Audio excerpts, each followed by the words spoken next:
Alright. And we are back. So, let's get into it.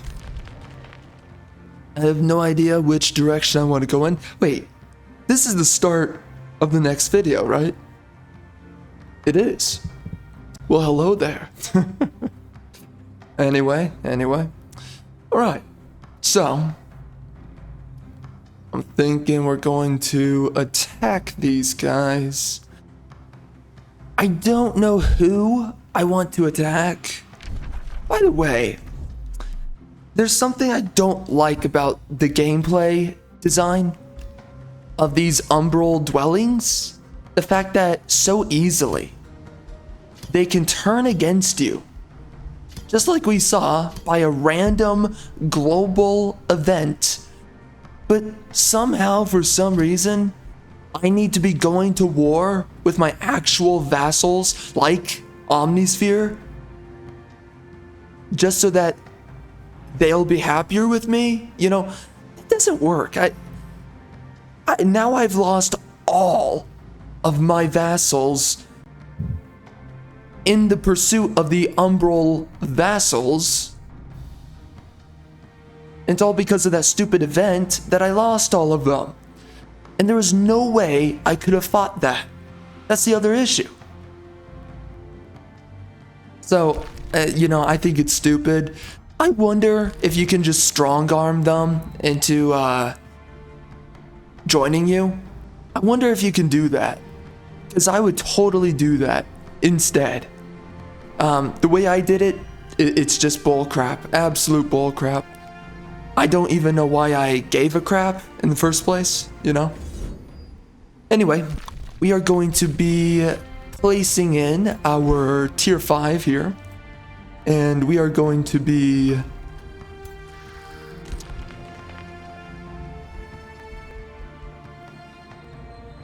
Who should I replace? I don't know.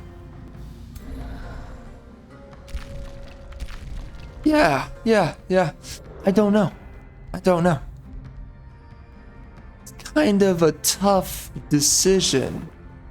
He has the Phantom Charge. I thought this... Okay. I understand. I think I do. Okay, interesting. You know what? I'm gonna replace him in my main army with this guy. I think that's what we're gonna do. It's worth it. It is. So, let's replace the Mudda Effa.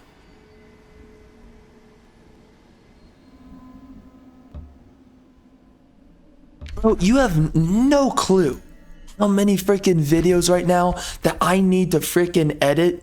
I've been editing some videos recently. But when I say I've got freaking videos to edit, I'm saying that editing like 2 videos a day. We're very far behind. I have videos from 4 months ago that I recorded. I have yet to get around to it. Maybe 5 months ago now. It's been a while. You know what? On the spot. Let me just check with you right now. Alright, let's look at this right here. Let's go in. Oh my gosh. Whoa. That's,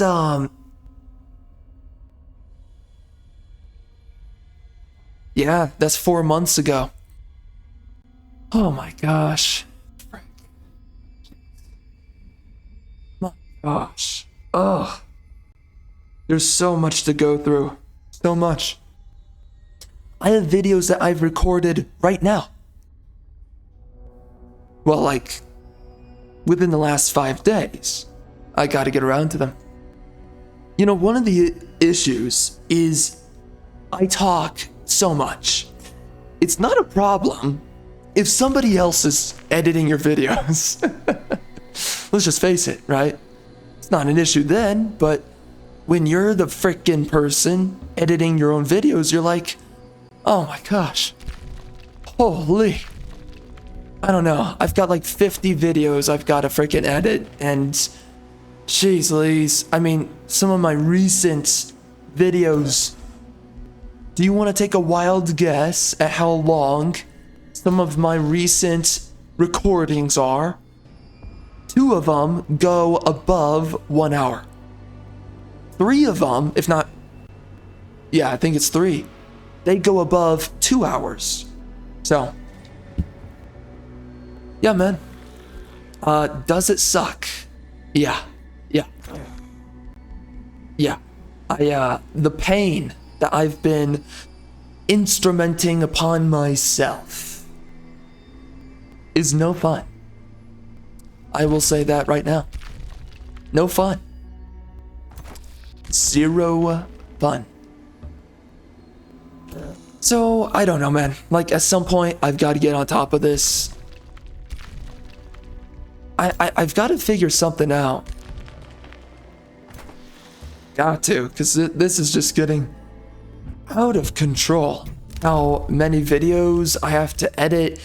And right now, I literally have videos on the back burner that I've been wanting to do since 4 months ago, and I haven't been able to get around to it. Like, for instance, the sexiest women in gaming. I've been wanting to make a freaking video on that. I can't get around to it. I just can't. So, I have no idea what I'm doing, you know? It's actually getting to an annoying point for me with all this. It's like, geez Louise.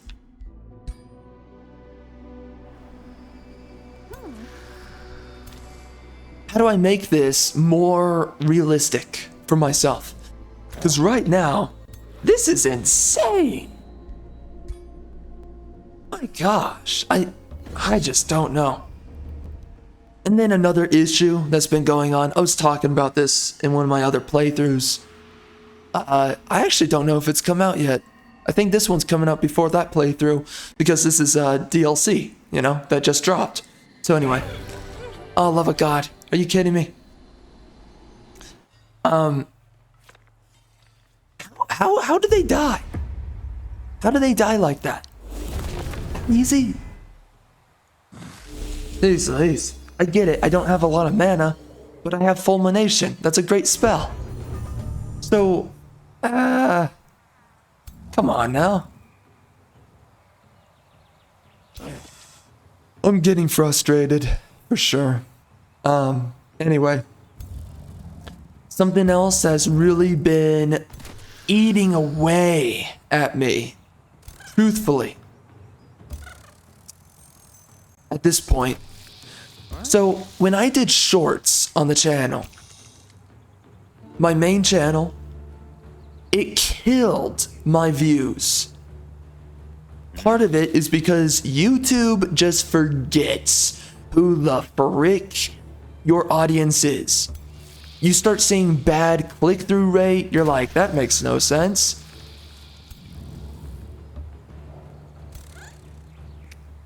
You start seeing really bad watch-through time, you're like, that's not normal.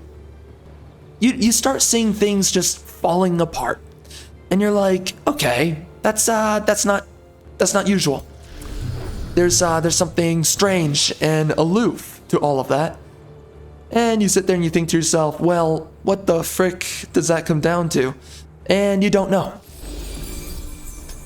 But then something else weird happens, which is that it doesn't fix for a long time. And weird on top of that is the fact that you have many videos of YouTube data that declares who your audience is and what works and what doesn't work. So then when you end up in a position where things just suddenly, they don't work anymore, it's like, okay, how? How is it that it died? My algorithm literally died out of nowhere because I did shorts on the channel. I did a different type of content and it randomly kills all of my content? Really? Well, okay, so that's what it effectively does. It kills all of your content. So your videos, they don't get proper impressions either. So like typically you get a healthy amount of impressions. Well, no more. You stop getting impressions after you do something like shorts. And again, this kills your channel for like the next... I mean, last time it was 2 weeks and a half that it killed my channel. And you have no idea when you're doing it. You know, it's like, for me, it's just having fun making shorts. And then it kills your channel and you're like, okay, well, that's great. And then your channel doesn't come back for a long time after that happens. And then, on top of that,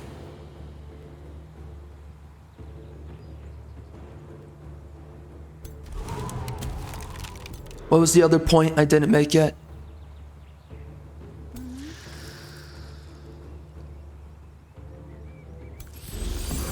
Okay, the other point escaped me. But anyways, yeah, everything gets absolutely screwed over. Completely screwed over. It's unbelievable what happens. But, yeah, so anyways, for me, I just...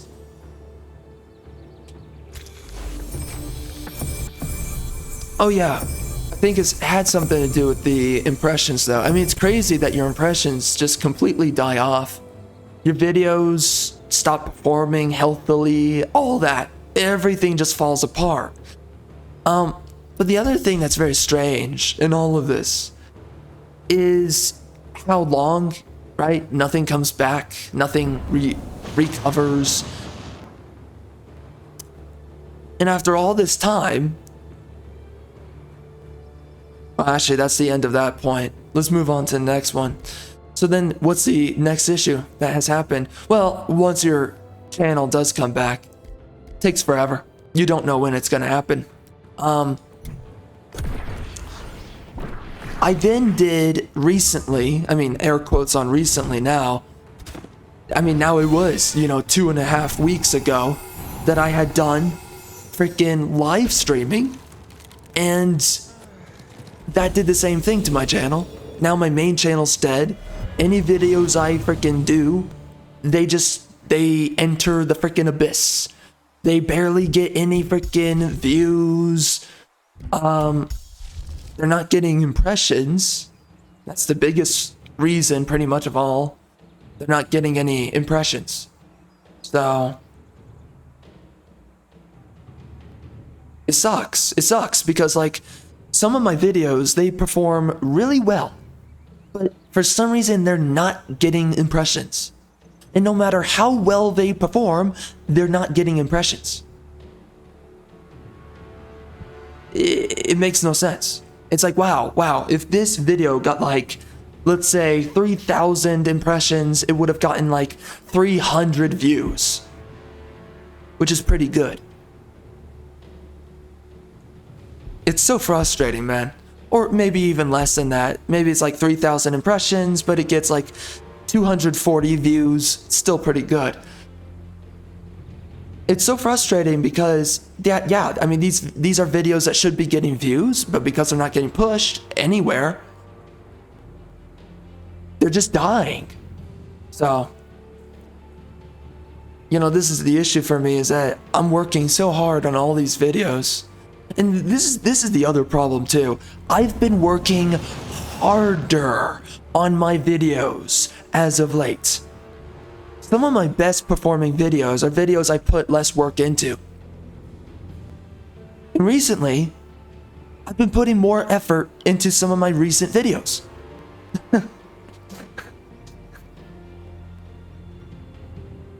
The ones that are shorter, the ones that are longer, whatever. And they've been getting lesser views. So, whatever, man. I mean, seriously, at some point, it gets to you. It really does get to you. You're like, okay, what the frick is going on here? So, I legitimately don't know what I think at this point about all of it. the layers of problems that I am running into. And again, this is all because I did live streaming. Live streaming, just right after that, it nuked my channel. It nuked it out of orbit. Everything was performing well. Every video got the right amount of impressions, the average range, and that average range of impressions. Now, there's still issues with your channel getting normal impressions. I mean, despite how well your video does, it seems to capsize at a certain number. And then it's just done. It doesn't really push that much further, even though it logically should. It's like, well, this is a decent performing video, right? It's like, it's getting lots of engagement, blah, blah, blah. And it just stops. And you're like, oh, hey, why is this stopping? This is supposed to keep on going, right? And no, apparently not. For some reason, it just stops. It just dies. So I don't get it. It's very frustrating. It's very annoying. Of course, my units are dying. Awesome. I have no idea what's going on, man. Zero idea.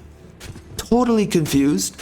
But this is what's been happening, is that I had about 8 or 9 videos die after I had posted shorts. Right now, I have about effectively 11, 12, or 13 videos right now, and it just keeps on growing with every video I release.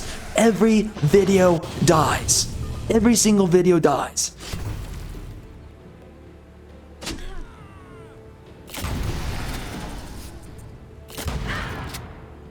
It is every single one.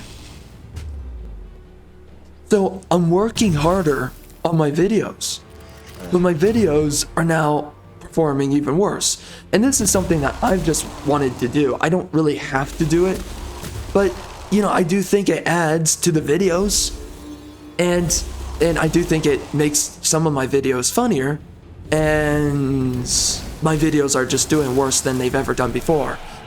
You know, because of unrelated issues, but it doesn't matter. It's like, okay, still unrelated, but it's like, I'm now working harder. I have more videos, longer videos now to edit, because I can't help myself, basically speaking.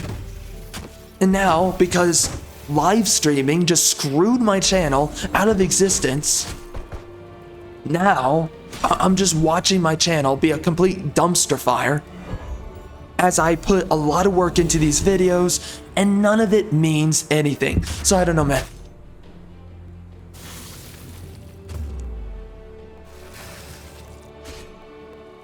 It is so frustrating. It is so frustrating. And of course, like, logically, you just sit there and you're like, what's the point of doing this?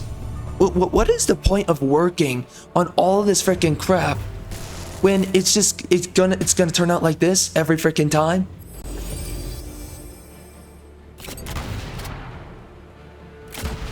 My videos are not receiving the deserved performance. And by the way, you know, the gall of it, you know, like if you try to look up solutions, people always give the laziest freaking solutions. Because it's like, you know, I think logically, it's like, okay, I'm dealing with a problem that anything I do is not fixing it. And again, I'm just left up to the whims of random odds and probabilities. When is it going to fix? But if you look up a solution, you know, here's a pro tip. No one's going to give you the solution. This is with anything. Nobody gives you a solution. They'll just tell you some of the most generic crap, right? Make a better thumbnail. Make a better this. Make a better that. Screw you. Like literally, I want you to go grab something very sharp and stick it up your freaking anus. I want you to do that because you're so full of freaking crap. You're so useless. Just shut up. Just shut up. Your freaking existence is absolutely meaningless. You know, it's so amazing to me how many people think that they're professionals or that they're experts in what they do, and they're absolutely useless.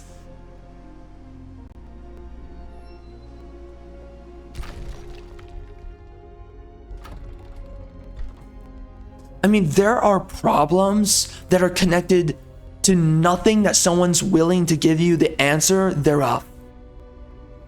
Absolutely. And that's what you see, is that people just sit there and they're like, oh, it might have something to do with you. It might have something. They'll always try to it's literal gaslighting. What they will do is gaslight you out of existence with, maybe it's something you did. Maybe it's something this. Maybe it's changing interests and tastes. No, it's not. You freaking clown. You really think it changes that crazily? Just overnight. Oh, suddenly no one's interested in this thing that's getting tons of views everywhere else. No, it's a botched freaking algorithm, and you don't have a solution, but you're pretending you do. When someone's looking up the freaking solution, like me, and I'm not saying everyone's like this, but when someone's looking up the solution and they're not a raging idiot, okay? Maybe assume for 2 seconds that they've done everything and that they're looking for someone that has the magic hack just based on random odds and probabilities.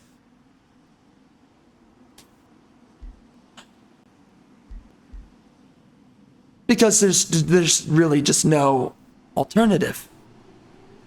Sincerely, no alternative. I mean, so right now, I'm just throwing away all of my freaking time, effort, and energy. I'm making these videos. They're just dying. They're not getting their deserved performance, which means they're never going to. So I'm just wasting my time, is what I'm doing. After you do it 5 times, you're like, well, maybe it's going to fix after the 6th or the 7th. Once you're at 13 videos that you put a lot of freaking work into and they're just bombing one after the other, you start sitting there like, okay, I quit. I literally give up. For some reason, this mother effing trash is not working.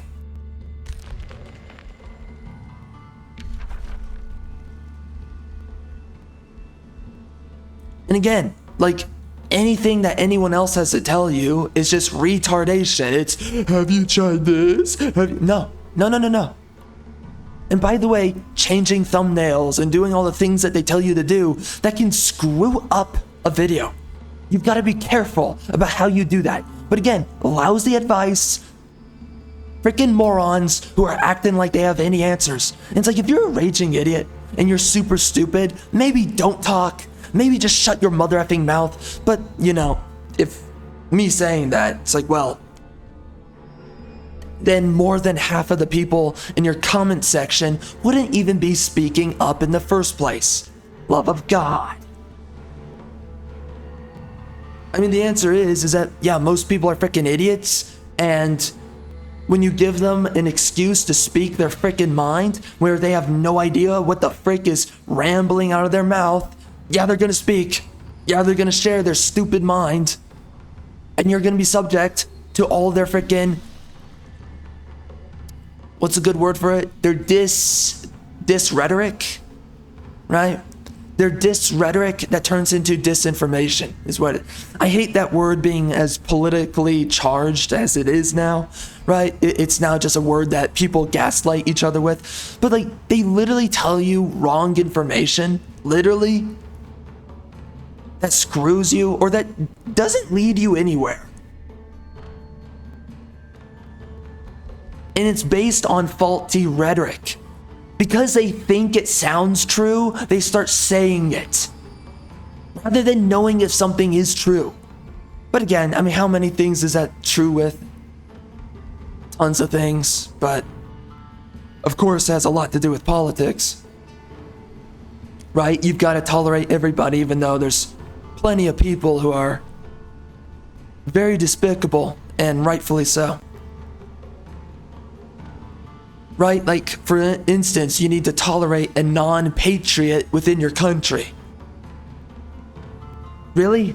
That's a homegrown antagonist. That is someone that hates your country, and you need to make nice with someone that hates your country? What? That makes no sense. And no civilization has stood the test of time based on people who hate their country being the citizenry. Also, same thing with multiculturalism. It's also pretty much synonymous. Anyways, you have plenty of morons who believe in that position, though, that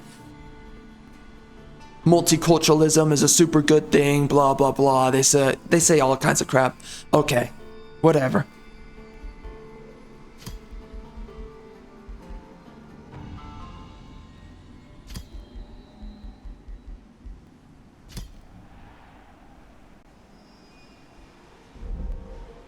Anyways, man, I am aside myself right now.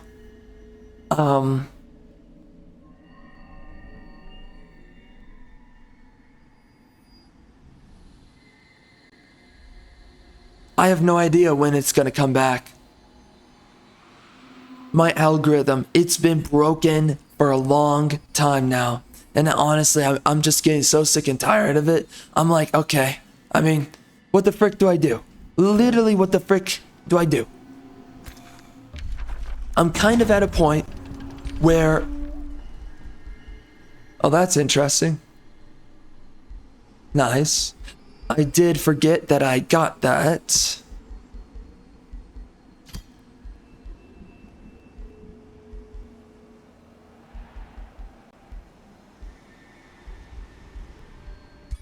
Without a doubt, it pisses you off. It does. It does. Wait, what? Okay. It does. It pisses you off. And at this point, I have just simply broken under the weight of this problem persisting for so long. It just gets so freaking tiring.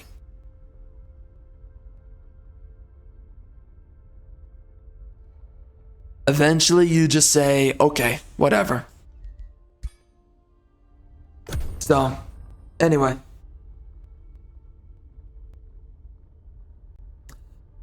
Some issues on top of that, but, eh.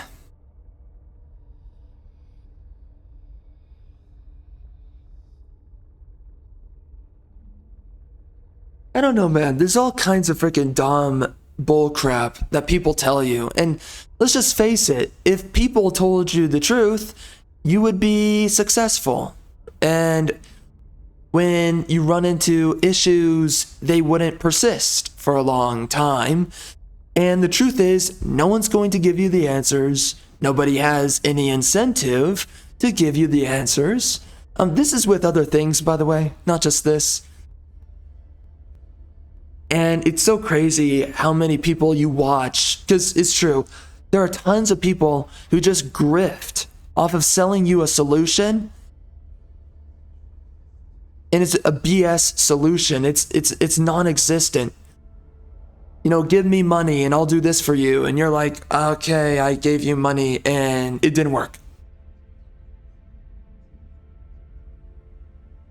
I mean, I don't know what it comes down to, man. Seriously, like, there just comes a point where it's so clear that nobody wants you to succeed. And there's a bunch of people who will make money off of you trusting them that they want to see you succeed. Because they're telling you, oh, are you running into this problem? Well, give me money and I'll fix it for you by telling you, giving you this information. Then you do it and it gets you nowhere. And you're like, okay. You know, like there's plenty of people, and this is in multiple industries, they'll tell you, oh, if you're having problems or if you really want to get to a wider audience, then you need to master the art of keywords. So then you do keywords, you spend hours getting into keywords, doing keywords research, and then it does absolutely nothing for you. Zero. Absolutely zero. And you're like, I'm doing all of the freaking advice that they tell you to do. I'm doing this, I'm doing that. They say, oh, do a better thumbnail, right? Let's just say, hypothetically, do a better thumbnail. So you do a better thumbnail. And then after you do the better thumbnail, it doesn't do anything. Because the solution is actually tied outside of doing the better thumbnail. It is actually tied outside of following people's advice. Following people's advice. So, and let's just face it, man.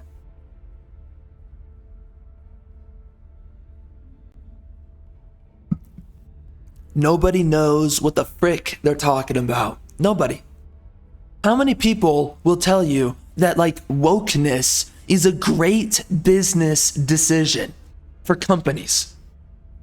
Even though it is completely economically, philosophically, etc., detestable, rhetorically, the whole thing. They'll tell you it's a good idea. They'll tell you, right? How many Democrats will sit there and tell you that their policies are a great idea? And then it turns every single city that they have ownership over, which by this point is almost every single city, it turns them into dumpster heaps. Problems only multiply, and then they say, we need more of your money, working population. We need to tax you even further. Well, all of your policies and decisions are making the living expenses more expensive. You're making this problem greater, that problem greater. What the frick? And they're like, yes, and the only way we solve it is by taking more of your money.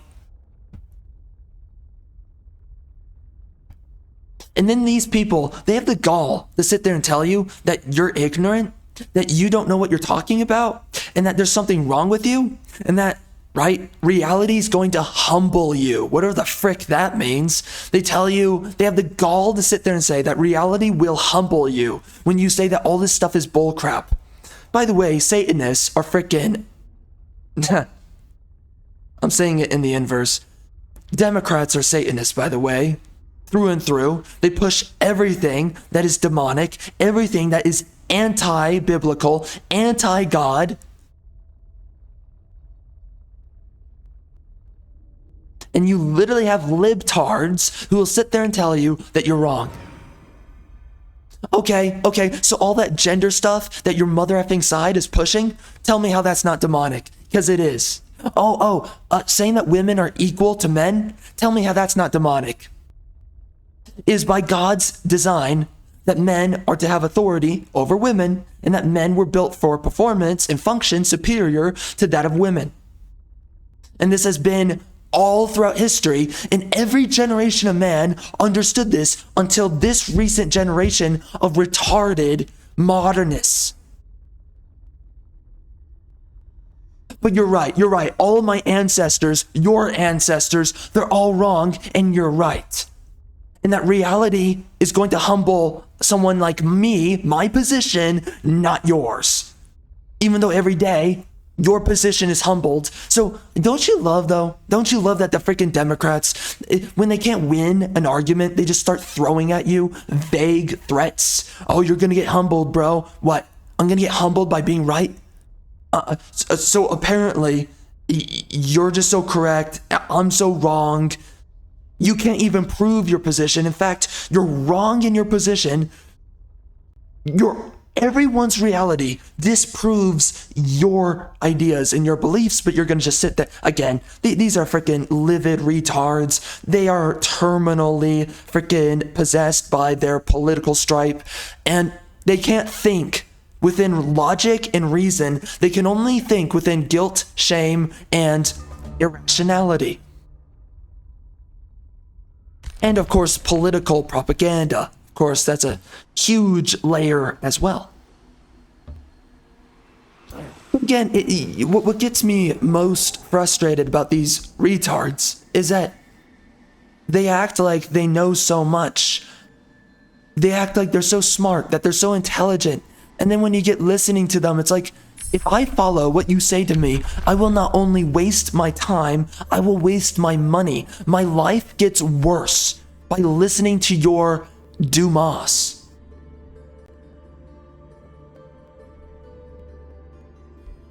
Same thing happens, of course, with politics. They tell you, do this, it's a good thing. Do that, it's a good thing. Do all these random things, it's a good thing.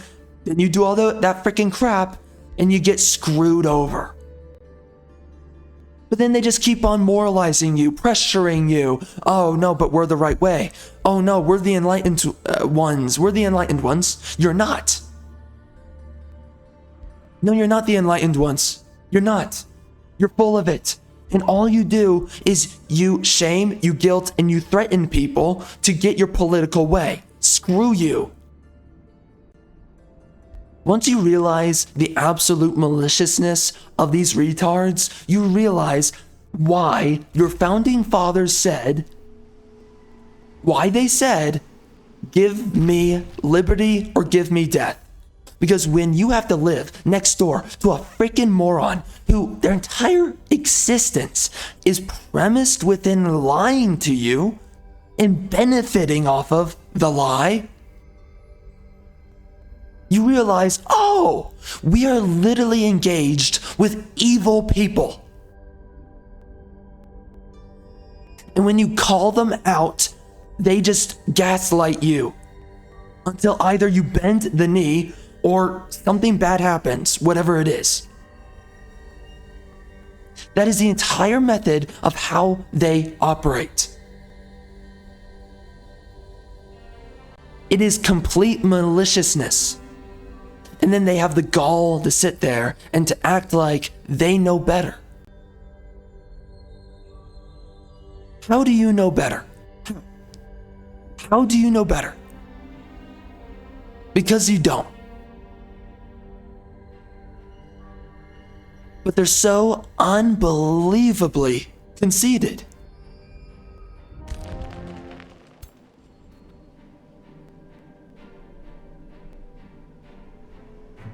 And again, this is the thing that like low-key drives me crazy, is because I know that when I say they are conceited, I know how their side of politics, how they operate, how they work. They'll just sit there and because their whole side is about know you politics. Again, you can't rationalize with these people. They'll just do know you politics. It's no you. No, you're the person that's crazy. You're the person that's wrong.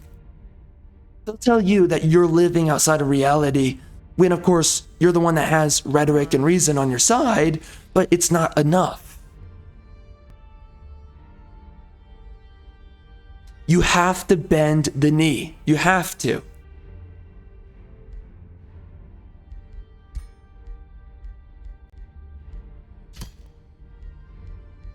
Again, screw modernity, screw freaking leftist politics, screw all this freaking trash. And as much as they want you to freaking believe in their horse crap, freaking propaganda, just screw you. Screw you. I'm not gonna believe in your freaking dog trash. Not interested.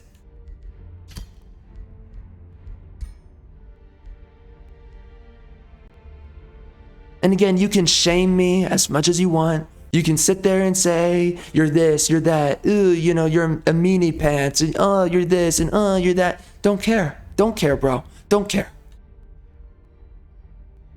Go find your freaking butthole and stick a bunch of stuff in it. I don't care about your stupid position. You can shame me all day, but it doesn't make you correct. And additionally, I'm not going to service or tolerate your lies. I'm not going to do it. So you can live in your little retarded leftist world. I'm not. I'm not interested, and I won't ever be interested.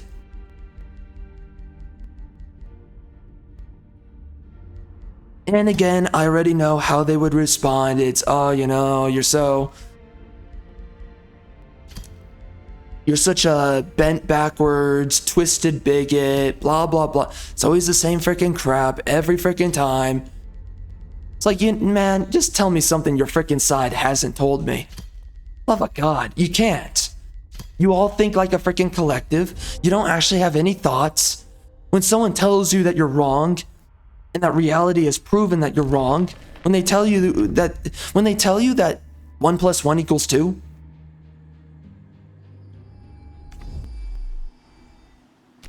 you sit there, you look them straight in the face, straight in the eyes, and you say, you're wrong. And you're evil and you're a little bigot for being wrong. Golly, man.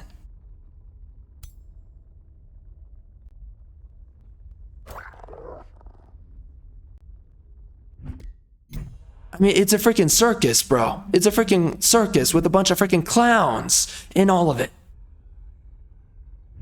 Where do you find these people? Don't know.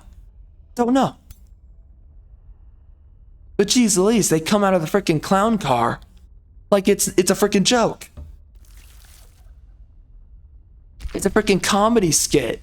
Watching these mother effers come out of a freaking clown car.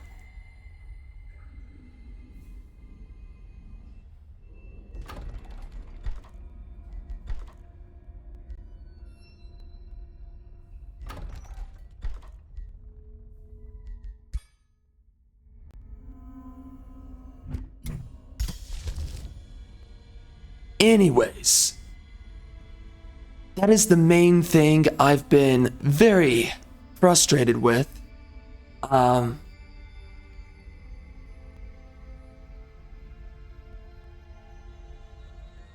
It's just watching how the algorithm is literally executed by you choosing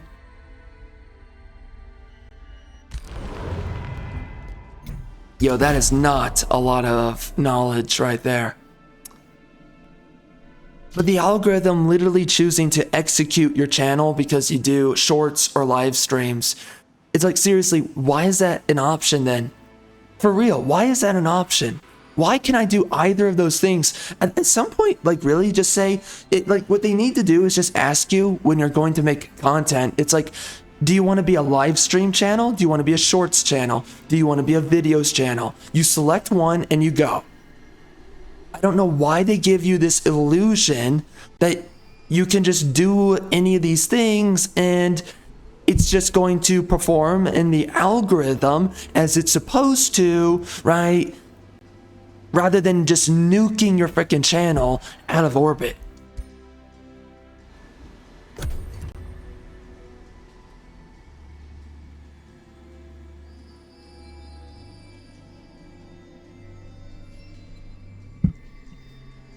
I'm out of words right now. Really out of words with all this freaking nonsense. So unbelievable. So, anyways, I've been working on a lot of videos, days in a row, and they're all just bombing left and right. I'm like, okay, well, what the frick? How am I supposed to work with that? Literally. Makes no sense.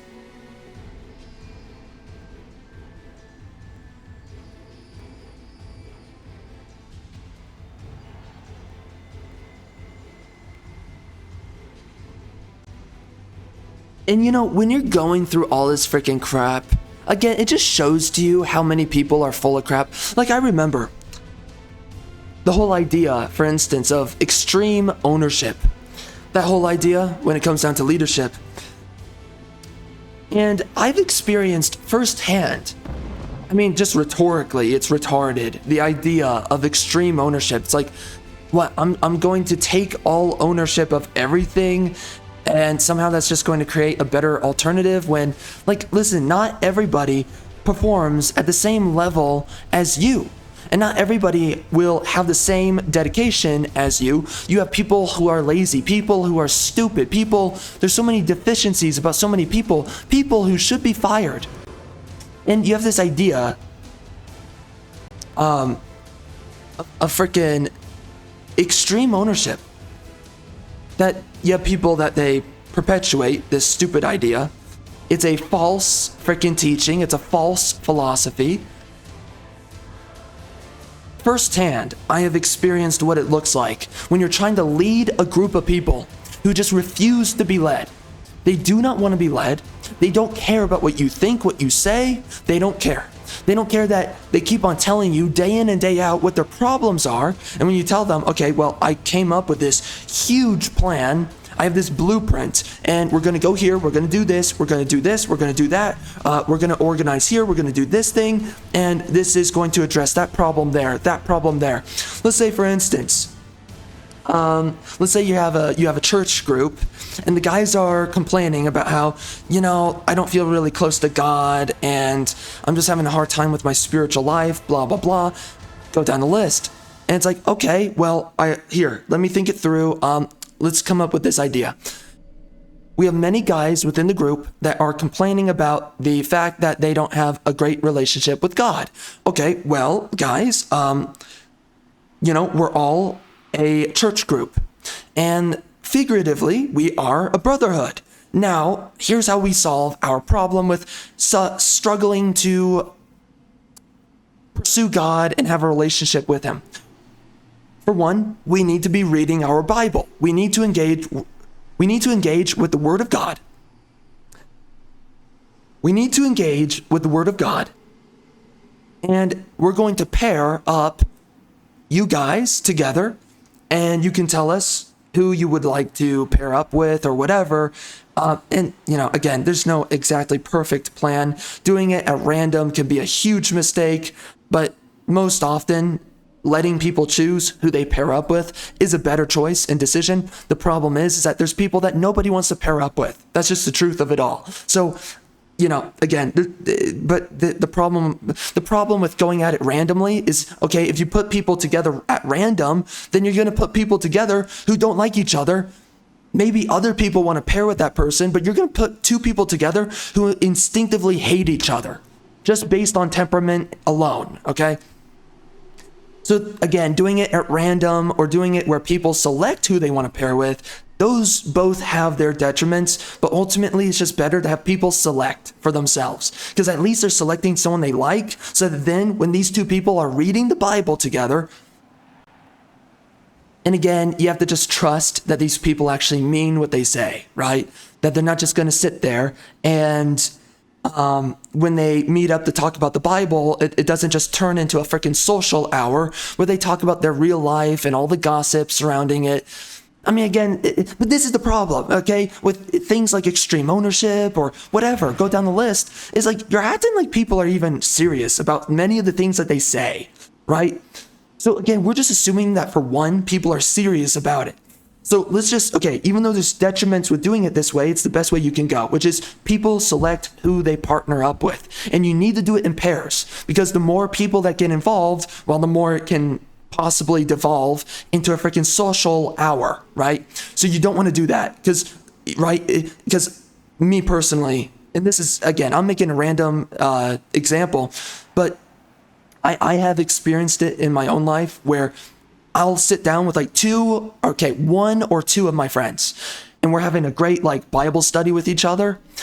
And then you start throwing in 4 dudes. Then it turns into 5, 6, 7, 8. It just starts ballooning because everyone likes to hang out with each other. And then suddenly it just devolves into chaos. Now nobody's talking about the Bible. Now you brought in dudes into the group who are crappy at freaking offering any thoughts on the Bible, and they're wasting everyone's time when they're speaking. But because you started off of the basis of a brotherhood kind of dynamic, and you want to believe that everybody has equal contribution to the conversation because you all respect each other, right? Well, when you start bringing in more people, quality control goes out the freaking window. And now you're bringing guys into the group who, you start bringing people in who you absolutely despise, for one, or who despise you. And love of God. And when that happens, the whole freaking group starts to fall apart, right? Man, it turns into freaking chaos. And how do you deal with that? Because some guys are cool with the guy that the other guys hate. So then it's like, okay, do we push out those 2 dudes, even though we like the other dude, but he likes the guy that the rest of us hate, right? All these problems start to happen. So again, the larger the group gets, the more problems. And really, it's all based on probabilities and odds at the end of the day. The more people, the more chances it starts to fall apart. And that's what happens. So again, you're best off, So you're assuming that the people that you're pairing together in this hypothetical situation, you're just assuming that they're serious about their problem and they want a realistic way of addressing it. Okay, well, now let's look past that it doesn't grow. They stay in pairs, okay? So they need to be in pairs. Okay, we already have that addressed. You have the problem where, like, okay, everybody wants to pair up with these 2 guys. And the rest of the, let's say, other 12 guys, no one really cares about grouping with those guys. Let's just say that.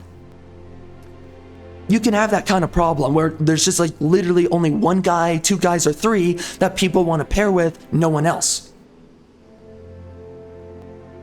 And that, you know, again, you can't really do much about that, but let's just face it. And that's the issue, is that there's no perfect solution. So again, anyways, let's just go down though the best route that you can take in all of this, okay? So we're solving the problem. Everyone's complaining, I don't have a good relationship with God, I'm having trouble with this, that, and the other thing, and I'm frustrated. Okay, well, I came up with this plan for you.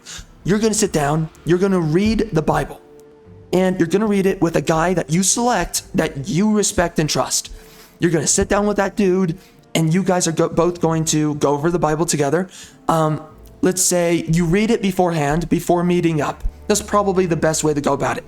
You read a chapter beforehand, before meeting up, so that both of you have already decided we're going to finish this thing before we meet up. We're not going to do it as we meet up, because then when you've read the thing, you're coming together to talk about it. There's nothing else. You don't have an excuse. You both completed in some way, shape, or form the task. So now when you meet up, it's like, okay, bro, we both read it. Let's talk, right? Instead of, okay, we both met up. Now let's read this thing. Oh, wait, but I want to talk about gossip and blah, blah, blah. Stuff like that. So again, okay, so this is the plan that we already have in motion. 2 guys, they select each other, or some kind of method of that, or right? They give a list of people that they would be willing to pair up with. That's pretty much the way it would go.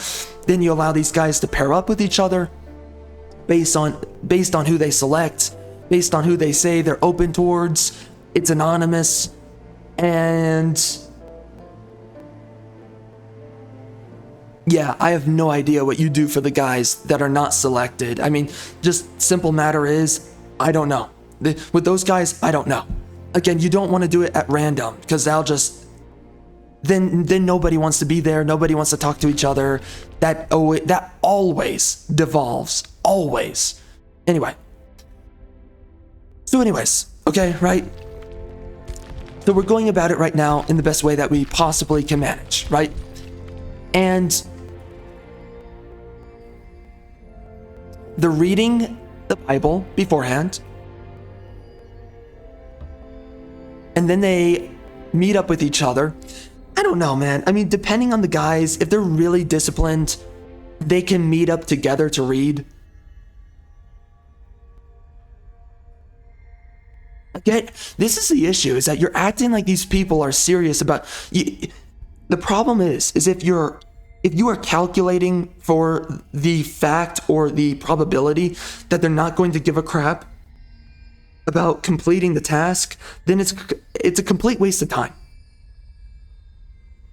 And this is the issue that it all comes down to. Anyways, let me just finish up, because this all comes down to the issue with extreme ownership. But again, let's just finish the hypothetical. So everyone meets up. Let's just say on the spot, they read the Bible. I would say that you should read it beforehand, write down a couple of notes. Okay, verse this, verse that within this chapter.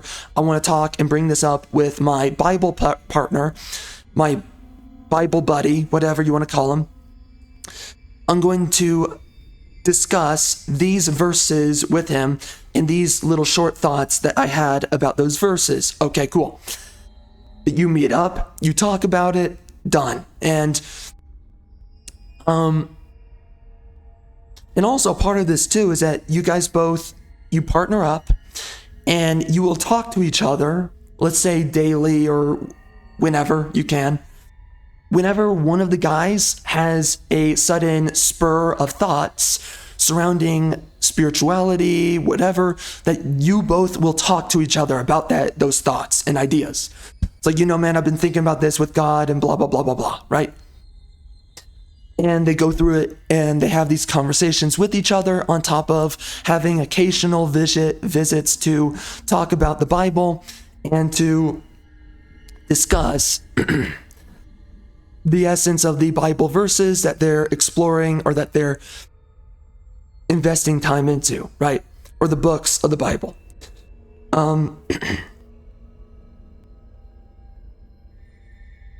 And I'm sure there's one more modification you can make to all of this, but let's just face it, that's pretty much good for what it is. Anyways, again, you're talking to this guy and you're reading the Bible with him, or well, you're reading the Bible in your own time and then you meet up together to discuss the Bible, okay?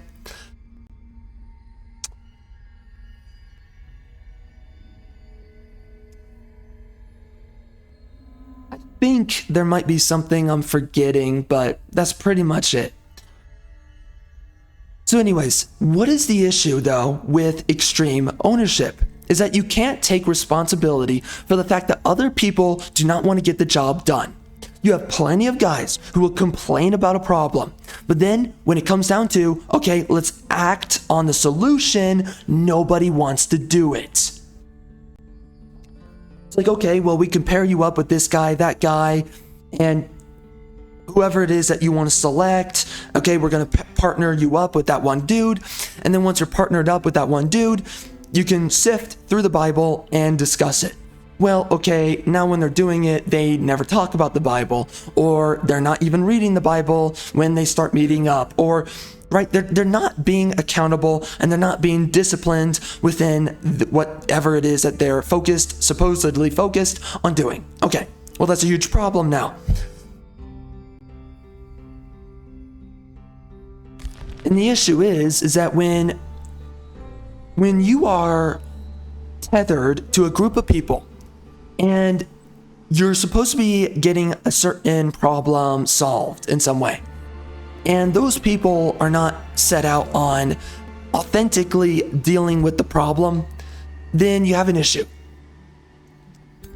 Which is that you're trying to take absolute responsibility for a group of people who are not set out on the solution. So effectively, the idea of absolute responsibility is absolute fairy dust, is what it turns into.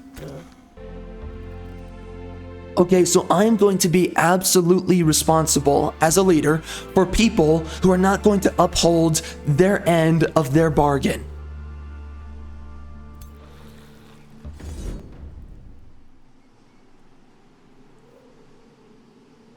How does that work? The only person you can ever have extreme ownership over is yourself. That's the only person. But when you're having to work with other people, and by the way, you can't take extreme ownership for somebody that won't do their job. That's the same thing. Okay? So when someone's sitting there and, right, you're on a team and you've got to get a certain job done. Just think of whatever. Let's say that you've, you need to move a pile of plywood, okay? And you have one guy that is being a chatty Cathy with other people rather than helping you with your collective work. And I've seen that happen too, by the way. You have a guy that's sitting around talking to other people rather than getting his freaking job done. So what, you're gonna take extreme ownership? What does that look like? Oh, I guess I need to do double time the work. No. What you need to do is call out that guy, and it needs to be very clear that if this guy is continuing to sit around talking to people for 1 hour, 2 hours, 3 hours, when he's supposed to be doing a job that you're responsible for as well, let's say you're the leader or something like that, then that guy just simply needs to be fired. Simple as that. But the idea of extreme ownership does not work. And also, we're looking past the fact with the idea of extreme ownership, and I'm just using this as a guinea pig idea because there's so many other things that people say that is completely false, completely stupid, but they say it because they think and it feels like it's true, and then when it's practiced in real life, it's never true whatsoever at all.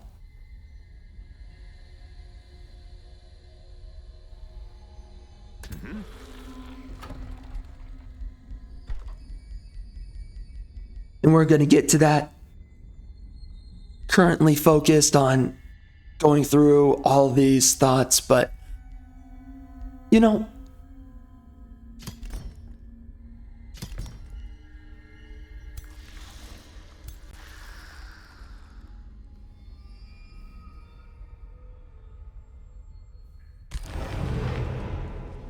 but the problem that you have is that people are not equally yoked. And people are not equally committed to the problem or solving the problem.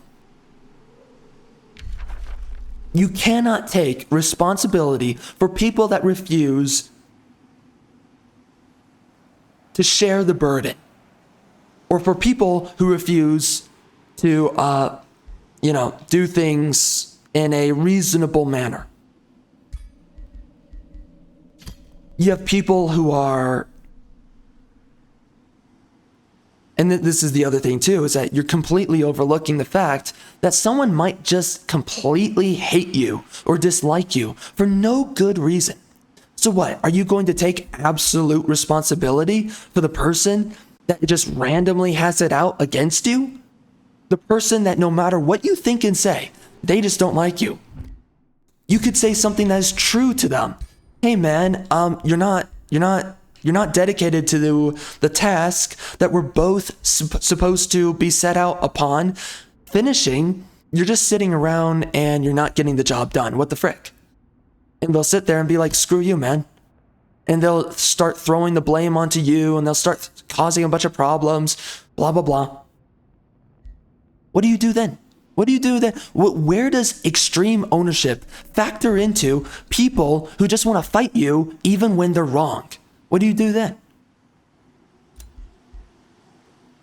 So anyways, this comes back down to things like when people tell you, work harder or work smarter. Okay, I'm working harder, I'm working smarter, and it's not doing anything. So why are you telling people work hard, work smart, when none of it even equals anything? And in fact, you have plenty of people who are very lazy and they get the results that they're looking for. So explain to me how your premise is correct. Explain it to me because it's not adding up.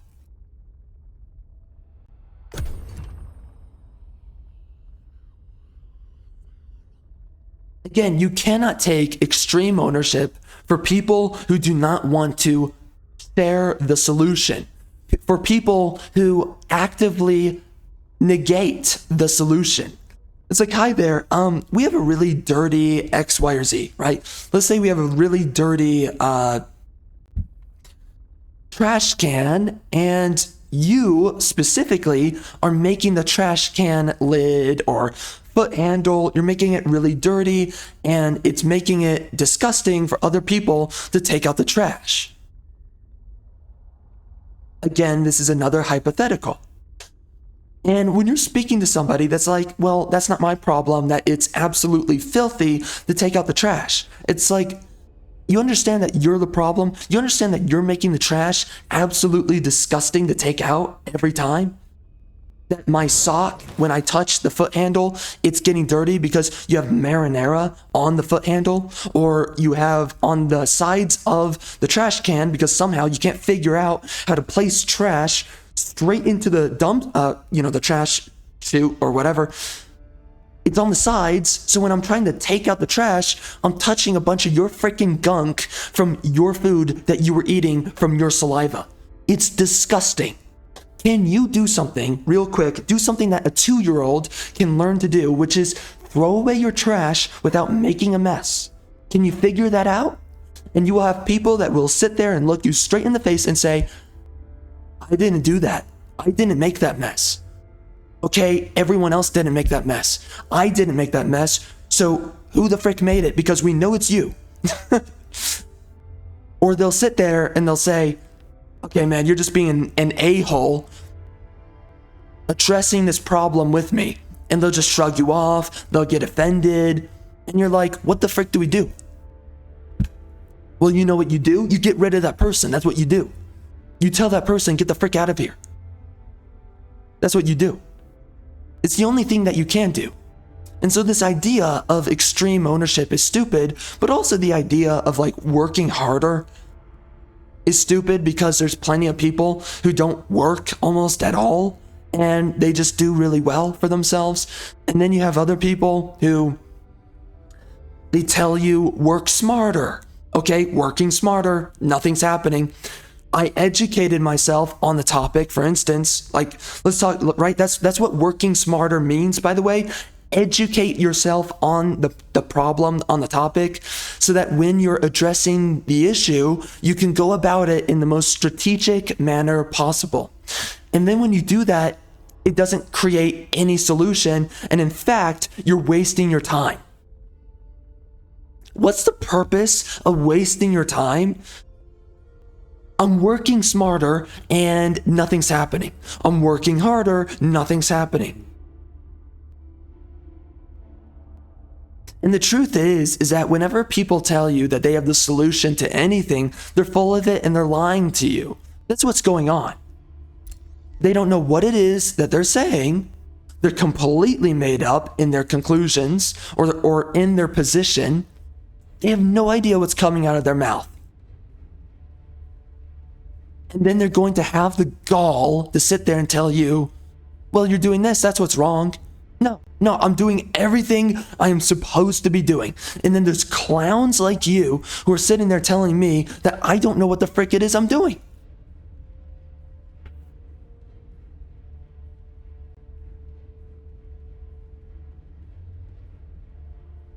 Man, that's what gets really annoying is when you realize that there's so many people out there who are going to pretend that they have the solutions when they really don't. They have no idea what it is that's coming out of their mouth. They are completely and utterly confused.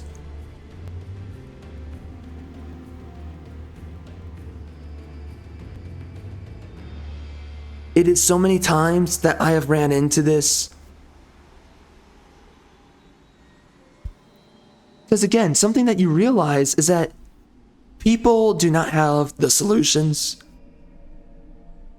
And people do not understand problems when it really comes down to it. But they will do everything in their power to tell you that they even understand issues and problems to begin with. I mean, love of God. We can talk about freaking counseling, stuff like that, right? There's plenty of men who will talk about going to marriage counseling. And when they go to marriage counseling, it actually makes it worse. Because what happens is either you're going to counseling and the person that you're going to counseling with, right, your wife, let's say, they're completely unwilling to improve. They think that you're wrong, even though they're in the wrong, and they will do everything to gaslight you and the therapist that they're correct. Or they'll do everything in their power to vilify you for random things. Something a lot of men deal with is being vilified for wanting sex with their wife. God help you if your therapist will take your wife's side and vilify you for wanting sex with your wife. The whole idea, for the love of God, with marriage for men is locking down sex with their wife.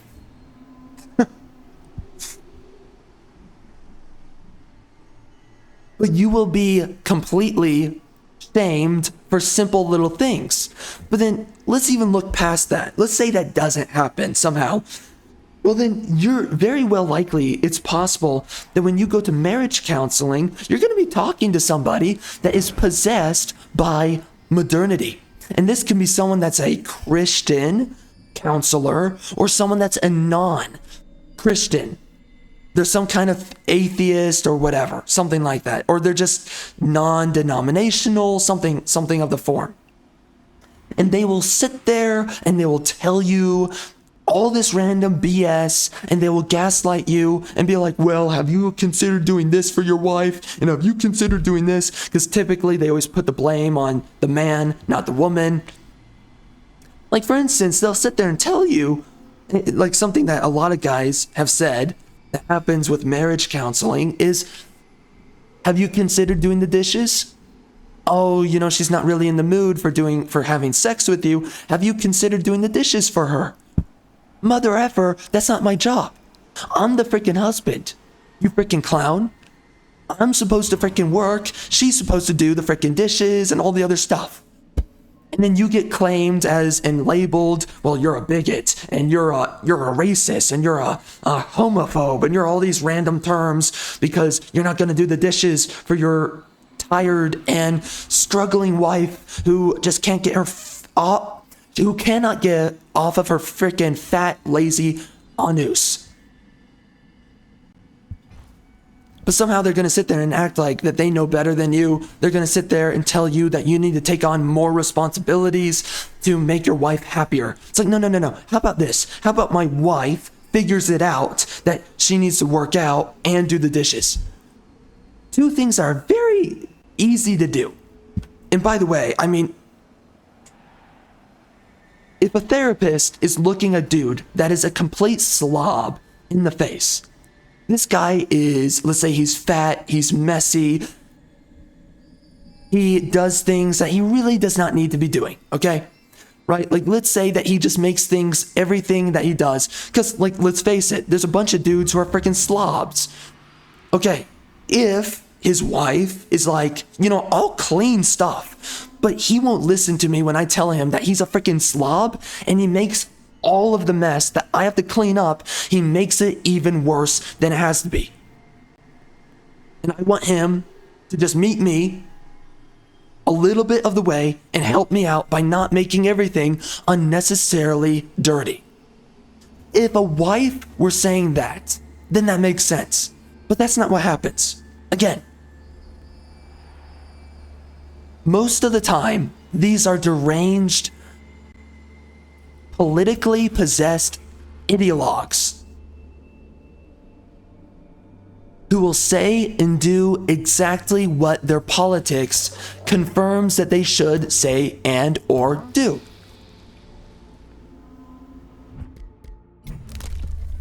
They will go out of their way to confirm a made-up solution or made-up idea. But this is the thing that you see a lot of, and this is the thing that occurs a lot, is that you have a lot of people out there who will service to you, they will sell to you a made-up solution. And then you end up, in the end, with even more problems than you began with.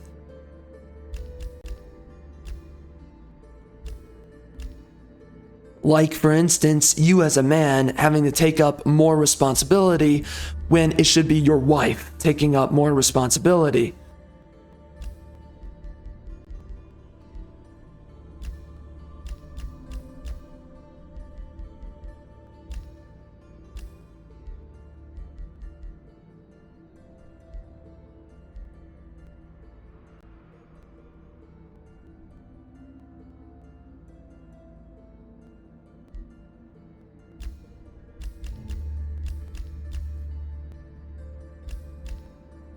But of course, I have no sympathy for the dudes who are complete slobs. The dudes who sit there and they'll make a mess and they're unapologetic about the mess. Okay, you know, okay, that's just pathetic. What are you doing?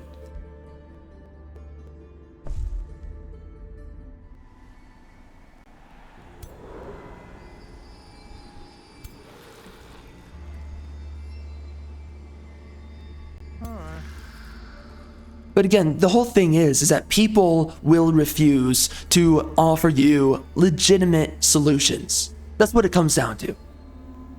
You have a lot of issues, you have a lot of problems that people will they'll do everything in their power to avoid solving the issue, the problem.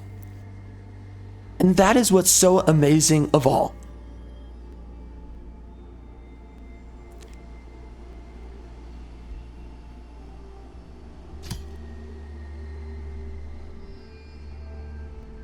again, you have people who think that wokeness is a good thing. That wokeness... Yeah, no, never mind. I've already made the point. It's just so frustrating, man.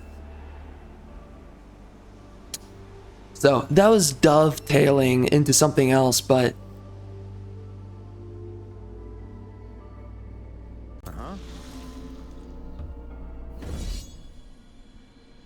Anyways, I guess I'll just bring it back down to what I was originally talking about, which is just the fact that, frick, I am so annoyed right now. Because the problems that I'm dealing with, personally, as I'm doing my freaking crap, it is stuff that people will gaslight you, telling you, well, have you thought of this? Have you thought of that? It's like, yeah, you freaking clown. I've actually done those things and more. None of it created a solution. You right now speaking to me isn't creating a solution. And I am beyond annoyed at this point in time. You're stupid, you're annoying, and you're not helping anybody.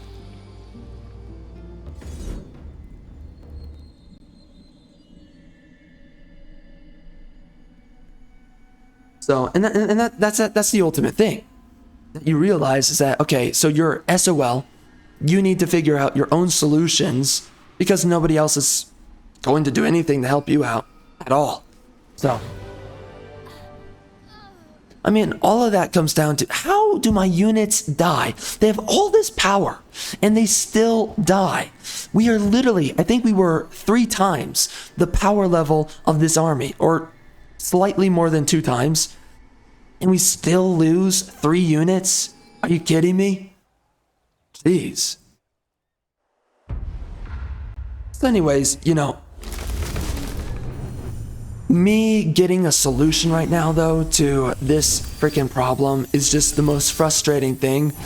And I've just gotten so fed up with waiting it out for the stupid algorithm to just catch up.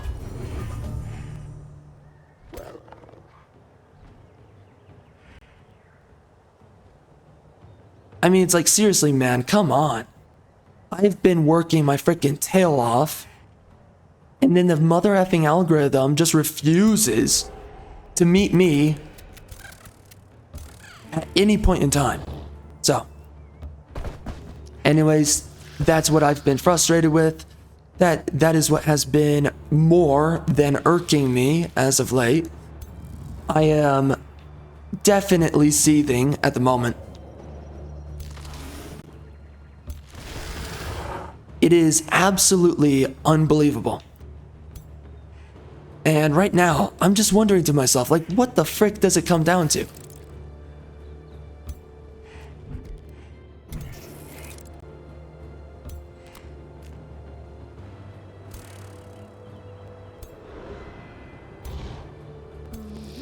Because waiting for the frickin' problem to go away is not doing it. Of course, I can't do anything else, so, other than wait. So now I'm just sitting here like, okay, I mean, legitimately, how much time do I want to waste? So I just don't know, man. Like, I really don't know what I should be doing. Because I've been releasing multiple videos and nothing's doing it. So, and again, there's so many videos. This is what's so frustrating. I have videos right now that I am releasing that would outperform so many of my videos right now on the channel. They have amazing metrics, blah, blah, blah, and then nothing. They just die. My videos simply die. And I'm sitting there like, okay, awesome, just great. That is so cool. It's so cool that I have a video that could have been performing really well, and then it's just one after another, dead, dead, dead, dead. Okay. That's sweet. That's really awesome.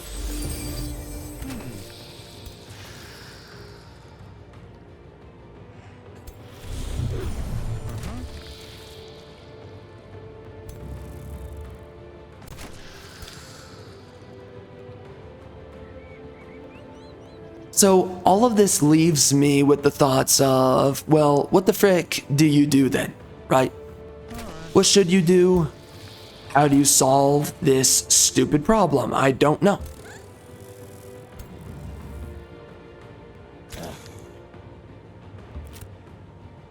Because right now, there's definitely just about nothing I can do.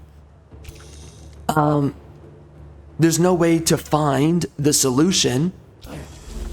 So,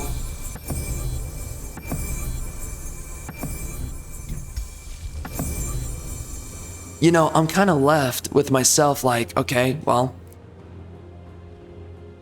I guess just seethe and hope that seething releases the pain. I just seethe to feel something.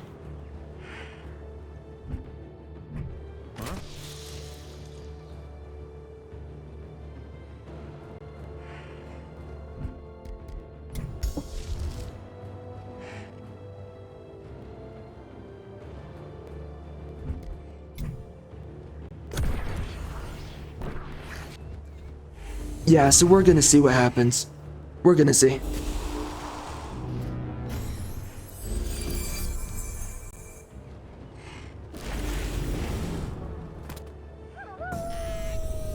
I'll tell you though, man, it's freaking taught me, don't freaking touch anything on your freaking channel other than your freaking whatever it is you're doing.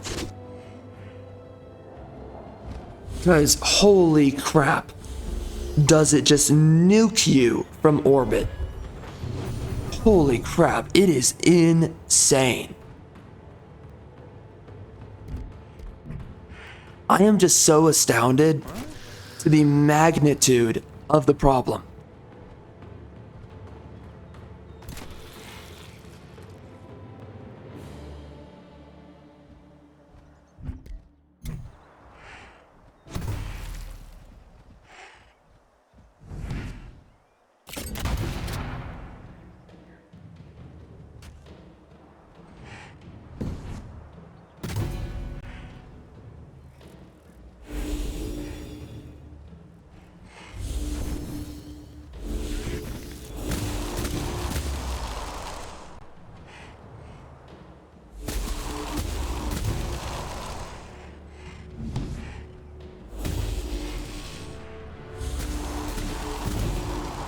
Nice.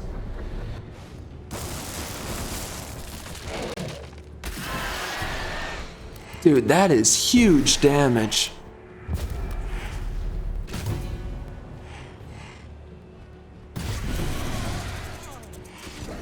Do I not have amplified arrows yet? I thought I got that at one point, but maybe I didn't. It doesn't look like I have it. I'm supposed to have it by now.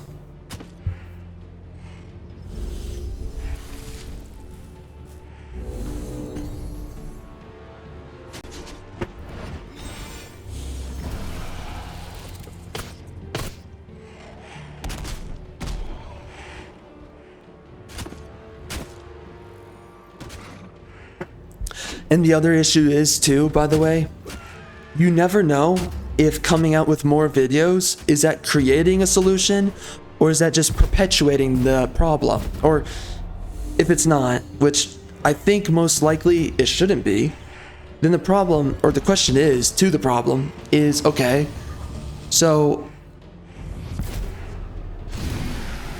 does releasing more videos cause the problem to eradicate sooner, or does the problem persist for a set period of time? I cannot tell. I literally cannot tell.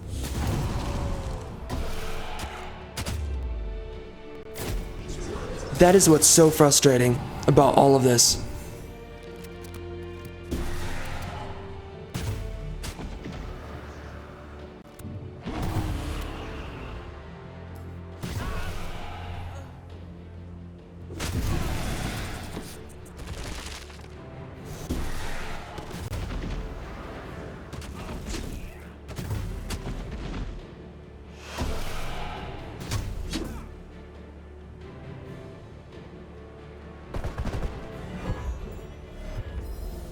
But it does get you to the point of truly questioning whether or not your channel is just dead, right? Like, have the live streams just permanently destroyed my channel?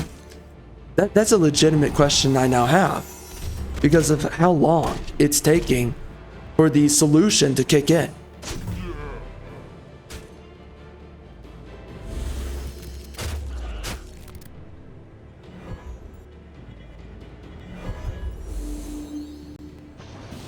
Okay, huge question. Why does the AI make my support units frontline? I don't really understand that. Of course he has stand together. Terrific.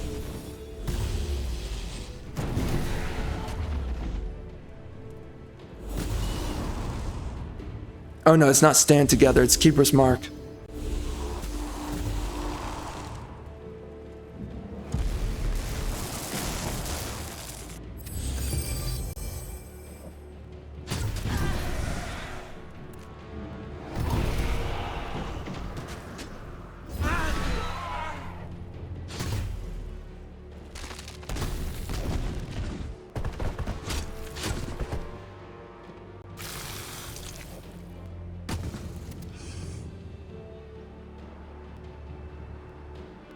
I legit wonder if my channel's dead though.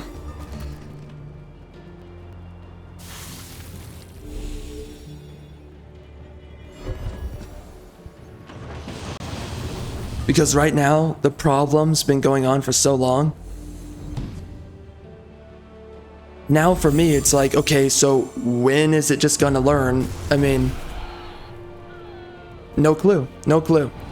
But you know, I'm releasing videos, the algorithm barely chooses to push these videos for some reason.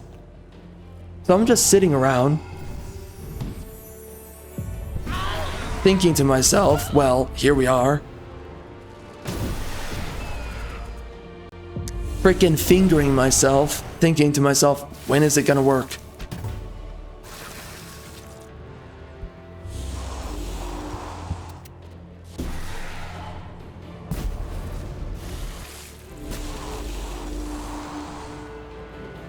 And every time my videos are pushed, it's very minimal anytime it is.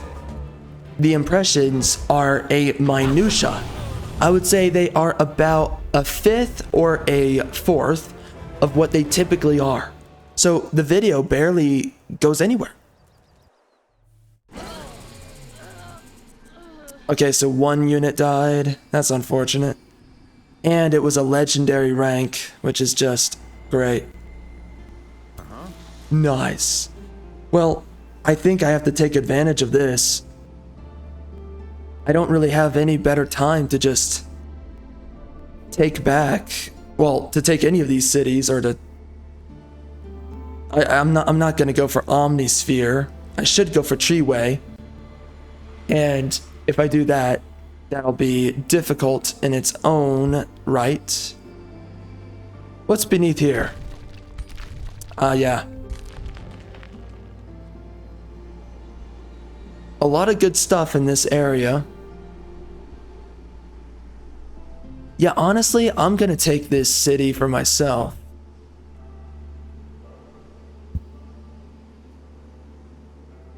Alright. I guess that's what we're gonna do. I guess we're also going to attack them again because it's two armies. We're never really going to get an opportunity like this. So I would say just do it. I don't really want to summon in a unit that will cost mana because we're so low on mana and we need mana for my spells. So I think I'm just going to have to build myself another one of these guys right here.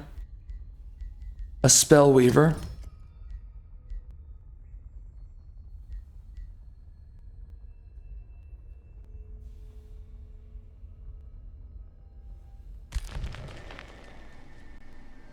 My word, it's so frustrating too though, because I know for a fact that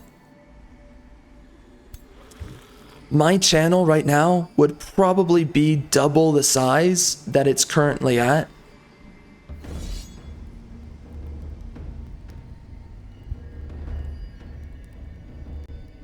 If only the algorithm were not offing itself these 2 times. You know, and it's so funny too, because when I did the live streaming, I was trying to avoid this exact problem, but I couldn't figure out right away how to do the live streaming in a way where it didn't mess with my algorithm. Because the live streams, they were ending up in the subscriptions feed, and that was the main thing I was trying to avoid. I couldn't avoid it, even though I was trying to maneuver around it every which way possible. Every which way possible. It was difficult. And only at the end did I figure it out, but by that point, right, that screwed my algorithm, so I was like, well, frick, I'm screwed. So, you know, now I'm just sitting here lamenting my pain.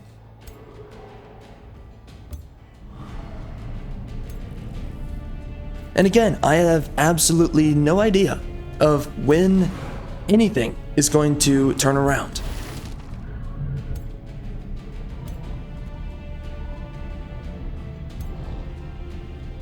I mean, effectively, for all I know, it's just dead for an indeterminable amount of time. So.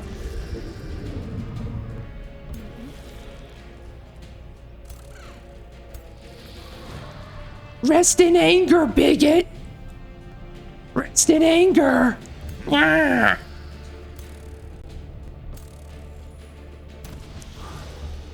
Thank you, liberal. Thank you. I appreciate your sound words.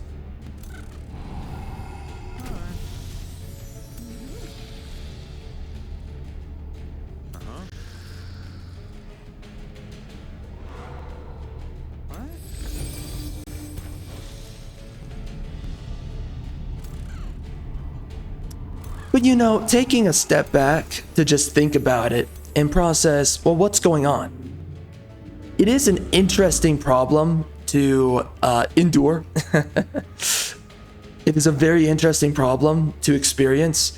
And it really does get you asking, like, okay, so what the frick happened? You know? It's like, okay, so clearly there's this strange big issue. Okay. But how, like on an algorithm side, how does this happen? How does the algorithm just suddenly off itself with such a simple, like, little prod of you doing anything? It's a legitimate question that I have. It's like, so you're telling me the algorithm offed itself just because? Hold up. Just because I decided to do live streams. Like, really? That's all it took? After I have all this data to prove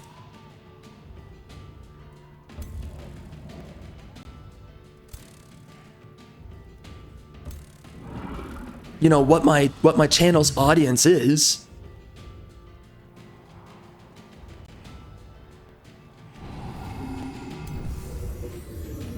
Because this is the thing, is that it's because the algorithm knows.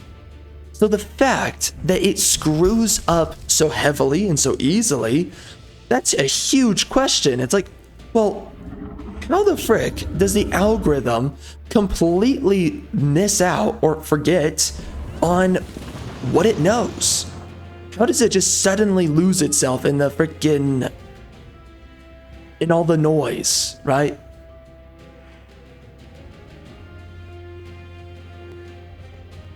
So strange. Oops, don't do that. Oh my gosh, I nearly forgot. That was about to make me so mad. So many things to keep up with all the time with this. Man, dude, and you know, something I hate too. I did a video recently where I reviewed the review section for Immortals of Avium. And I was like, dang, this is gonna be a good video. Maybe not the best of my videos, but I think it's relatively interesting. And I was like, well, it should probably work out pretty okay. And then it just completely bombs because of this issue. And the other issue that happens too, by the way, is your subscriptions respond to your videos a lot differently than the algorithm. So I can have a video that performs pretty well with my subscriptions, but maybe it's like half so performing with the algorithm.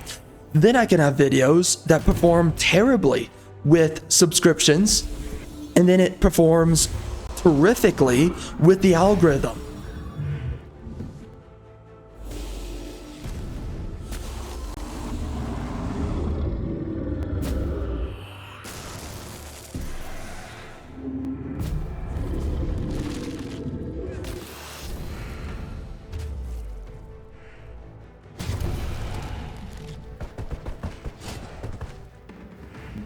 So, right now, I don't have a feedback loop on any of my videos.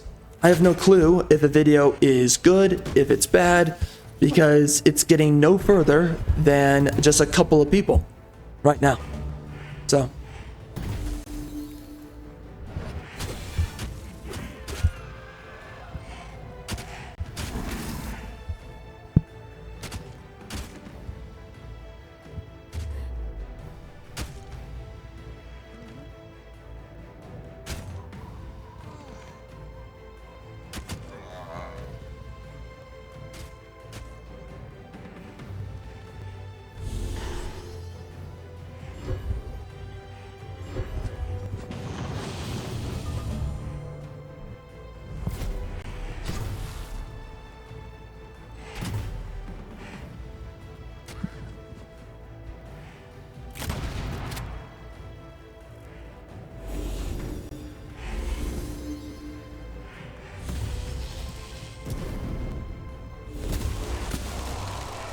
So, we'll see what happens. I might legitimately have to make another channel. Like, that's something I might actually have to look into if this problem does not eradicate anytime soon. It was supposed to by now. I mean, it should have happened earlier, but it still has not worked out. Again, I have no clue what's happening here, but one thing I thought to myself within all of this happening, I was like, hold on a minute.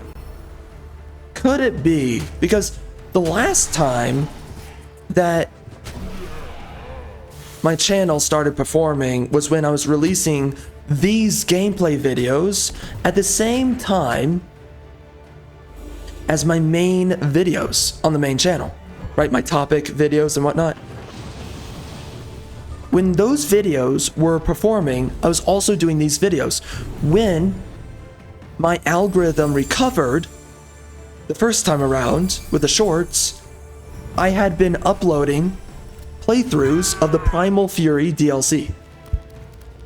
So right now, it's so funny, by the way, that around the time of the Primal Fury DLC releasing, that my channel's algorithm got completely screwed up, and that then around the time of this DLC coming out, my channel broke again for, you know, similar reasons. So weird that happenstance occurred, but whatever. What I'm legitimately thinking though is like, something I'm going to think of doing, and I think I'm going to do this. I'm going to, if the problem does not fix itself within the next like 1 or 2 days, I'm literally just going to have to do another playthrough of this DLC. And I'm going to have to upload it to the main channel alongside my main videos they're uploading, and that might fix things. It's possible. That is the last resort that I right now have, because that was a part of the equation in my channel originally, healing itself. So, you know, who the frick knows what the F is going on? It's just, that's just something that I've been thinking of, though, is that maybe it's connected to all that.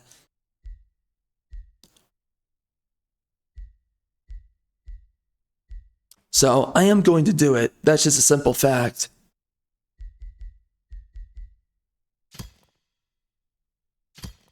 I don't really have a choice at this point.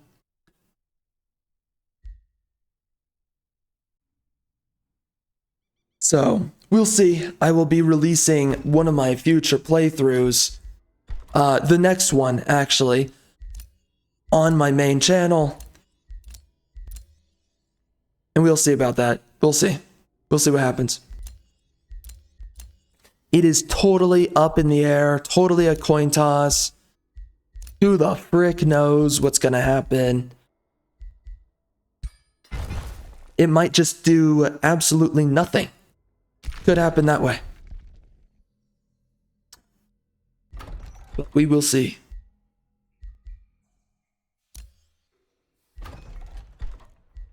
I just think it's so stupid. And then you have people who sit there and they say that this problem does not occur for them. It's like, it's really just safe to say that most channels should completely avoid ever doing this, you know? Do not go out of your way to do anything but what you're set out to do. If you want to be a shorts and a clips channel, then do that. If you want to be a freaking live streaming channel, then do that.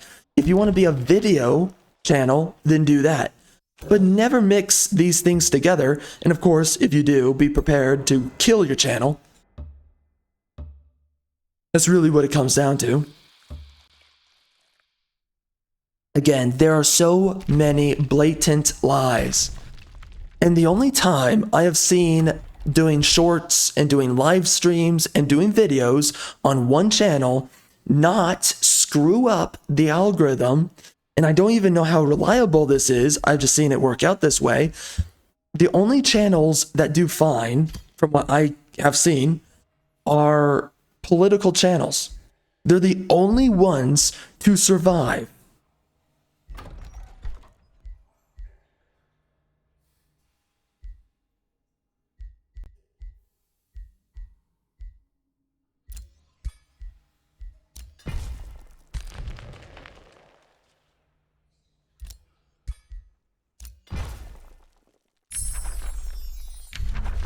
For some reason, when I notice that political channels, they do all of this content together, somehow it just doesn't seem to hurt their channels too much. Now, of course, you have no clue. It could be that they're still getting views, but it's also hurting their channel. That's of course possible. I wouldn't rule that out. I have no idea, right? What's true, what's not? Who knows? Who the frick knows?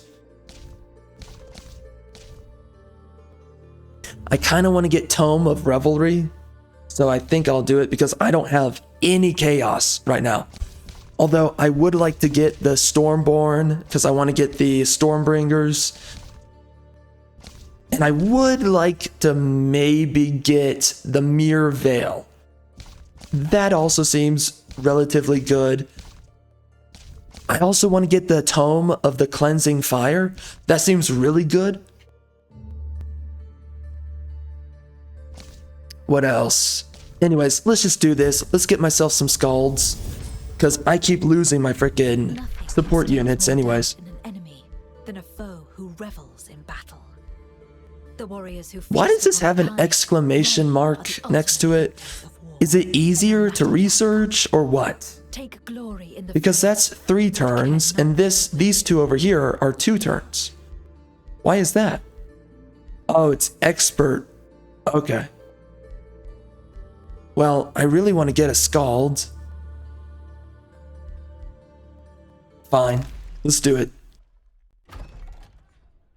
Doesn't matter.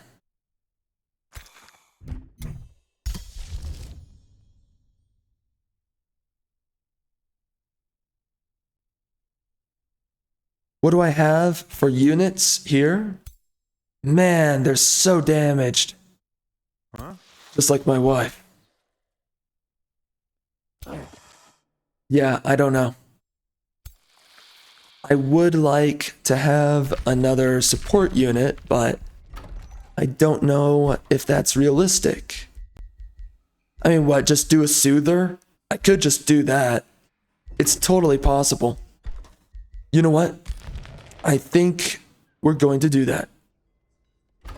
Because a soother has all of your racial transformations, so it could be a really good unit. In the past, I've never seen your racial support unit be that good, but we'll see.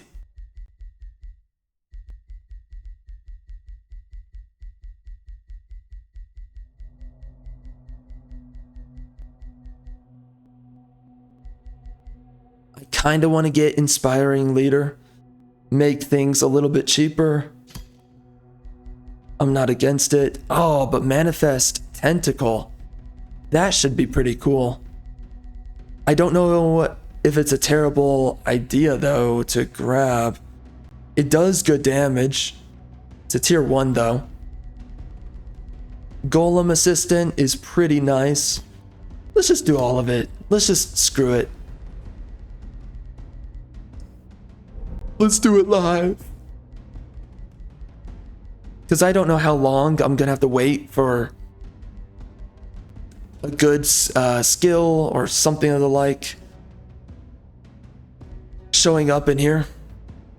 Right now, nothing's showing up, so forget it. What level are you? 19. I want to hold off on this guy. Oh, he's not going to be able to get arcing weapons. That's too bad. Whatever. I guess do Vigor so that I can get the Golem Assistant or the Manifest Tentacle. That could also be good. I don't know.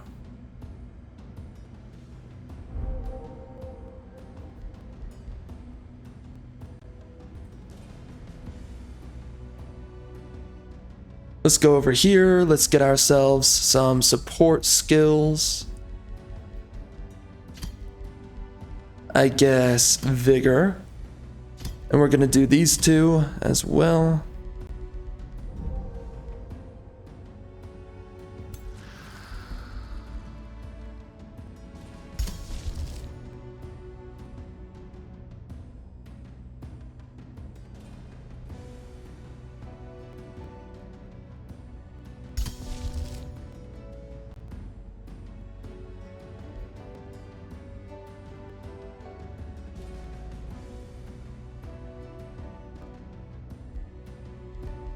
Oh good, I can execute. And I can finally inspect the biatches. Well, I don't... Well, animate. What do they have? Resourceful. Ooh. I would actually like to take that. That would be nice. Alright, so Morpho is a biatch I can... Oh, so that's Scorpio. Alright, so let's get rid of this guy. I can recruit. Alright, let's execute the fools in here.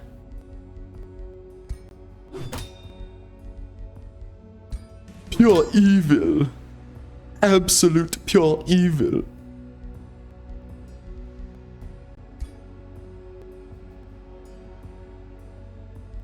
I want to get the resourceful dude.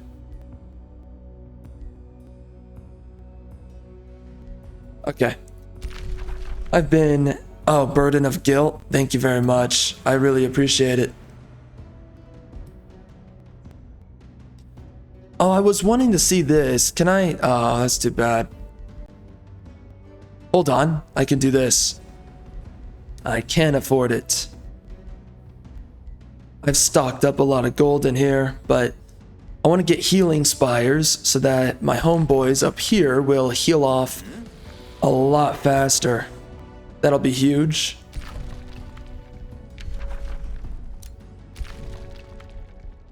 Yeah, this guy's just chilling out here. Kind of weird.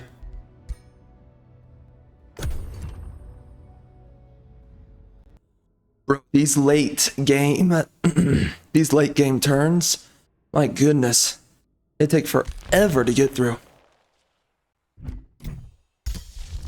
Just sitting around, waiting for absolutely nothing.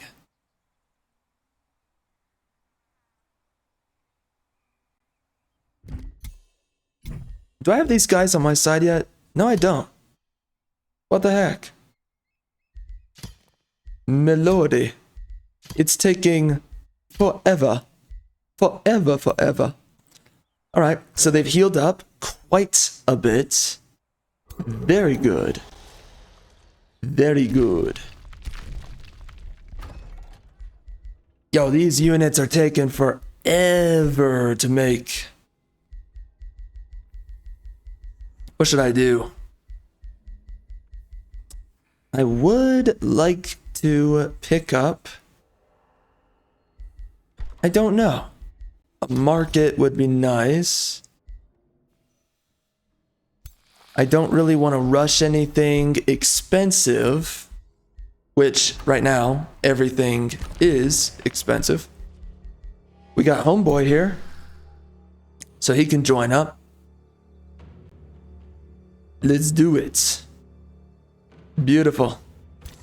Yeah, these guys need another unit, and that unit's going to be coming a little later. So, I think we can get away with this. We're going to go in, and we're going to attack. Because I want to get this city under my control. Right there.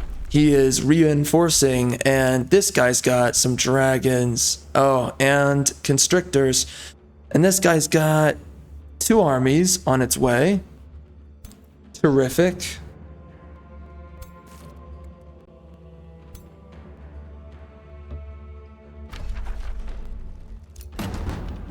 Alright, let's do some of these siege projects.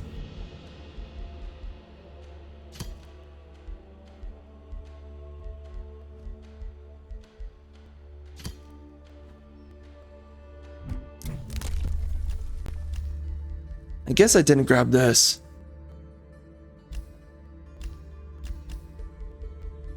We can also grab this right here and get ourselves another siege project.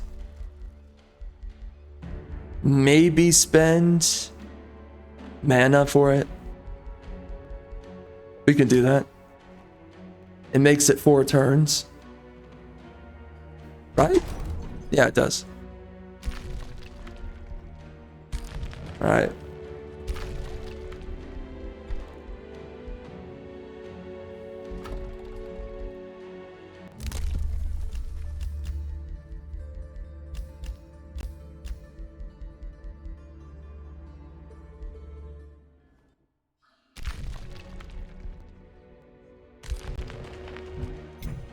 Well, I guess that's it right there.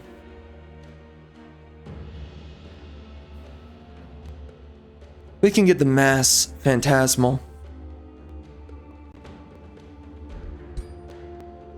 Alright, I think that's good. And into the next turn. Alright, we took a little break. We're back.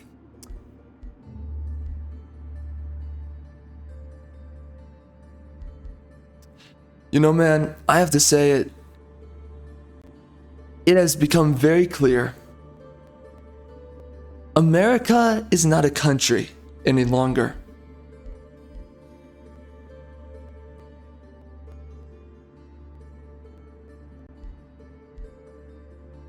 And that is all I have to say. We know for a fact that America is quite frankly done for, man. We know it's done.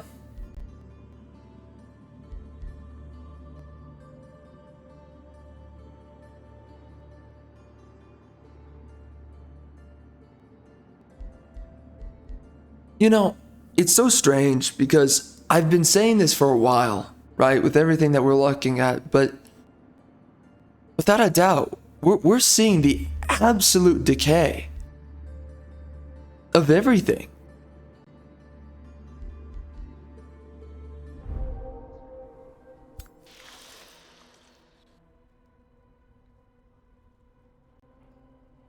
Like, what's happened to this country is that we're seeing a state for a civilization where people cannot best way to say it, people cannot comprehend the essence of truth. They cannot. They refuse to. And whatever reality is, truthfully, is no longer understood, nor is it confirmed upon by others, by their fellow citizen. And quite frankly, common sense is dead now. And it's crazy because the left, they are not common sense, but they believe themselves literally to be common sense. There's no future in a country where you have these deranged lunatics and they believe that they are the side of common sense. I don't know what it is, but people have been truly living within a perpetual state of ignorance and well, I don't know if ignorant bliss, but I mean, yes, but there's another word for it. Well, definitely the arrogance of their own beliefs. But it's crazy because, like, I know that if you say anything, like right now what I'm saying, if you say anything that isn't to confirm the egalitarian possession of the country, then there's something wrong with you. There's something incorrect with what you're saying. It's not the other people who are transforming the absolute essence of what we've known to be true throughout generations.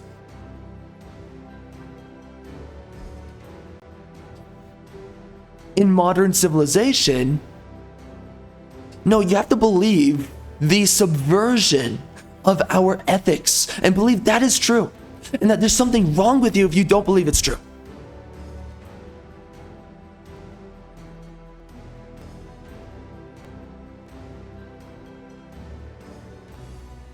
Modernity is doing no good for America. America is a dying country, is not going to survive for long. And when I say for long, I mean, you know, for a while, I was thinking, okay, big problems are going to come in like 8 years, 10, something like that. No, it looks like we're on a speed course right now. Like, it actually looks like the velocity is picking up. People are underestimating the pure destruction that we are seeing. And listen, man, love of God, white people, the way that they cuck themselves out for freaking black people is unbelievable. You have so many white people, white dudes, they sit there and they refuse to acknowledge the fact that, bro, black men, they want your women. It's that simple. They believe that you should be cucked out. And we have a bunch of, in modern day, older generations, we have propaganda upon propaganda, selling this vision and dream of pedestalizing the diverse man and ultimately vilifying the evil colonialist white man. This has been going on for a very long time. And this is not a mistake.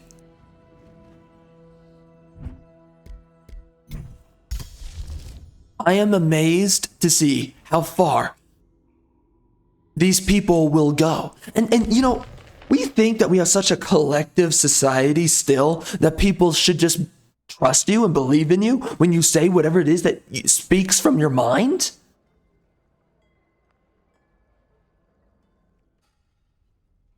The answer is no. The answer is absolutely no. The answer is you cannot shame me to believe your position. No, I absolutely deplore modernity, and I will not stand on your side. I will not do it. I will not do it. I absolutely, entirely refuse. I will not do it. You cannot shame me into it. You cannot sit there and threaten me like the good little freaking postmodernist you are. You're not going to do it. What you stand for is evil, and I will have nothing to do with it. Absolutely nothing to do with it. To sit here and claim to me that there's something wrong with me for not following your degeneracy, I won't stand for it. What a lot of white people don't realize, and what a lot of Americans in general don't realize, is that there's a civil war right now going on. And you have fooled yourself and you've fooled others to believing this false notion that there is no war going on right now. That when someone shames you, saying, you have to believe my position or else, it's always the leftists. The right has spent very long trying to play nice with the left, and it's never done the right any favors. You will always be labeled by these fanatical postmodernists. You will always be claimed their enemy. It will never change.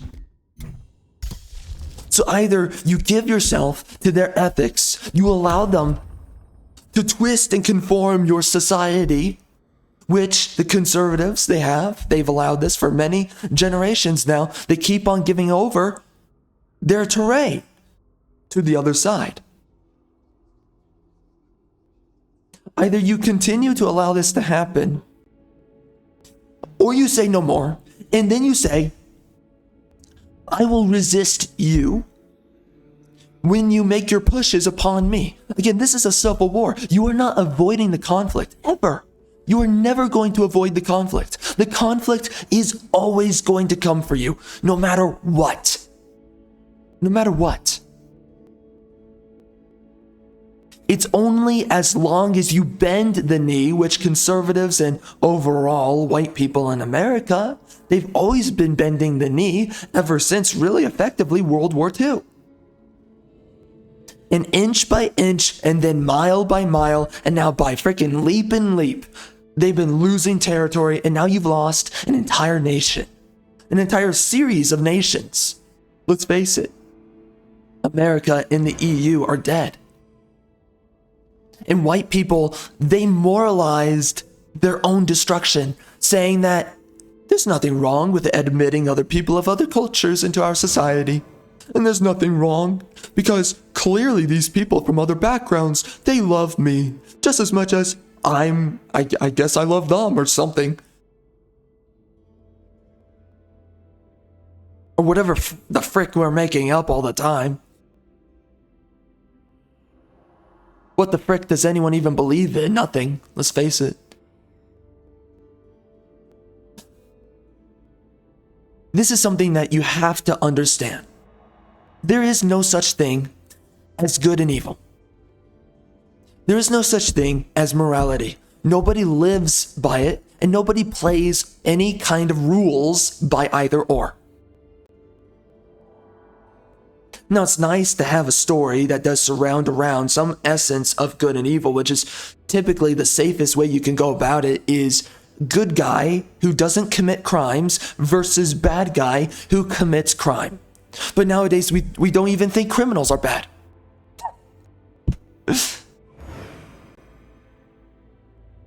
So, what the frick do people believe in? Nothing. Nothing. In these other cultures that white people keep on sitting there saying, oh, kumbaya, kumbaya, we're gonna have kumbaya. Okay. And you don't realize that they completely believe in everything opposite to your nation, opposite to your ethics. When you go to public places and they're not very safe anymore, just look around and you'll realize this is coming as a result to a very specific demographic. And now white people, they don't possess an Anglo-Saxon culture anymore. So now they're becoming a criminal demographic because now white people are behaving like Hispanics and blacks. Just listen to Hispanic music, to black music. Look at how these people from these groups behave. And then look at the fact that we're now noticing white people upon white people, they're no longer behaving like they did 50, 100 years ago. We have completely transformed the nature and behavior of white people, and now it is completely degenerate. Why do you think that is?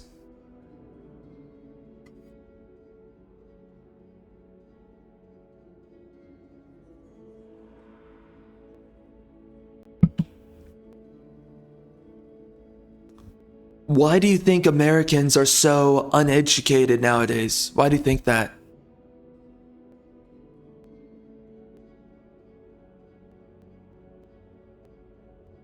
We don't care about what the truth is. We don't care about what good and evil are. Because if we did, we would very happily do something about our actual antagonists. Listen, it is not an ethically pure thing to do to invade another country. It's not.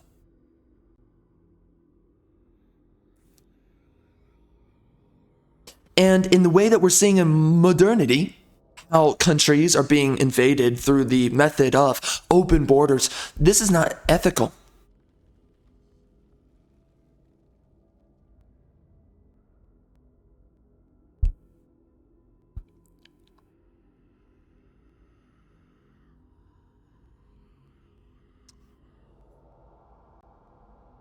What Americans are doing is they are selling their fellow countrymen down a river. It's two different things to invade a country by force and say, yeah, we're invading you. And if we win, that's it. That's the end of the deal. Then it's another thing to sit there and say that it's pure. It's ethically pure. To invade a country by forcefully immigrating yourself, and it doesn't matter what you are, doesn't matter what value you offer to that country, and it doesn't matter what crimes you commit, which are multiple. None of it matters. You deserve an opportunity because America is effectively a country where if there's someone available to give money to, we apparently just moralize ourselves to throw our money away to other people, to other countries, to give everyone else a way of life while we destitute ourselves. And then we have freaking retards within our population who sit there and they say, there's not a pie, there's an unlimited pie that everyone can have.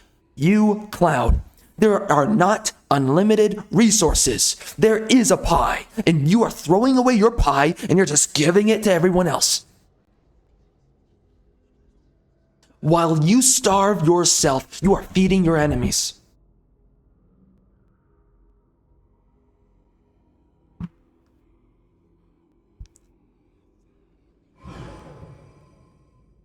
We have been seeing these problems for many years, and everyone acts like it doesn't matter. We act like everyone just deserves humanitarian this, humanitarian that. Everyone's a bleeding heart humanitarian.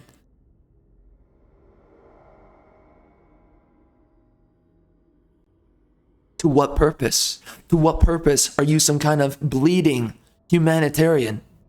Do you not understand that you're giving away everything in regards to yourself? You have nothing left in the end. But this is ethical and it is moral. And there's something wrong with you if you don't accept these premises, these conclusions. There's something evil and wrong about you. So you need to allow your country, for one, to be invaded. You must allow it. You need to allow these subversionists to infiltrate you. And effectively what it's all turned into, by the way, is that now you have white people versus white people. It's almost like there's a huge problem with multiculturalism. Not only do you just bring in a bunch of people from other backgrounds who do not care for your country, your language, any of it, love of God. Why do you think Ebonics is such a big thing now? And again, we've seen white people, they've cucked themselves out so much that now Ebonics has seeped into white people. And now you have so many white people that just hate the living daylights out of other white people. Why do you think that is?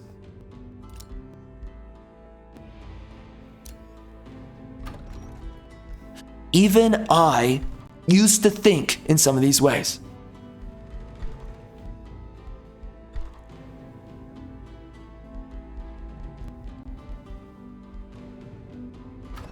And the number one thing they hate is when you wake up to the freaking bullcrap. It's always your fault. It's always your fault to waking up to the bullcrap. It's always your fault. And even if you initially questioned it all, there's always going to be something wrong with you for declaring it out and saying, I noticed this bullcrap and I'm fed up with it.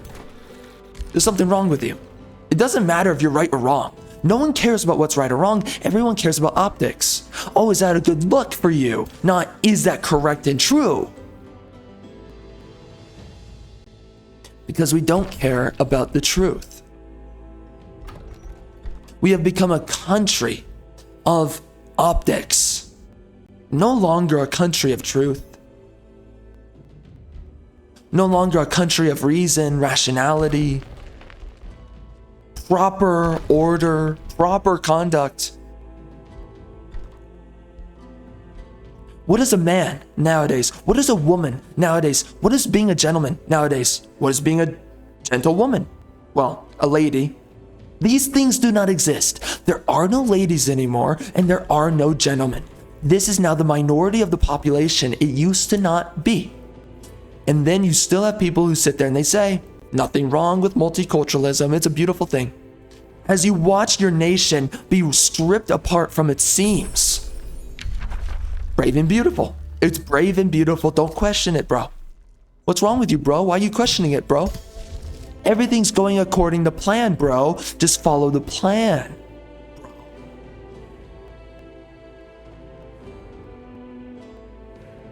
And when you question it, they call you evil. When you say you don't like it, they say you have to love it. When you push back, they say take more. And then they act like they're the heroes, and then they act like they're the truth, and then they act like you have no business saying and believing what you believe and what you say. That there's everything wrong with you. It's always your problem, not theirs. They destroy your civilization. They destroy your way of life. They destroy your peace and your tranquility that generations of men they died for. They were told that they were doing this for their people, for their kin, their children, their homes, their families. They were being told that they were fighting for something that had to do with them. And the future for what they identified to. And now all of that's been stripped away. Now all of that's been taken. And now the future is left with nothing. But you can't forget that when you notice these things and you call them out, you're the problem.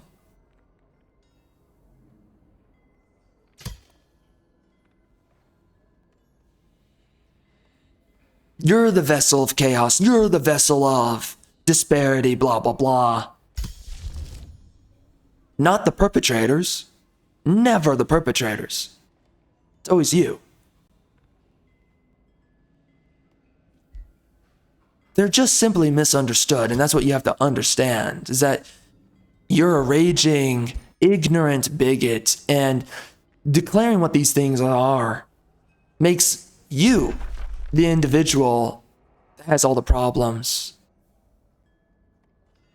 Right? You'll get shamed. Oh, what a sad little pathetic life you have. Calling out the problems as they are. Oh, yeah, you're right. You're right. Things like gasoline are not more expensive. All these random problems that we keep on hearing about and that we're seeing in real time, they don't exist. And it's not because of you,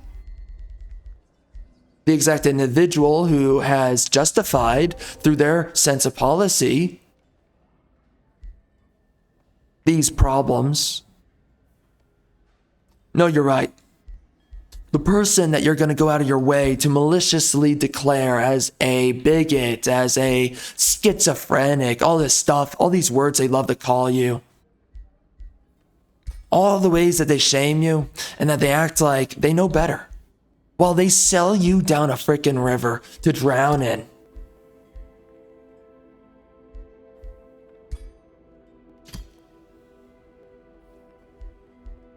America right now is undergoing a civil war. And effectively in the EU, that is also pretty much the case. Let's face it, there too. Your neighbor is not your friend. Your neighbor is seeking out your destruction. And you're told to accept it. You're told, no problem. You're told you're a bad, meanie pants, evil person if you don't play game. You have to accept it. You have to play along. If you don't play your part, then how can the catastrophe take place? The catastrophe that we're calling your freedom. You're being freed from yourself, from the enemies that we told you that you have.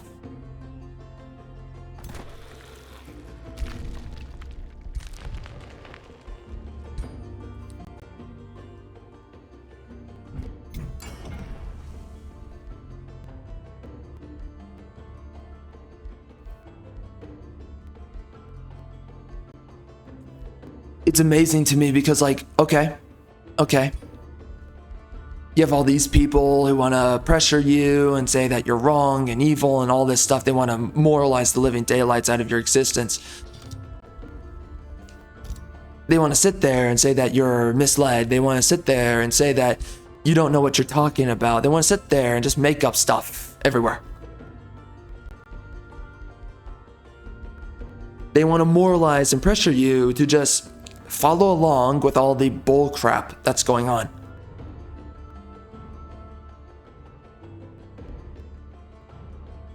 So then answer me this.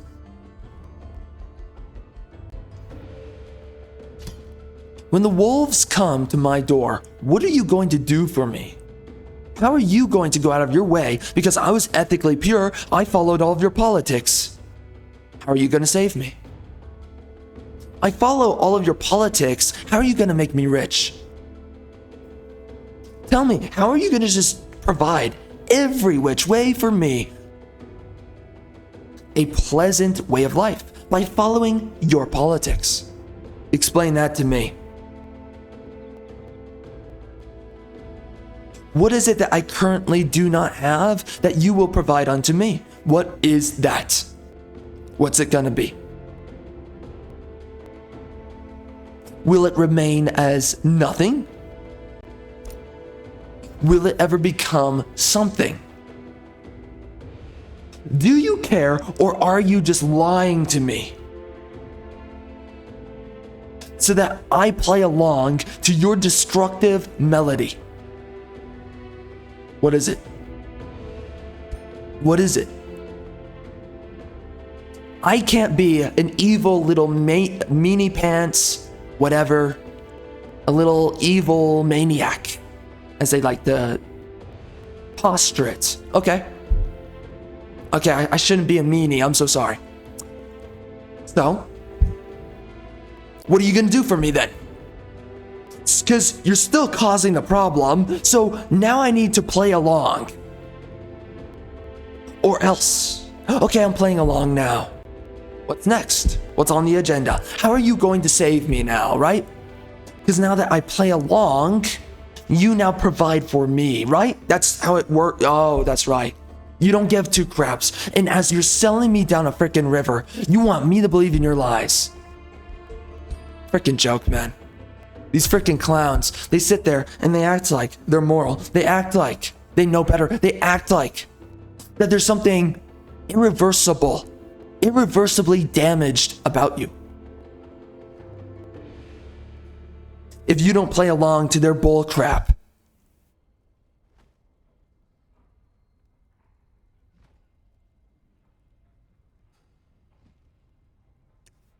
Maybe I'm tired of your bull crap. Just maybe. Maybe there's no incentive for me to agree to you. Maybe I end up in chains when I follow your way of thinking. Maybe my life is worse when I think and believe the way you do. Why do you think leftists have popularized the term mental illness? Why do you think that is? When so many past generations, they didn't even think about it. It was just, I'm dealing with these problems right now. But we're working through it.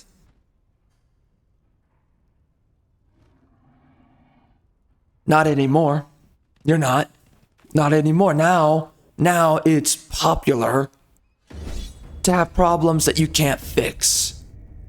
That's what it's turned into. Hold on a minute. You tell me what's moral. You tell me what's ethical. You tell me what's pure. You tell me what anything means when we've thrown it all away.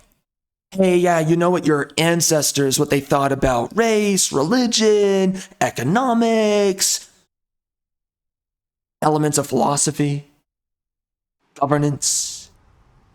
Do away with all of that and just follow us. We've got it figured out. We've got it handled. Just follow along. Play to our little tune. Don't question it, bro. There's something wrong with you. You're a little bit twisted and demented thinking for yourself. The greatest sin of modernity has been over-medicalizing everyone and their mother. You're a narcissist, you're a schizophrenic, you're dealing with this mental trauma issue, you have baggage, your trauma loading or whatever the frick they call it now. Love of God, how many terms do we need? How many terms do we need to just reveal that the person shaming you has mental illness? How many terms do we need? And when you get pissed off with the individual, with the mental illness, with the frickin' degeneracy, the problems, they are the vessel for chaos. No. You need to be gaslit and told, you're the problem. Why you mad, bro? Why you mad? What's up, bro? Why you mad? Oh, what's the little problem, little guy? You're mad? Aw.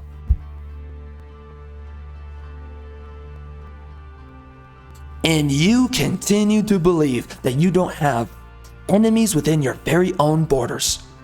Not only the people invading you, and they don't give a crap about you and they're doing everything they can to attack you, but also the people now within your own borders. But let's be clear about this. The people within your own borders, these are the dangers of multiculturalism.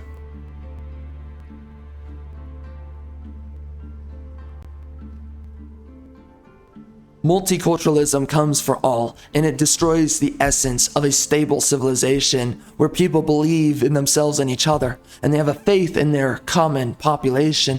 Who has faith in each other anymore as an American population? How many times does some frickin' conservatard or neoliberal tard.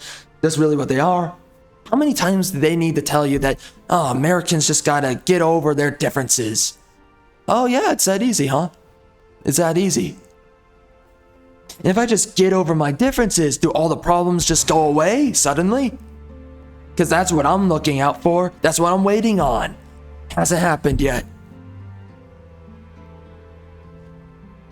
Tell me where's the solutions. You don't have any, but you're telling me I just need to play ball. And then what? I play ball, and then what happens? You still voted for criminals in my neighborhood. You still voted for my business to get shut down or destroyed. You still vote for all the crap that screws over my life. So tell me, I believe in everything that you say. I believe in all your shaming and all your threats. Because if shame doesn't work, then it's threats. Okay, fine, I follow along to all of it. And now I'm on my knees begging to you. My life is in shambles because I still followed everything that you told me to do, and it screwed me over. So me as the little bigot, sorry, I'm not a bigot anymore, I believe what you say. Me as the humbled individual with this raving humility, I come before you and I say, teach me, O wise one. You know more and you know greater than me.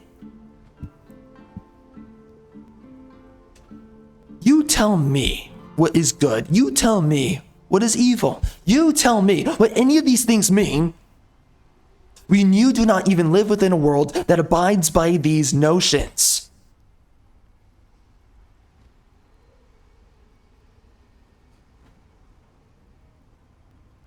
But how dare you question? How dare you think for yourself? How dare you not follow our ethics when our ethics get you killed?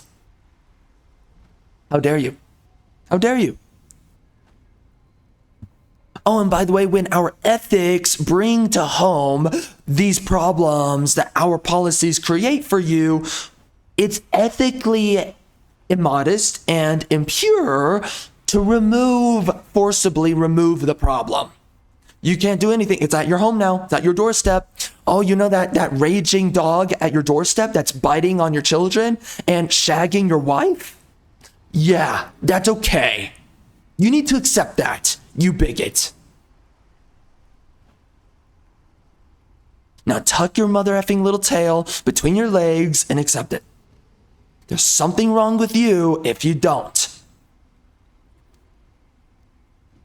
You've got to accept it, bro. There's no other way. You don't have a choice because you would be unethical.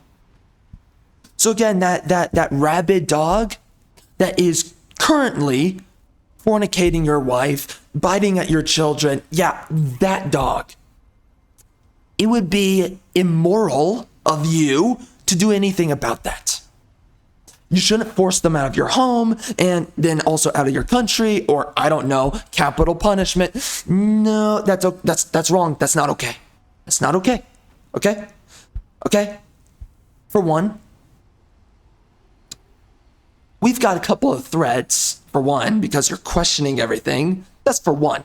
Two, is that this is okay. This is moral, and you've got to learn to accept it. You've got to learn to play ball, because if we just play nicer at this game, the dog will stop biting your children and fornicating your wife. The dog's going to stop. Just trust us, bro. Just trust us. We've got it figured out. You just need to play ball real quick. You cuck. Play ball.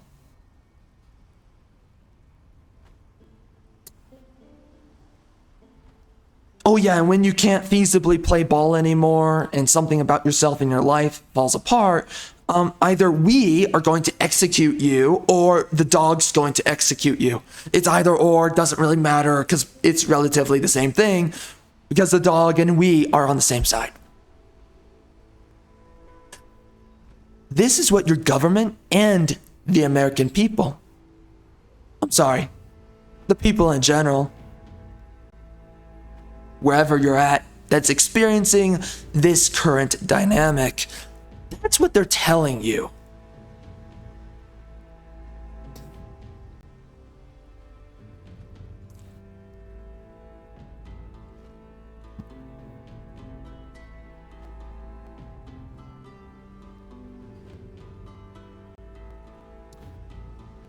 Thomas Jefferson, right, said, there will come a time where the tree of liberty will have to be watered once more.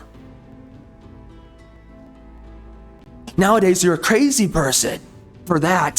Something that used to be very normal and had a very good reason for being said during its time and age, for many generations, by the way. But suddenly, in the realm of enlightenment, we're living in enlightenment right now. Suddenly, something that many years of strong men, what they thought and said, men who didn't suffer from mental illness, they're wrong. And you're right.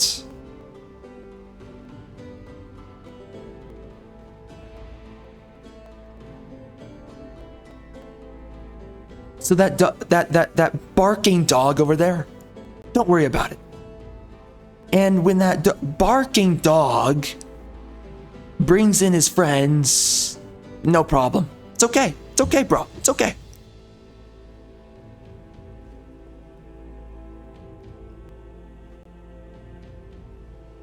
Not only are we going to see a future where Thomas Jefferson's words make absolute sense, and it's like, no, this is not an optional statement. This is existential reality.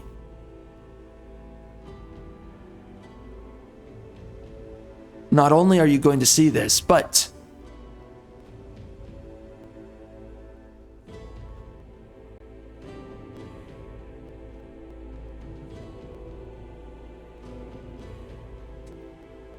eventually everyone's going to learn. And at this point, it's not even a choice anymore. Everybody wants to live within ignorance.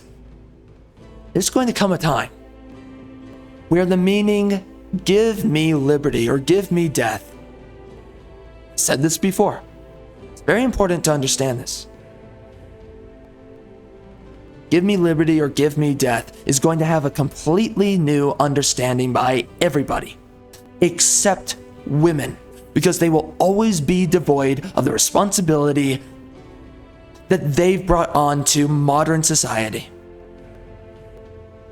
You can't blame them, because that would be ethically immature, ethically compromised. You can't do that. That's wrong. Stop it. That's wrong. You can't blame women who just voted in. Bunch of criminals. Because a lot of women, they love that frickin' open border stuff. They love it. You can't blame them. You can't blame them. Even though they voted that way, you can't blame them. And when you are in the survival scenario, after years of saying, oh, they just want a chance, we gotta offer it to everybody else, our prosperity. Oh, our own American citizens, they can't end up in university, and we could totally figure out a way to do that. But let's offer it to the people who don't have anything to do with your country or your language or your ancestry. Give it all away to them. It's ethical. Don't worry, bro. What's the big problem, bro? What's the big deal? Why you mad, bro? Why you mad?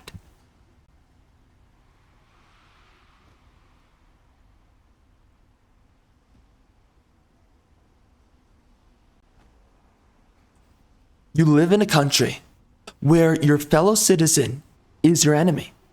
They don't want to see you well off. They don't care about what's going on in your life.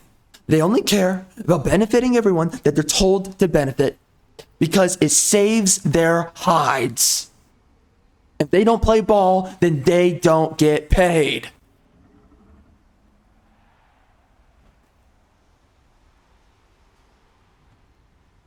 In the most literal of ways. So they'll shame you and tell you that you're a bigot, tell you, oh, you just can't get through to this guy. They'll make up all this freaking crap about how they're correct and you're wrong.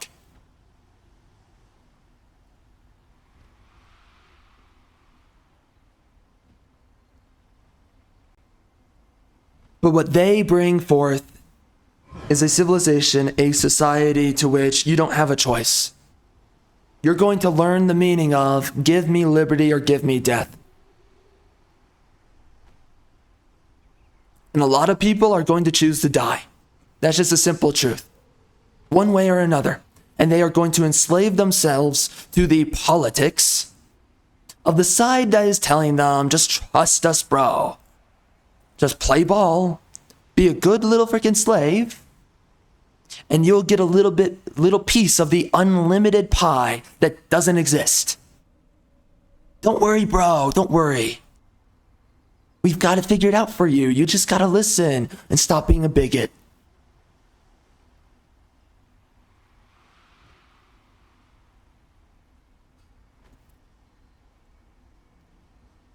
Make everybody else happy at the expense of yourself. And when the whole world comes tumbling down upon you, the only person you have to blame is yourself. Well, you just weren't good enough. All they need is just more funding. That's all they need, and then we can fix the problem. If only you just paid more taxes. That's all we needed. You're just not a good enough liberal. Sorry about that.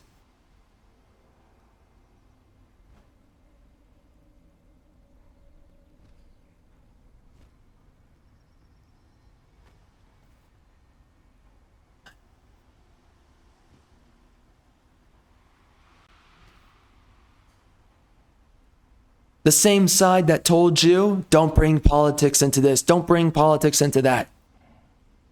This is a school. Don't bring politics here. This is a study group.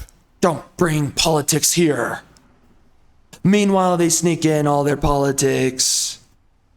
And then it infests everything you once knew and loved. It was never about politics, right?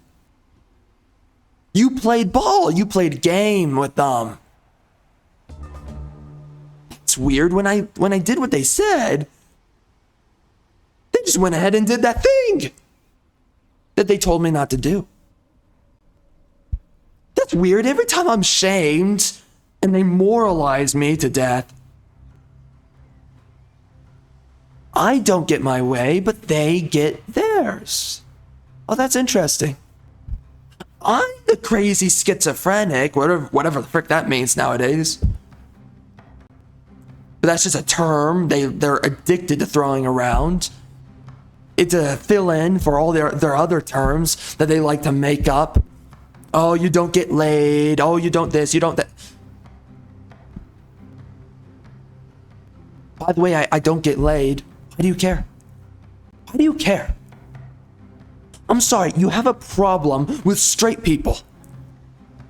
So it's a bad thing when they're getting laid, but now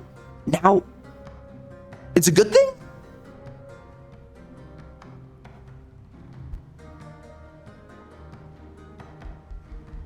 Also, you want everybody, and you've been rather successful at it, you want everybody obese. So what, now I'm supposed to desire obese people?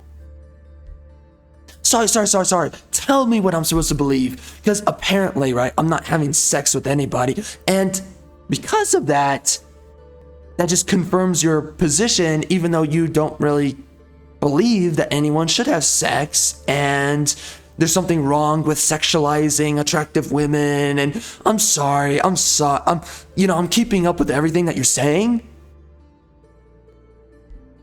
And it's not that it doesn't make sense. It's just that I'm having a hard time keeping up with you. That's all.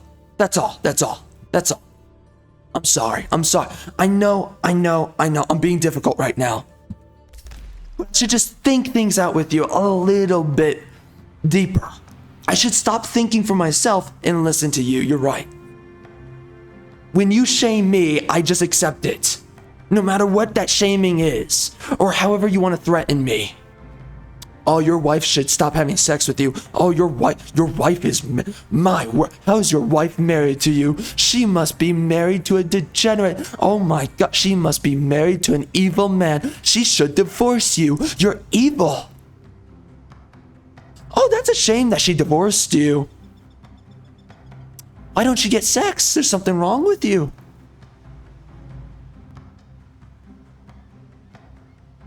It's never good enough until they win.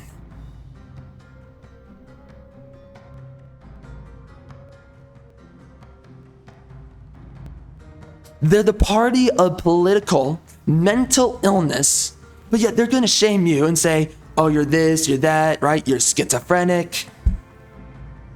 I'm the schizophrenic, right? All this freaking made up crap that they say. So I stop being a schizophrenic when I listen to you and everyone on your side, who, by the way, are ending themselves in record rates. Okay. So I'm gonna be one of the lucky ones. That's what you're telling me. I'm gonna be one of the lucky ones. I believe what you want me to believe. I stop calling out the problems that you're creating, and then suddenly,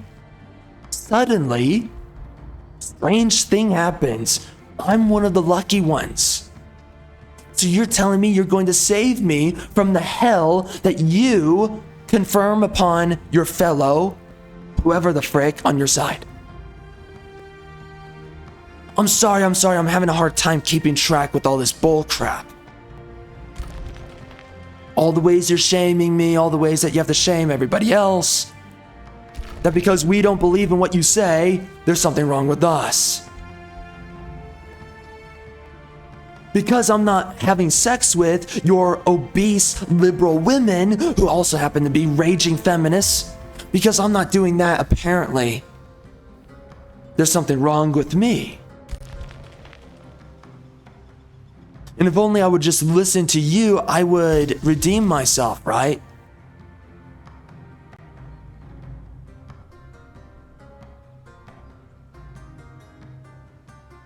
So here's my question. At what point is it ethically sanctioned for me to call out problems? When is it okay for me to indicate, hi there, I see a lot of issues. Is that okay? Can I say that now? Is that okay? I don't want to step on anyone's freaking shoes because that would be unethical of me.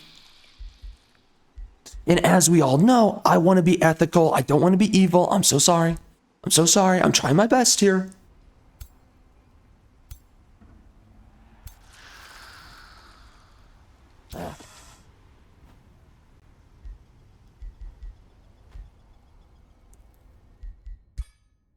I'm sorry. Is it okay if I say clown world? Is it okay if I say that? Or again, I'm a bigot and I don't really understand things and I'm really closed-minded and I need to be humbled, blah, blah, blah, blah, blah, right? All the freaking terms they love to throw around.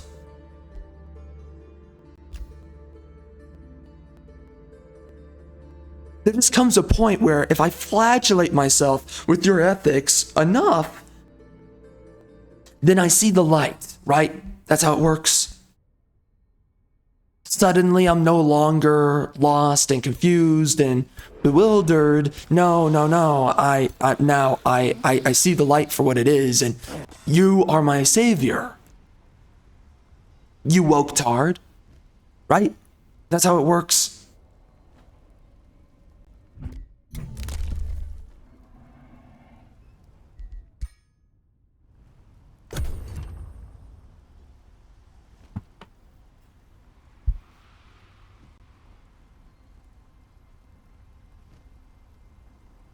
Do you think that if your friend stabs you in the back, literally, repeatedly, multiple times, and they make decisions that puts you and your family into jeopardy, do you think that's a friend?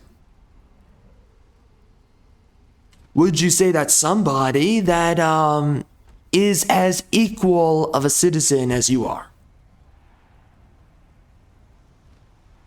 Because right now, everyone keeps telling each other that there's nothing wrong with anything that's going on, and that having fellow citizens that just want to see the death of your country, there's nothing wrong with that either. You know, we sit there and we have problems with other countries when they say death to America. But when you look at your own people, your own side, supposedly your own side, and your own side is saying death to America,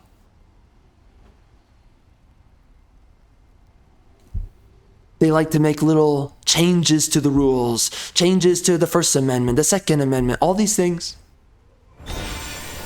Apparently, you need to be told by your enemy that they actively want to see the end of your existence before it is ethical to say, oh, this is my enemy, and they want to see the end of my existence, right?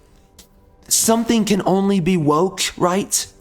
When someone tells me it's woke, right? I'm sorry. I'm trying to get a better understanding that when you say jump, I jump. And when you say crouch, I crouch. And when you say do everything I say under the sun, I say do everything you say under the sun. I'm just trying to get a good sense of everything here.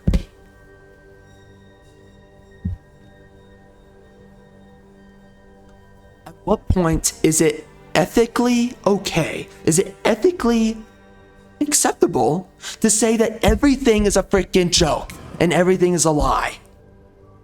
When is that okay?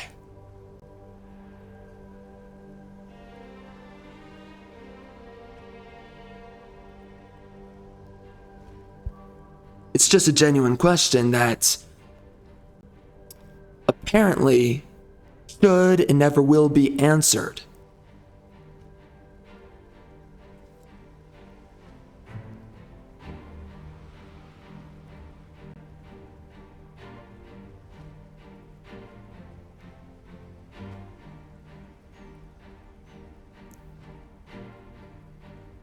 So when your country has the fall of Rome moment, and everyone that shamed you, and everyone that moralized you, and made fun of you, and mocked you, and said, oh, they're so silly, they're talking about the fall of Rome, oh, how silly. Don't you love that that's their freaking counter-argument? You always gotta wait. Whenever the other side has any kind of argument, the neoliberals, whenever they have any kind of argument that they speak for, you always just gotta wait for the freaking retardation coming out of your freaking enemy's mouth. Which is, what is their wonderful counter-argument? Oh, you silly men, talking about the fall of Rome. Okay. Oh yeah, it's a joke. It's a joke. Yeah, I'm sure. The very real repercussions and outcomes, consequences of your freaking policies, I'm sure it's just a freaking joke. Yeah, that dog that's forcefully fornicating my wife, that's just a joke. That's just a joke. Don't take it serious, bro. It's not a joke. It's alright. It's a joke, but don't take it too serious. It's not reality. It's not really happening. Oh, it's not really happening. Oh, it's not really reality. Then all your made up ethics and all your made up politics and all your made up rights and wrongs, that's not reality either. I'm sorry, it's ethically immodest and impure for me to sit here and make up what's reality and what's not reality. You're the only one that's allowed to say that. I'm sorry, I'm having a hard time keeping up with when is it right and when is it wrong to say what is true.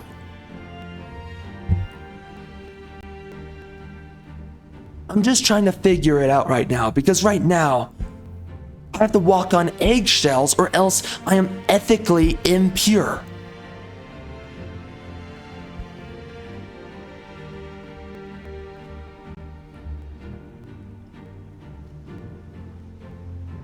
Oh, and God help us. God save us all if the other side just ever freaking grabbed their freaking nuts for 2 seconds and just said, Go F yourself. Literally go F yourself and never come back. That would be a real problem then. You would be the real schizophrenic then, right? You're never allowed to address the problems. You have to see the problems, tell yourself they are not real, tell yourself that you're made up freaking politics and their rights and wrongs, say that that's real. See, now we're playing the game. Now everything's coming full circle. Now we're doing things the right way. Say things are false when we tell you to. Say things are true when we tell you to. There you go. You're doing it the right way. And now you're not a raging schizophrenic. Now you're a normal person. And you're still poor. And you still got a lot of issues going on. But don't worry. We're not going to help you. We're actually going to keep on taking your money. But now you're playing the game. Good job. Good job. You're learning. We have years and years within American media of good and evil. Apparently, good and evil. Where we tell you what the villain is and we tell you what the good guy is. And in modern day, reality mirrors none of it. In fact, we've proven that we are afraid of admitting who the real heroes and villains are. Turns out it is partisan. Oh, that's interesting. Who would have guessed? I was always told that it's not partisan at all.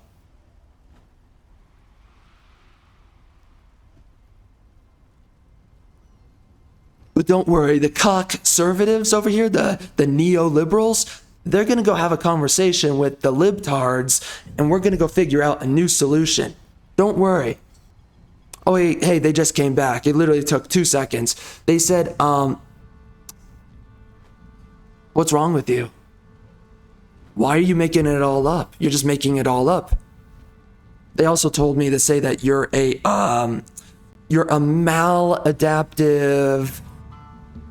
maladaptive, sorry, what's the other word? Maladaptive, narcissistic, schizophrenic.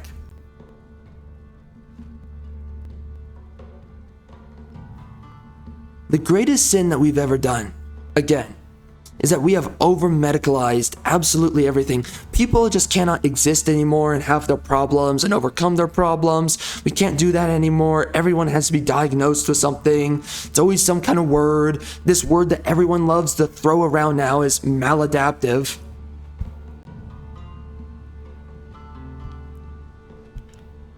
At what point do the people yapping, creating problems, do they finally just shut up and admit, yeah, I'm the one making all the issues?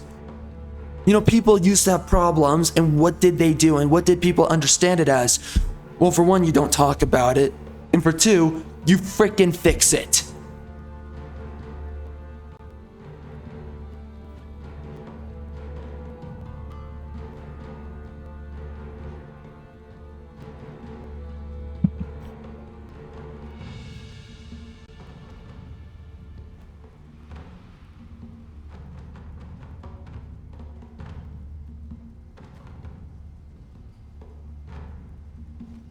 You know, we always have these stories about how it's always everything outside of society that's the villain. But we never have a story about how society is the villain, unless, of course, the hero is a liberal, like with the Joker film. You know, at first I thought that life was a tragedy, now I realize it's a comedy, right? But you can only believe that and say that, and it's only acceptable to make a story about that when it's about a liberal, right? When it appeals to liberal sentiments, it's only acceptable then. But again, in truth, we're truly afraid to just finally declare and state, within a story that's actually society that's the villain, everyone thinks that they're doing the right thing because they're just lying to you and each other.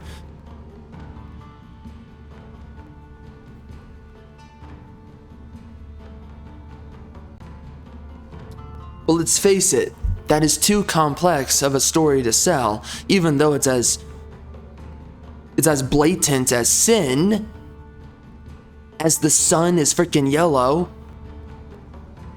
Here we are.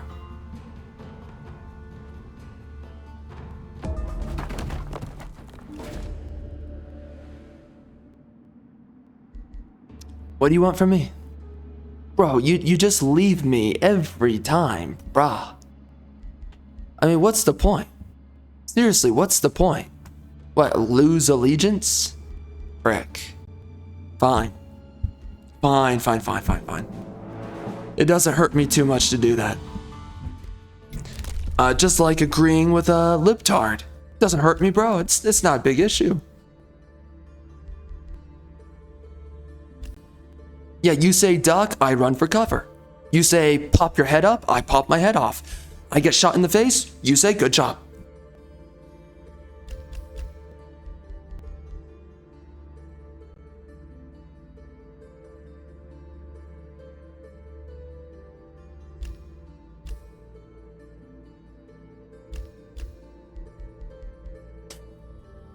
You want to know what has me more livid than anything else?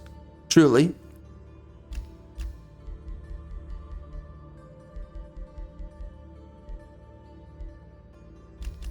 It's when you have such a declarative enemy.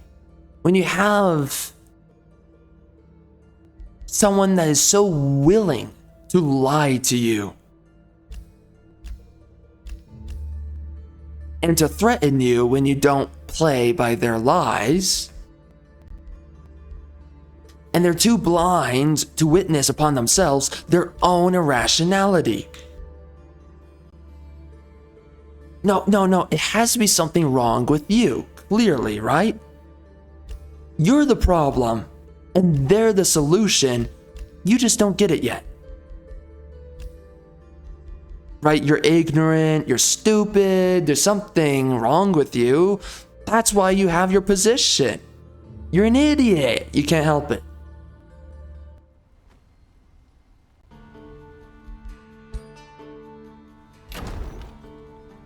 We have made friends with our mortal enemies. And we told ourselves, it's just gonna work out, bro. It's just gonna work out. Trust me, bro. Still waiting for it to work out. So far, it's not happening. In fact, well, yeah.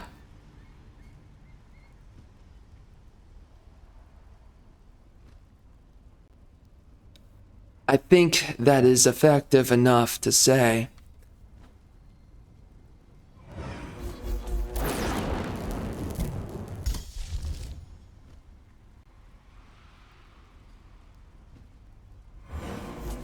But again, remember this, no matter what you say, no matter how you call it out, it's always your fault. It's always your problem. It's always down to you.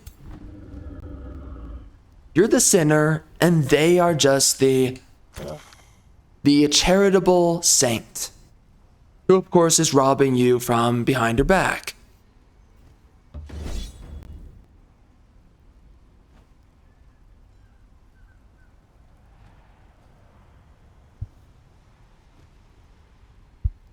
We know who is blatantly evil.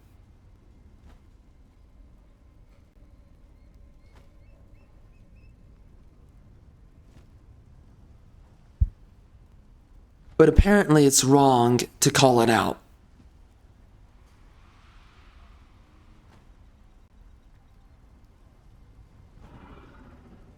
Again, these are people who believe in nothing. They don't even believe in the premise of what life is and what a man and a woman and everything else is. What a family is. They don't believe in anything. But then they're going to sit there and tell you that they know better than you. That they're going to sit there and tell you that you're ignorant. and that they're enlightened. They're going to sit there and tell you these things. Let's watch the fight.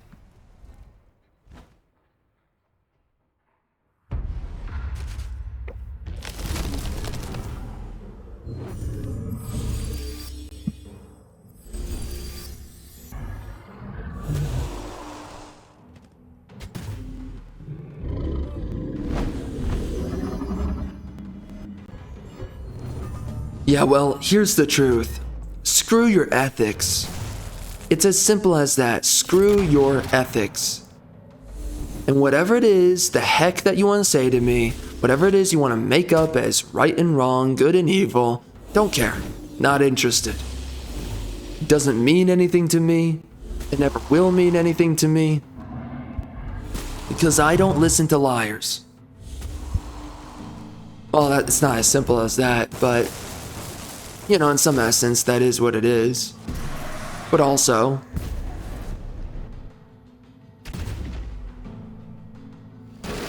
your twisted ethics don't mean anything to me.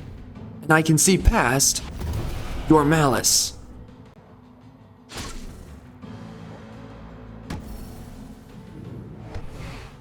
There is no benefit in permitting evil.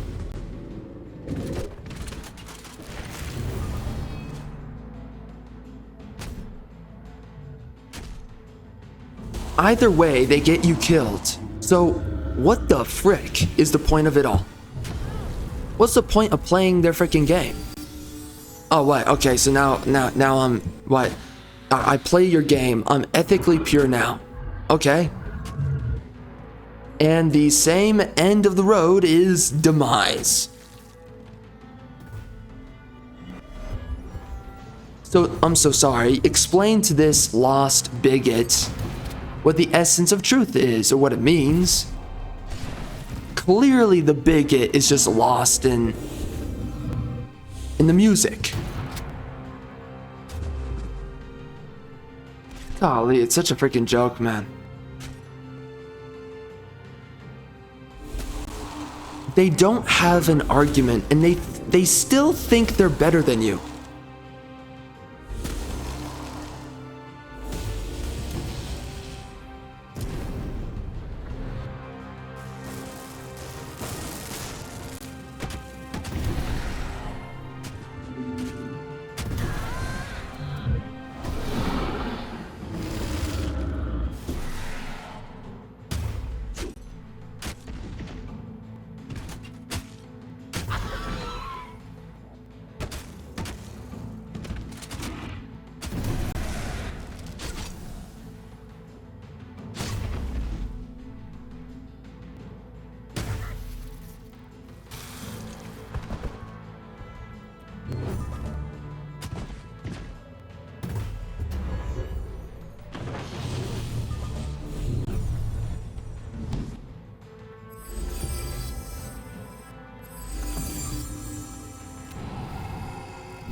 It really is amazing to watch a political party that innately refuses the idea of what makes a civilized society.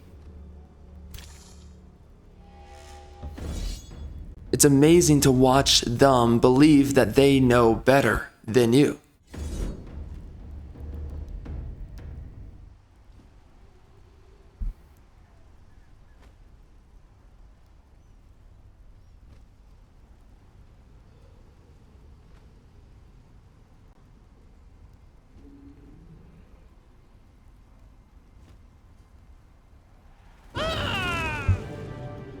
Ah, for real? That's unfortunate. Yikes. I don't really want to mess with the fights right now, honestly. I do hate this outcome, but I don't really want to, I don't want to bother, you know? So we're not going to. We're just going to heal up. We're going to bunker down right here. Wait, they were healing more? Oh, that's because it's the gloom. That's right. All right, so I do want to, wow, absorbing it takes that long, but migrating it is way faster. Well, I'm definitely migrating it for sure. So 1 turn, that's all we need. And we're going to make these guys right here.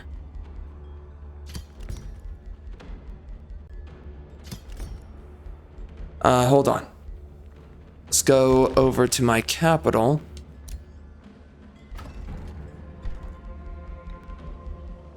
Spellweaver. Technically, this is faster than over here. Like, way faster. So just do it over here.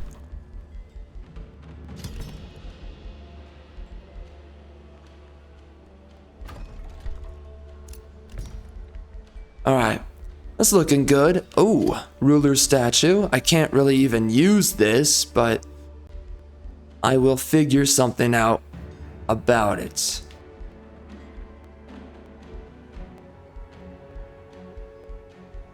I should place it somewhere that I can't really get a lot of bonuses from.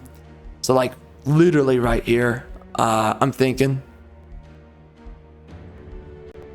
Yeah, pretty much right there.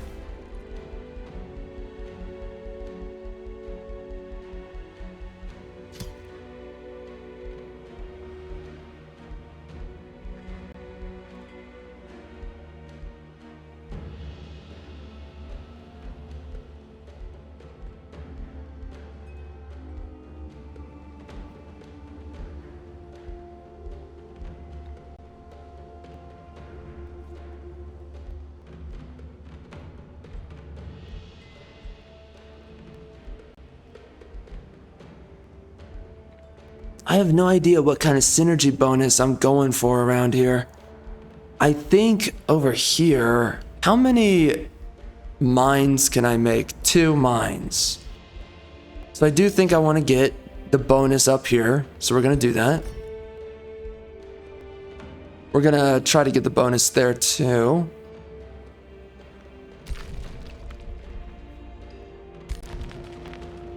Oh my gosh, we are so bruised. Whoa, that's insane. We don't have a good way of healing right now.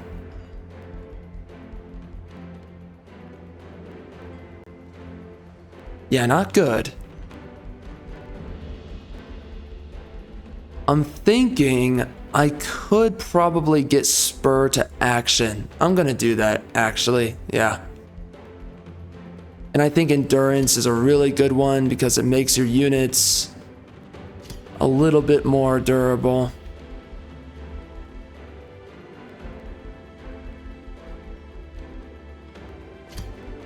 Maybe overall, right? Doing more damage doesn't really matter because right now my units, they're dying way too easily. So we can do that. Because I just don't know, when am I going to spend the rest of the skill points? I've really got to make my units simply stronger. This guy, I don't even know what I'm going to do for him. I guess Golem Assistant. It's another unit on the field. What about this biatch? Let's do the same thing over here.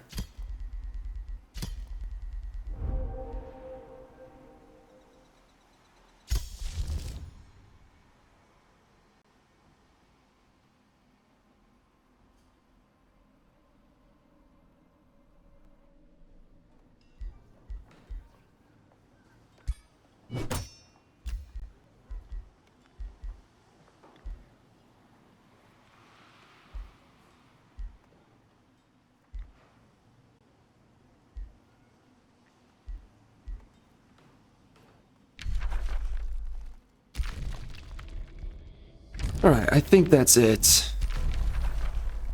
Oh, we got this guy back. That's nice. So we're getting all of his crap again. Cool. What is this? Knowledge. What is this? Okay.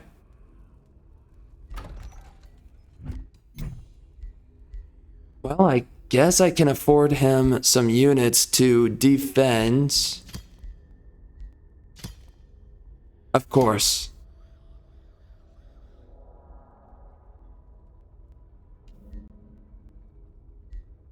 We're gonna wait on it.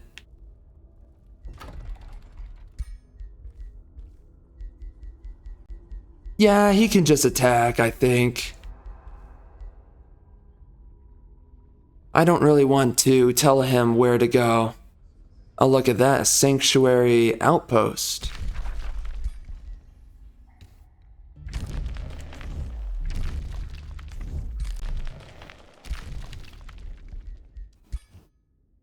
Dang, this guy is all over us.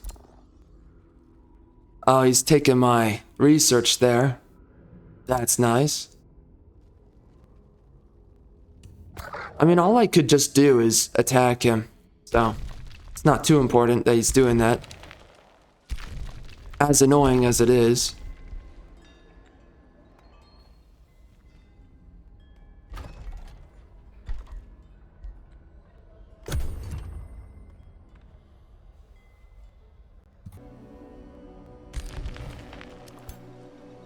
Alright, so now we sit here and we heal forever.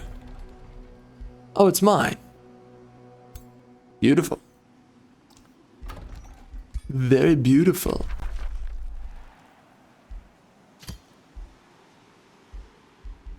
Which one of these corroborates my desire? That gives me more knowledge. I'm gonna do that. Ooh, most of everything is already built for me. Ooh la la.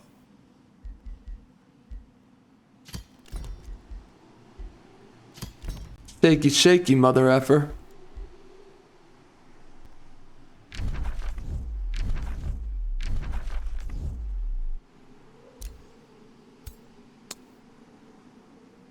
Okay. Interesting. So is this guy going to try to attack me? What is he sitting on? My gold. Well, you can continue to do that. I don't care. I will allow this of you.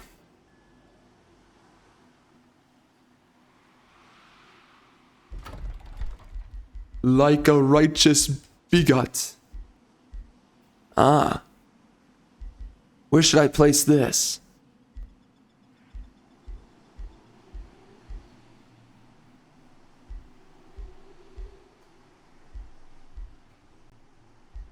I kinda want to do it here.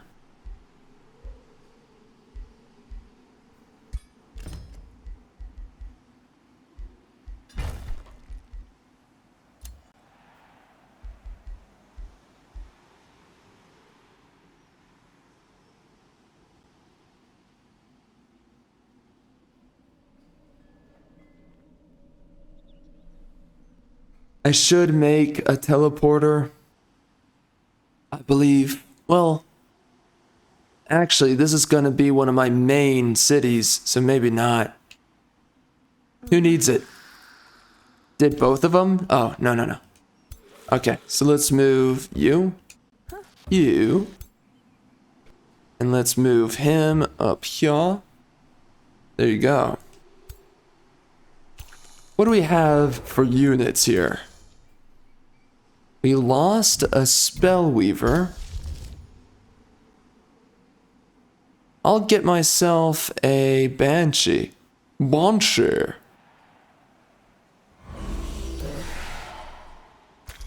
Beautiful. Absolutely beautiful.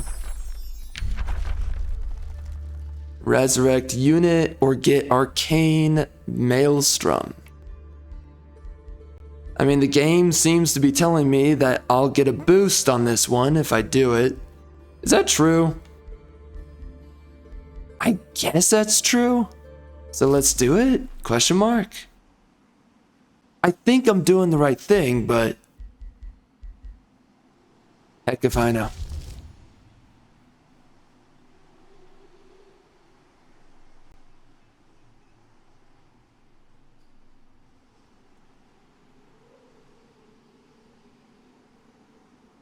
I don't know.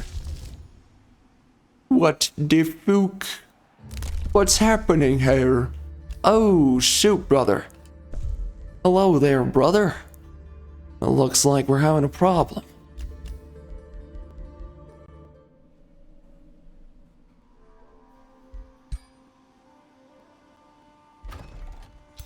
I wonder how long this playthrough's gonna take. You know, one of my longer playthrough, no, the longest playthrough I had was a 5-parter. And that's when we were doing the magical materials build. That was a long one. A very long one.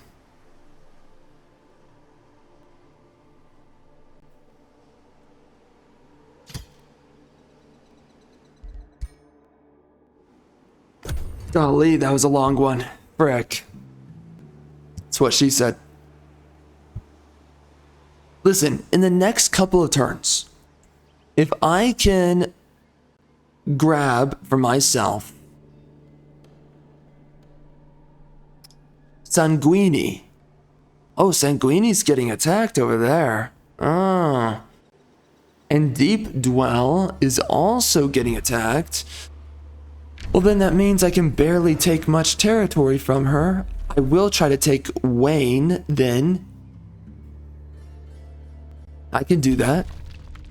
And she's also down here with her hero. Why did she make an outpost? Why would you do that? That makes no sense. That is the weirdest decision I've ever seen the AI make.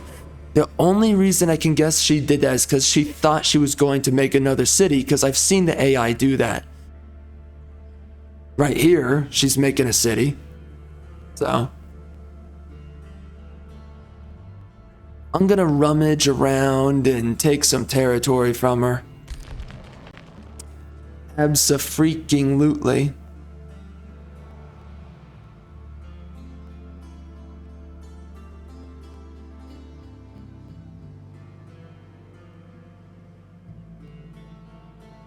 I guess I could take some of this territory too.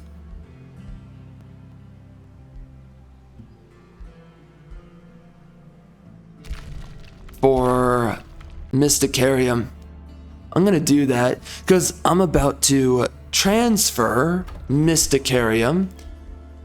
There's not too many things I have to purchase now for this city. So we're about ready to transfer it over to a free city vassal. Yeah. Ah, yeah. And we gotta do that soon as well. We've got quite a few things to do here though. We've got to come back down here. We gotta build an outpost so that we can eventually take the Lair of Silk. And then Rune Carver's camp here. I want to take that away from them. Give it to Mysticarium, and then we're probably good at that point.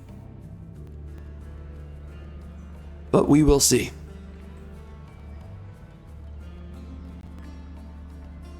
Are you allowed? Oh, there's no way of checking.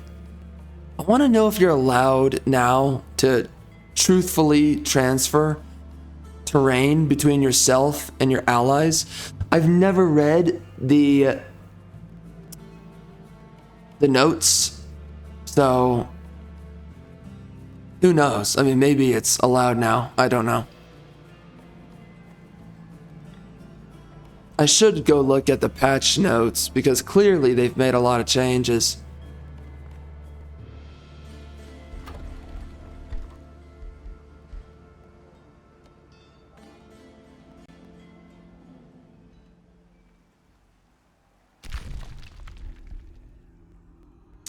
Who are these guys? The Shunla. Shunla. Wait, hold on. Who's on my side? Okay, these guys. All the way over here.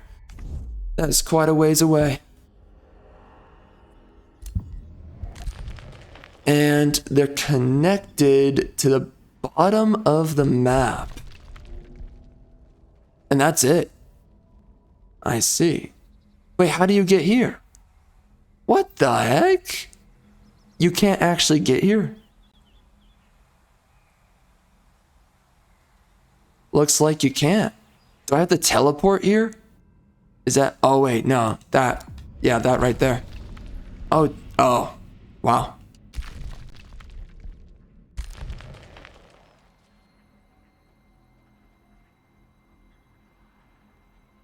Interesting. Very interesting.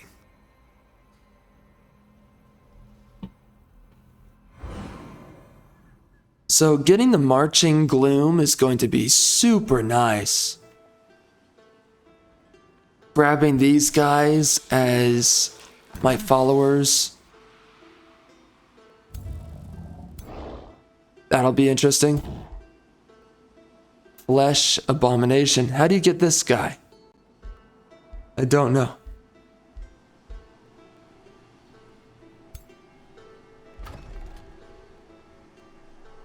Golly, bro, these turns, I'm telling you, they take forever. You know what I think it is? I think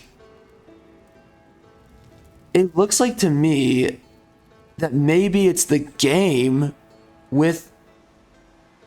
No, that's not it. No, that's not it. No. I mean, part of me thinks that maybe it's the terraforming into a gloom terrain that transforms a mountain. That would be really cool, but I don't know if that's what's happening here. It kind of looks like it is to me.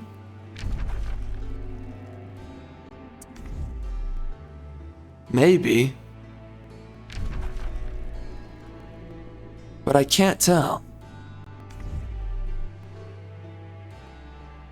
Is this gloom? No, it's not. Huh.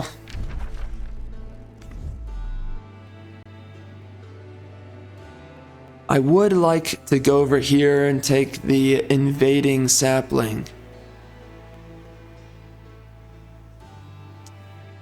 That would be a little bit difficult at the same time. What does this give you anyways? Yeah, it's not too good. You're sitting on my teleporter. How dare you? When do my homeboys level up? I'm sorry, when do they heal up?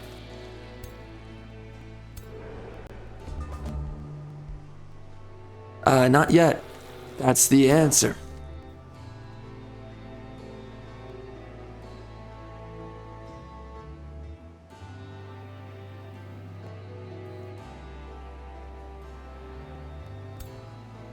You know, I think we can get away with clearing that army.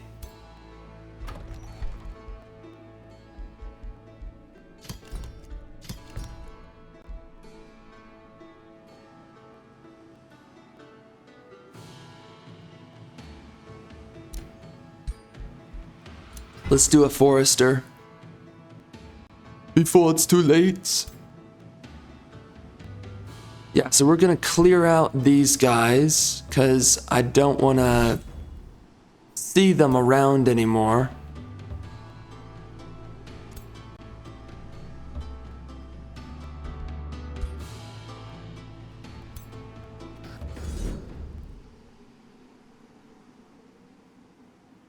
How are my units gonna do here? Hopefully very well, because I will throw a fit if it's not. That's a lot of processing, man. Sheesh. There's no way they hurt a unit. Unless my units are that bad. Then that would really make me angry. For real, for real.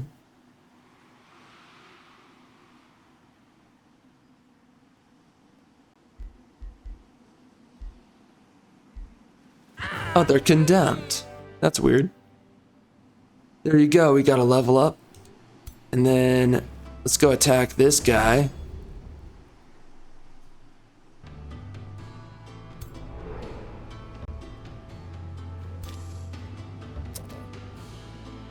There you go. Let's attack it.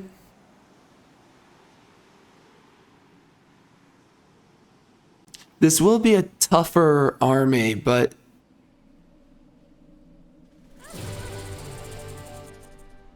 it's only one army, so we were supposed to be okay.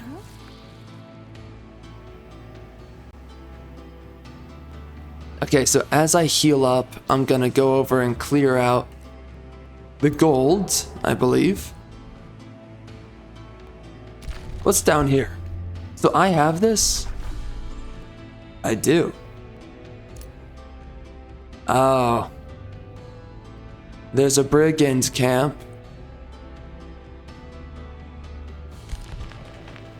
Freaking dudes everywhere. What the heck?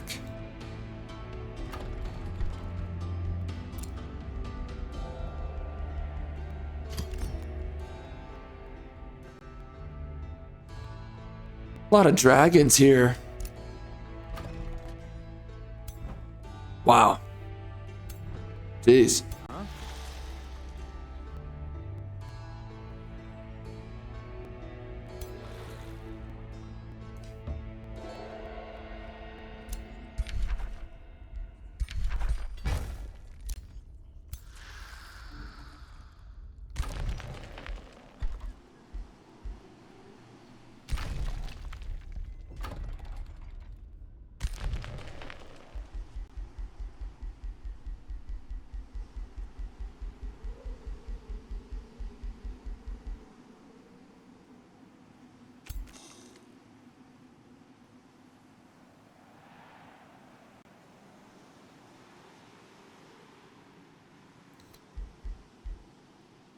Did I get another ring?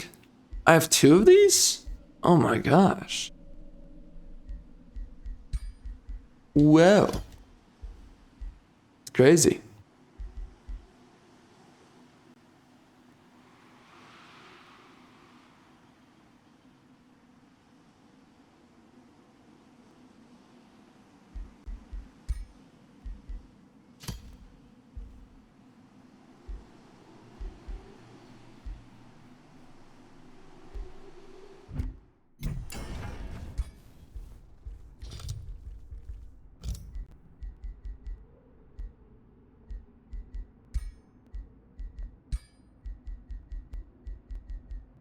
When can we get killing momentum?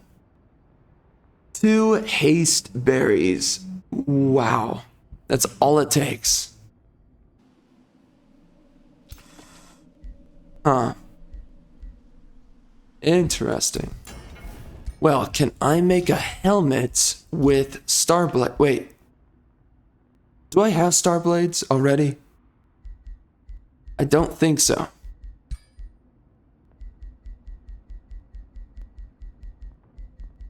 That's it? What? Really? Jeez. Yo, that's tough. What about this? How about some of this?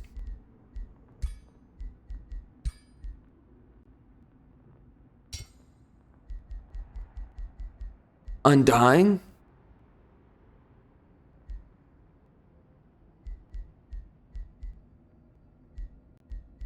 Yeah, I think that Undying That would definitely be a good one.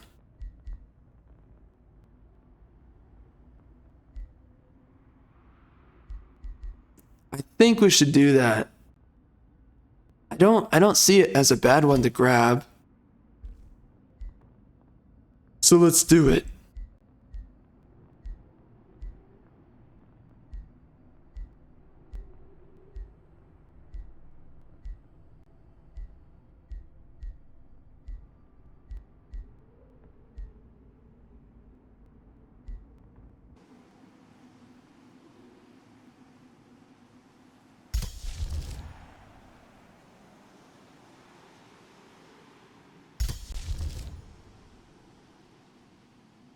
What is the Umbral incursion?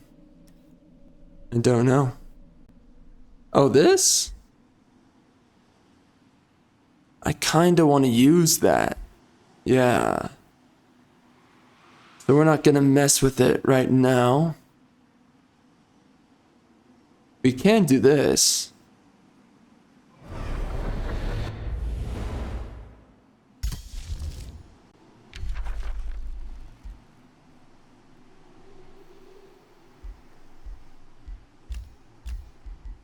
We've got a lot of souls.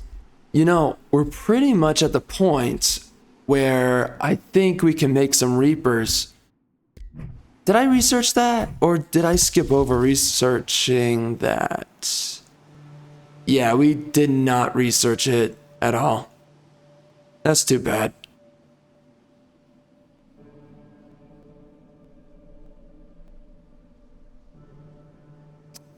Wait, they buffed it? Oh my gosh, they buffed it. You get Inspiring Killer, Control Loss Immunity, you get Flying, which is pretty good, you get Faithful, and then you get Decreased Number of Units in Formation. Really? I mean, this you get Immunity to Bleeding, Diseased, Poisoned, Immobilization, you get Pass-Through, you get the Astral Omen. Astral Attunement is pretty alright. The Umbral Demon gives you Curse Eater, immunity to Malady, although the thing about Malady is that you can already get that if you go with one of the tier 1 Umbral starts, so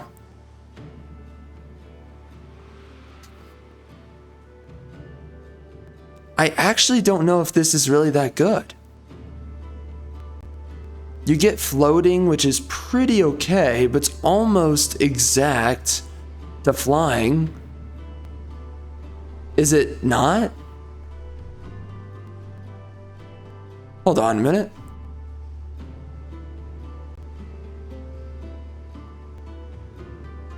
Flying might be better. It might actually be better, I don't know.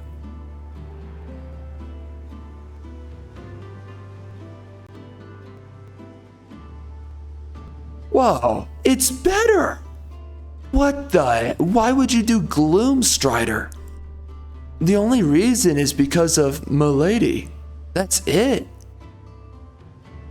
But realistically, you don't actually need it. Oh wow, being an Umbral Demon sucks.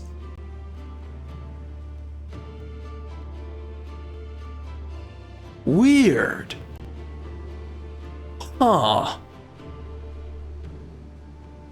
Ethereal and Angelic are better. And personally for me, I enjoy Angelic. Then that means they had to have buffed Draconic. They had to have done that.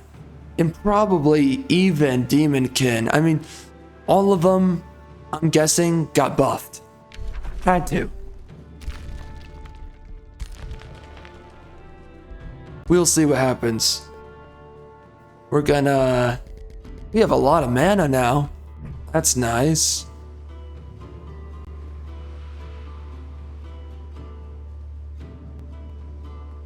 Where does this go? Oh. I want to go in there. I don't know when though. I do have an extra army that I can start mobilizing everywhere. So I guess this guy here, he can start doing things. Oh shoot, hold on a minute. Let's get ourselves...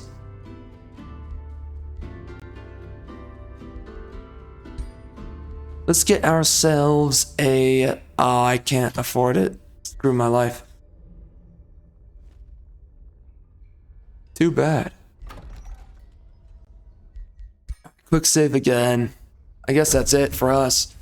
Well, I want to start making these guys vassals pretty soon. I'm trying to buy them up a lot of special buildings, but I don't know if it's really necessary. Honestly.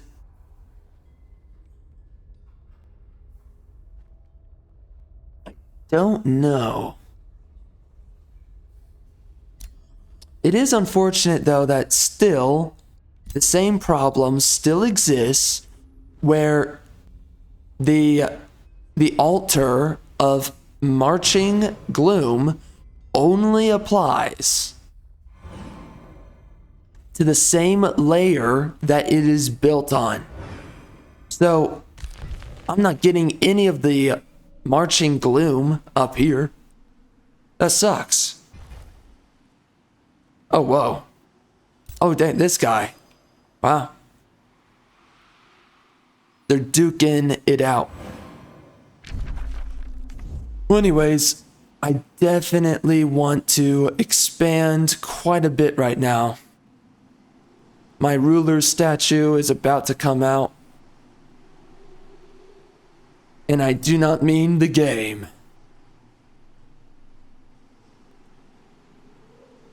So we're at 22. This would be 24, 5, 6, 7, 8, 9, 30. I want to expand this way, but I don't know if I can or if I will.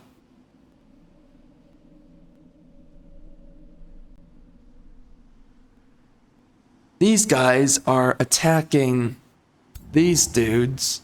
Wow, those are crappy units. How powerful. 100 health on this crappy unit? That is insane. Dang. Yo, he never cleared this out. That is hilarious. Okay.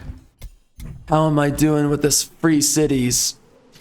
The Free City Brothers. Freaks, huh?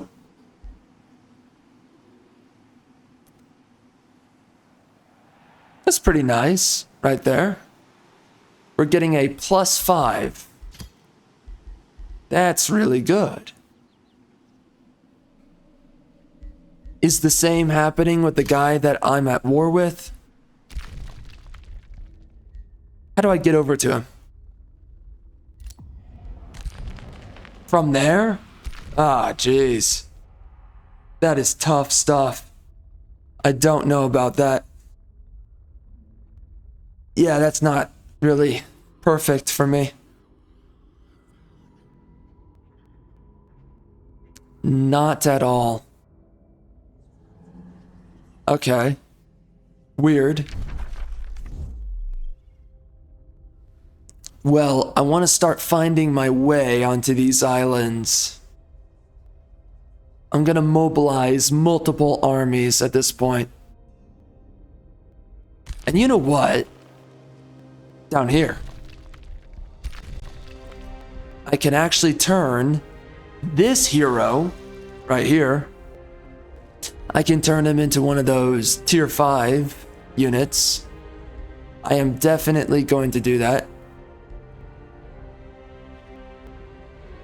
He's not bad, but he doesn't have anything that I want. I want to get the dude in my crypt that has the resourcefulness. I want to grab that guy. I'm really hoping I can take some more territory around here pretty soon.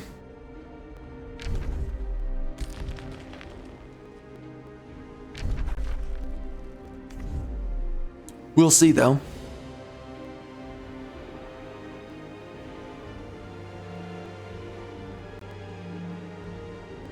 I really want to take this right here. And then take the Temple of the Tome.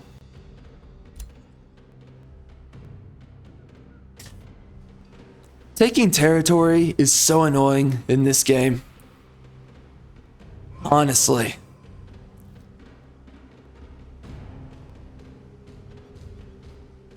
But anyways, I want to grab up this territory here when I can. I can't let go of this city or this city until I can expand them just a tad bit more. I want to flesh them out a little bit more economically.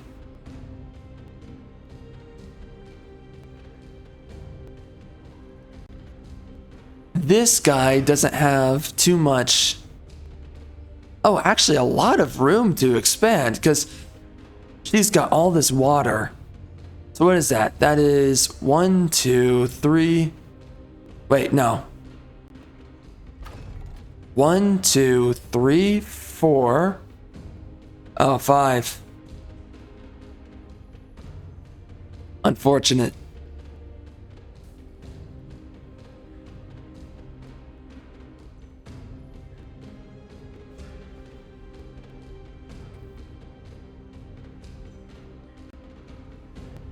Well, if I can reduce her, okay, to, because I want to go take out Wayne over here. If I can reduce her down to that one city, then I would say we're doing pretty all right. And then I would vassalize her, and then we can go attack the rest of the map. I don't know though, is Sanguini, she's an isolationist, so would she ever even like me? Ever?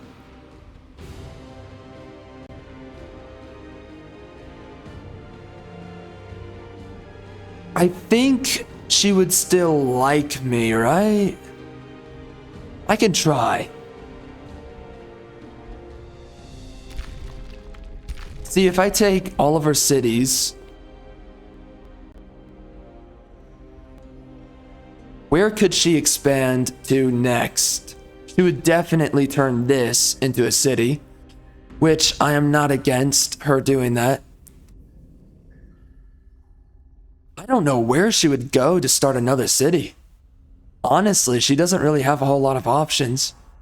Unless she really ran cross country, then she could.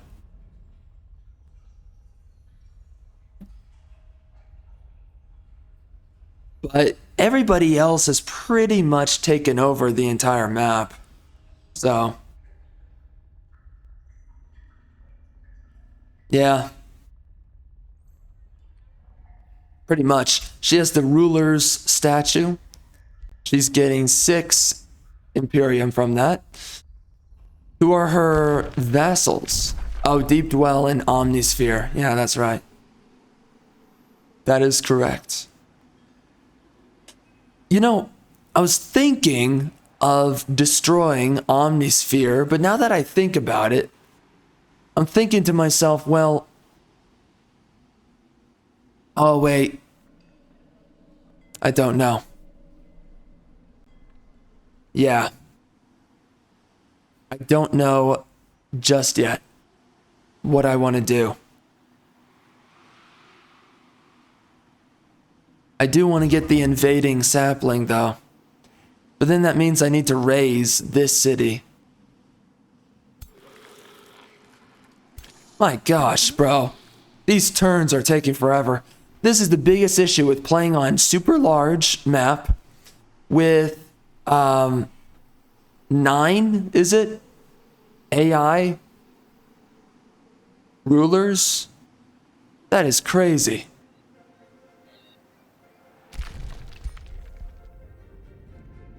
Legitimately insane. Oh, wait, hold on. Oh my. Oh, she fought him off. Interesting. And she could build up to here if she wanted to.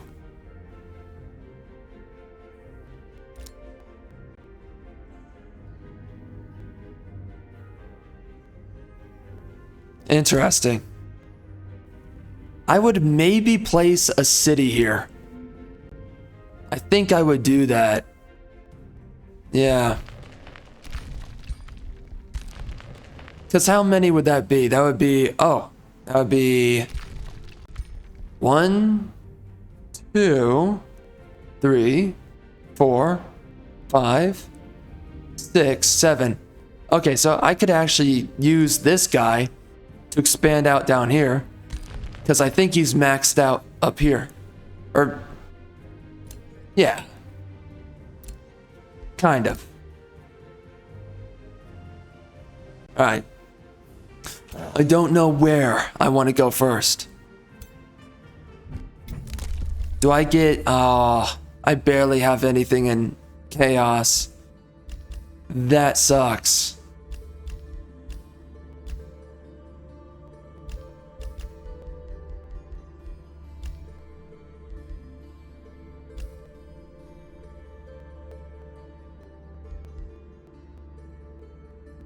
I don't really have vassals, so there's no point in grabbing that.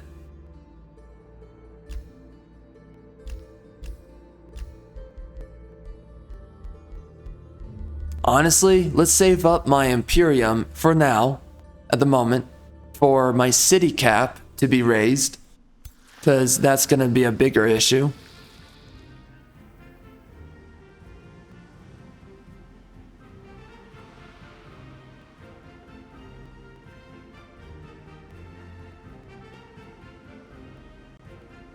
Yeah, let's go attack this guy because my armies are still healing. I want to go take a city, but I cannot justify that.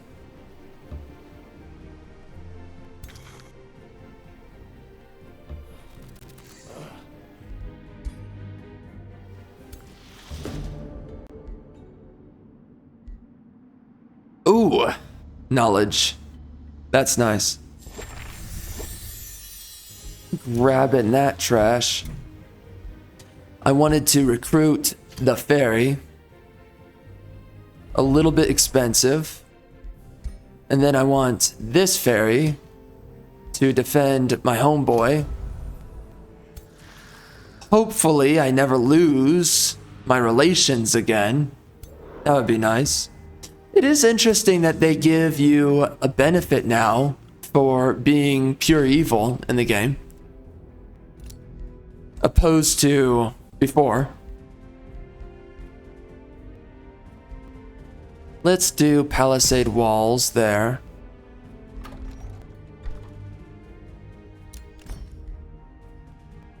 We can rush that guy out. Oh, I wanted to go over here. We can still do that, but I also want to go take that out, so.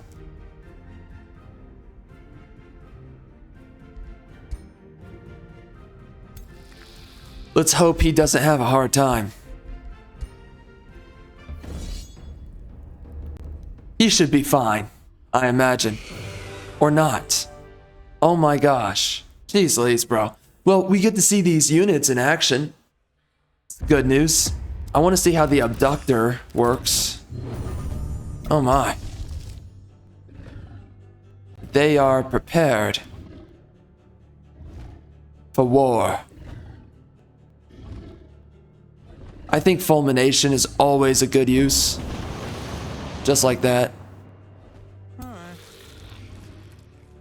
Don't you alright me, punk. He has fire evocation.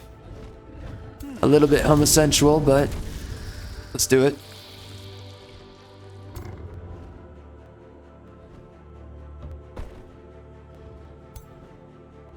What is this?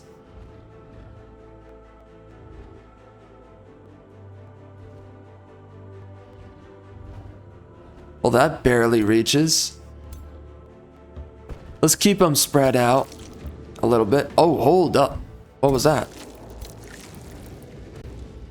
Do I have to walk up to him? I do. Let's just back off a little bit.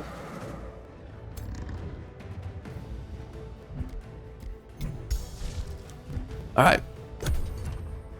I think that's good. Ow. What is that shield on them? I can't tell what it is.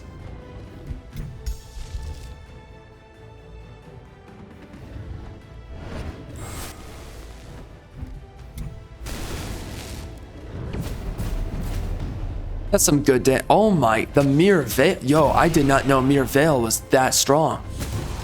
I'm starting to think that the tankier you are in this game. Oh, there you go. He abducted. I'm starting to think that the Mirror Veil is actually really strong. And that you should use it. I was underestimating it for a second there, but wow. That is good stuff. Good kill.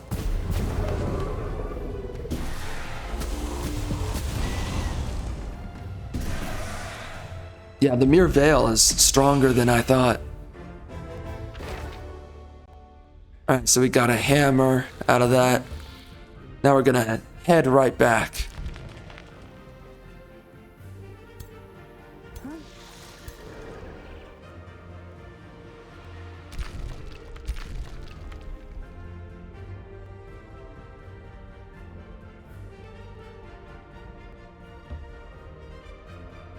This guy was joining these guys, right?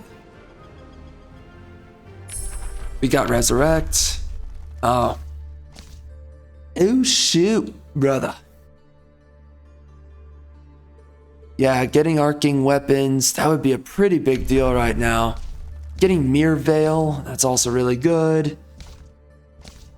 Getting Cleansing Flame Herald, that's interesting. I want to get more chaos. We just don't have enough of it right now. And I got to get some abilities within that, but at the same time... Ah, shoot. Maybe we could do this. It would make my units a little bit stronger. Yeah.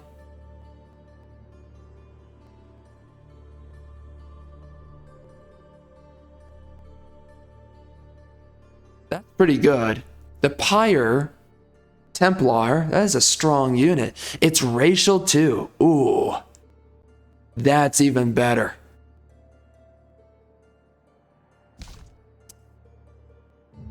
You know what? I get the sense I should be doing this though. It should be easy to research through because it's the mind, bringing confusion, making fingers numbed by uncertainty lose their grip. 3,000. Oh, what? Well, what's with the exclamation point? Why is it there? It doesn't actually seem to make a difference. That was once your enemy. Okay. Well, I don't understand what the exclamation point is at all. That is one of the most confusing things for me.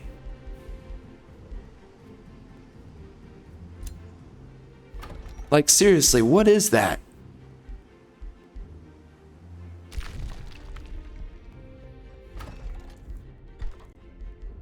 Anyway,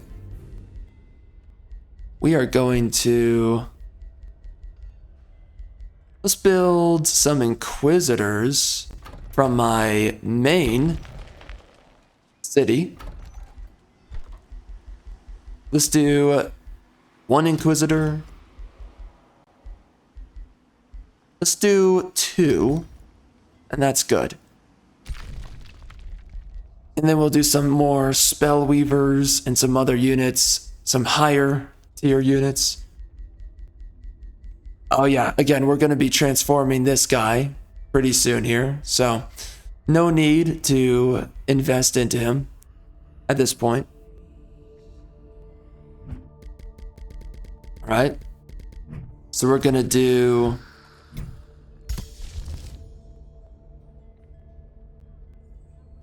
Where is it? This guy right here. Kaboosh. And then I'm going to convert Oh, these guys lost their hero. That's unfortunate.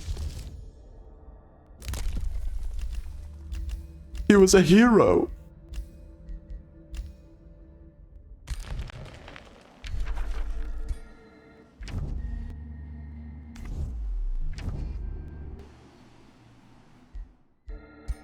Well, the Mark of Misfortune, that'll be really good to have on my support units and my battle mages. That's a huge buff.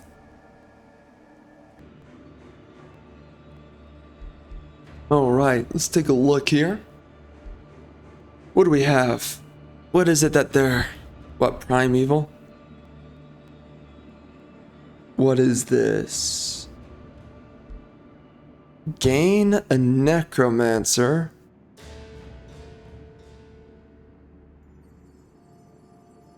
Is it really that worth it? I mean, it's just a tier 2 unit. Why would you care? Okay. Who's this guy? Oh, that dude. It levels up 3 times? Not really.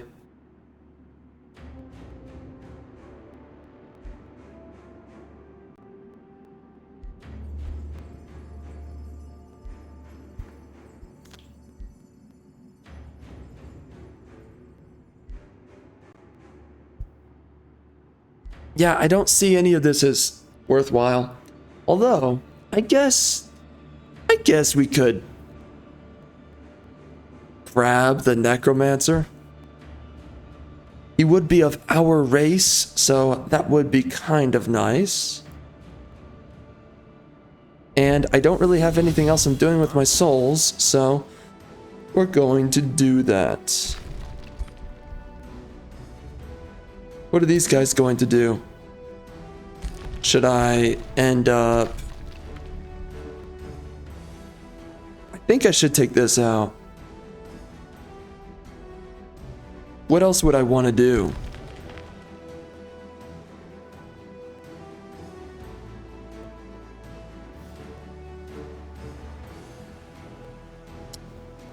I don't know. I don't freaking know. Yeah, I have no idea. I'm thinking... Oh, we want to go into the Umbral, honestly. That's what we really want to do. But I guess first and foremost, we should take this out. So, let's go do that. Let's bring this guy over.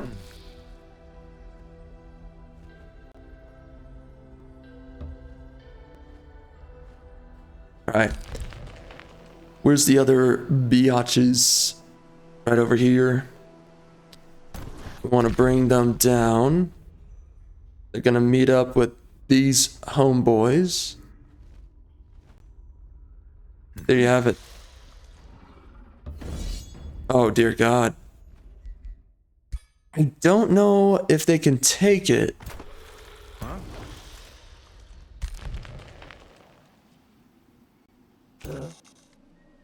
It looks like these guys are healed up. About. Let's do this. This will give us a little bit more gold. And then we'll be good to go.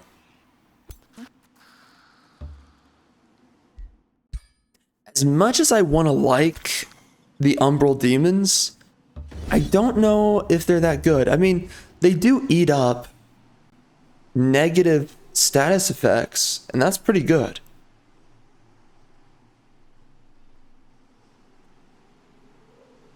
But I don't know. Let's see if we win this.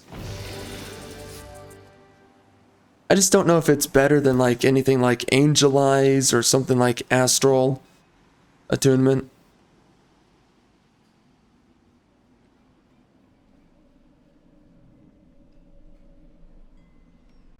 Alright, let's sit at the edge here.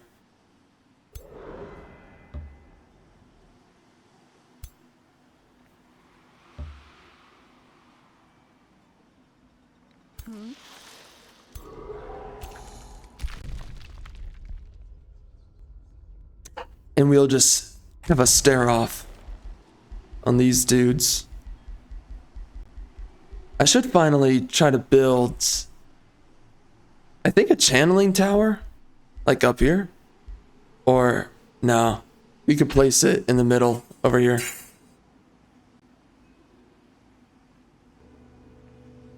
Alright. I was actually thinking about it, and I'm like, nah.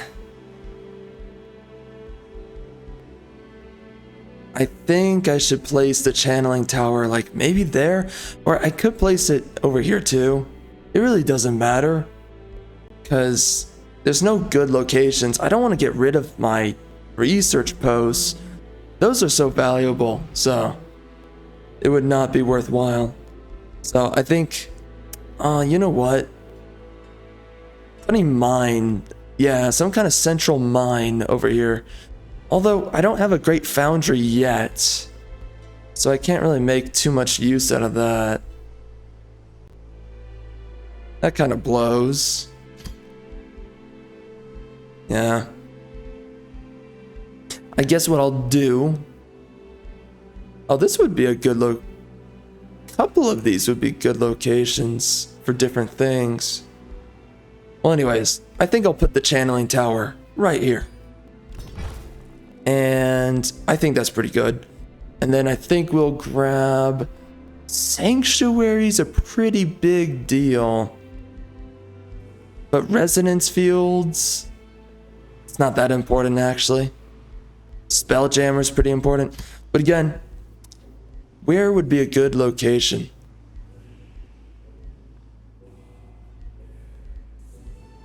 Oh, Spelljammer could go all the way back here like Rosa Parks.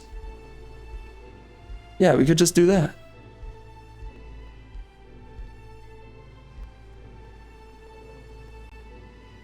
And we can place Sanctuary right there. So, Resonance Field... Oh, the Carnival of Flesh. I don't think I really have many uses for that one. I could either place it up here, Resonance, or I could just put it here. Although, yeah, there's nothing that hurts me placing it there, so we'll just do that. There you mother effing go. I just freaking 3D chessed my way to victory.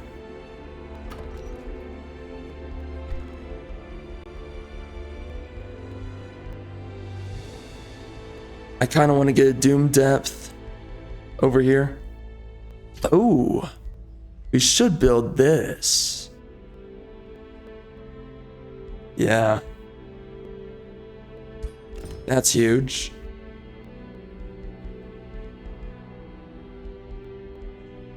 Alright.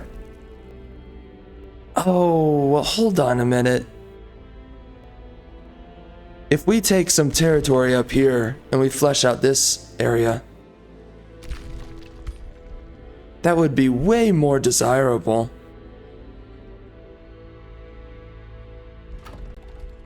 Alright, we'll just keep on doing what we're doing over here. It's gonna take long enough to build everything anyways. So, this guy, we're gonna transform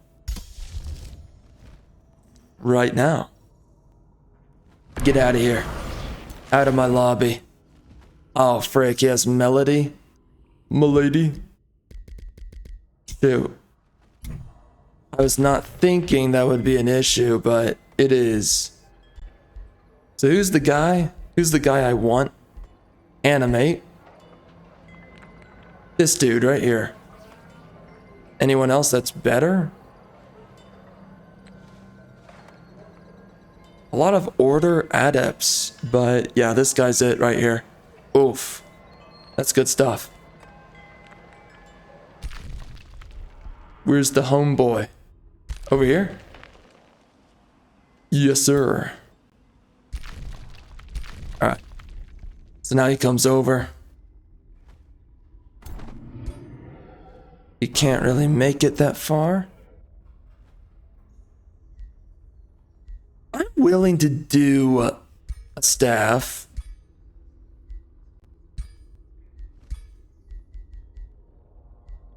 Now we need to make a staff too. Let's do flanking.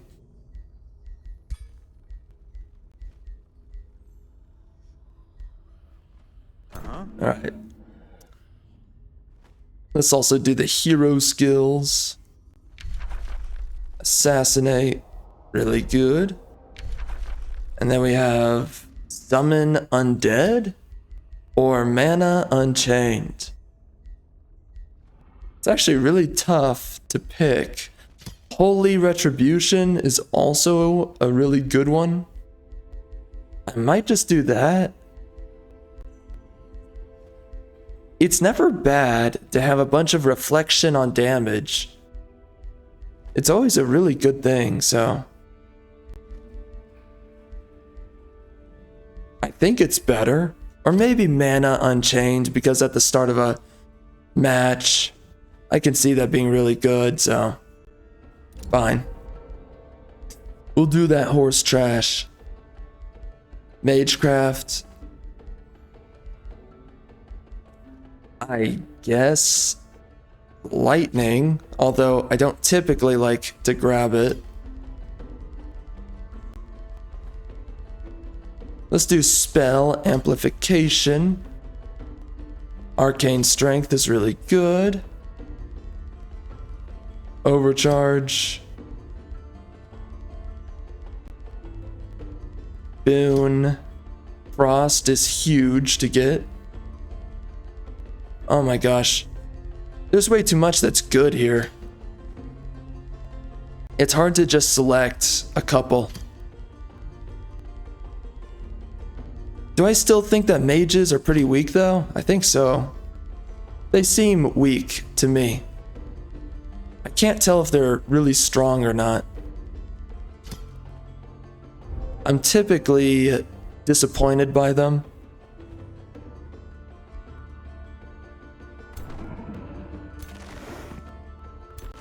Alright, let's throw him into the army.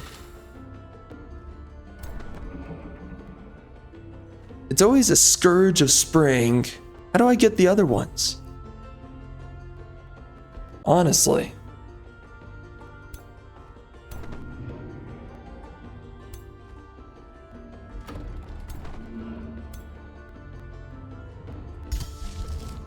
Whatever.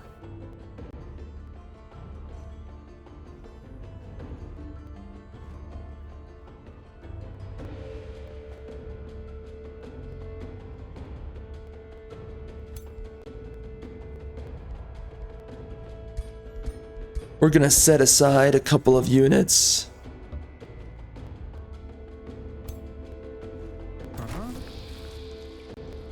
Put these guys together.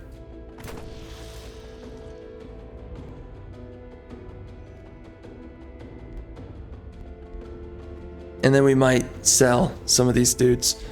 Not right now, but soon.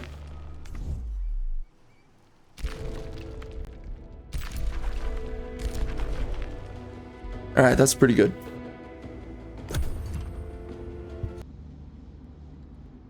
Alright, so we're getting invading silviculture. It is happening again.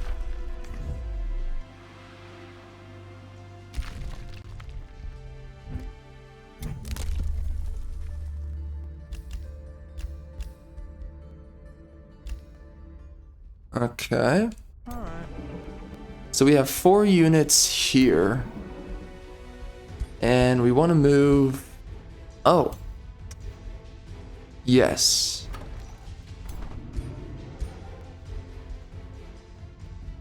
We want to move these guys into the army.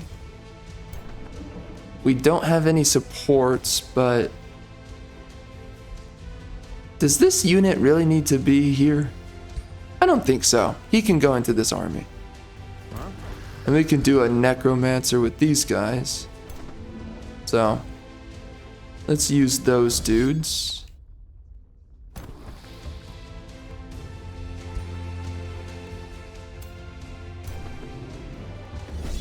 They should definitely be strong enough to do quite a bit. I guess we're gonna lose a unit.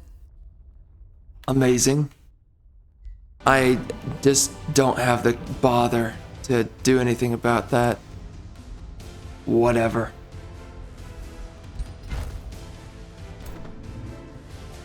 Well, I guess... Where are we going now? Do I need to go over here? Oh yeah. I kind of do.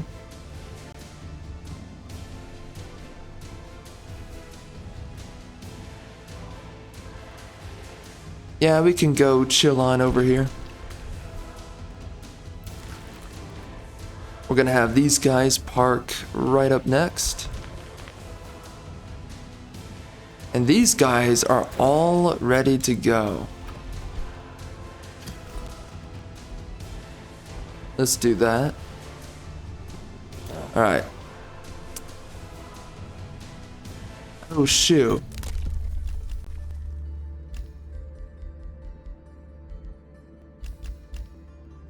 Yeah, we're barely far along on a lot of this. 500 Imperium. I want to raise Omnisphere, but I guess, honestly... Yeah, we'll just take it, and that's it. And we do want to come up here to this island.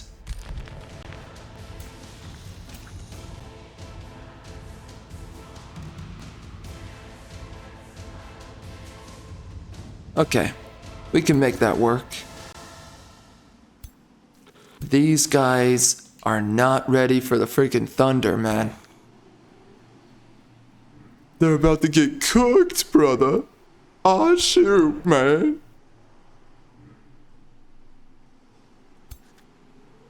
What? Oh, they can barely move. What the F? Oh no. Oh, that's terrible.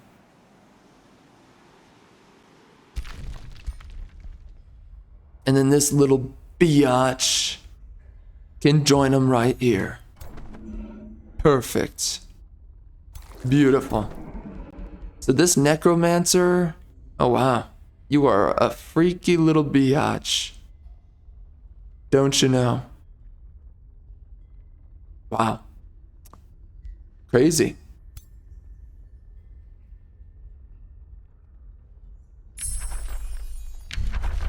Okay, so the mark of misfortune. Ooh, I did not know that so confusion was even an option. I've never gone this tome here, like ever. Why is that so cheap? I want to do the cheap one. We're gonna do the cheap one. Blood Fury. Yo, that's huge. We never got that one. Jeez Louise. We never got amplified arrows. We've been playing behind on the 8-ball and stuff. Alright, so we got Misfortune, got a buff. So that's pretty nice. I'm starting to think to myself that going for a tanky build is actually better than going for a glass cannon build. So getting a bunch of defenses, getting enchantments that make it harder for the enemy to land their attacks onto you, I think that's way better. Just make it more difficult to be attacked. Doing more damage doesn't really seem to be that important to me.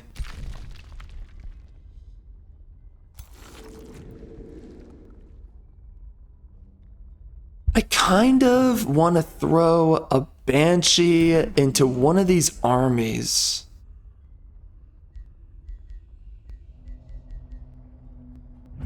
Just cause we don't really have any Banshees right now. I want to see some more.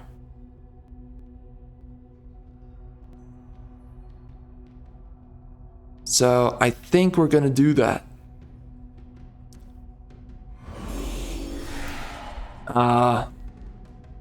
Milady affects the Banshee too. That's so unfortunate. A lot of units are affected by the Milady.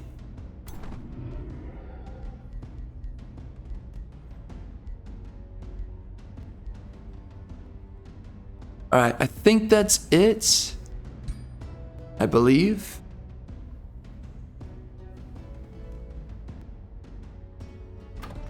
Is there anything I can rush around here? We could rush this, and it would be nice. Get ourselves a lot more mana. What about this here? Man, these guys are gonna take forever to finish up.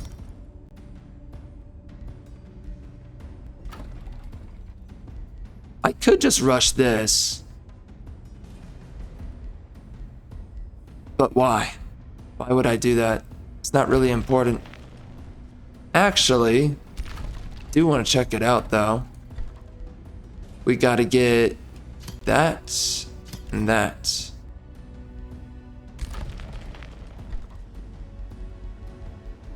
Oh man. Alright, let's find a good location for this guy. What's a good... Oh, hold on. I never actually did this. I need to transform all this stuff. Because the AI is terrible at decision making.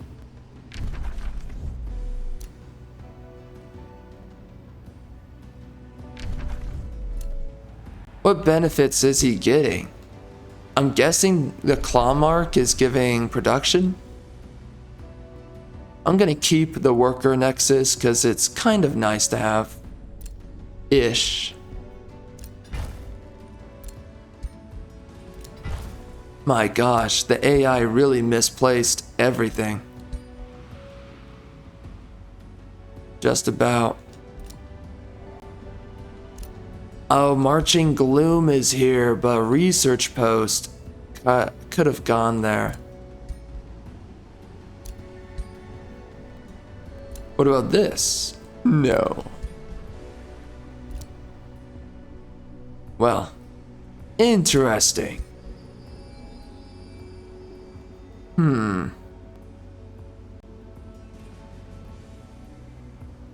Indeed. Where does this go? Over there. Where I can get some knowledge. Okay. Yeah, I need to make a lot more armies. Right now I'm making this army. It's gonna be pretty pricey, but then I've got to focus up and make a third army at some point here. Nearing up on it. Anyways, let's just end the turn. Okay, it saves for you. I totally forgot that it does it for you. Alright. So this guy is going to eventually be on my side. And truce in 17 turns.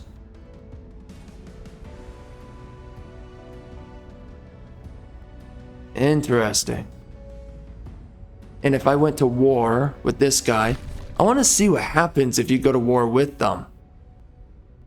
But how easy is that? Oh man, that's never happening. There's no way I can just make it over there.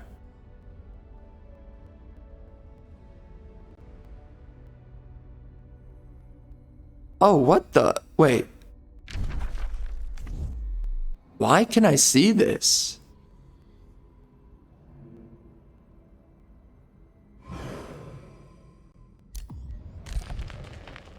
Wait.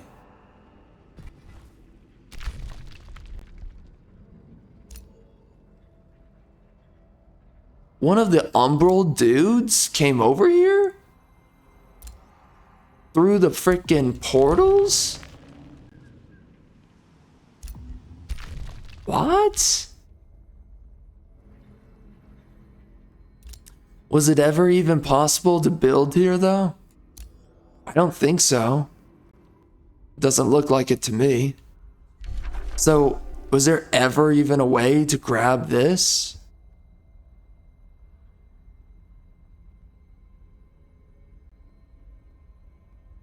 I don't know. I don't think so.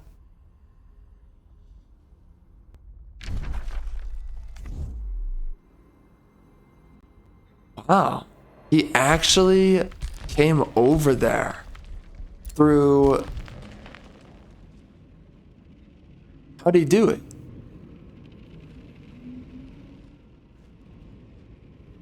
Where is he?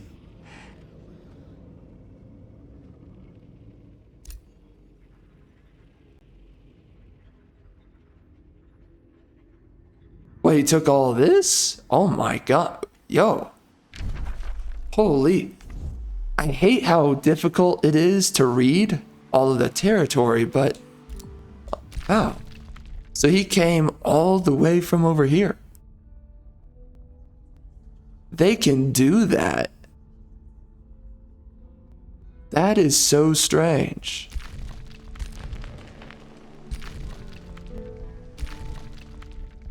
Okay. I did give him that berry there. Okay, so that's pretty odd, but I guess he's got all of this territory now. Wow, so he really sucked it all up. Like cray-cray. Wow. Jeez, he really went to town. He wanted everything.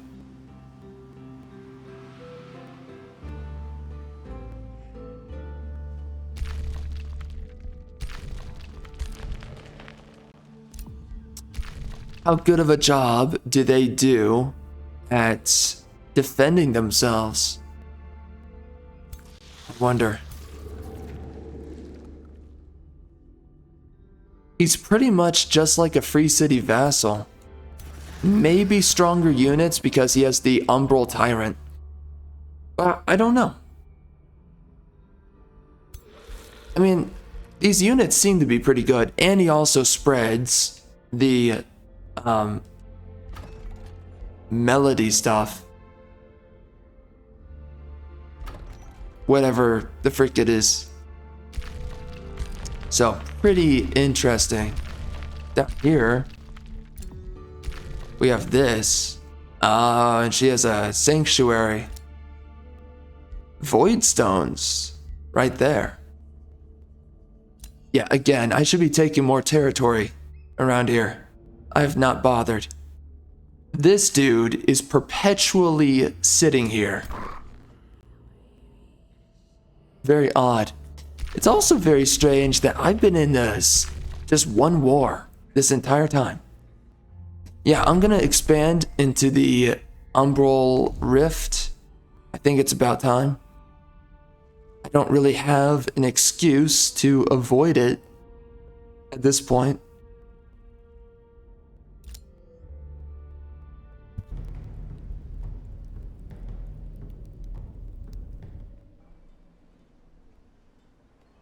Of course, they're going to attack me, as I guessed.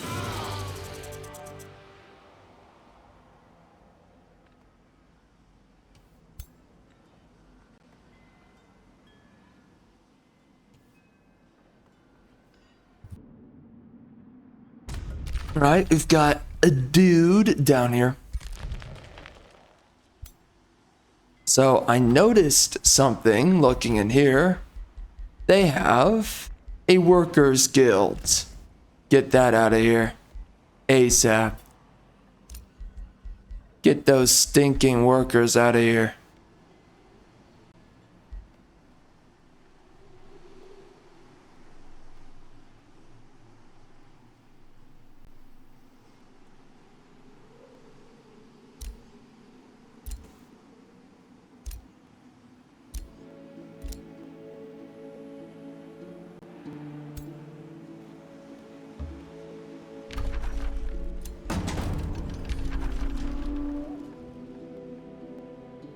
Wizard's Tower is pretty good.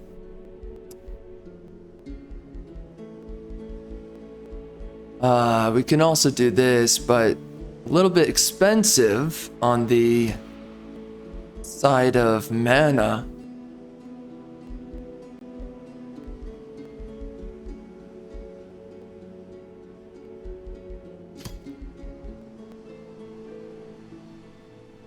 Let's do this.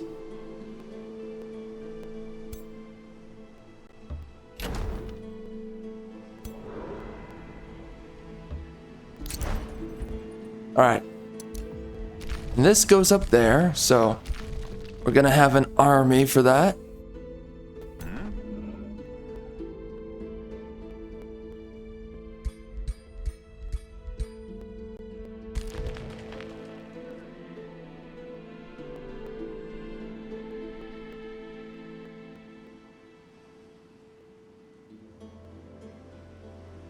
I don't really think clearing this guy out over here is that important. When I think about it, I'm like, who cares? And it appears to be correct. Who does care? Alright, and let's teleport you right there. Alright. And then let's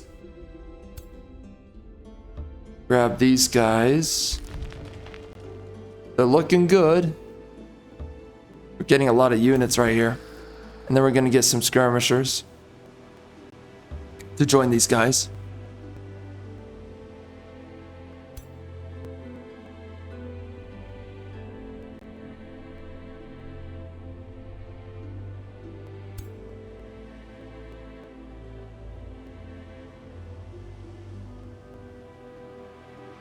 Wait, where'd that army go?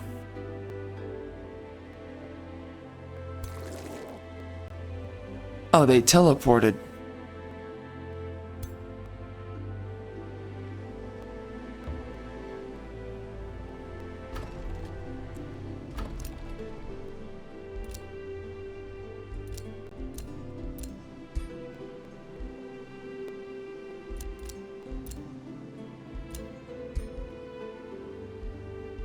Well, let's do a farm, I guess.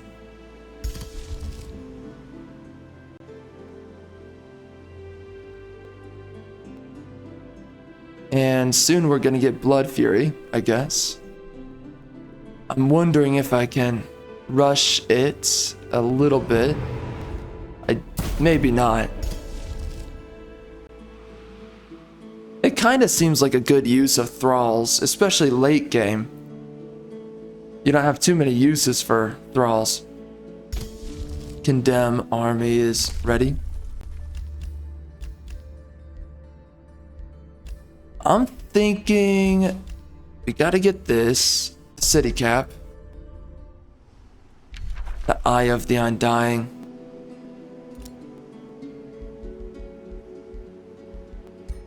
What does it do again? Oh yeah, that's right. Gives you Undying. Pretty good.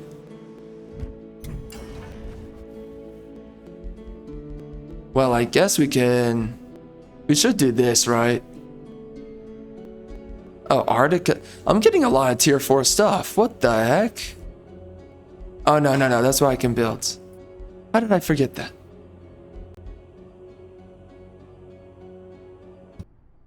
Actually, hold up. We've got to do... I wanted to grab a... Oops. Not blueprints. That was false. Okay, bad move there. Alright, so what I was thinking was actually to build a staff. I was totally forgetting that I just got a new hero. So this guy definitely needs a staff, so let's do it. We're gonna give him, I think, spirit damage. Looks like it's important. Splittering infection.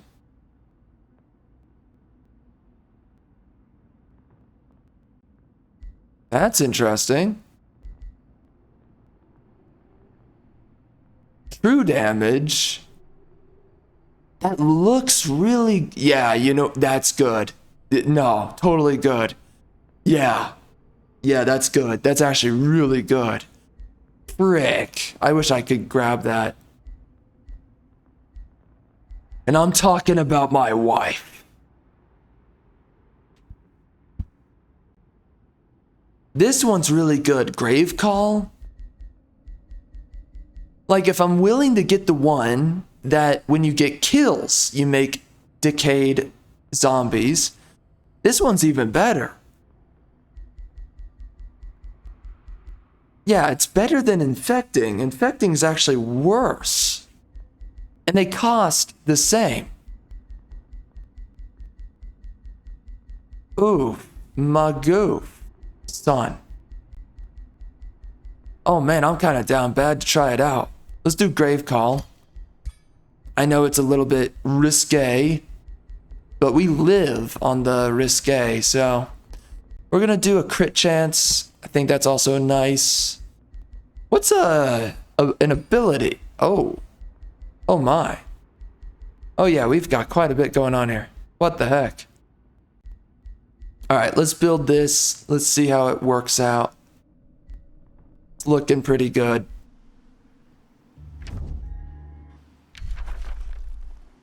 All right. Blood Fury would also be pretty good to have by next turn. Why was I not allowed to take this? They weren't allowing me to build here. 1, 2, 3, 4, 5. Oh, hold on. I don't have this, do I? Oh yeah. Okay. That makes sense. What was the other thing? Yeah, we need to save up Imperium. Okay. So we have 2 full armies now. Very good. All right. We are back. That was taking a long time. Love of God. The deeper we get into this, the more I have to just step up and walk away.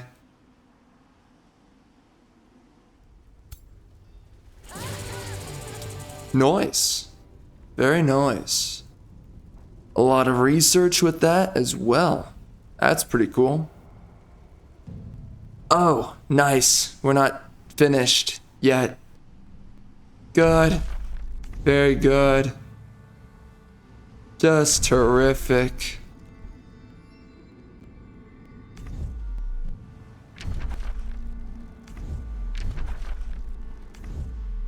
Yo, everybody is at war for territory around here. This is nuts. Shoot, brother. What happened here? Oh no, it terraformed? What? How did terraform? This terraformed? What?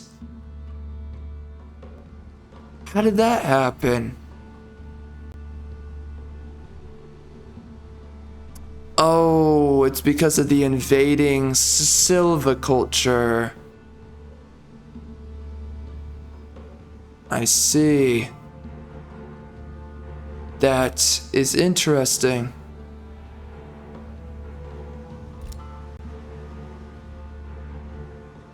Okay. Okay. I understand now. All of it.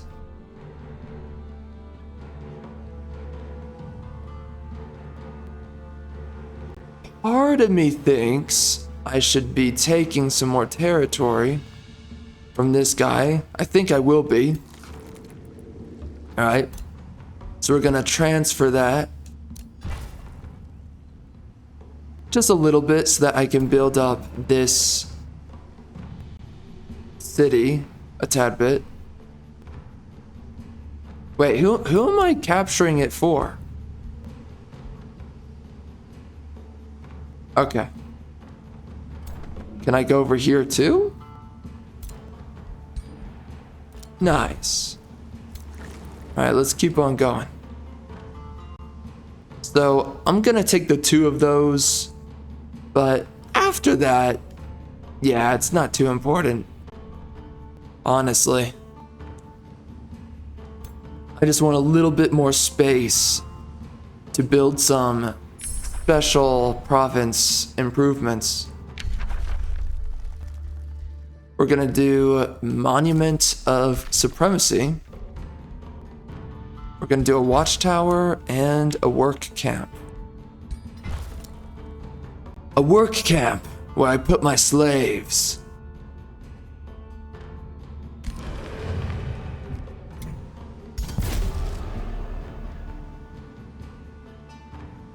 Okay, we got Blood Fury. Nice. That's a decent number of units that are getting a buff up.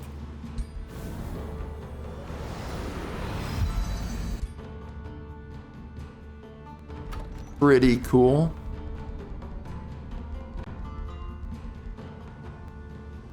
Sanctuary's not too expensive to buy. That's a little bit expensive.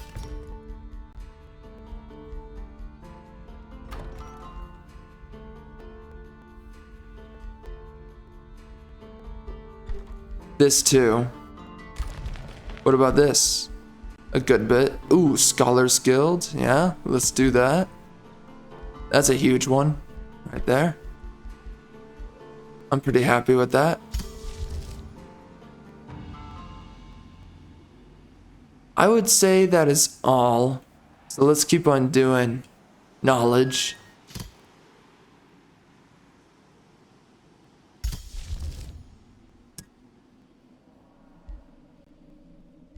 Alright, I will be right back.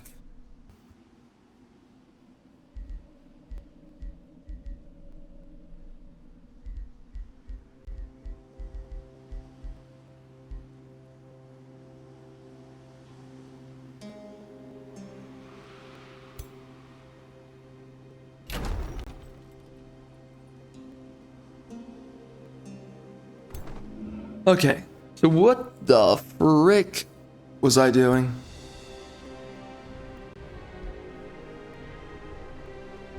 Do I want to sell these guys or not? Low key, I don't want to, because if you come in here, we are getting quite a bit of resources from them. Yeah, that's pretty difficult to do away with right now. I kinda want to hold on. How's this doing? Okay, so that guy, this guy's getting a little bit close. Okay. Interesting.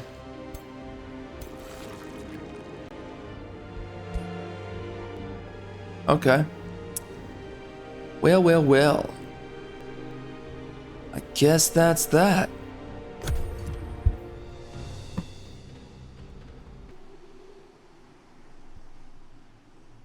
These turns are taking forever.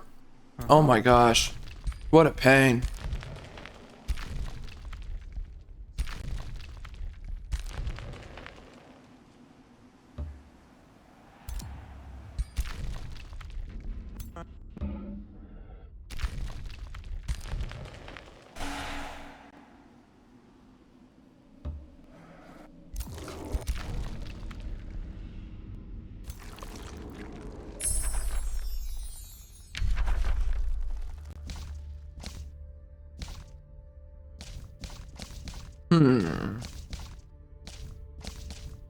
What's a good one?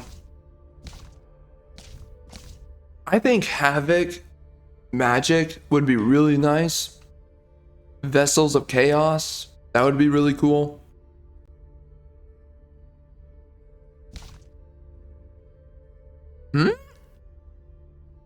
So Monstrous Rebirth. Whoa, what?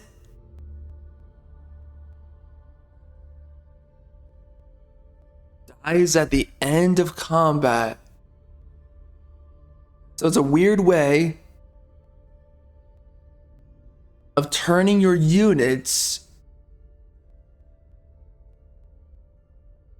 into a war breed. That is so weird. Yeah, that is definitely strange.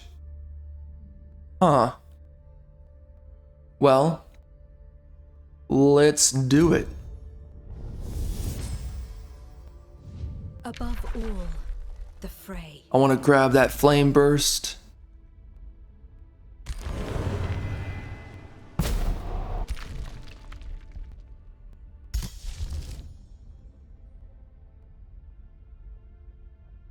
And we're just gonna keep on grabbing that knowledge.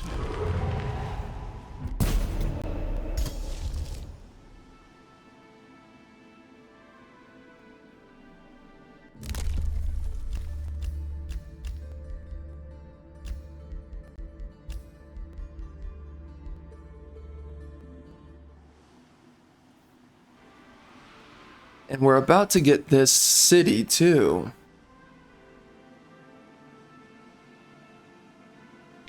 A bunch of rulers are getting wrecked at the moment. Oh my gosh. They're nuking me with their spells. Is everyone? No. Interesting.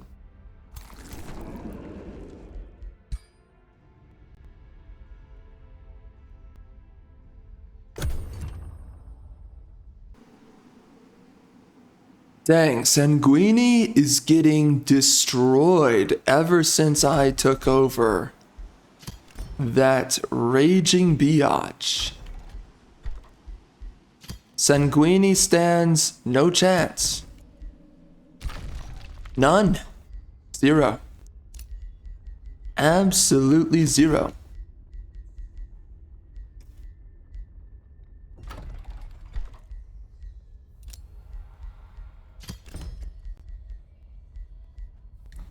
But we're gonna hit it just like my wife.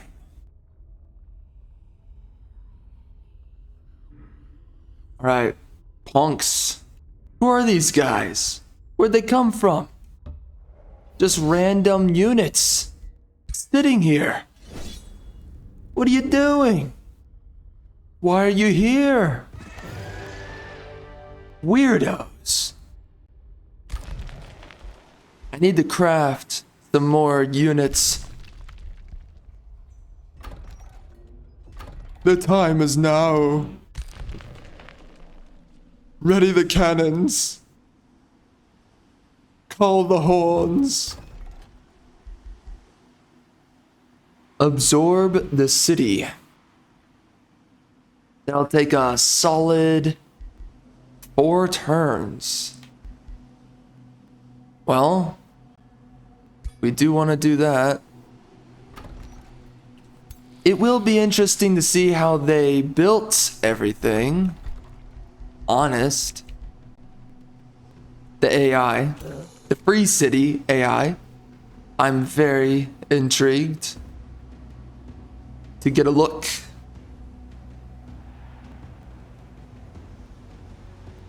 Wow, so everybody's at war, huh? It really looks like it right now. Oh dear God.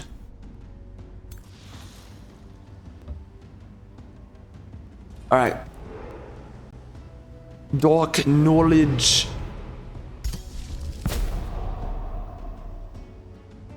That's pretty much all I really need right now, is a bunch of knowledge. So, we're gonna keep on going.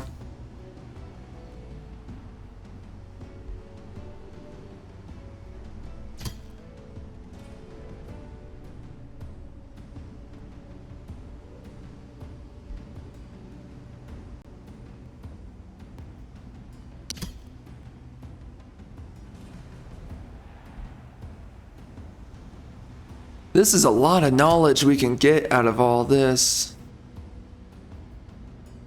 Holy. It's a lot. A lot of resources here. Hot guy stuff. This isn't showing me any resources I'm getting. I don't know if that's accurate. What's this?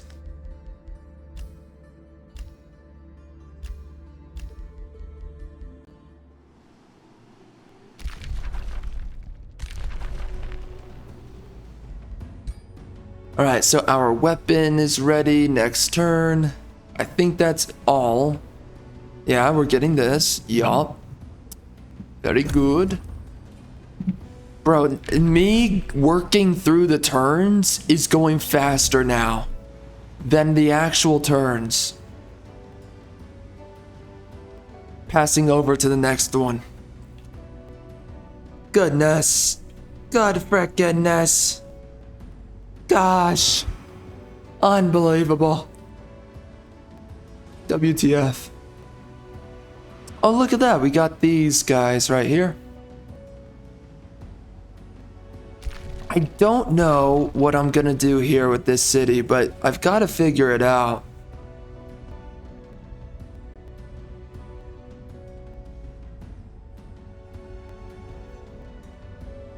Am I able to use Umbral incursion? Ah, shoot. Oh, no. Oh, that sucks. I really wanted to grab Teleporter and the Temple of the Tome. Freak, man. Dang it. Am I allowed to take this? We'll see. I want to take these two things so bad, but I screwed up. Are you able to... I'm locked out of it for literally 10 turns. Shoot. Unfortunate. Well, you know what I should do? I should start making some more units.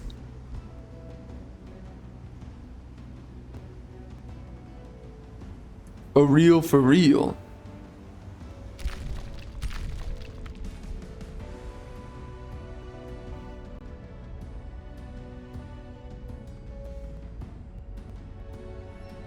Oh, what the heck?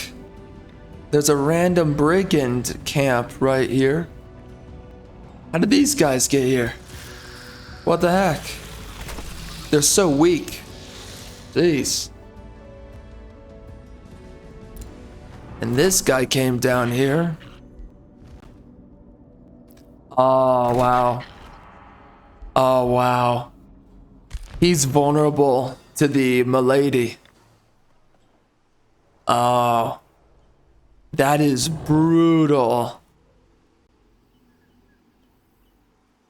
Man, anyone that does not have immunity to that, they're just getting royally wrecked.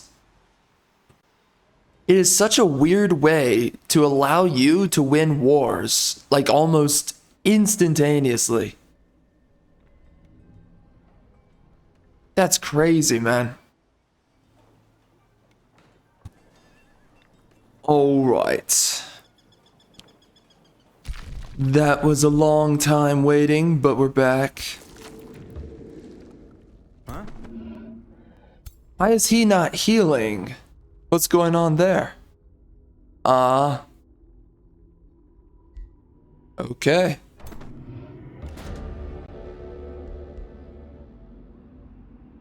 I can make them my thralls.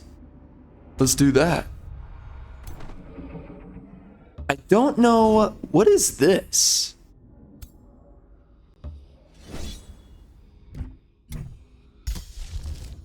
Let's use a spell.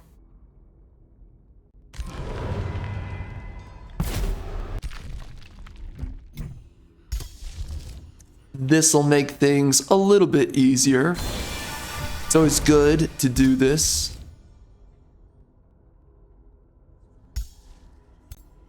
Alright, punks. We're going in. You can't stop me. You never could. What? My banshee died.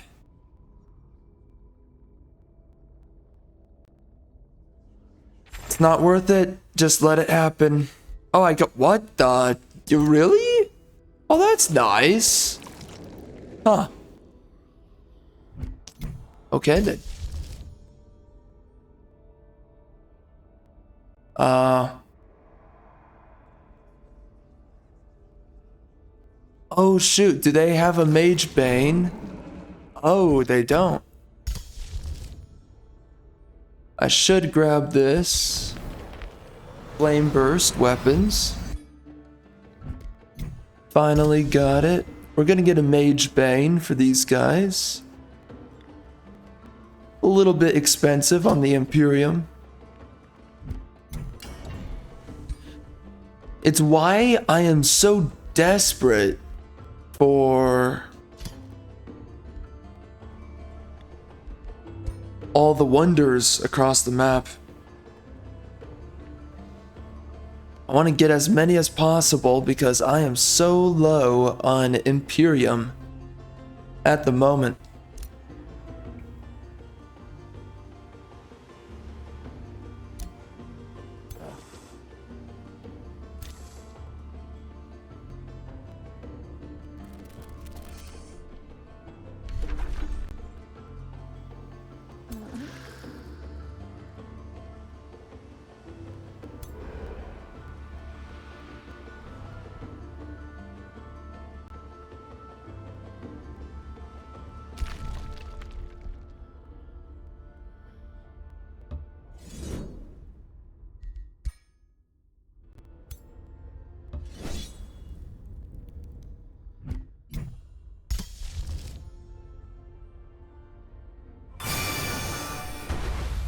Alright, let's see how that goes. We should be okay. Alright, this is where we do a retry. I don't want to lose 2 units. The Banshee was replaceable rather easily, but these other dudes, that would be a no. What can I do here? Oh. Okay.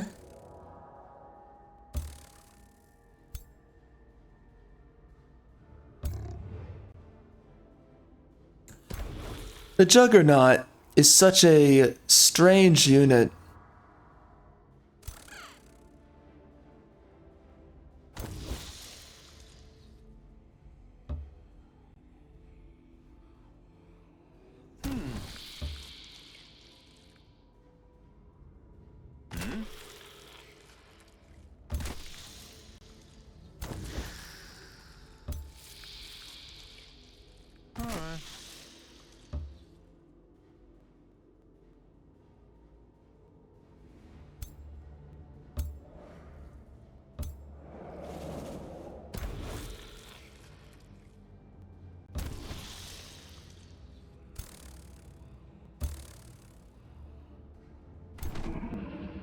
Alright, so we have mass.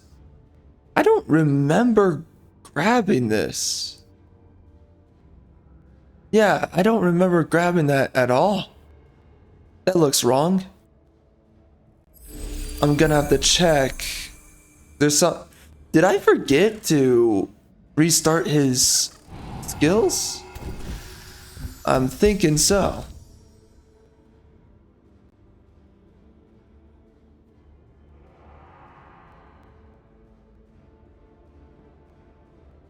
Wow, some of these units are really sensitive to electricity.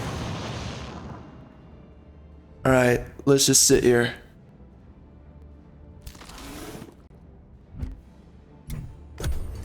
Alright, let's see it. A lot of regeneration going on. Regeneration.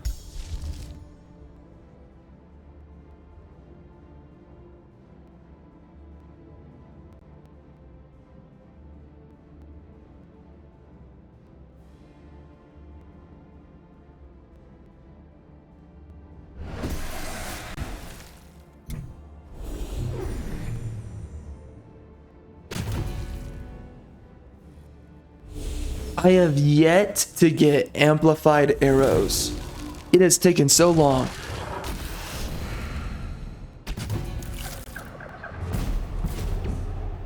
Not bad. Man, they're getting a lot of misfortune. Stacks built up.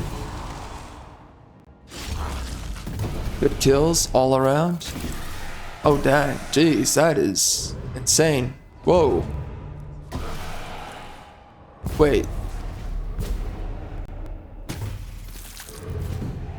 Okay. Ow. Holy.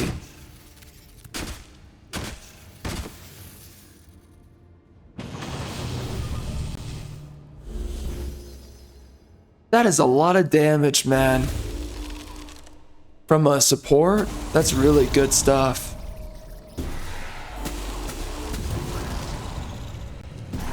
I think at this point, my mages are getting pretty strong.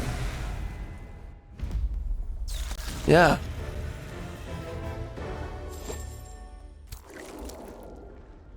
They're looking pretty good.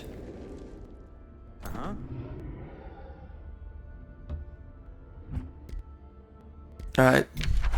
Research.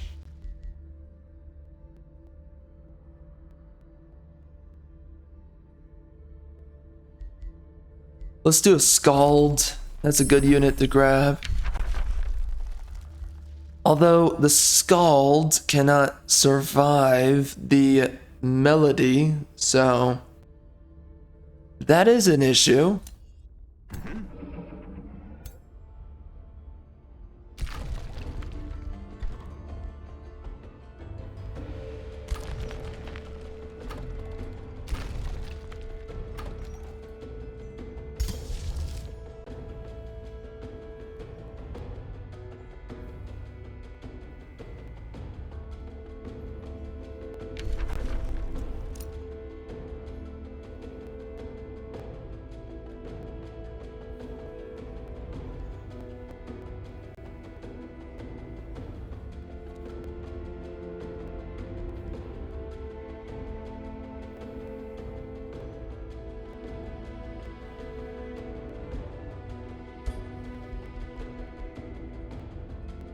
So now we have Grave Call. That's really nice to have. Hero skills. I don't think no, I did. How? I did not select that. I did not select Mass Rejuvenation. Yeah, when did that happen? I must have screwed up. I must have thought that I selected something that I totally did not. That is definitely what happened.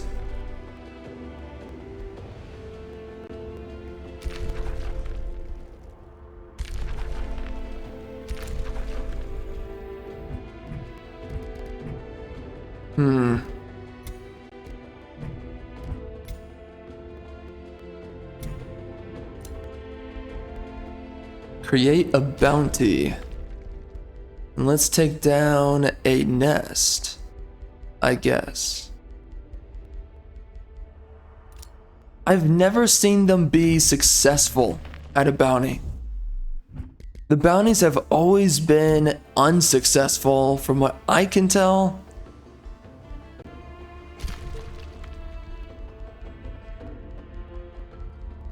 Well, let's see. Let's see how well they do.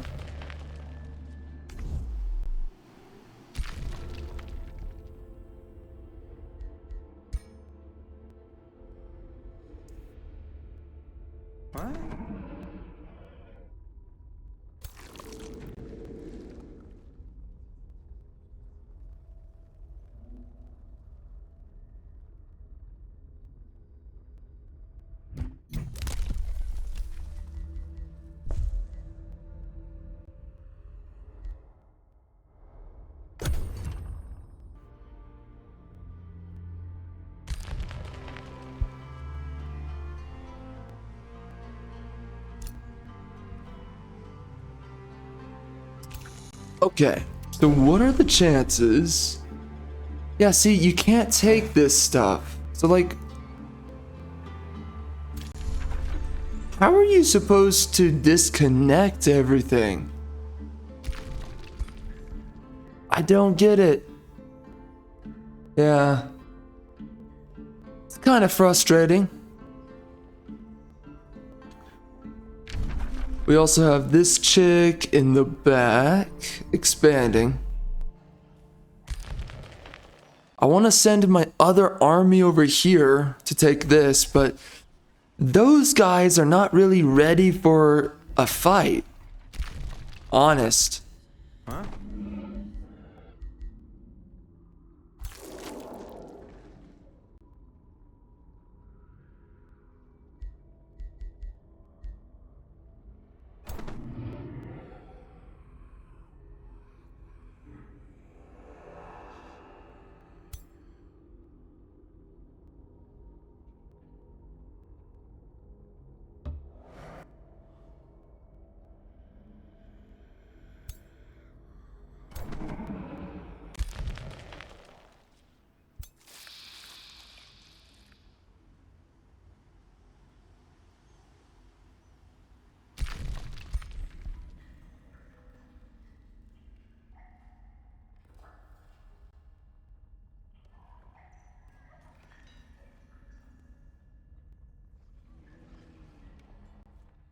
I have no idea. What should I attack? Where are my homeboys at the moment? Where does this go again? Oh yeah, to these guys. I don't have them yet. They're getting close. We're gonna have them again. Where does this go? Oh wow. Interesting. Oh wow, he's really expanded down here. Shoot. He is going everywhere. Okay. Interesting. Well.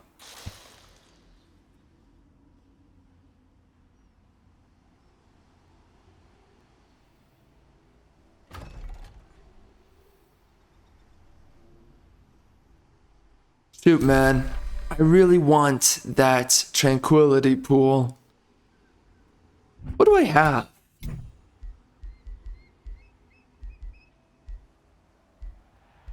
Zero tranquility pools. That sucks.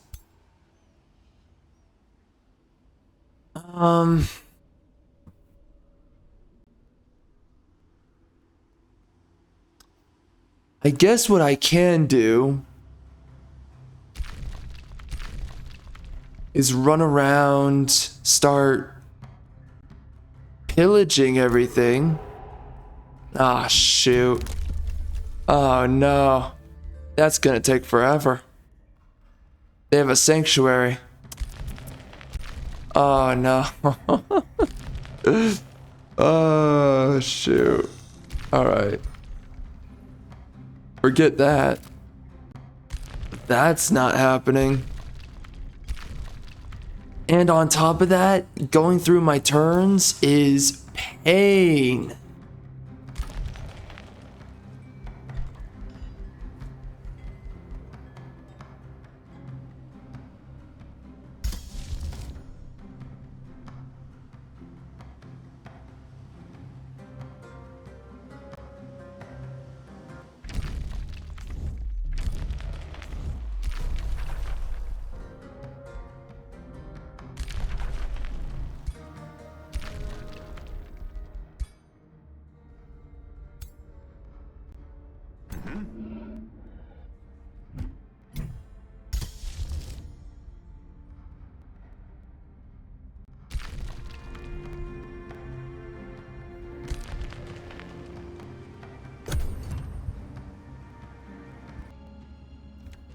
And we're back.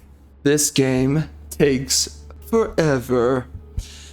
Alright, so you want some souls? Come take my souls, biatch. What's up, Chelsea? How's it going?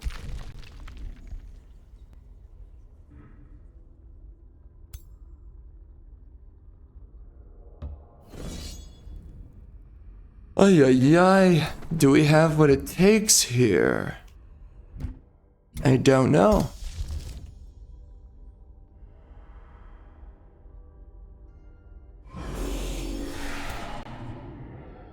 We don't have a lot of health. That's a huge problem. Let's see what happens. A little bit risque right now. Really? Jeez.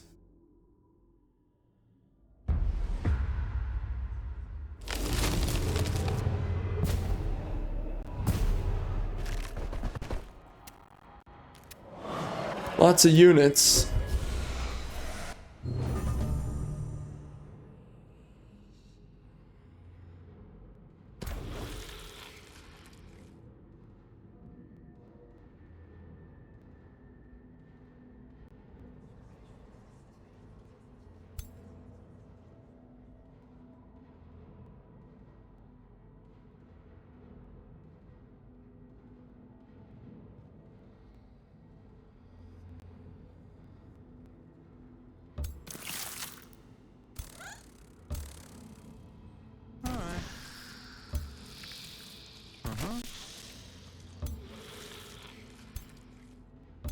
Alright, so we are bringing our units into position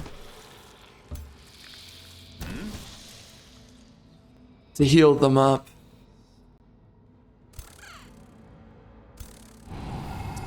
There you have it. And then we've got the Juggernaut right here.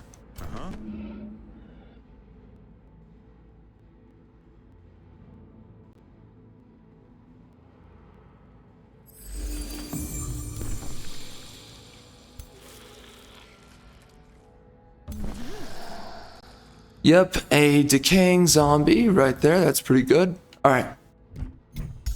What can we do? Fulmination's always strong to use. Yeah, there you go. All right. I am pretty happy with that.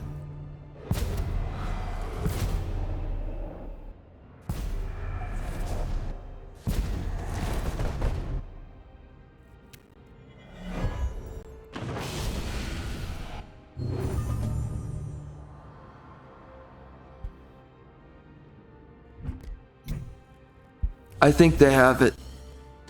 30 damage, again, that's pretty okay. It's not super impressive, but it's alright. Nice.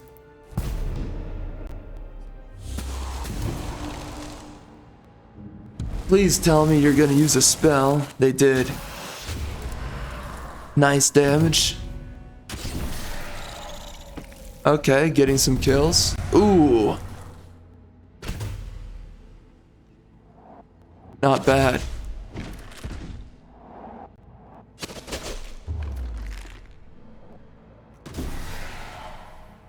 Alright, so we got a few kills. Let's see how much damage they do.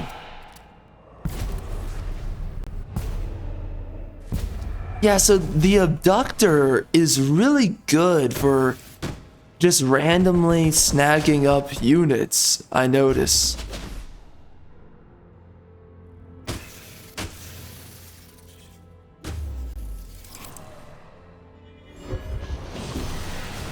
Alright, that was not too bad.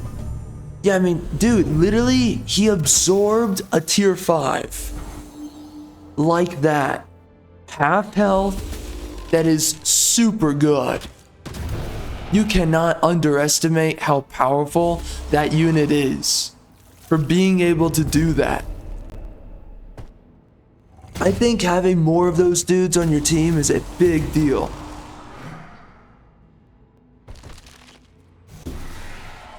Oh, nice. Dominated.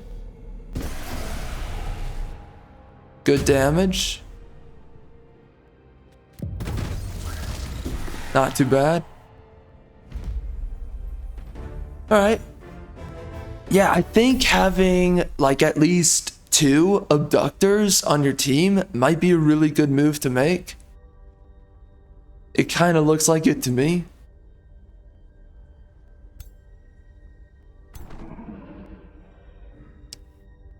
Where does this go? Oh, really? We need to go that way. I see.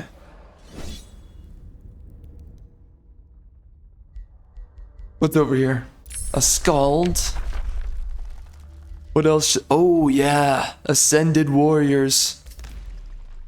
That's huge. Getting that, I can rank up all of my units in my armies.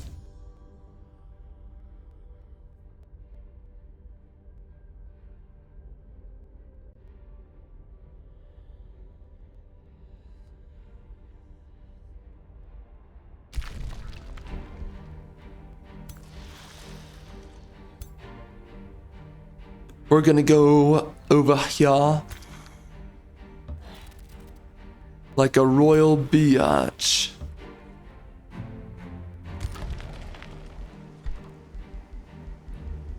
We submerge ourselves underwater. Okay. We can rush this.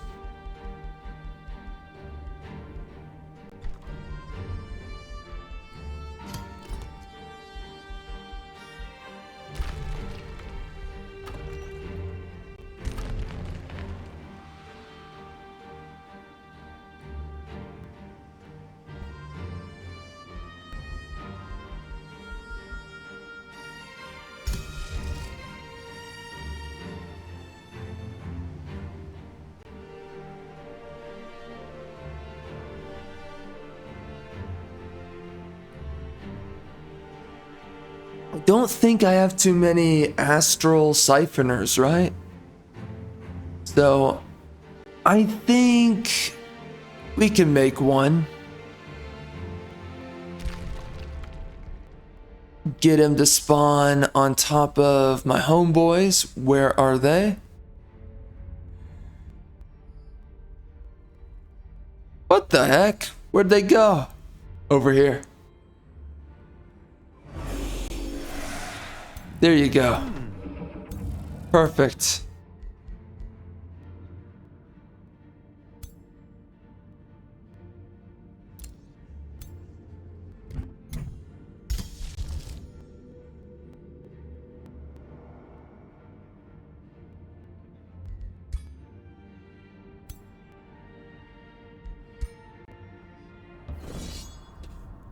All right. Yeah. Let's see what happens. For real, man. Jeez. Tough stuff. WTF.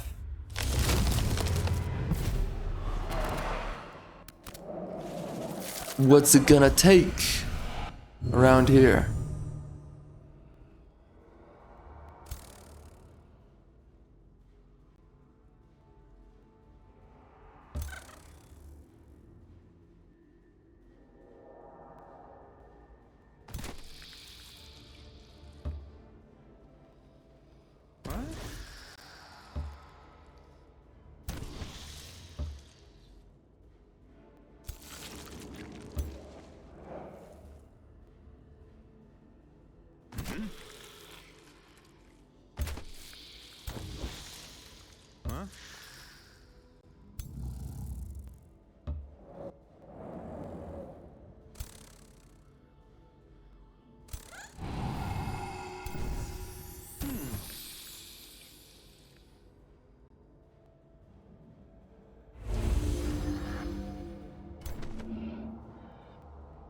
Where'd he get restored?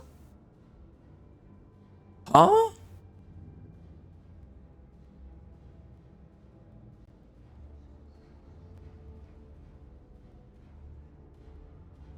Is he auto leveling?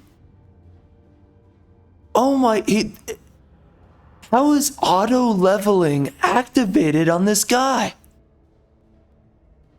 How did that happen? The game is auto leveling him. Bro, I knew I was not losing my mind. I was like, yo, something's going on here. Yeah, something is going on. What the frick? How does that happen? That must be a glitch. Has to be.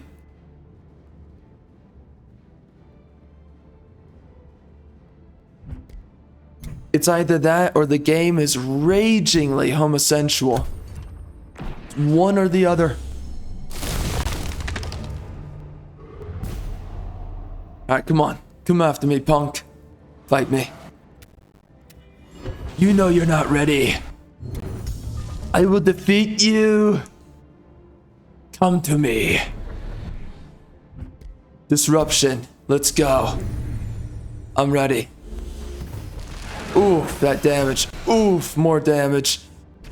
Oof. That's not a lot of damage. Oh yeah, that is good right there. The insta-kill. Man, that unit is an insta-kill unit, you know?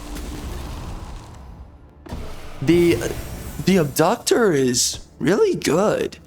Wait, how did that happen? Wait. Did it use 2 spells? Hold on. Oh. Wait, they used 2 spells. Did they use Disruption Wave twice? That would be stupid if they did. Please? Mercy.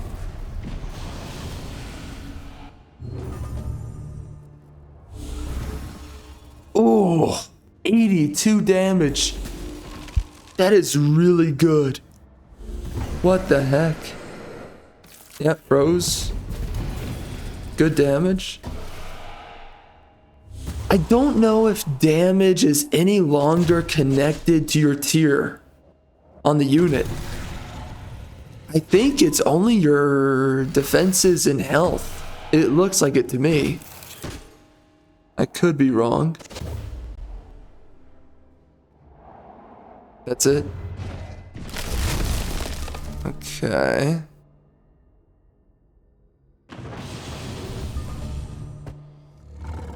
Yeah, run for your life. Nice. Well, we saved my units from death. Oh, okay, we got our mana back. That's not too bad. Right. Conjure Tentacle. I will take that. Anything else? Salvation.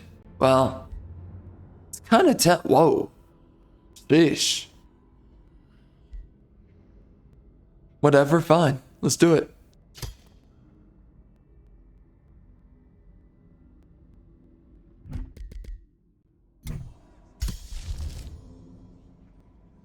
I want to grab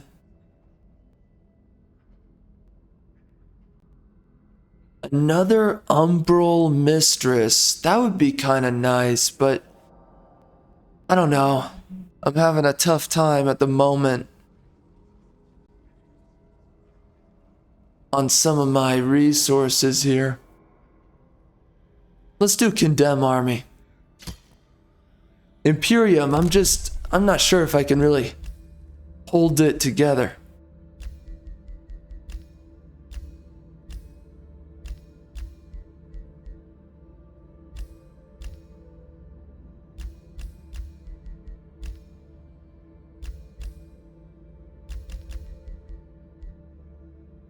Rally of the Lieges. I'm thinking Master of Houses. I think we're gonna save up for that one. And we're about to get Ascended Warriors. That's gonna be huge.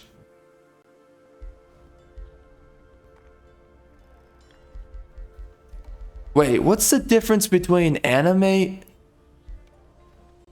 and resurrect?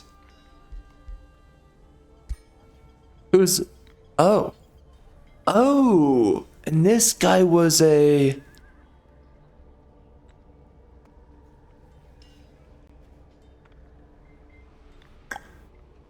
Shoot.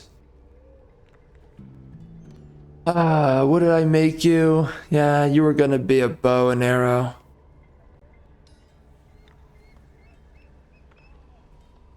Well, since my homeboy right here is auto leveling himself, I don't know, how do you turn that off? I can't even believe the game is doing that to him. Yeah, that's so bad. Look at that, he's got restore now. What a freaking joke. Well, I need to execute him in the coming future here. I will be turning him into a tier 5. Aw, sweet. We got it back. Yeah, that's huge for my income. So we got both of these guys back. That is awesome. Does he still have his defensive army that I gave him? He does. All right.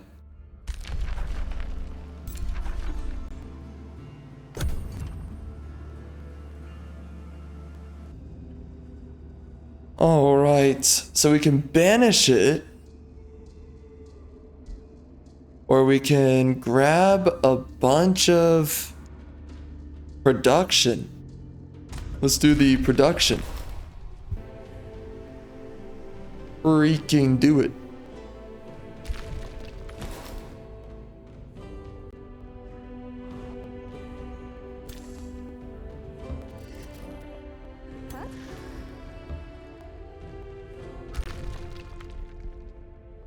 Oh, what? What? He doesn't have immunity? What? Bruh. Really?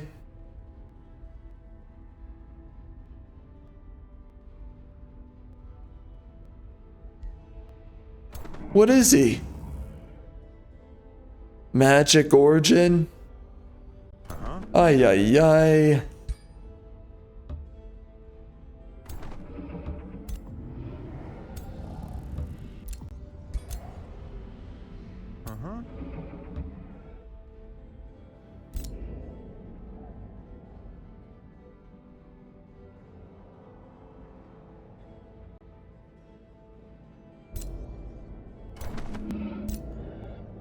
It's kind of stupid that the only way for anybody to actually get the resources out of these nodes is if the Umbral dwellings take these.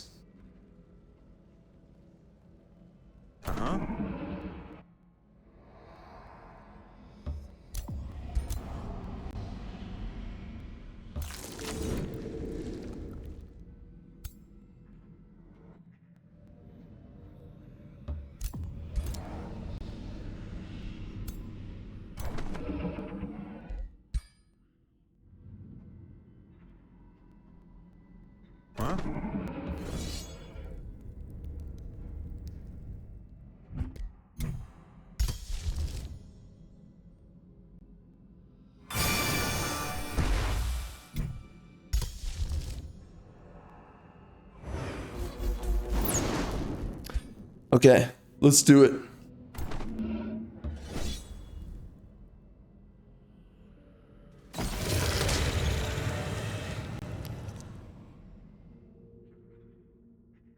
Of course, I still have units that die.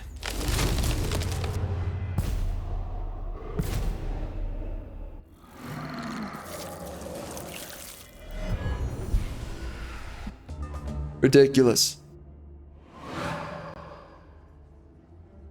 Super ridiculous.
Alright, let's see it. It healed a little bit.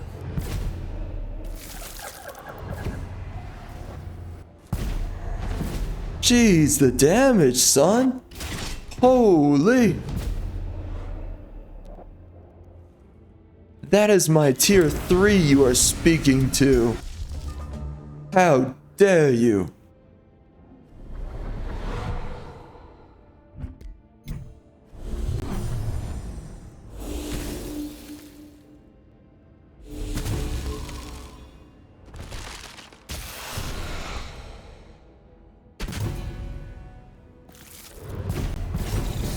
Good damage.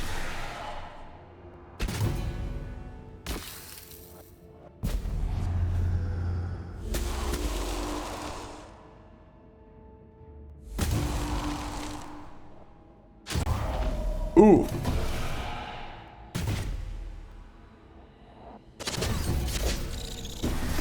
Ooh. Close.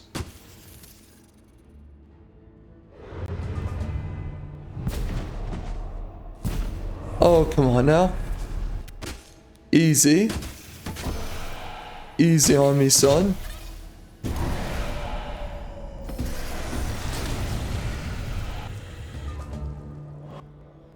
Yeah, run for your life. Do it now.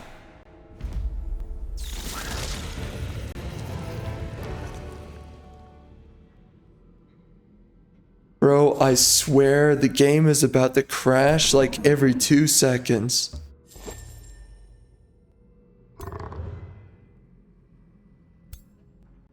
Should I just attack? It feels a little bit risky. I don't really have anything else to grab. Ascended warriors though, that's huge. What would be really good right here? Let's do infectious insanity.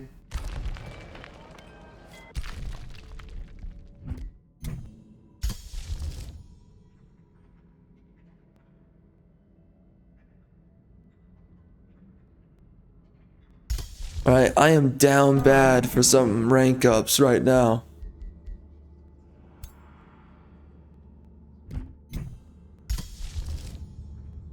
Let's do it. Man, that is such a good freaking spell. Oh wait, how does it work though? Ah, I see. Okay. It does not carry over any of their XP.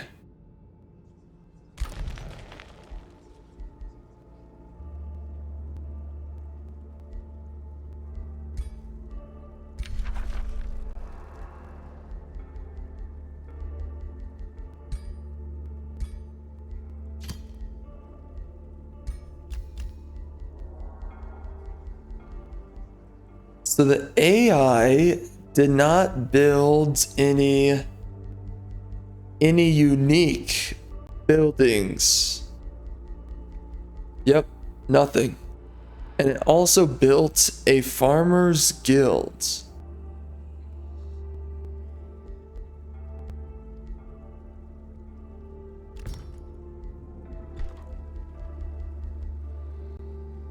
Interesting. Okay. That's interesting. So it is up to you to build all of these right here.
Oh, hold up.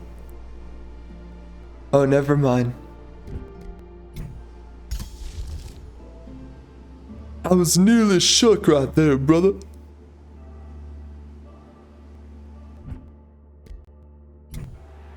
Let's do another one of these Ascended Warriors.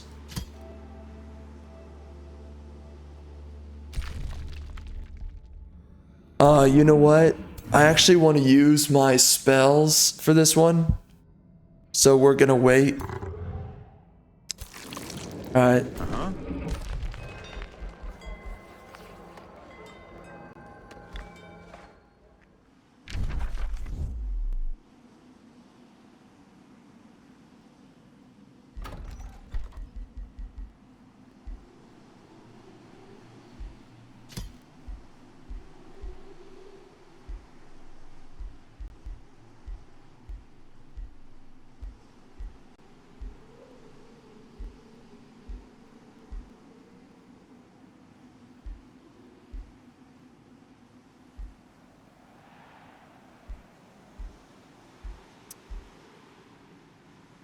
Which one is the best position? I'm kind of... Wait, that would be...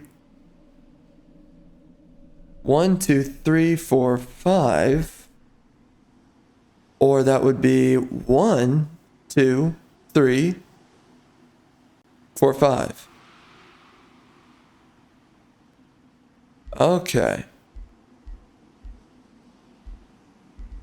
So pretty much the same thing. Either way.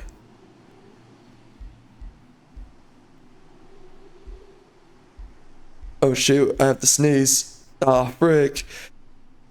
Ah, frick, man. Oh my gosh, I'm wrecked for life. Oh my gosh. That was too much. That is not okay. It's just not.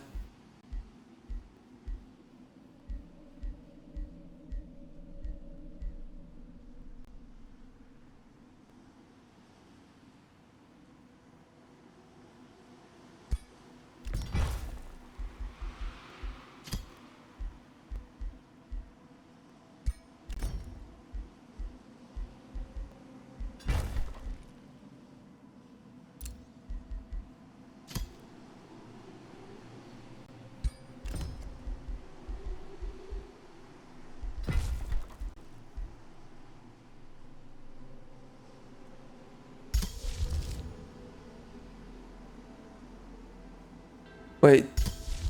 Oh.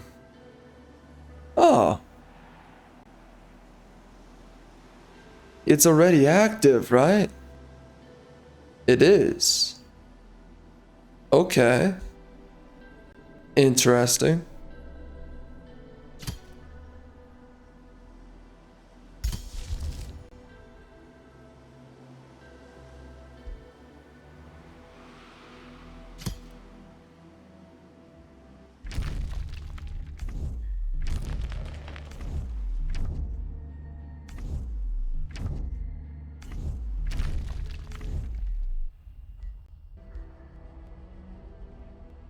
Oh dear.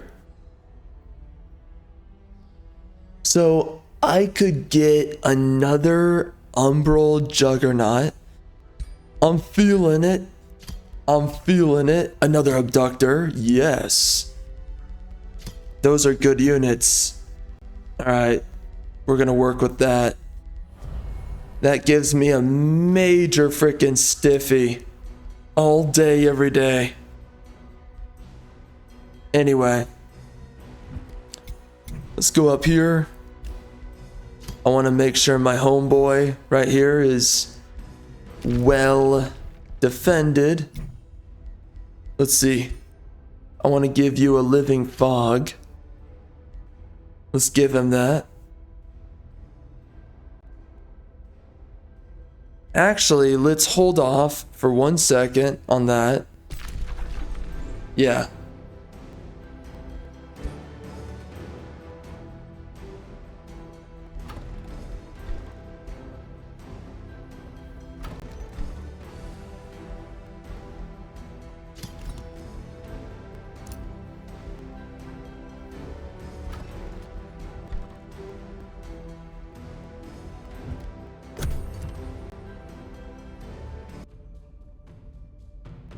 All right. So, in one turn, we're gonna grab this city.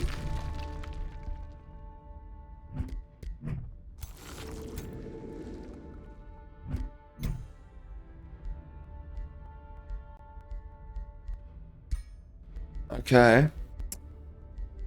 And we can afford this dog trash. Of course, if I do this right over here, it makes things much more affordable. I don't think I want to do the tribute. I want to do this.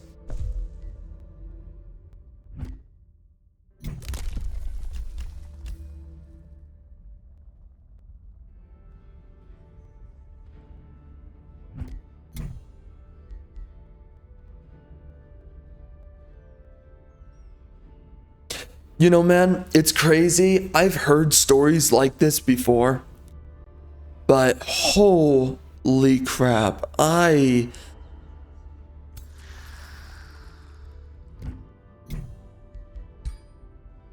don't know how long ago this happened, but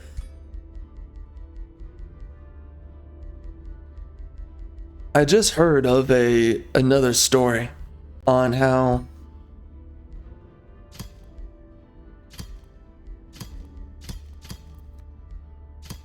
it is really unbelievable. By the way, I can tell that they changed some of these prices here.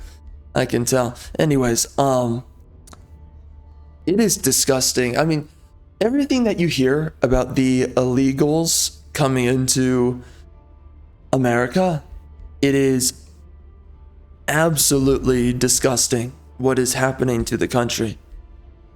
But you literally had a young girl who she got eaten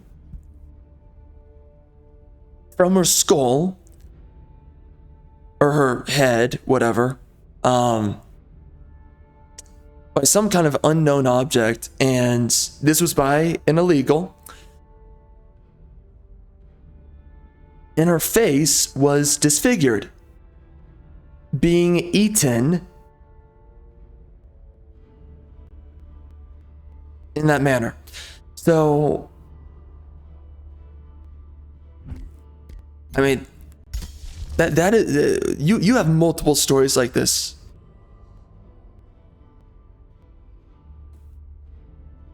And you know, one is too many. But these freaking raging retards who sit there and they ever think that it is acceptable that we see this. I've literally seen academic departments post up pictures of people crowding down a street and it says, "Let them all in." It's, you know, it's a bunch of freaking Hispanics. Yeah, bring in a bunch of people. You have no freaking clue what quality these people are. They don't belong in your country. Them coming into your country is not just gonna make it better.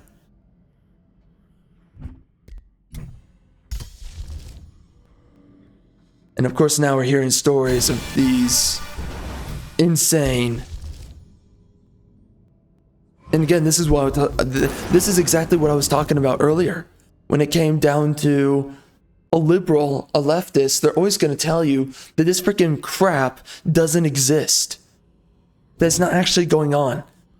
Apparently, you need to ask them for permission as to whether or not reality is happening or not.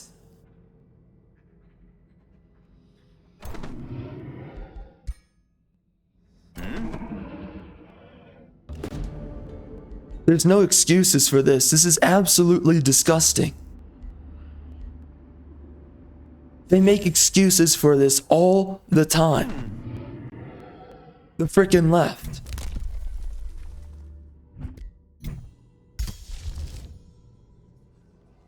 There is no excuse for illegal immigration. There's no excuse for it.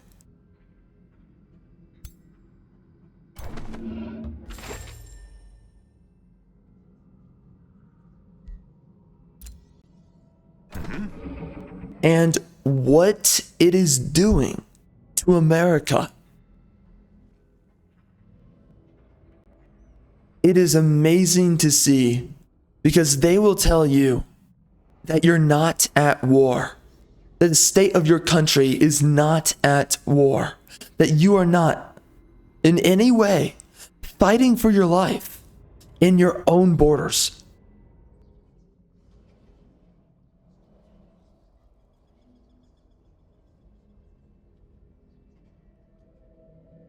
They act like it's a freaking joke. They act like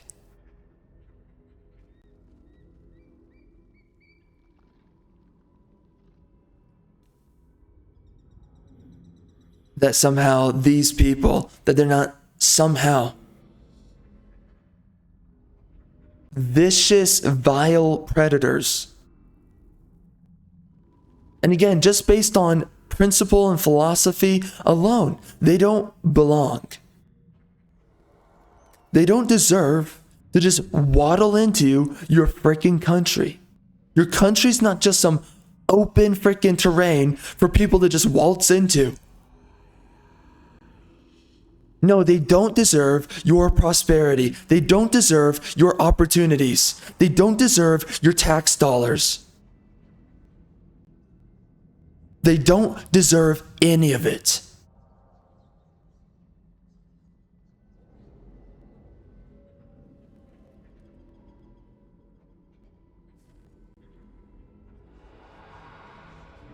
They are entitled to absolutely nothing. And it's watching this asinine nonsense. It is so disgusting.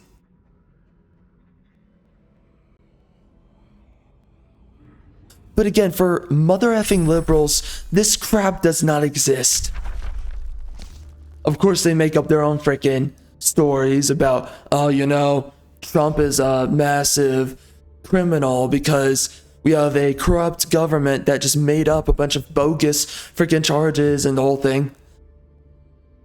Again, these are evil people. They don't care about the essence of truth. They don't care.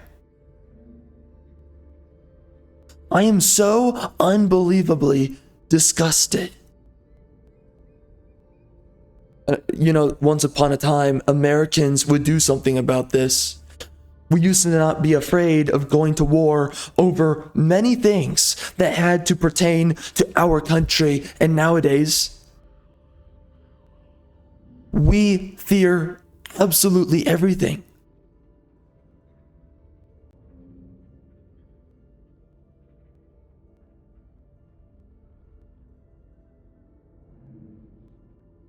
Okay, so they changed this.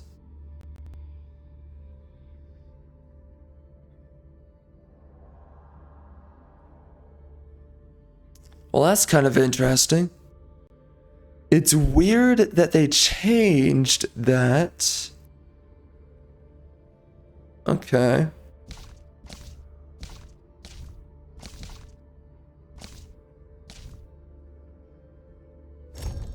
I cannot even begin to say how disgusted I am. Because you hear about a lot of these stories. It's so crazy to me every time you hear a freaking libtard. They'll sit there and they'll have the gall to tell you something like, go touch grass. Again, I love the backwards thinking. I don't. Screw these mother effing people. The freaking backwards thinking of a mother effing leftist. What the freak is wrong with you? They sit there and they're like, go touch. This is, by the way, this is not the only example. There's many. But they'll sit there and say stupid things like, go touch grass.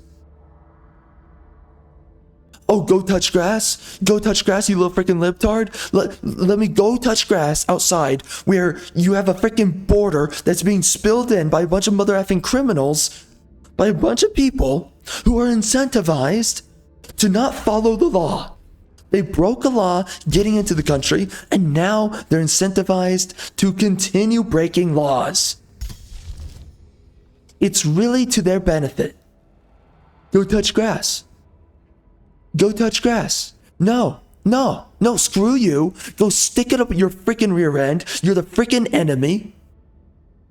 You want me to go freaking touch grass where there's a bunch of mother effing criminals? Are you kidding me?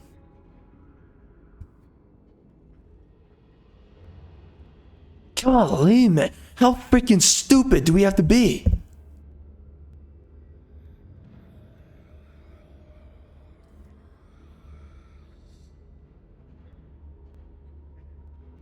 And nowadays, we are far too pussified to do anything about any of this freaking dog crap. Many generations ago, the men of those generations, they would go to war. They would go to absolute war, they would show absolute devastation, and the enemy side would say, we're not freaking doing that again. That was stupid. We would be annihilating them out of the mother effing border. But here we are, we're a bunch of mother effing cocks, and you're told this is normal, and you're told this is just common sense. Of course, we don't know what the frick a woman or a man is. Right? Where's all the boss babes defending people? We're getting freaking slaughtered right now. Where's all the boss babes? I thought women were equal to men. Where are they? Oh, that's right. They don't even care. They're these freaking boss babes. They can do everything a man does. But then when it comes push to shove, suddenly, when you've got people getting slaughtered by these freaking animals, well, here we are.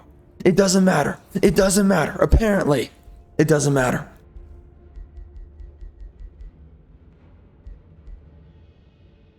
And instead, you need to be moralized. Oh, you're so wrong. What's wrong with you? Why are you so mad, bro? Why are you so mad? Oh, you're so mad, bro. Why are you so mad about this?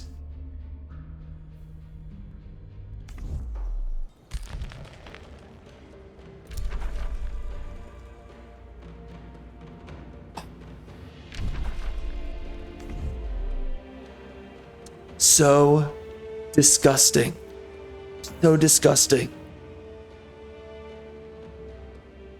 No one cares. Nobody's doing anything about it.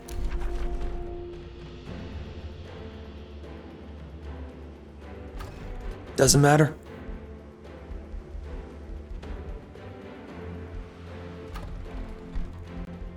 This is so ridiculous, what is being done right now. This is so ridiculous. But we are right now. We are headed into a future where we are going to have to redefine the entire meaning of, well, I mean, yeah, redefine it because we lost the definition. Give me liberty or give me freaking death.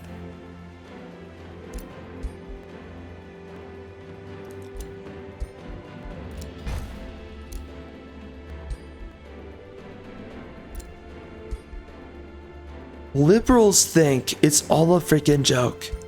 They don't take any of this seriously. They think that a guy who is running sensibly on the future of your country, they think he is this absolutely disparageable character. How dare you ever freaking support someone like him? He's so evil. He's so rotten, so corrupt, blah, blah, blah.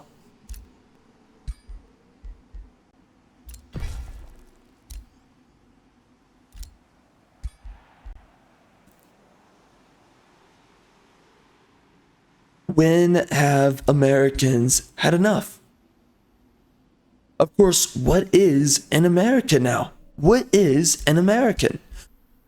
Does it even exist? Is an American even a thing? Do they exist? What the frick is an American? Nobody knows.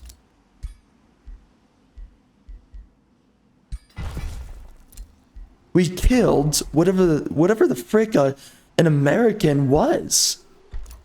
We killed that. We said patriotism, nationalism, evil and wrong, how dare you? So it's like, oh, okay, evil and wrong, you're right, I guess. So now what? No one's fighting for your country. You've been effectively demoralized. We've got American citizens getting slaughtered. It doesn't matter. And again, screw morality. This freaking crap doesn't exist. Who the frick believes this trash exists for 2 seconds? You only believe it exists because you were told to think it exists.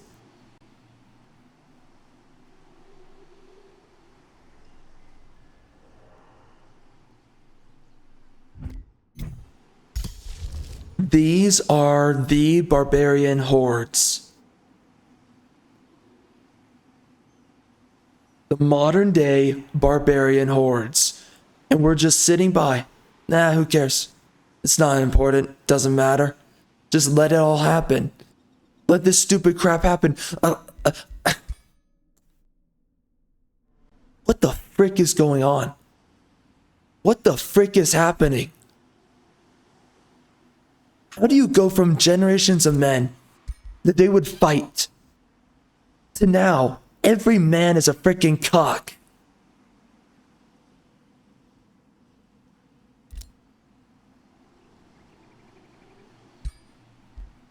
And now we're just pushing feminism. But this is what I'm saying. If you do not believe in what a man is, which is different from a woman, and far superior in function to a woman, if you do not believe in what a man is, then you do not believe in civilization. What, you want men to fight and die for a country where the women are being allotted all these free entitlements and privileges that men don't have? That we're forcing women, you have to become an executive, you have to become a vice president, you have to become this and that, all these high positions in companies, positions that men should be fulfilling, but no, it should be women. You want a man to die for a country like that actively cucks him in its economy? You want that? The frick is the point of a man sacrificing his life? Even if it's noble, who gives a crap? Because apparently he's equal to a woman, so where's all the boss babes? Where are they? Where are they dealing out justice? Oh, that's right, they don't care. They're living their little freaking lavished lifestyles, getting all their freaking fake jobs that they don't deserve and they don't meet the qualifications. No. If you believe in what a man is, then men dominate the workforce. And when it comes down, push and shove, they sit there, they get pissed off, and they're like, oh, we're done with these mother effers. Whoever the frick these freaking little criminals are, they're done. Tomorrow, they're done.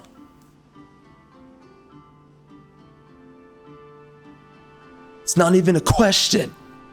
It's over. Who cares about the air quotes morality? They're done.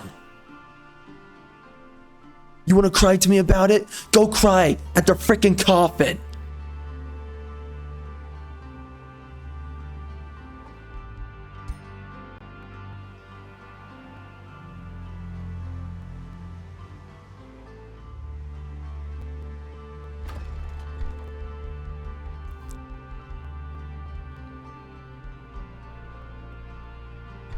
And then you have these retards. They sit there and they say, freaking bull crap.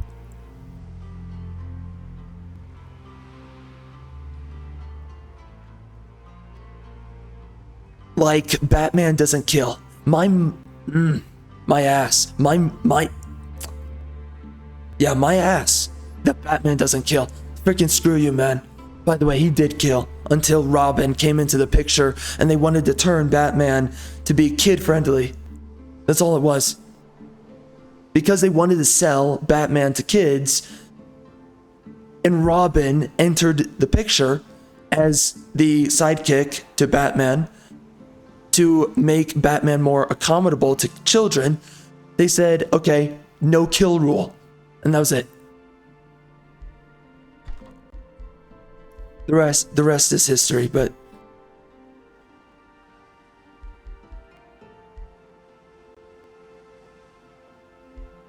if you have a civilization where you enable men,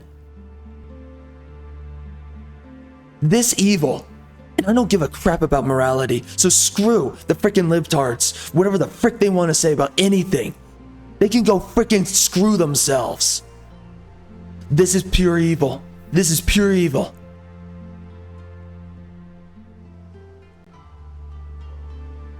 And they're accepting every bit of it.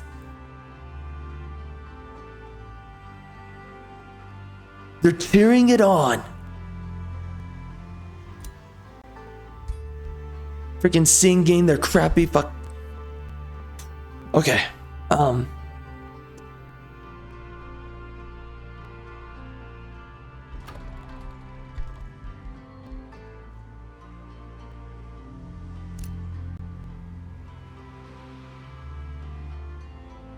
It's not a big deal though.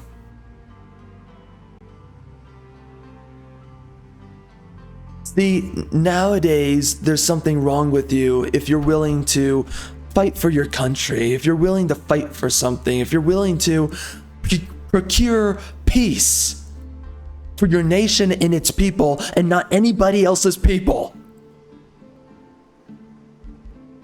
Screw the frickin' libtards. Screw the frickin' cucks. They wouldn't die for anything. They don't believe in anything. They wouldn't die for America if it meant their frickin' neck. Bunch of frickin' clowns. But now you have the frickin' cuck conservatives. They sit there. They're like, let me risk my life for a country that throws me away. That throws away my people.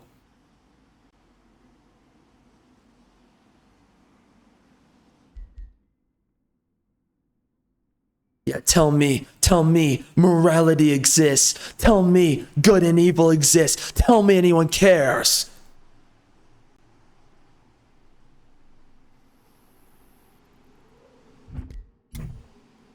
You're not willing to die for anything but your freaking decadence, and you're gonna sit there and you're gonna tell me you believe in anything other than being a freaking clown. What a freaking joke, man.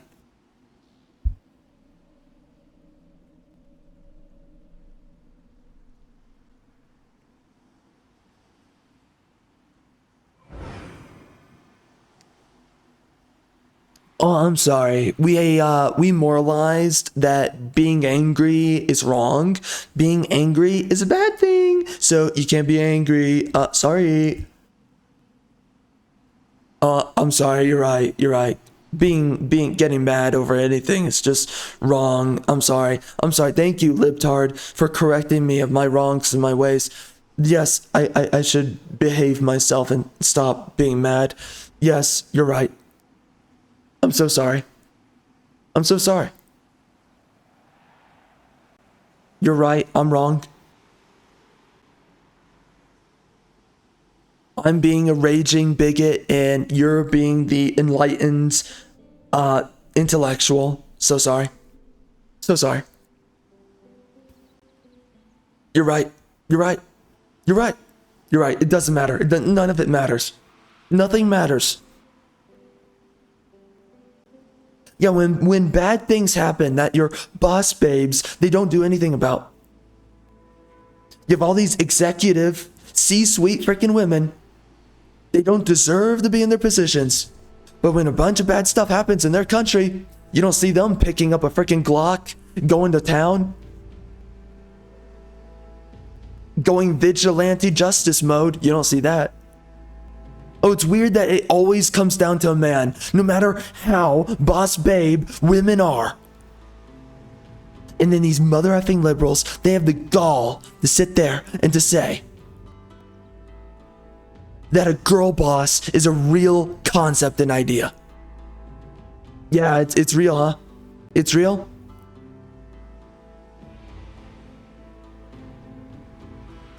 It's as real as American citizens not being slaughtered. How about that? Oh yeah, that's right. You don't care about reality. You don't give a freaking crap about anything. At what point, man? At what point is it enough? What point? At what point is it morally acceptable to get angry? I'm sorry, do I need to get geriatric about a fentanyl overdosing freaking degenerate loser? Who was breaking a law and he can't accept that he broke a law? And then we have to burn down cities over that freaking dog crap? But all those black people every day killing white people, we're not gonna burn any cities over that. What about the black woman that killed that one young boy? Little boy. White boy. A white young little boy.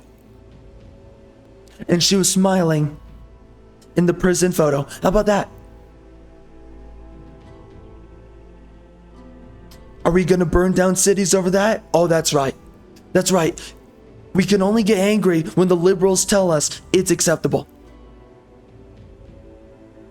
It's only ethical when they say it's ethical.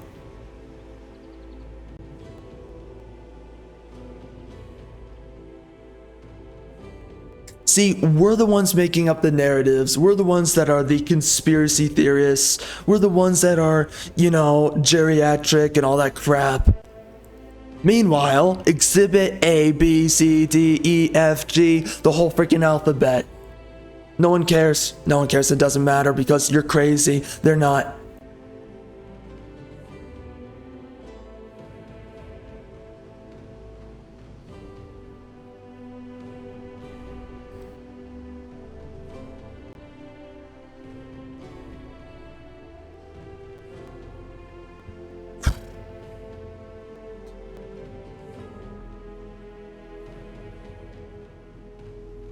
What the frick good is any of it?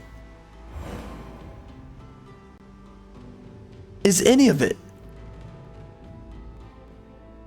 Jeez Elise, drop a frickin' nuke on America tomorrow. You're doing the country a favor at this point.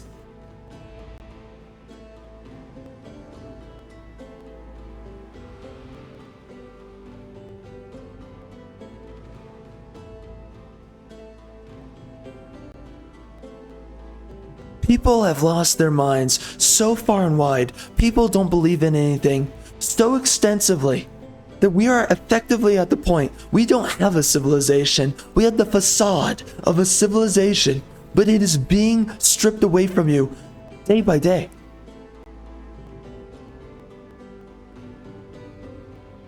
The third world is being brought to your borders. No problem. No problem. Diversity is our strength. Right?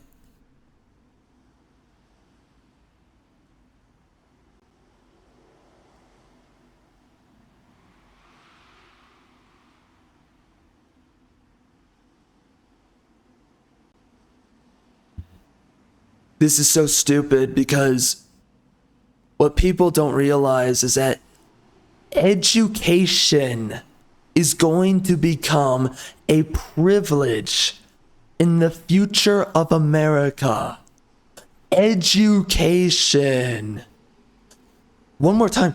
Education is going to become a privilege in future America.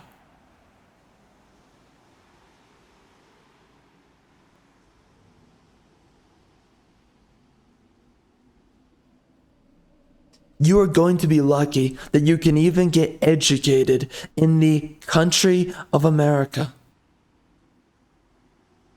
We take it all for granted, and here we are.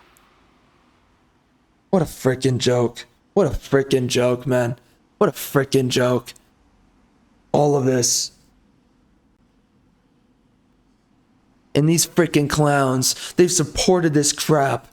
How many freaking conservatives? You can immigrate to America. That's okay. But as long as you do it legally. Screw all immigration. Screw the whole freaking thing. Throw it all out. Throw it all out. What the frick are we doing here? What the frick are we doing? You freaking clowns. What the frick have you been standing for this entire time? What the frick are you up to?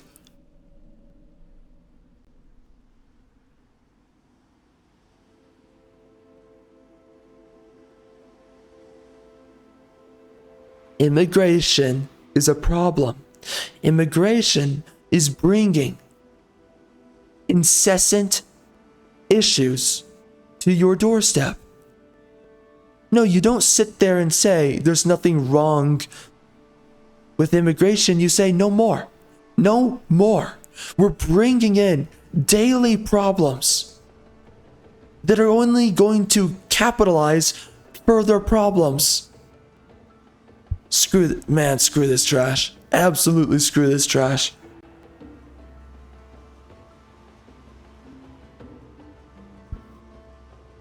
We have a military. What's the military good for? You're letting mother effers invade your country. We have a military. What does the military do? Is it just made up?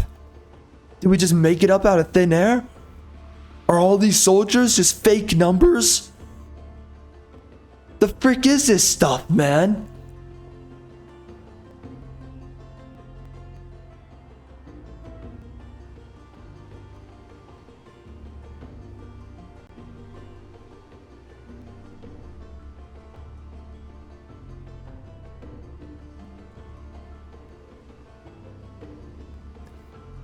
Retardation is a disease, and it has taken over America.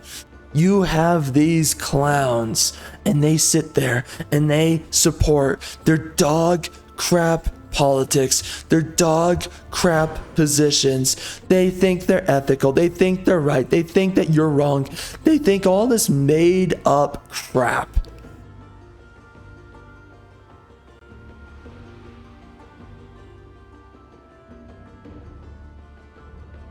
I'm so disgusted. But it's all okay. Because the liberals, they told me that it's okay. So I'm just going to accept it. Oh, you're right. It's okay. Don't get upset. It's not a problem. Just don't even talk about it, bro. Why do you care?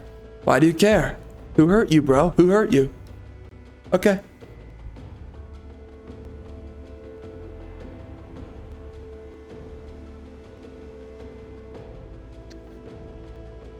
We've turned paragons.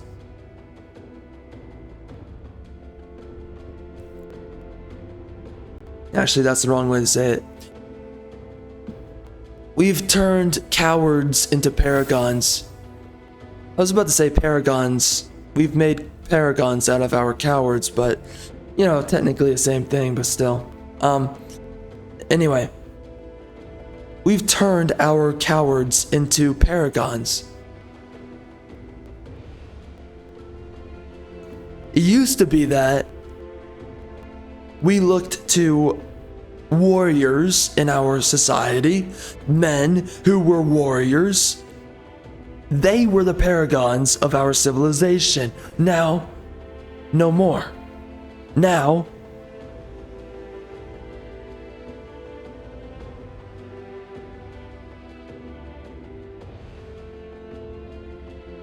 it's the cowards. The cowards are the paragons.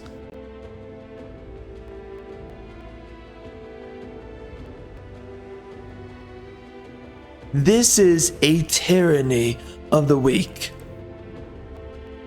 And it appears to be that nobody cares.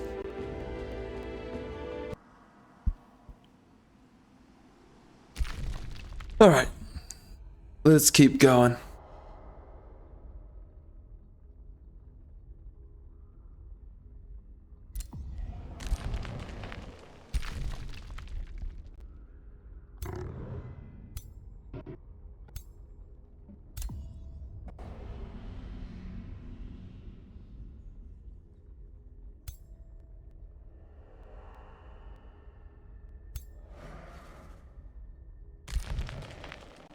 Oh, shoot.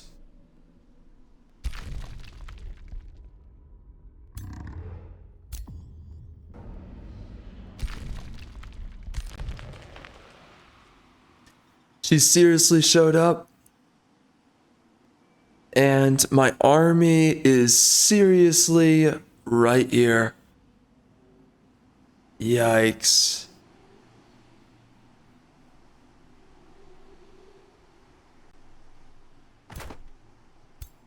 They're weak, but that's not gonna mean a whole lot right now.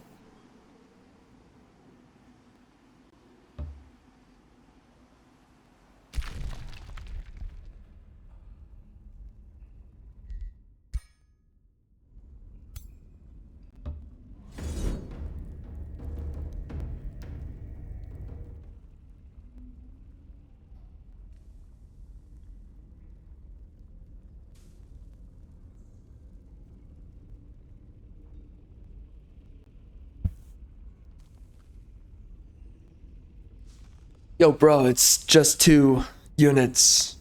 They're pretty much dead by now. Like, for real. They're not going to survive any of this.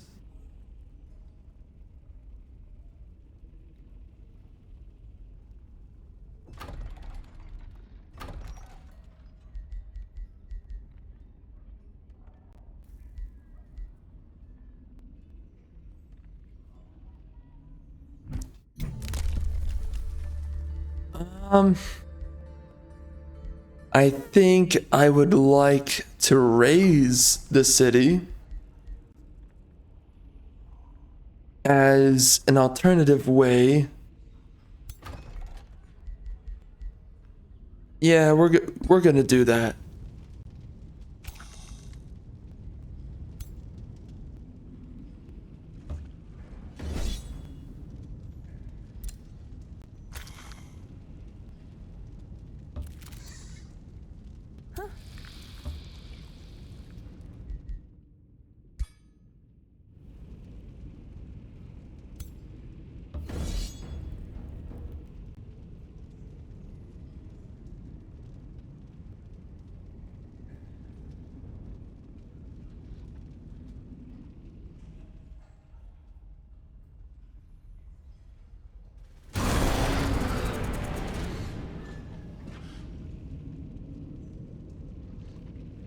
Oh dear God. Oh dear God. Scary.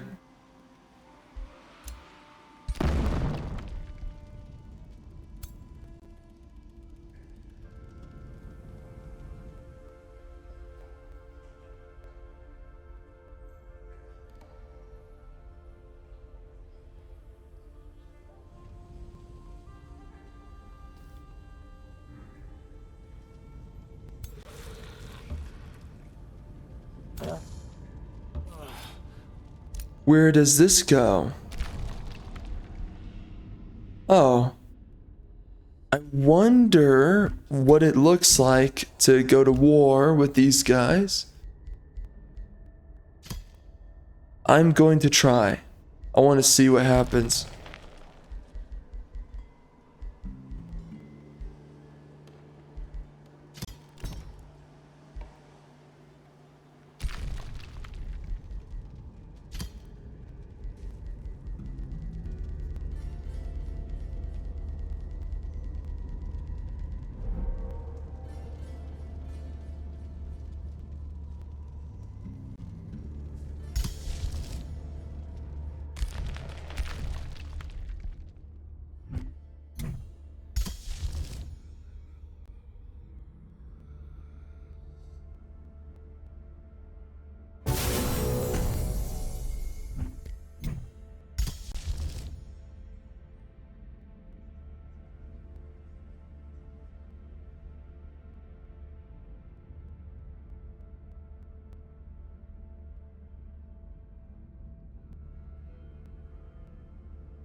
Alright, so let's do this again.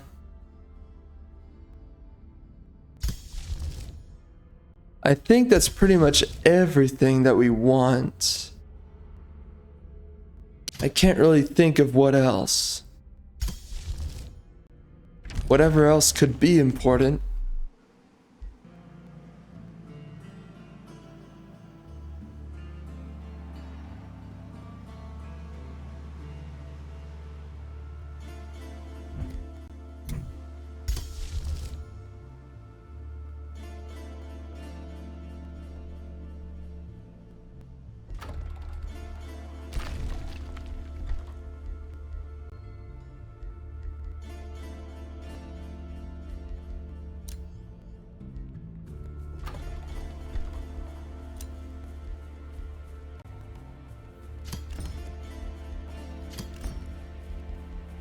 You know what I think I realize in all of this is that people do not realize that the fabric of society is optional.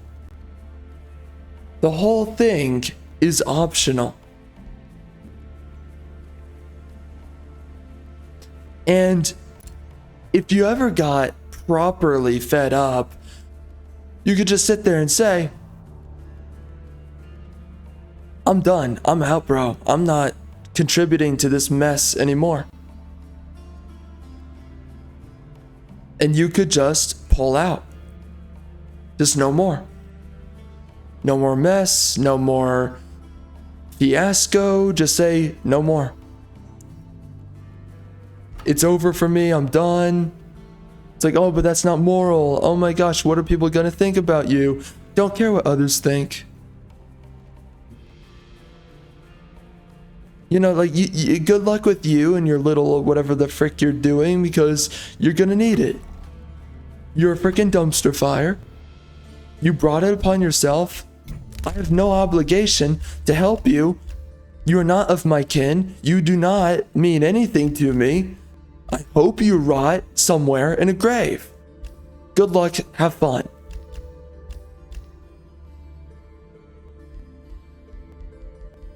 What the frick is this idea? That, like, apparently you live in a common society with anybody anymore? Where the frick is that idea now? It doesn't exist. The entire fabric and essence of society is optional. And eventually you can just say, I'm done. I don't care about your rules. I don't care about what you say. I don't care about your beliefs. What the frick? Who cares?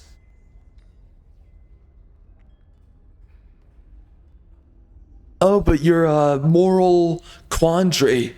Blah, blah, blah, blah, blah. Who cares? Oh, I'm unethical. I'm not willing to die for you. Okay. Okay. And you're morally bankrupt. So that's 1 for 1 there, biatch. The frick you want me to do? You want me to throw myself away so that you can continue to live in your freaking little liberal hellhole idea manifestation up in your head? Frick is that good for? Who cares?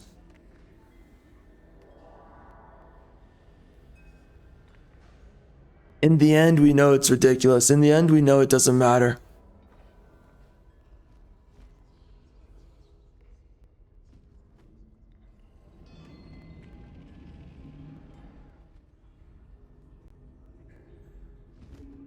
Once you live within a society that is not worth or worthy of living within any longer, you lose the entire tapestry of what constructs civilization as you know it.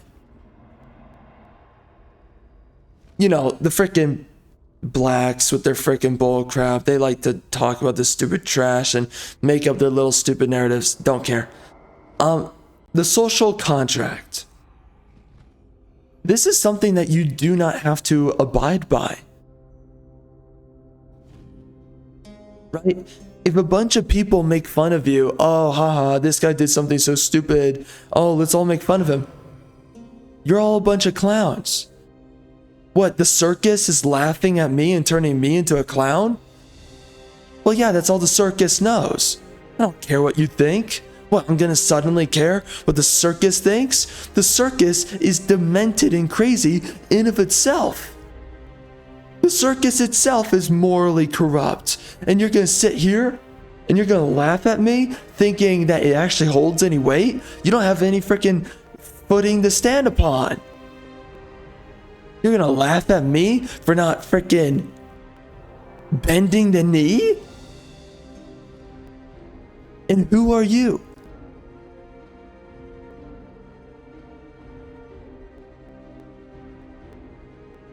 An absolute nobody.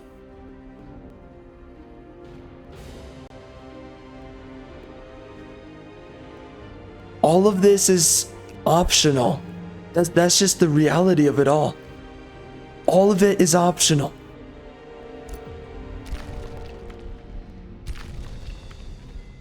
And when they take all of what civilization is, when they take it all for granted, it's like, okay, you freaking tard, you don't realize it because you're too stupid.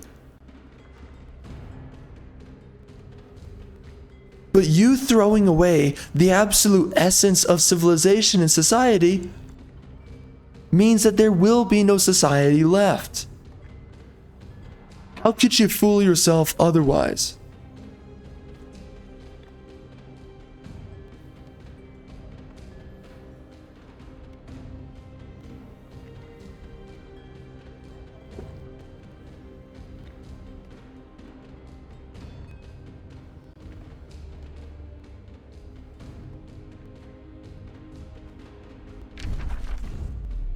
And that's the truth, man.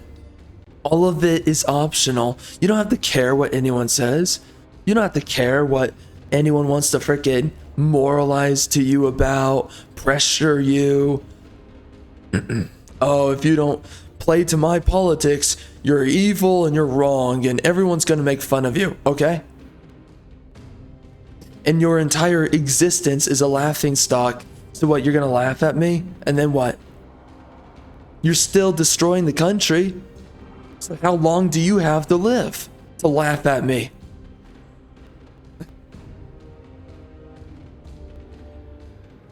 I guess it's true, right? At first, you look at life, you think it's a tragedy. You look at it long enough, you're like, it's a comedy. Once you realize that everyone's so freaking foolish, they're only worthy of laughing at, it's like, okay. We've all freaking lost it now. You freaking clowns, you pushed it. You pushed it to where you wanted it to be. Well, now you've lost everything. Now what?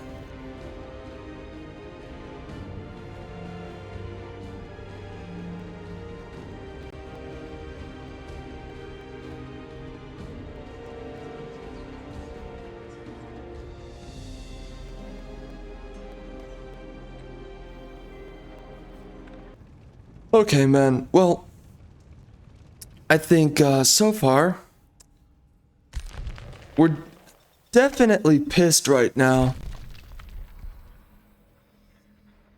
Looking at everything as it is.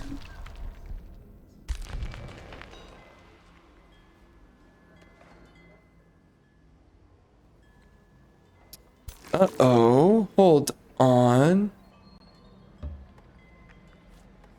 Yeah, let's make sure this guy is keeping up. And then let's get this guy right up here. Yep.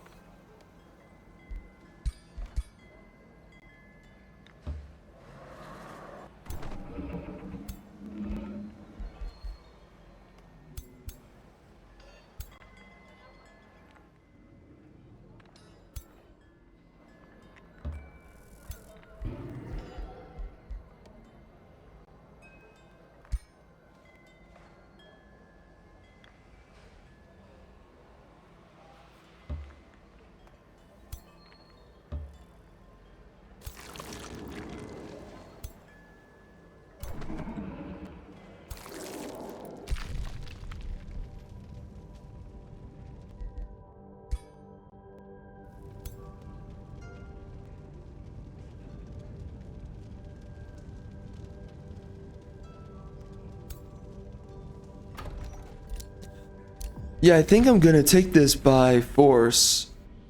The Shun La. I don't really know what that might look like or what it'll be. I wonder what it's like going to war with these guys and taking them out. So, we're gonna give it a shot.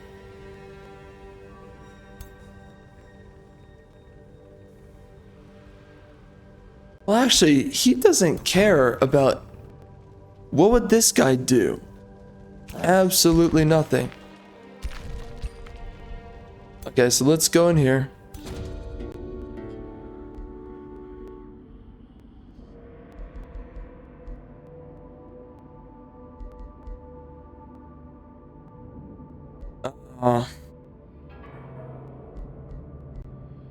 Fine.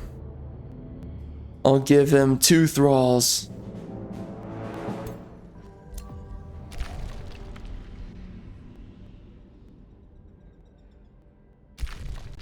Yeah, whatever.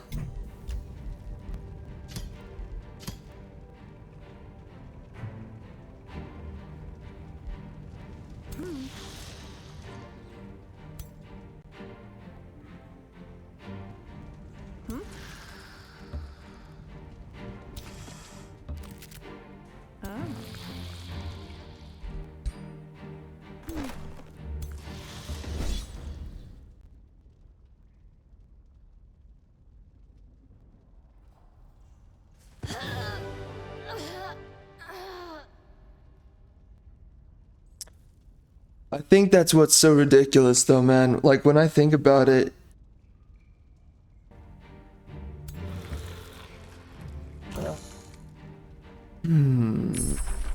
oh, by the way, we got Infernal Focus. You know what? I'll just freaking say it. You realize that everything that, when liberals look at anything that a conservative has to think or say, they always lop it up to disinformation. It's always disinformation for a freaking liberal. Anytime you have anything to think or say to a freaking leftist, it's always disinformation. You never have a point. You're never saying the truth. Ever. We finally got amplified arrows. Wow. That is insane. I wonder if they buffed ranged units, by the way. I think they did. Because it looks like a lot of enchantments now count on skirmishers and ranged units. So I think that's a buff.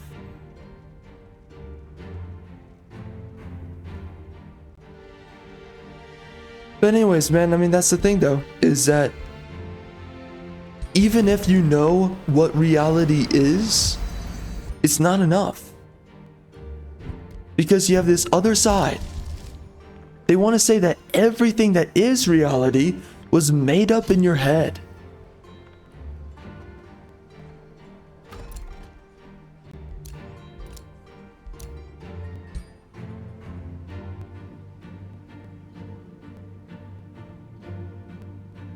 Yeah, I don't know how civilization can survive any of this.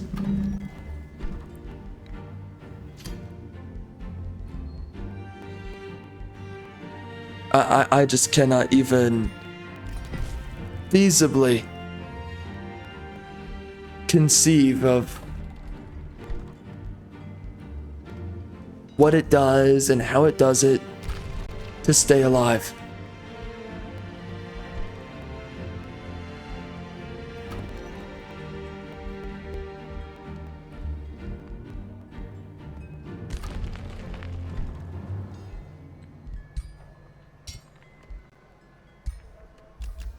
Do I have a Scholar's Guild here?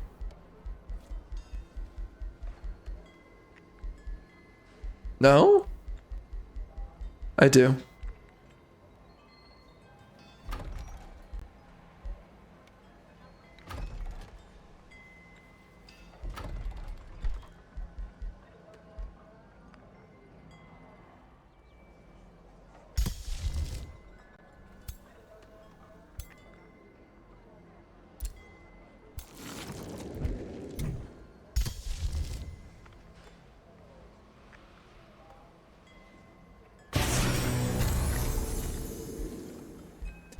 lot of good levels right there. Amplified arrows. Oh, what? It's done? Oh, holy crap. Already. That was quick. Jeez. Okay. Well, we finally get it. Now again, they made some changes to this. Yeah, I don't know what I think about it. It doesn't seem to be that good anymore.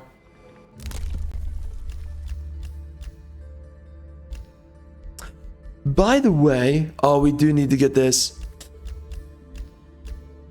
I don't know what I'm going to do, but I might do some no commentary for the rest of this playthrough. I can't tell yet. I mean, we'll see the next time that we sit down what exactly I'm thinking on that. I'm leaning towards... well, there you have it. The game crashed right there. Unfortunate. Well, anyways, we'll see. I'm leaning towards no commentary. I've got a lot of things I've got to finish. Holy crap. By the way, we also have to play the Elden Ring DLC. I actually avoided playing it today because I was like, for one, I need to play this. And then for two, I was just like, yo, the way that you have to get to the frickin' DLC is quite frankly ridiculous. Jeez Louise. Okay, what did I skip out? Oh, come on. Come on. Jeez. Jeez. Game. Game. Golly, bro. Frickin' A. You're gonna be that way? For real? I need to put a teleporter down here. For sure. I think I'm actually going... Well, I can just build a teleporter through the city, so... Whatever. Anyway. Oh, good. Oh, good. Nothing worked. Nice. You gotta love it.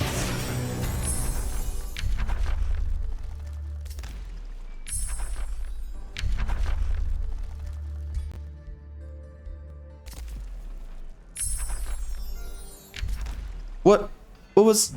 No. Don't do that.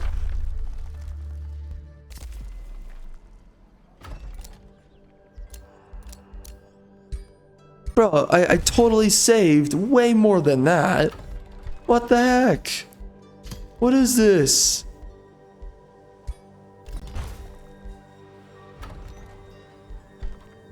What? Did it just revert like a bunch of crap? My gosh.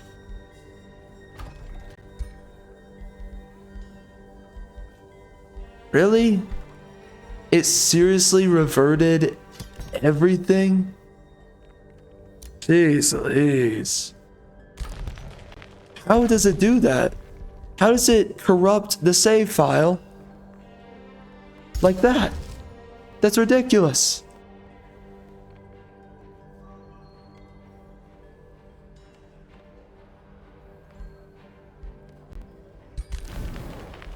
Alright, so these guys have amplified arrows now. Finally. We're gonna do Infernal Focus. Again. And then we're going to do Focus of Devastation.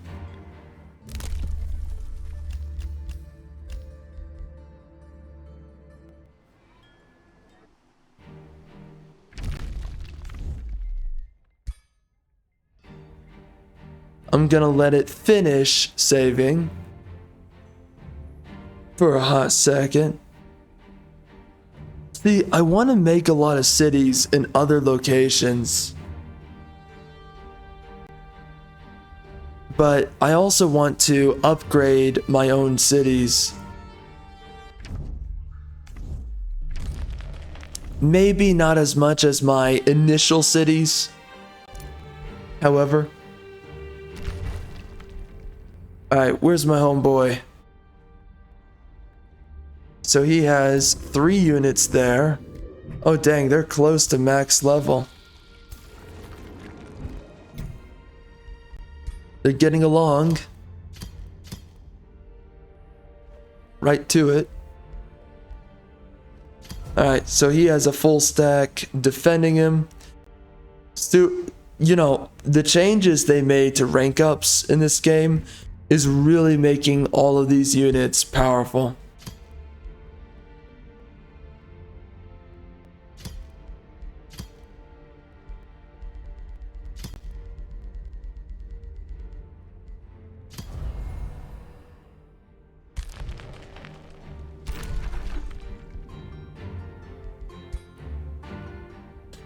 Alright, well, that is it right there.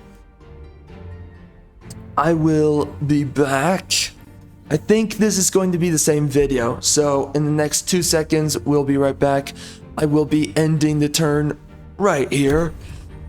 And if anything of importance happens, then we will quickly cut to that and then leave. But anyways, we will be back in 2 seconds. Alright, and we are back. Let's do this. So what am I up to? I totally forget where the heck we were going. This guy is following me.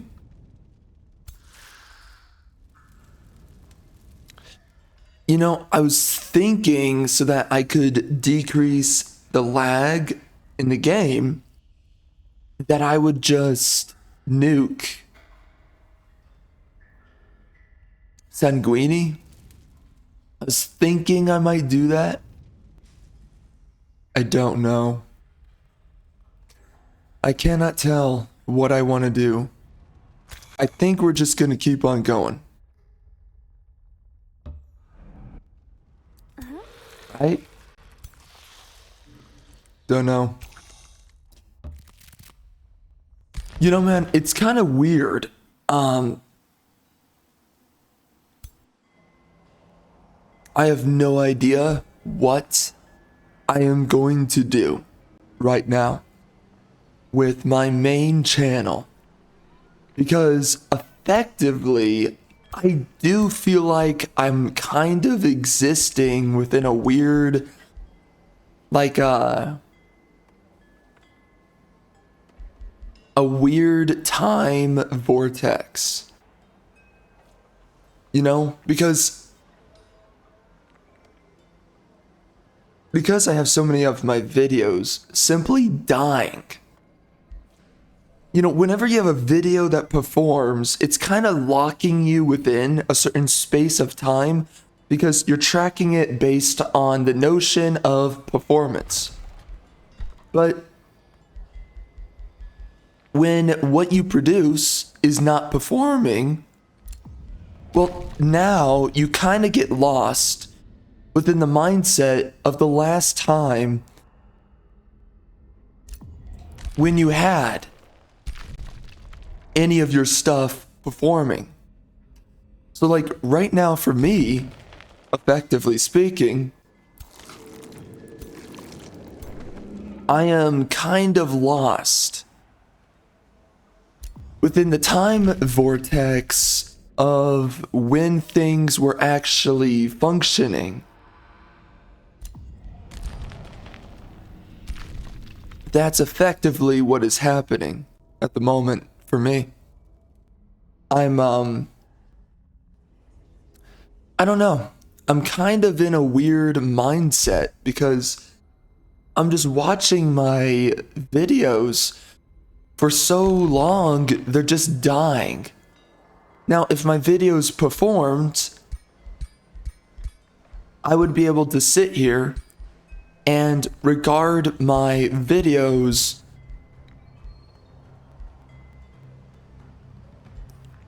in a way such as that they're performing. But of course, they're not.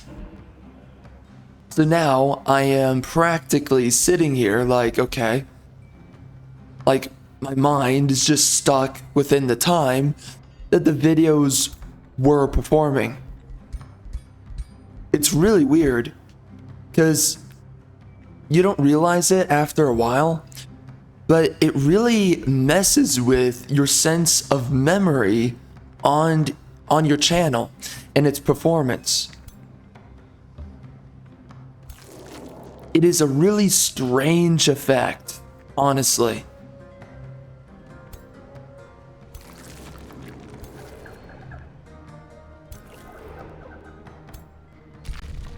But it is definitely messing with me. Just on the note of my channel, really. It's like, okay, you know, just watching one video after another die, it's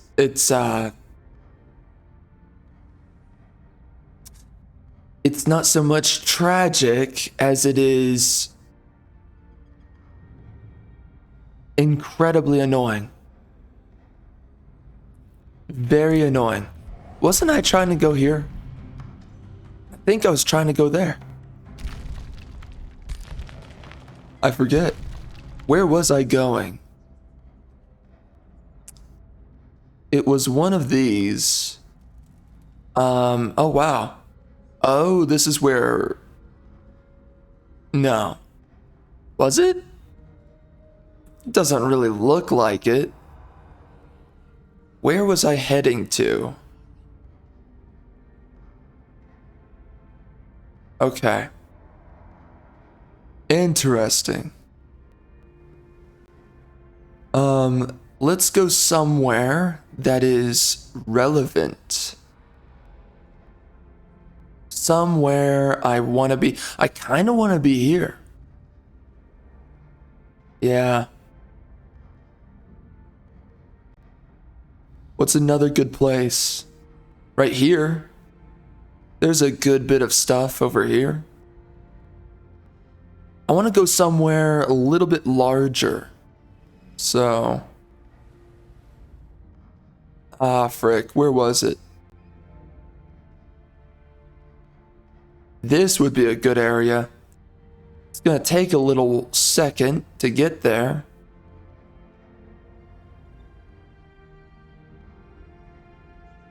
Let's go over here. Let's get the Gloom Watch. Right? I think that's a good move. Now, of course, Blint is over here. So who knows what the frick he's about to do.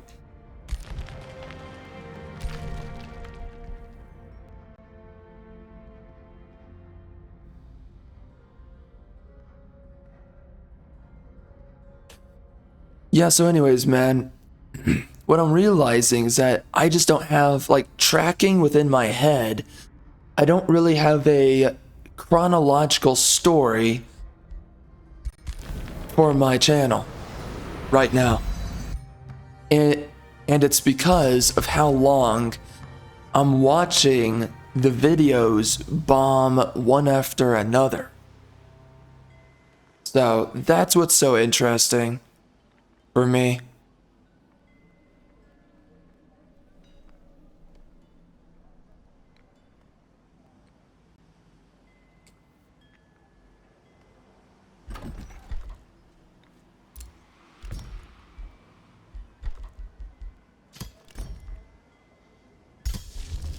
You know, it's just showing that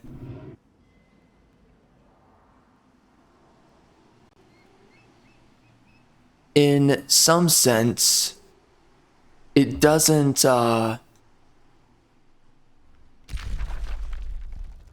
you know, where your channel is and where it's going doesn't matter to you unless it's, of course, performing.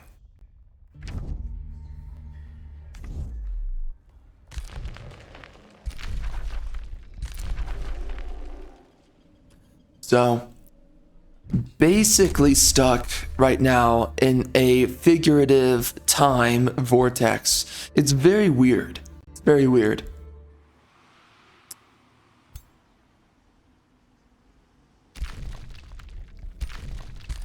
But again, I'm gonna have to do different things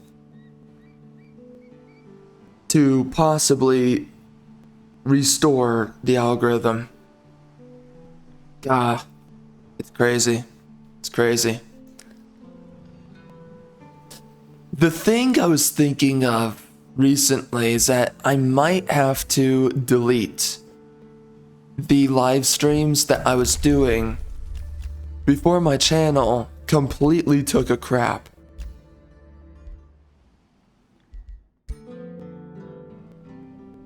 I have no idea what else I want to do. Actually, I should get Ascended Warriors. And we should use it on a relevant army.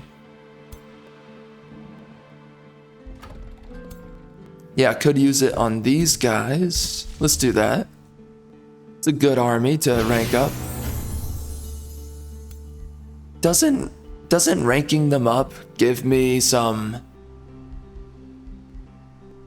knowledge? I forget. So this guy can get killing momentum, but he can only take one unit. I have no idea. Yeah, so anyways, man, I love Ascended Warriors. It's so easy to get max rank units by doing this.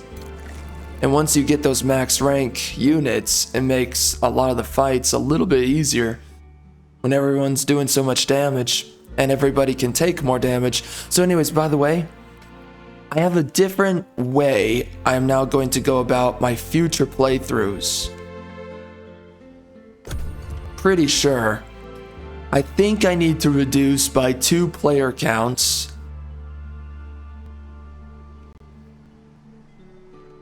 The AI rulers. I think that playing with 9 is 9 players overall, including yourself. I think that's too many. So I think I need to go down to 7. And I'm thinking I can still do very large maps because I like kind of like Grand Dominion playthroughs. You know, I may or may not do it that way. I might just do it where I'll pursue it like, maybe I'll do large maps instead. But, you know, I like playing on these large maps, but bro, it legitimately takes 5 to 7 minutes for these turns to finish. So, you know, it's a giant waste of time. I don't really want to put up with that. So I think we're gonna have to shrink it so that less time is wasted playing these frickin' games, and they go long enough. I mean, geez Louise. Do I really need to have it as 9 players or on a very large map? I think very large map is fine because you have a teleporter. The biggest issue are all of the AI leaders and the fact that they're just moving around their units incessantly, and it takes forever for them to get through their turn. So, unless, and the only thing that has me thinking it's not an issue is maybe all I need is to go to war a little bit earlier in my lobbies, and I need to go out of my way and clear out biatches such as Sanguini, bring them down to 1 city, right? And that should probably eliminate a lot of the lag because they don't have a lot of economy to build a lot of units, right? So that might be the way that I can go about things that'll keep the lag down. Whatever it comes down to, I've got to figure it out because the turns are taking way too long. It is genuinely irking me quite a bit.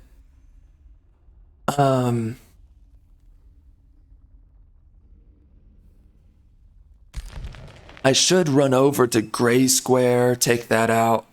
I need to run over to Wayne, take that out. I gotta run over to a lot of these dudes and finish up what I started over here. There is Sanguini.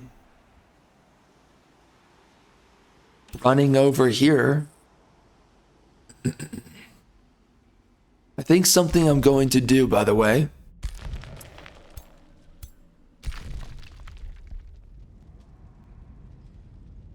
I need to do a fast boot up on a couple of these cities. I can't really spend as much time with some of these other cities as I have the previous cities. Now, the reason I spent so much time on these previous cities, Mysticarium, what is this? Altandis. The reason I spent so much time with these cities is, of course, because they are my main cities, and they are a core element of my economy. So, even if it's not that big. So, when I look at, though, a city like Harperton, what I think I'm going to do is focus out. I want to get to the Scholars Guild, for one. And then I want to build up to, what is it? I want to build up to the Scholars Guild, first and foremost. Nothing else really matters that much. And then I want to rush myself to a teleporter. I want to rush myself some research heavy province improvements. And then, and all of that means that I think the happiness buildings, they don't matter. Right, there's a bunch of buildings, you don't need to build them, including like the walls, they don't matter. The only walls you really need are palisade walls, because once you turn them into a vassal, you're fine. Nothing else matters at that point. You just got to turn them into vassals.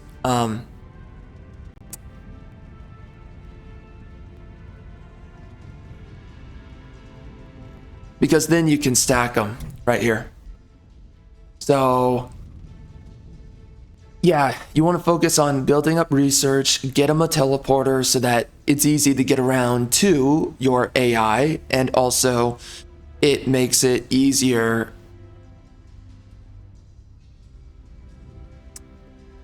for your AI to get around. And then, what's the other one? Yeah, I mean, it's really just research, teleporter.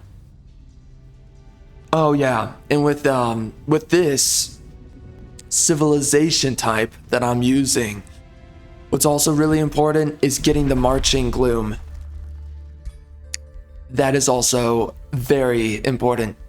So anyways, I'm gonna mess around with a lot of future playthroughs. I'm gonna figure out what's the fastest way I can get through these lobbies, because right now it's taken way too long, and I've just got to figure out a way to get through it, all of it, faster, you know? So this city structure right here, Throne of Insidious Whispers. They don't tell you, but it's your main city that can build this. That's why I was so confused. I was only noticing my capital had this effect, which is unfortunate, but it's understandable, I guess. It's really powerful. Really good. But anyways, you know, it's like, again, I enjoyed this game, and I enjoyed big and long playthroughs, but it's so clear that playing through these playthroughs so far, bro, it's taken too long to get through it. I mean, look how long we've been here. How long have I been talking now? And we're on the third. Again, it's just, this is, so the problem really just might be that the AI rulers are too big. And I need to be wiping out the map a lot faster than I am now. And by the way, I think that might handle a lot of the lag, right? Because I think the reason why they made free city vassals the way they did, in part, The fact that they don't really send out units all that often, and they only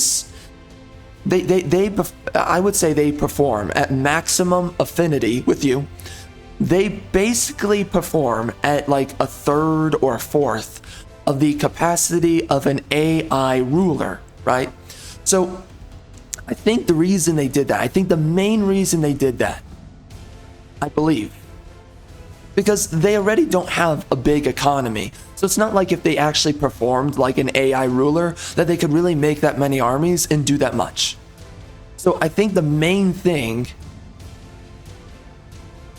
for the reason why they did it the way they did, this has to be the main reason, or one of the main reasons, that they made the design decisions as they did with free city rulers, is to reduce the lag.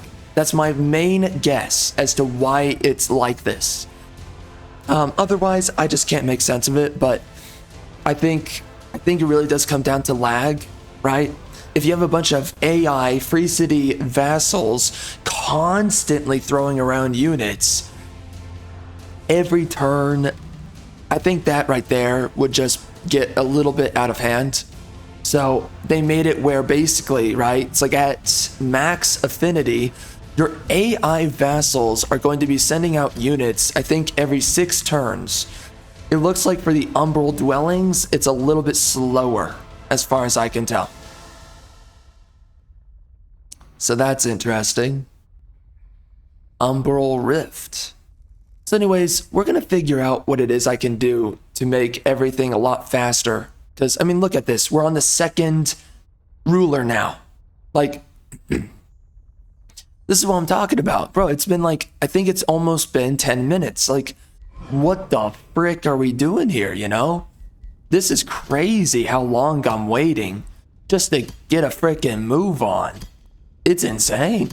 It really is. It's crazy. So, allegiance. Let's take a look at allegiance here for a second. Okay. So, do more void stones give me greater allegiance? No, it doesn't. Not really. Okay. Interesting. Okay. So then, what's a void ink? Okay, that gives you a lot more knowledge. That's really nice. That's huge. Okay.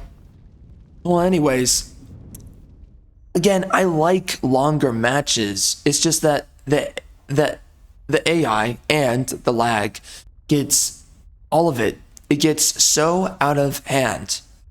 It's simply ridiculous. Again, we've been here how long? It's just nuts. So, anyway, right here, we've got to reorganize a lot of these plots. I don't think I want to give Mysticarium any more plots of land. I would, though. What is this? Ah, yeah. Makes sense.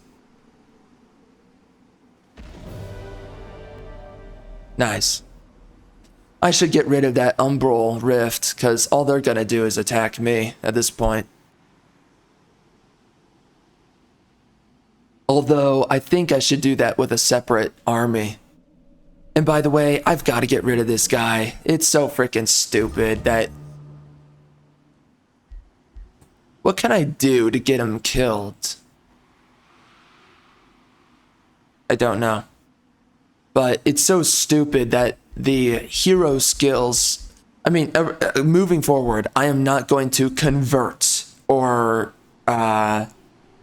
Why is it doing this? Is it because I'm reanimating a... It has to be because I reanimated, or wait, yeah, it was a reanimation, right? It was not a resurrection. Resurrection is for your own units that die. So anyways, I reanimated an AI hero. And it seems to me that when you reanimate an AI hero, you run into this issue right here, where they're ranking up your hero for you. Of course, that's terrible. That's so stupid. I hate it. But and now it's just making him a crappier hero for me to have. So I've got to do something about that. That is for sure. So here's the thing. My guess is you do not want to mess around with converting. Oh, somebody took the other Umbral dwelling. Unfortunate. Did they really? They did. Oh, wow. Chelsea, that stupid hoe. She took him. Wait. Okay. Okay. Interesting. All right. Interesting. All right. Yeah, and all throughout this game, I have not been clearing out all these cities quite enough. So, anyways, we've just got to be rushing it at this point. It is way too laggy at this present point in time. Oh, and that's the other thing. Every time I make a free city vassal, I need to focus out these specific structures right here. Monument of Supremacy, the Temple of the Exalted. I need to focus these out, and everything else I don't need to touch. The AI can do that for me. But I've just got to focus out the things that absolutely matter. That's all I need to do. So we're going to push these guys up. We're going to force that out. So yeah, I think that's all I really need to do. And then before you get rid of your free city vassal, I would say you want to make sure that they have 2 farms, 2 foresters, and 2 quarries. Then once you've done that, you're completely fine. Just get rid of them. They can build everything for you. It doesn't matter at that point. At the very least, I would get a free city vassal, 2 farms, and 2 quarries. The forester is not as important, unless, does draft? Wait, I wonder if a higher draft makes your AI come out with units faster. I kind of doubt that, honestly, but maybe. Again, I am so pissed off that this guy is automatically leveling up. We'll get rid of him. Or do I want to get another Scourge? I don't know. They're good units, I will say that.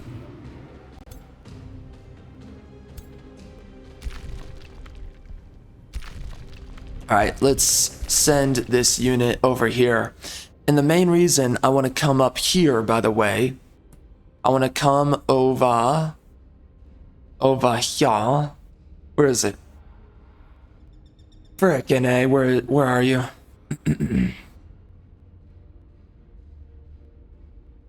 It's so difficult finding things in the gloom. Anyway, yeah, so we want to go over here is what we want to do. Trespass? Ah, frick.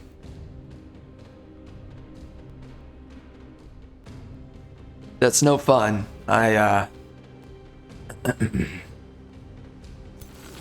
Oh, frick, man. Do I want to do that? Trespass? He's gonna declare a war on me if I do that.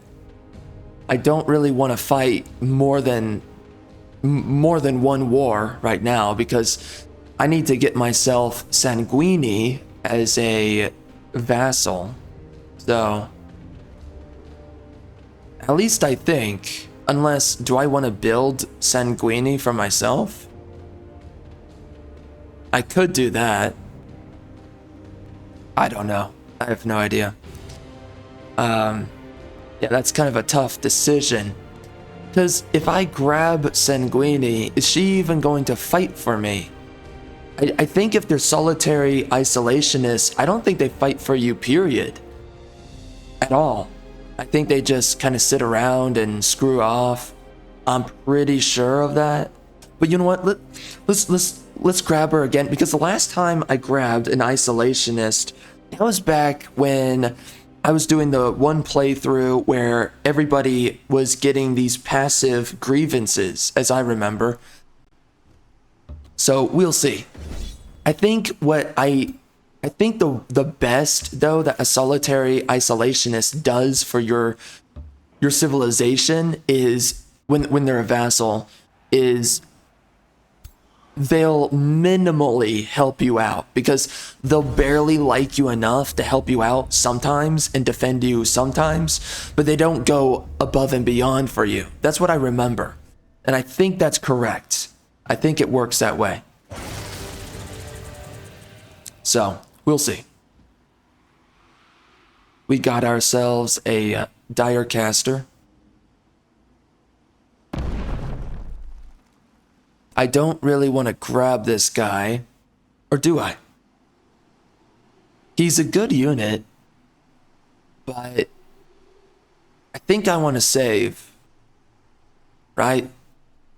Nah, I mean, we can grab him. Who cares? It's fine. Got the Bone Wyvern, got a couple of other things. What's a Scorcher? Oh, wow. Dang. Yeah, so anyways, bro, we gotta figure out a way to make these playthroughs a lot faster. This is so crazy. How long it's taking, jeez. I mean, it is brutal going through it like this. I wonder, does he come with his own special... I don't know. He has Infernal Focus. That is really strong. That is definitely buffed. It is a lot stronger than whatever it used to be. I can get some thralls, I'll take that. Okay, so I think instead what we want to do with these guys, for one, we're going to grab over here. We're going to grab this, do a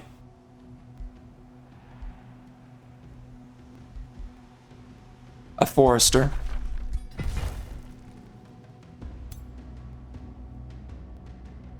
And then we're going to quickly grab this.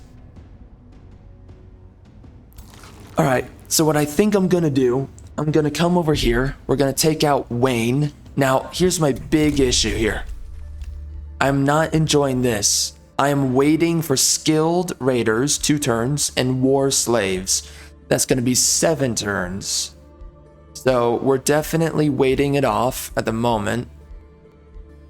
A little bit annoying. Oh, shoot. We can get this too. Oh, yeah, we want to get that. I also want to get this, Master of Houses, but let's face it, it doesn't really matter right now.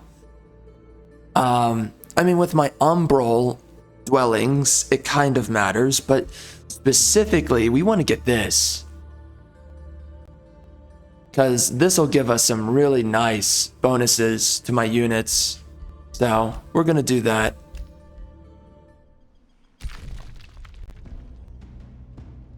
I kind of want to take out this army here. Where does this go again?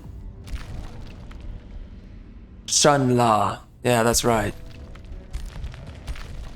But you know what? We can... I need to make another army, actually. For these guys, I need to split off one of my heroes. And he needs to run off and start another army. And what I'm going to use with him is restarting these cities here. That's what we're gonna do. Anyway, I think what I want to do though, I want to whittle down these guys over here, right? Yeah. We want to whittle down these provinces. I want to destroy his population enough that I can grab this teleporter here so that I can grab Temple of the Tome. So let's do that.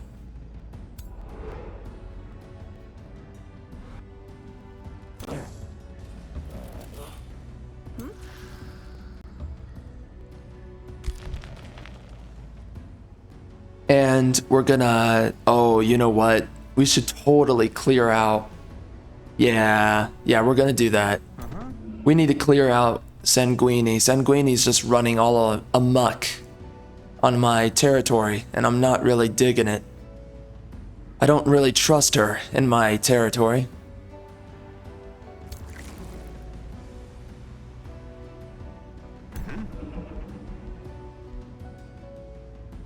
I do want to split off one of these ferries as well. I'm gonna give this ferry over to the next army I'm making up.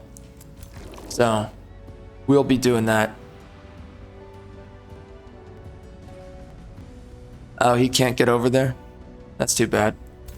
What about him? This guy can get over here.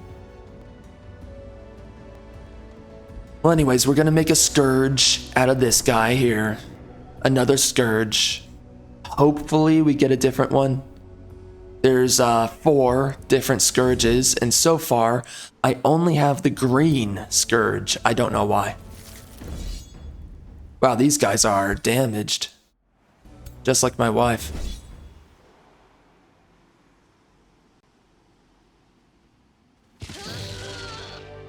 Nice. Alright, so he's down. That's really good to have. Oh my gosh, a lot of lag.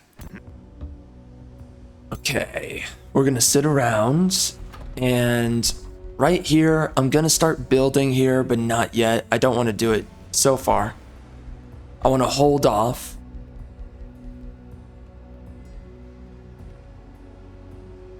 The only thing that sucks about the Umbral, what do you call it? Melody, is that you can't really use a lot of other units. Sadly. You can only really use the demon units, or units that have an immunity. So it's really powerful, the Umbral. It's just that it does come with its drawbacks. Makes it really difficult to survive. Alright, let's see.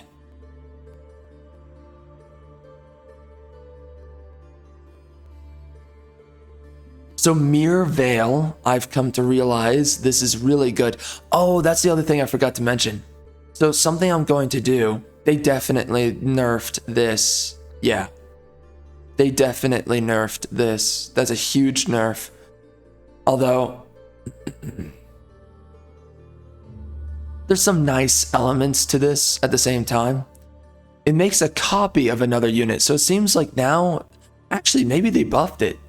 Because right now they do the full damage, and if your original unit dies, this unit replaces that unit. So that's actually huge. Actually, that's really good. Anyways, the thing I was about to say though, Mere Veil is actually super powerful, and the thing I think I'm going to do now with my future playthroughs, I did want to see these guys, by the way. Okay, they were not buffed. Okay, interesting. Also, the Draconic transformation, that was also not buffed. So, anyway. Stormbringer, bro.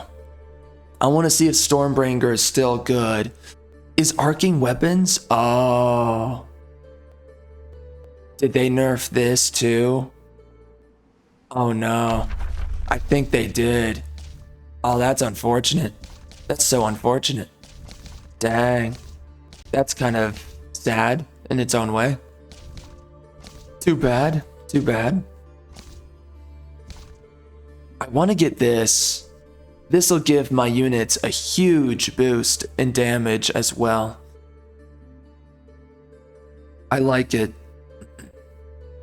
Also, the Pyre Templar. I want to see how good he is. So, yeah, we're going to go with this. Is there anything else I want to do? Intimidating Aura. That was never really good. Yeah, I'm not really impressed with that. The Tyrant Knight, I never really grabbed this guy. Now it looks like his... Okay, so he removes morale. That's kind of alright, I think. It's kind of powerful, but yeah, let's do Cleansing Flame. It's about time. Blessed be the light which burns inside the heart of the zealot. who channels the fire within and smites the wicked with wrathful flame. Fear not the scorching heat, for it purifies the corruption that resides within all. Wield the blazing sword, cast an inferno upon your enemies, and behold, where the flame has passed, only the faithful remain. I have to give it to this game. I said it somewhat reluctantly at one point in time before. The tome entries are actually well written. I actually like it. It's written intelligently. I will say that first and foremost. Secondly, it's written from an authentic point of view of someone who possesses that idea. The writer is capable of looking at how someone who's like a naturalist or someone who's, a puritanical kind of like cleansing flame believer, right? You think of these concepts and these ideas, and they know how to possess it as a philosophy, as a belief. And in fact, they write it so well that not only is it, well written and intelligent as it's written, but another thing they've done, which is really well done. I'm actually pretty impressed overall after listening to pretty much all of these throughout playing this game. But you're actually convinced, and you actually buy into, right? Whoever Malil, Archon Paladin of the Second Order, whoever the frick this guy is, you buy into that he thinks that. You buy into that what he's saying is real, is true, is relevant, is meaningful, whatever. That's the way he would think. And he's right to think that way, because based upon his beliefs being correct, then he's correct actually in everything he's saying. It's not only does it make sense, but it's also intelligently said. So it makes sense that this guy is an Archon. So this is good writing all around. I actually like it. And I don't usually give any kind of praise like that. But yeah, that's a writer who's doing their freaking job, all right? I'm gonna absolutely give it up to them. They're doing a good job. I'm impressed. I'm pretty happy with the writing in this game. It's just really good, no matter really who the faction is. They do a good job. They do a good job at possessing supremacy concepts, at possessing the other civilization types and whatever their concepts are, right? It's like manifesting, how do we take over the world through the powers of nature or the powers of, go down the list, right? The astral tree as well, using magic. How would a wizard look at the world, right? It's like, well, bending reality to your will and making it so that, 1 second you're here and now another second you're there. Your enemy can't find you, they can't catch you. So you're able to feasibly reallocate yourself in such a manner that you will always outposition your enemy, right? That's kind of the way that especially a teleportation mage, that's how they would think, okay? I really like a lot of the writing in this game because it possesses how are all these, and also transfiguration, there's also for tomes relating to that, like becoming of stone, becoming of metal, and talking about that. I mean, they do a really good job with all of that. I can imagine that they were inspired by Sapkowski with the Witcher series, because in The Witcher, they definitely, a lot of writing is kind of centered that way. But, no matter where you're getting your inspiration from, it works. So I am, for myself personally, I'm pretty impressed.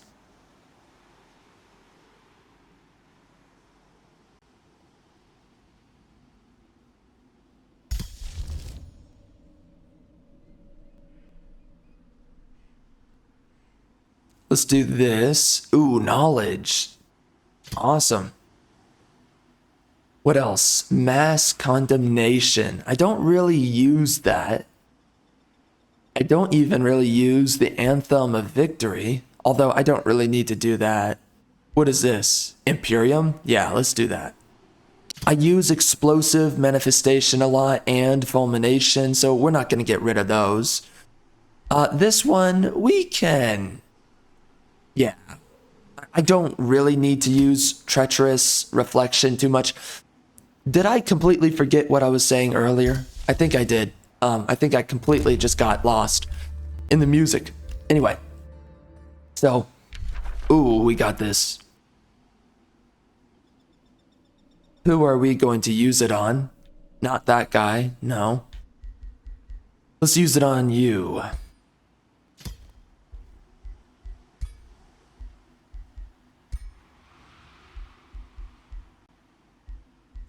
Yeah, I think making your units unkillable is really under...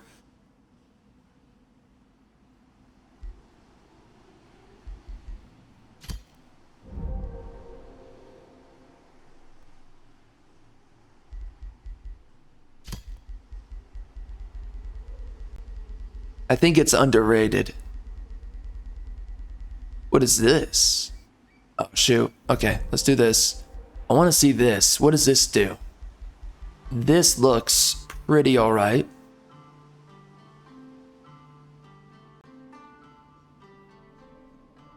Interesting.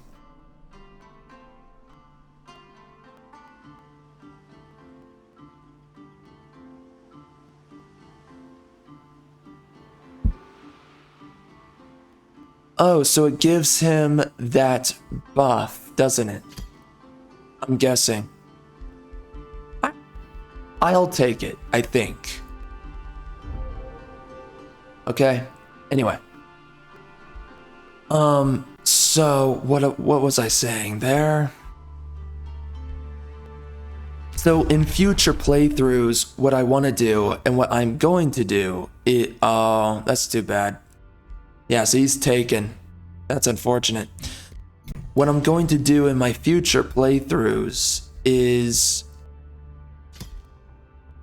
I'm going to focus on making my units tanky instead of what I've been doing lately, which is I've been making a lot of my units these glass cannons.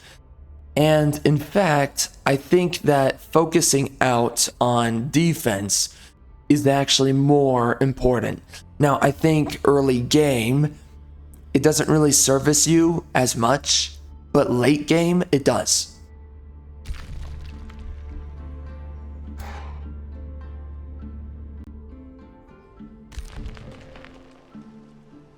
Alright, so what are we doing here? Absolutely nothing, I believe. Unless I want to rush some of these. We're getting to the point where we're pretty much done with all of this here. Honestly, my AI vassal can build a lot of this stuff for me. So actually, I think all we need to do, I need to figure out a good location for the Arcanist. It's either right here or right here. I don't know. Oh, that's the other issue. I want to take the Rune Carver's camp so that I can take the lair of silk. So, you know what? We do need to go to war very soon with this other guy here. But here, we're gonna level all of this up. Just might as well do it. Alright, that's good. Dear God, we're finally back. Alright. What's going on here? Revel without a cause. Okay. So I can lose mana or gold. Well, clearly I want to lose mana because I have so much of that. If it's successful, I get food. Okay. Nice.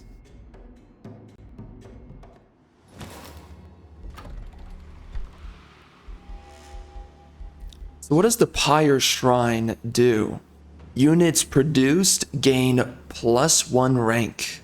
That is huge. That is really good. What else? Gold, okay. Gives you gold, gives you draft. And it counts as a forester. Well, I guess we can place it somewhere, right? I don't know exactly where. We're kind of out of territory. I can do this temporarily.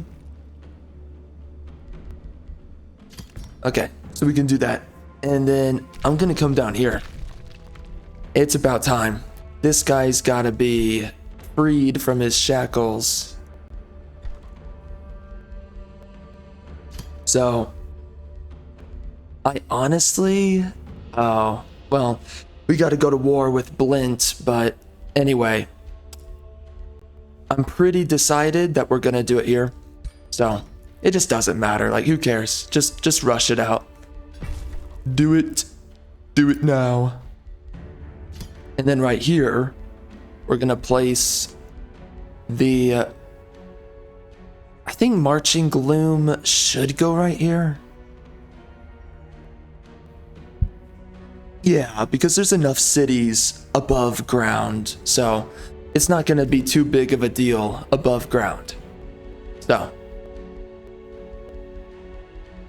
we'll have that going on down here. And then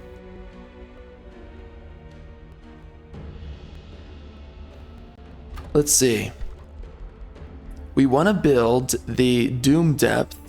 We do want to do that. What's a good place right here? Yeah, everything is a special placement. So, could I do Doom Depth up here?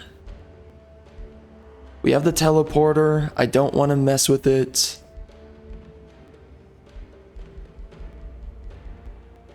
I really want to build the Pyre Shrine.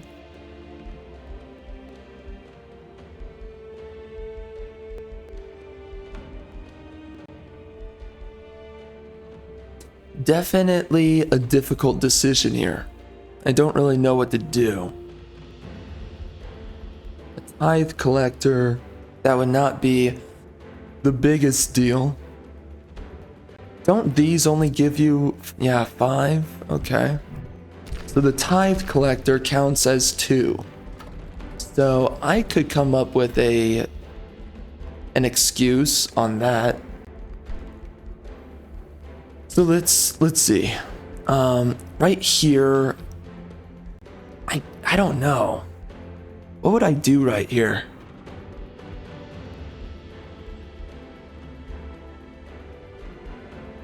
What do I think is really important? I think Pyre Shrine. I think Tithe Collector. I think that's also pretty important. Golem Mine. That would be pretty important. Doom Depth. Channeling Tower. It's not really that important. So. Okay. So we're going to come up here and we're going to do a tithe collector. Okay. And right here. Which one's the best? Yeah, right here I think would be pretty good. So we're going to get a lot of gold out of that.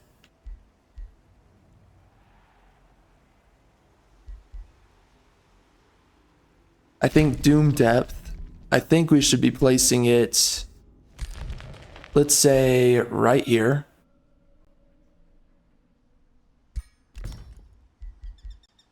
And then I would say we want to build Pyre Shrine up here.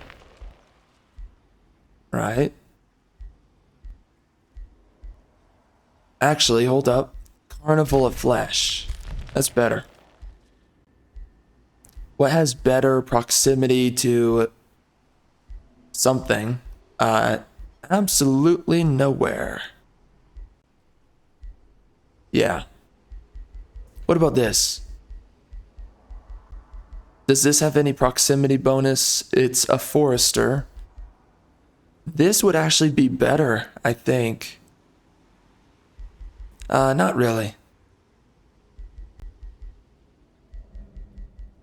Alright, so let's just do Pyre Shrine right here.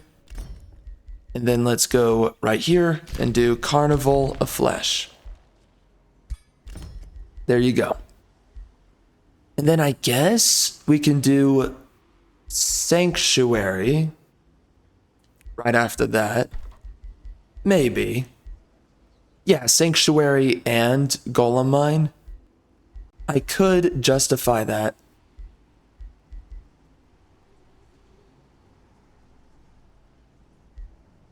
I guess so.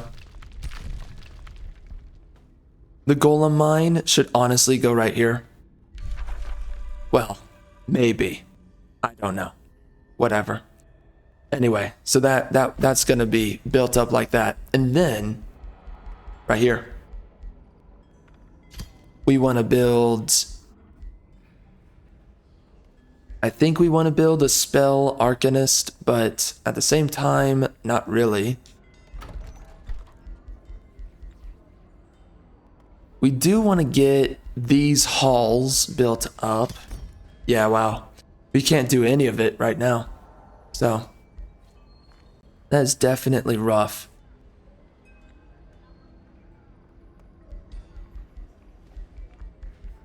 Well, I guess let's try to get these halls built up.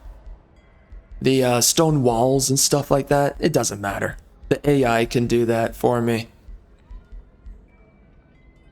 Does doing a monolith matter? I think the AI can do that too. Same thing for the markets, though. Okay, so these are things that don't matter. But we do want to grab right here. Wait, yeah, don't do that.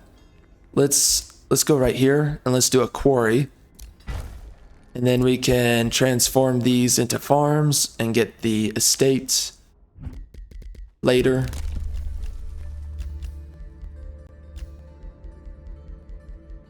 So I think this will give me a good bonus in combat.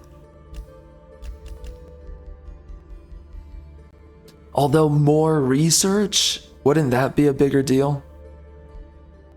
Rather than combat right now? I don't know. That's a tough decision. Like what would a shock unit get? Okay, stun.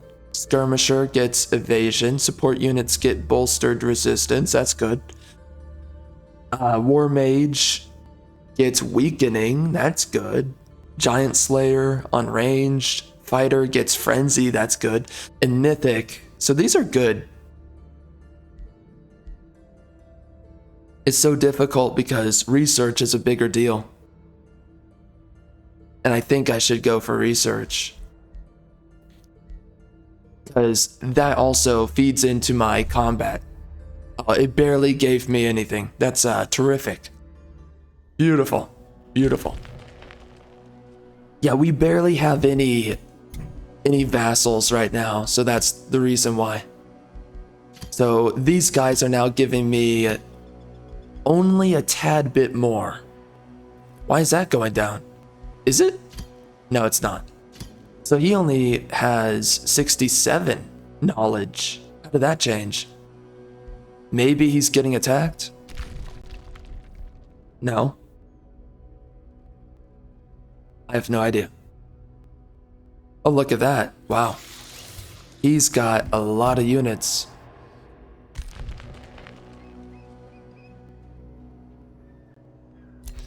Well, anyway, I think we're going to take out Sanguini.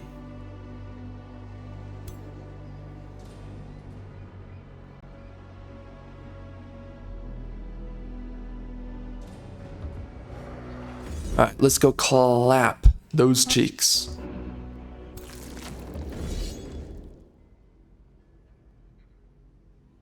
You're going down. Nice. Alright, so the hero is now down and out. I'm sorry, their ruler is done. And I think we're just gonna go over here. I mean, How many turns would it take? So in 6 turns, I get war slaves. Okay, so I think it'll happen in time. So we can go over here and start the siege.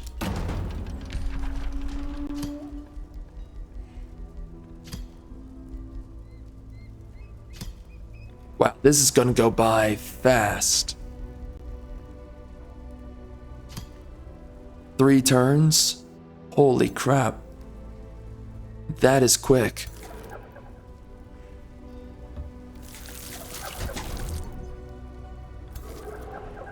These guys are super damaged right now. Huh?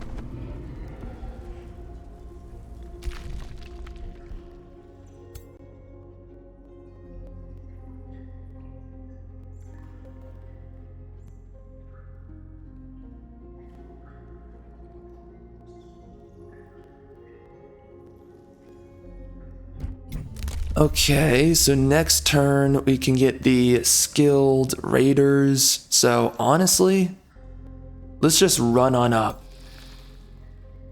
We want to get over here pretty quick.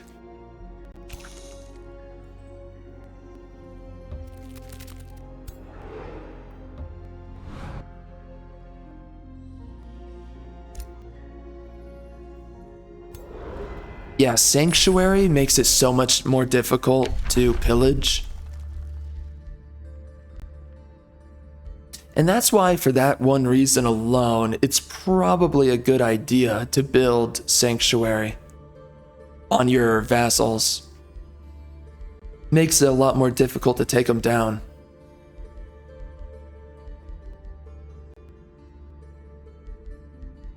Let's do that. Not a big deal, but something.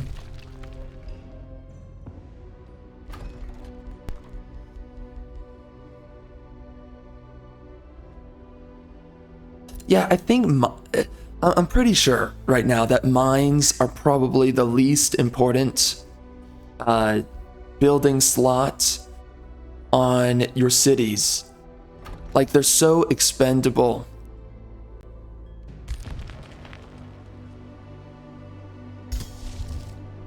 Hold on a minute.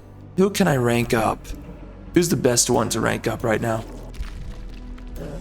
Oh yeah, these guys right here. Let's give it to them. Oh, that's unfortunate. Okay.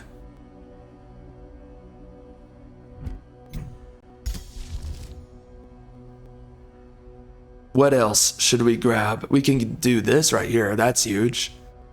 It's a good little upgrade right there. Really good damage. And then we're gonna do... Where's the other one? Oh, we don't have this, do we? We only have it on 3 cities. So... for as long as we have Omnisphere, let's put it on that. And now that that's done, I think we're good. All right. Oh, what is this? Oh, wow, she can't complete it? That's crazy.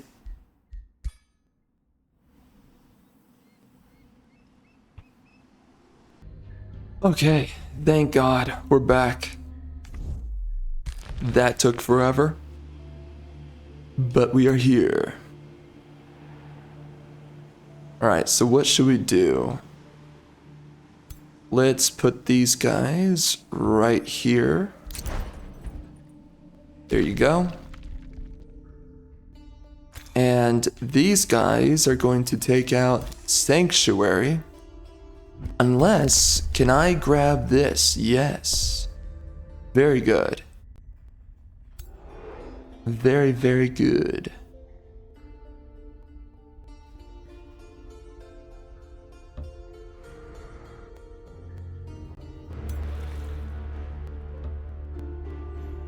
All right, I like it. So we're gonna pillage this, get rid of it, and then we're gonna rush back over here, take out Spelljammer. And And then we'll just desecrate this biatch.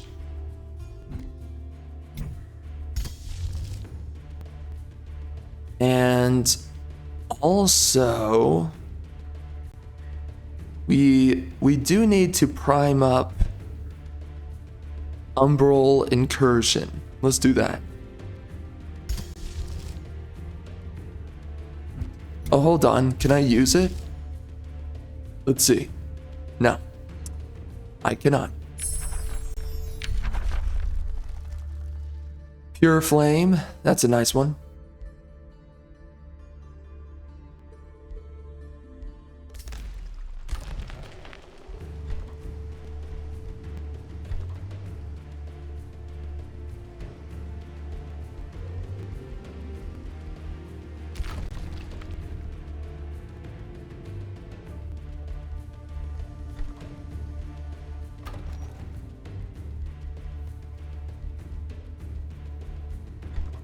Yeah, let's rush this one out right here, Doom Depth, and then I'm gonna go right here. What's a good location for this? Because personally, I think this is a good location right here. Yeah, it is. So we're going to do Sanctuary right there. We're going to do Golem Mine right beneath Channeling Tower.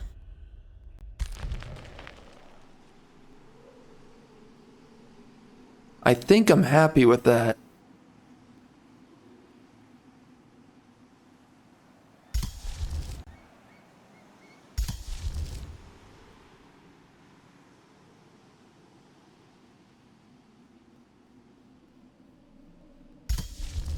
The Abyssal Flames. What does this give me? Nothing too crazy, really. Whatever. Consecrated Domain. Okay, some gold. Very nice. And right now we're waiting 5 turns. Okay.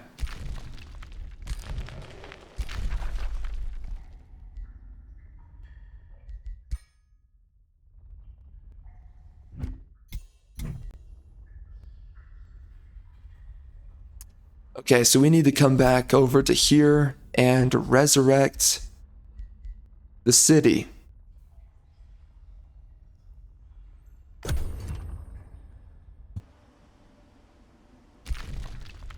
Oh my gosh, we are back, bro. These turns are taking forever. Alright, so what should we do?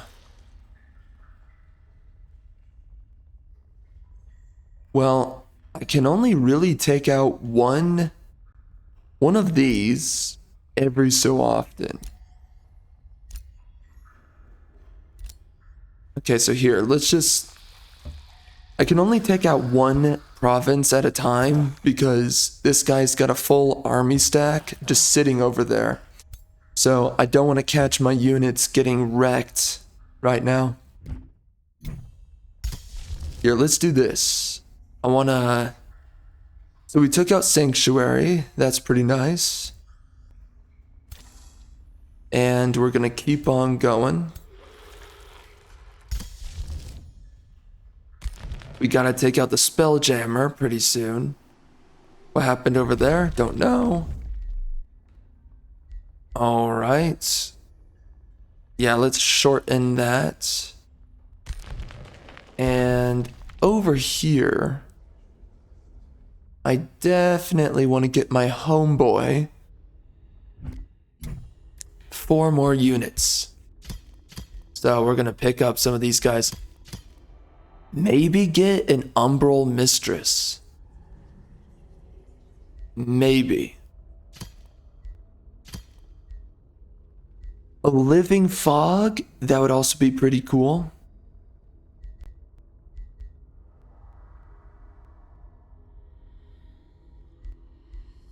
I think a couple more Abductors, Umbral Juggernauts. We can do that. Right, so these guys can guard my homeboy. We're gonna grab these units, and then... So this dude right here, he's gonna have a lot of units defending him. Let's come over here.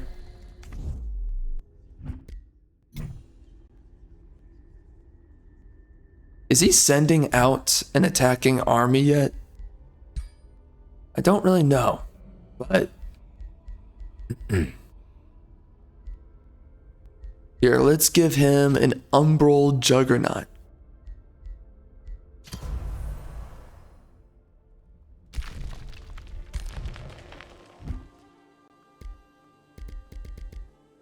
Alright. Pretty nice.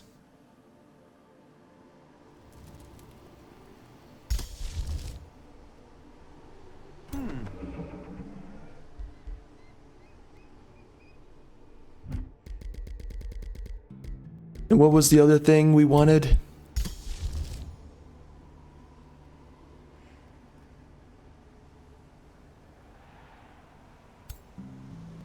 You know what? Let's just rank up these guys here. Might as well. And then... there's something I wanted to grab. Yeah, let's definitely get some knowledge.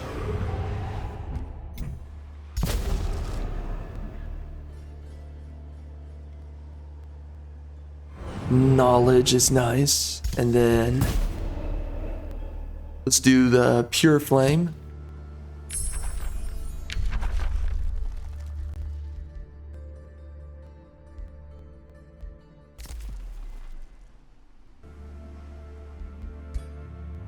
Alright, that's pretty good.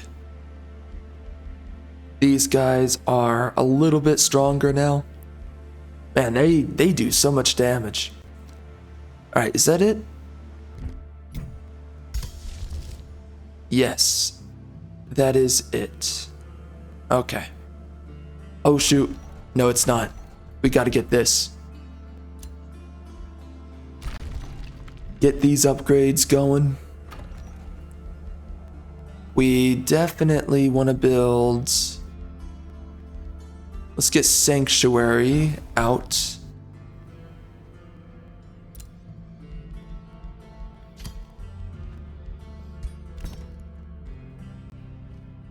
Alright. And then... right here... no. We can't do these guys yet. So that kind of sucks. Yeah, whatever. Let's keep going as is. Oh, almost forgot. We can grab this. Nice. Alright. And there you go. Now we wait forever. Alright, what do we have here? Sign of the Huntress. Okay. Interesting.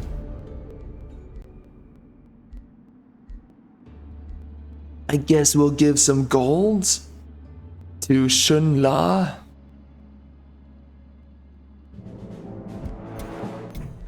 When is he going to be happy with me? It's gonna take a while. Where's he at again? He's over here. Okay. I look forward to the biatch and his resources.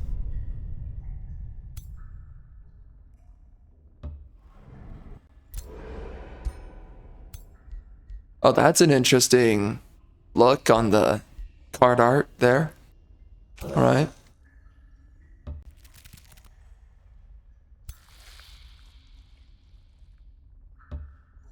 So now we're finally taking out the Spelljammer, which means that we can use this.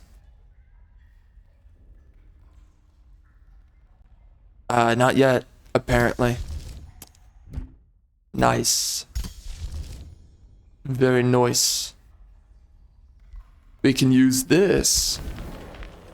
Make our units a lot stronger. It's getting freaking crazy in here. Alright. Let's do Ascended Warriors. I want to do it on my spider army over here. Where are you? Alright. So this guy right here. Awesome.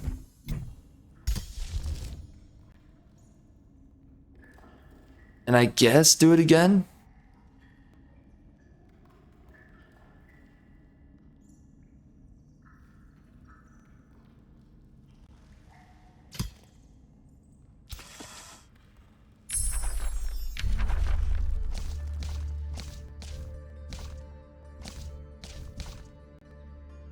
So what is this? A devouring void.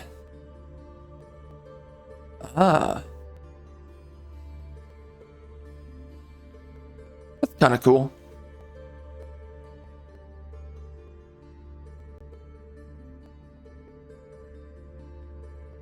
Well, that's kind of interesting.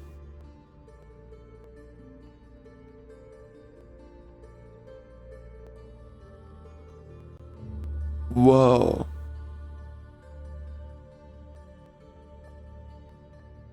Okay. That is crazy.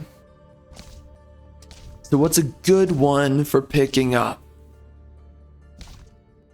I would guess Mere Veil, right? It's not too powerful, though. I don't know. What should we do? I guess this. Doesn't hurt too much to grab it. Finally. Become Stormborn and channel. Alright, so Lightning Storm. That one got a buff, which it definitely needed it. It wasn't too good. It was okay. But every time I used it, I was like, is it really that good? The answer was no. It was not.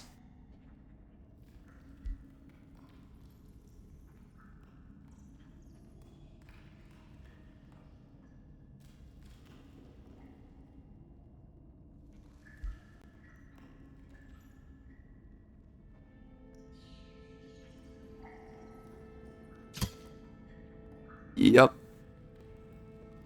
There you go.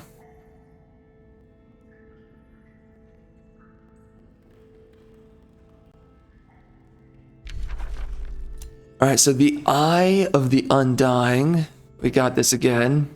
Man, we gotta kill that freaking hero unit. That guy is such a massive disappointment. The fact that he's glitched out of his freaking mind. Alright, so we need one more of this right here. By the way, I really didn't need to develop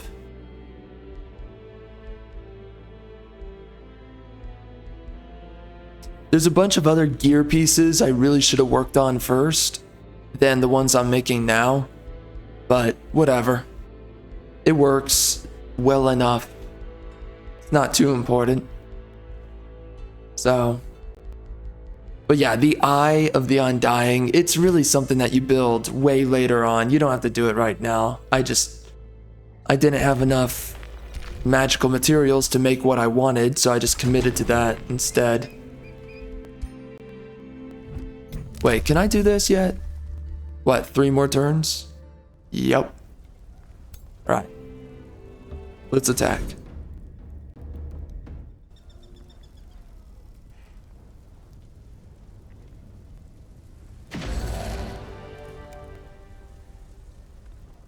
Well, that one penguin nearly died. Alright, so how many turns?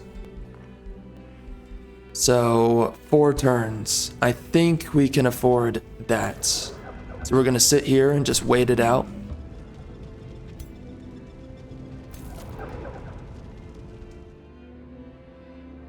I don't really trust the idea of just walking away. We should just build right now another unit. Maybe a Spellweaver. I'm thinking that, or Inquisitor.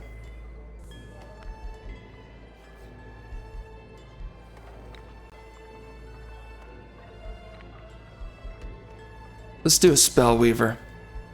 They're better units, I think.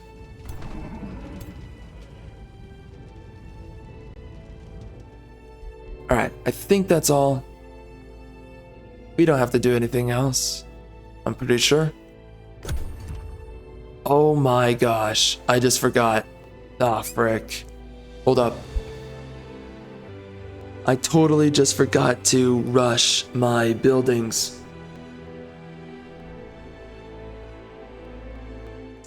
So, we've got to deal with that.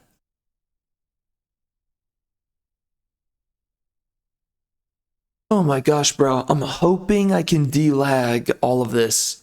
This is so annoying. Unbelievably annoying. Honestly. But, whatever. Alright.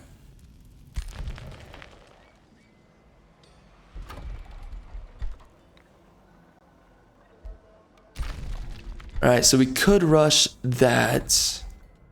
I would rather rush some of this. I would say let's rush everything that gives me a little bit more gold right now. We're almost done with the Beacon of Valor.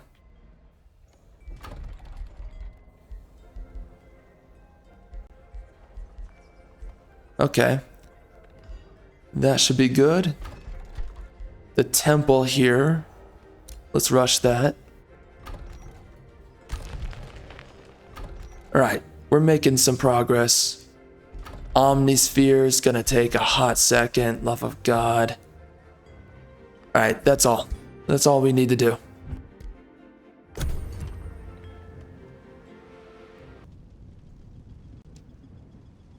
Okay, so we are going to be executing this guy pretty soon. We're going to be moving our fairies as well. These units are going to continue to sit around. We took out the Spelljammer.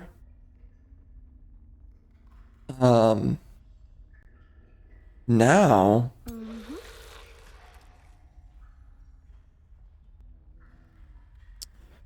all we really need is...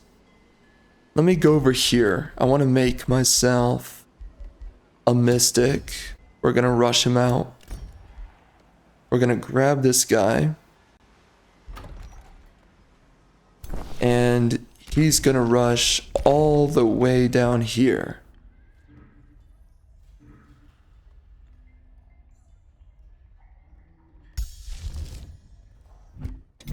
Just so that I can do this.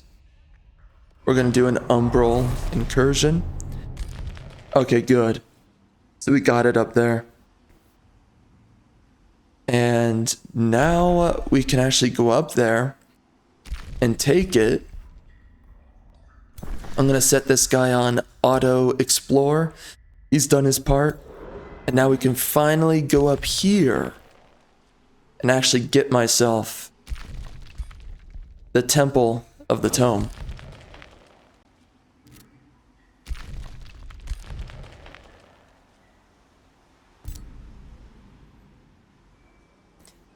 These guys right here, yeah, we're gonna need them for this army. Because we're gonna replace somebody. We're definitely replacing the ferry. So, let's go send the ferry up here. Lightning Storm, nice. Fan the Inferno. I would like to do a bind gold, but typically the AI try to cock block you on that one, so forget it.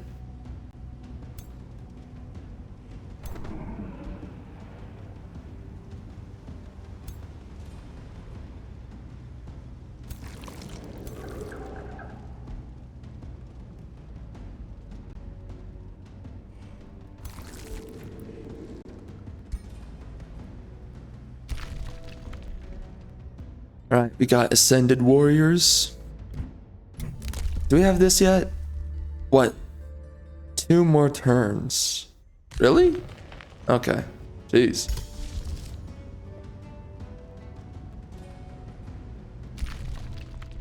Got a bounty.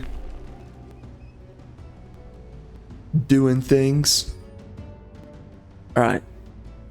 So. You know, late game, you can never really have too much gold. Yeah, we're gonna rush out the Masonic Hall. I think that's definitely required here.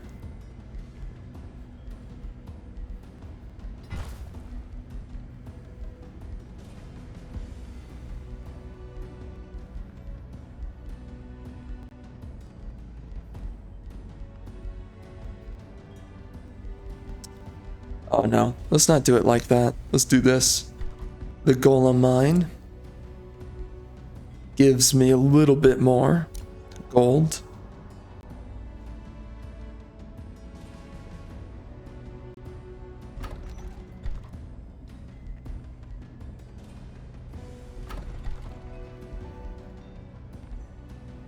All right. And how much is this going to be? Quite a bit. Oh my gosh. Jeez. Definitely gonna take a hot second. Well, we're gonna continue saving on our gold here.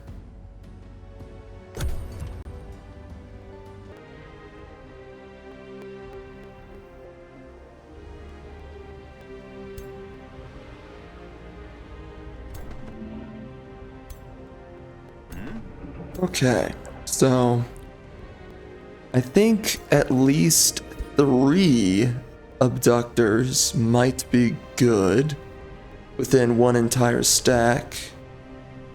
So we're gonna go with that.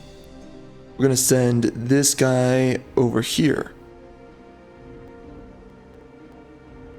And this guy's going to follow behind.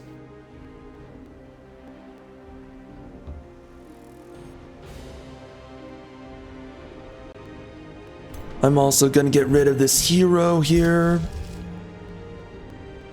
Let's do it. We're doing another one of these guys.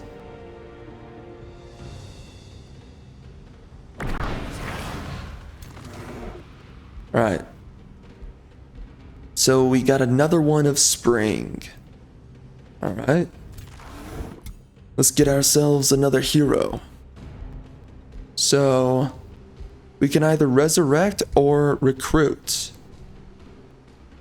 I don't really know which one I want. I think right now, that guy's shadow, this guy's chaos. A little bit tempting.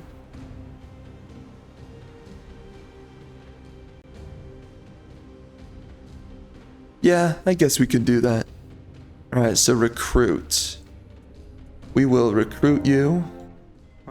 And we need to replace your skills. What do we have? Demon Step. Actually, Blink would be better. Can I give you the staff? Yep. There you go. Give you that.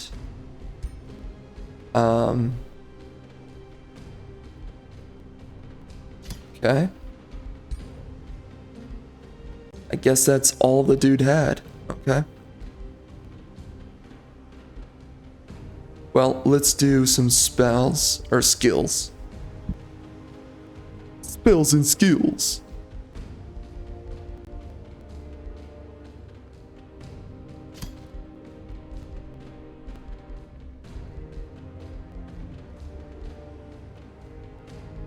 I guess lightning evoker. We'll do this.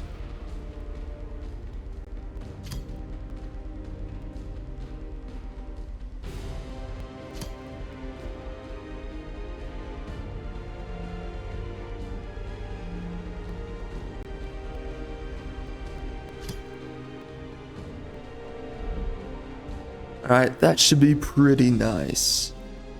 So now we're gonna get this guy right back over here. Oh shoot. Yeah, let's get him into that army.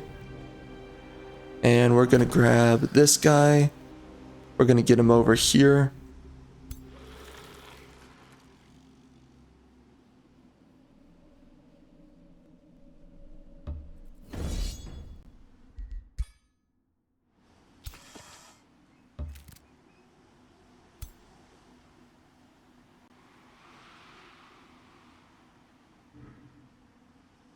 Looks like they were hit with the, what's it called? Burden of guilt, I believe. Alright. We're kind of SOL, but let's do it.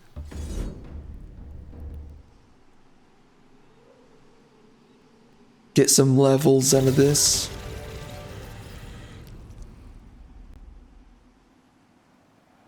Alright. 37 knowledge. That sucks. Alright. Well, let's build an outpost here. And we're just gonna stare this guy in the face.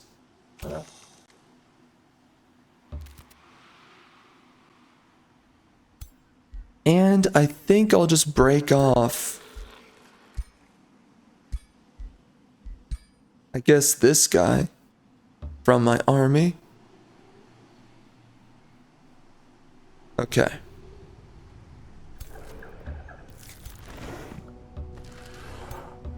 There you have it. And now we just wait.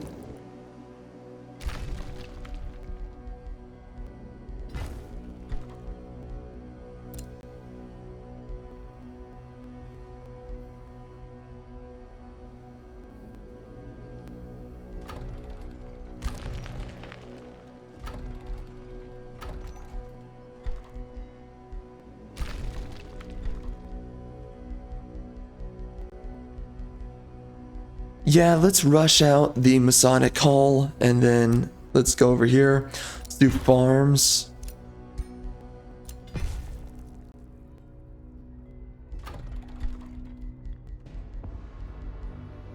Okay, and that's pretty much it. Yes. Oh, hold up. That is the wrong one. Don't do that. Do this one. There we go.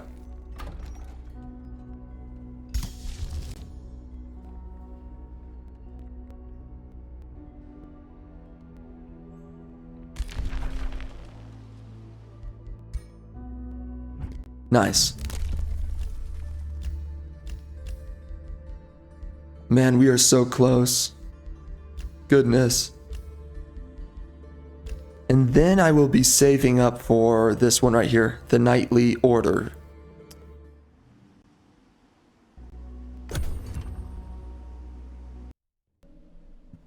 Okay.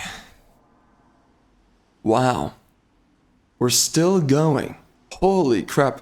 Well, on this next turn, we're gonna be about finished here. And I don't know. I think this is the end of this video. So, pretty sure. So, we will be headed right into the next video after this. I believe. We'll see. All right.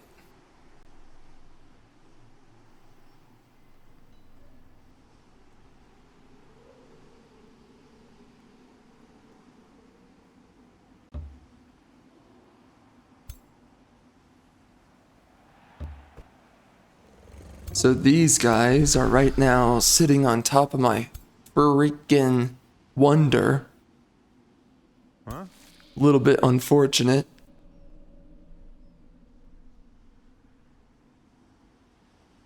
We're gonna run my guy right up here.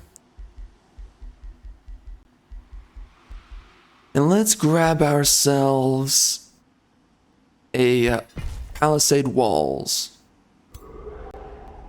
Let's see.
Right, there we go.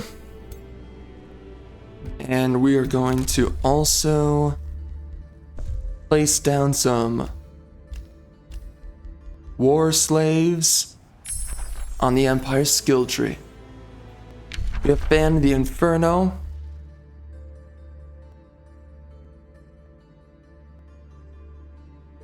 That doesn't look too bad.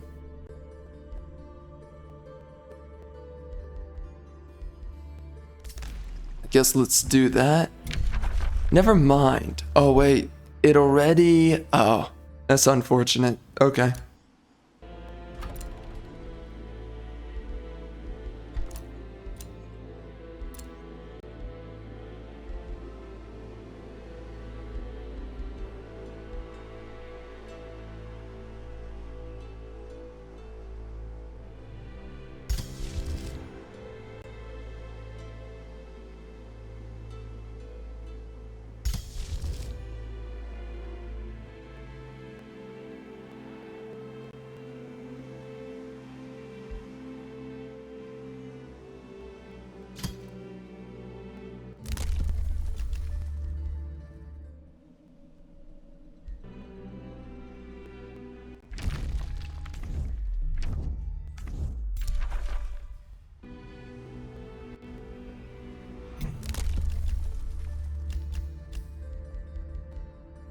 Alright, so we are going to be saving up for the nightly orders. So, let's do that. Oh, shoot, wait up. I always forget to upgrade all of my buildings. I'm always forgetting that.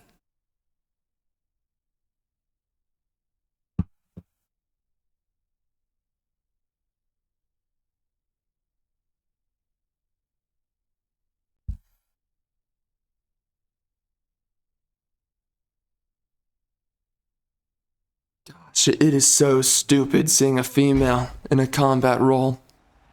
What the frick?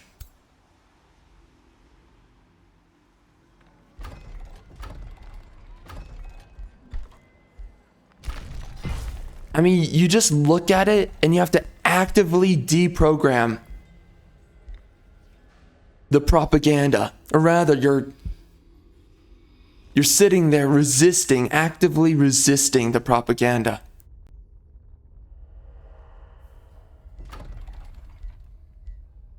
Okay, at this point, I think we're gonna rush this. And now, legit, I think it's about time. We just release it. I don't see why we should hold on. Because it's gonna take forever to get the Rune Carver's camp. So, I mean, just might as well, right? Doesn't really matter. We got everything that we wanted with this guy. So, okay, let's do that. It's not perfect, but it doesn't have to be. So, it's gonna take 4 turns. And here, you know what? We can wait. I actually think it's way more worthwhile to come up here. And let's rush the temple, because that crap is taking way too long. There you go. That's all we needed to do.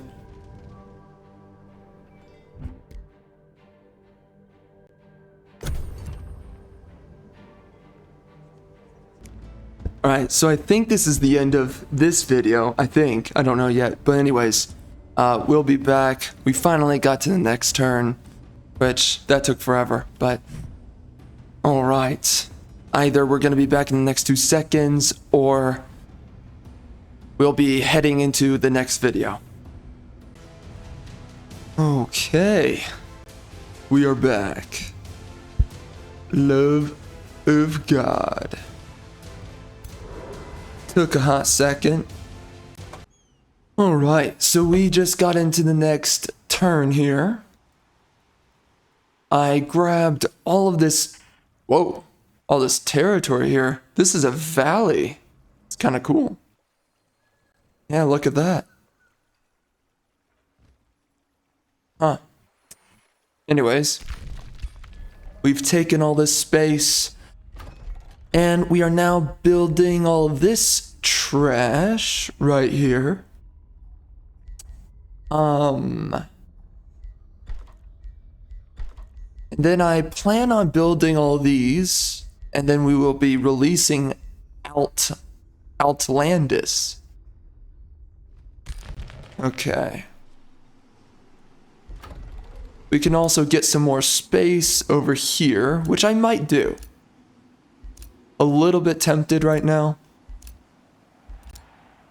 I can see myself doing it. Over here, we're building a lot of this trash, and I'm hoping to get around to it. And Treeway is taking forever.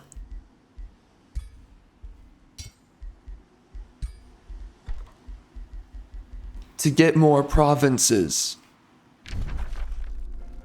Yeah, it's taken a while. I want to expand over here and grab all this stuff, but we might have to wait right now.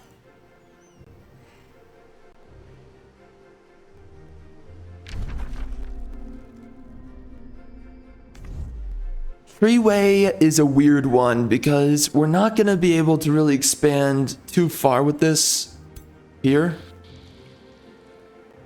I do want to go over here and grab invading sapling.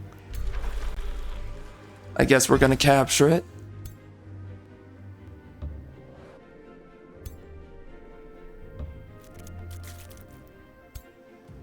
It will be mine. Scion of Flame. That's a good one.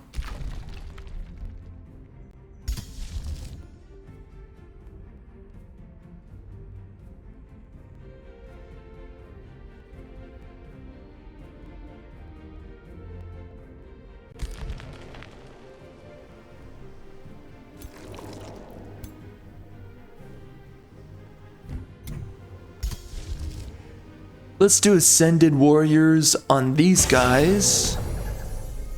Yeah, looking good. Let's do it again. We're gonna get them ranked up. Getting close. Makes the units a lot better. That's for sure.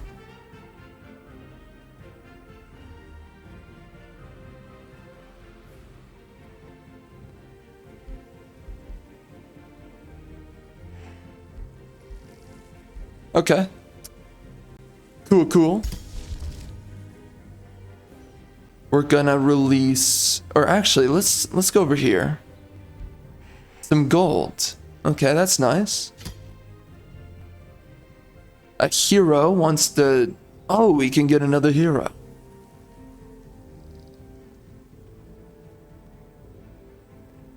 Brutal. I see.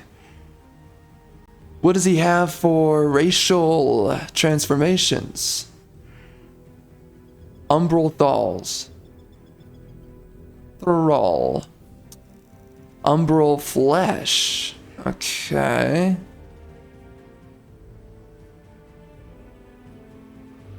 That's it?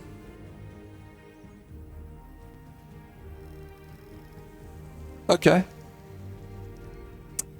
Interesting. Alright, that is not the best, but it is there. I don't know what to pick up. I think just one of my own dude. No, you know what? Let's hold off on it. For a quick second. What are we gonna do here? Oh yeah, we should save up. Let's do that.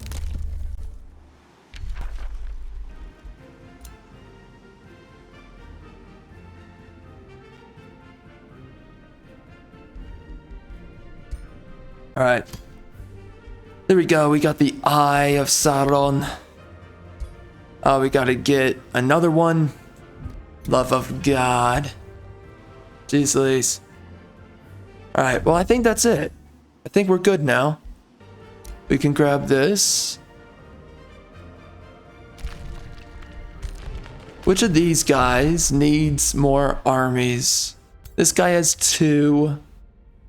What about these dudes over here? This guy has quite a few. Alright, what about these guys? Shulon. Right?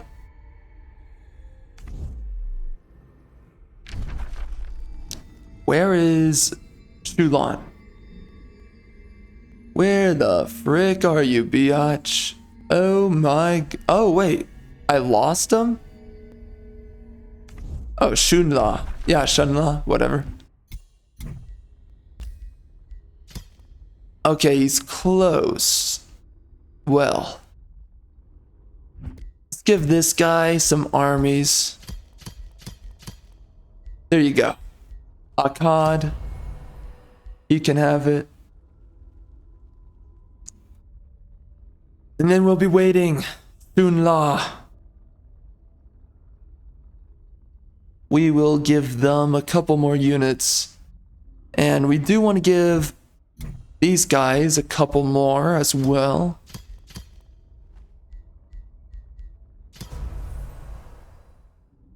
Alright, I'm happy with that.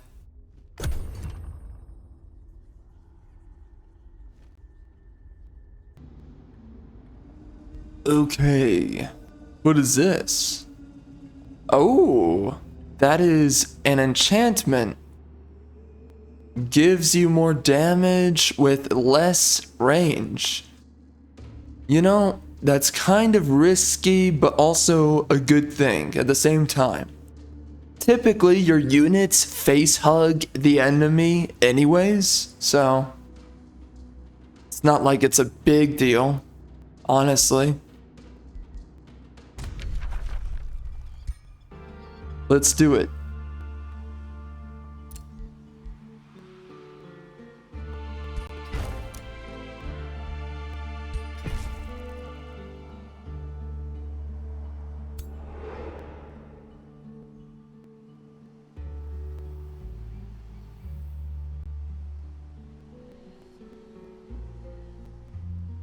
Okay. So where are we going to go? I wonder if this biatch is going to take them down or not. I don't know. We could go up here. I'm not against that. Let's do that. Let's go up here. Well, maybe. Actually, this is my main army. We should go somewhere else. And you know what?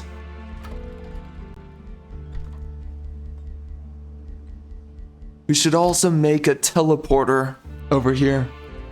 Somewhere. What's a good spot for... I mean, right there, really.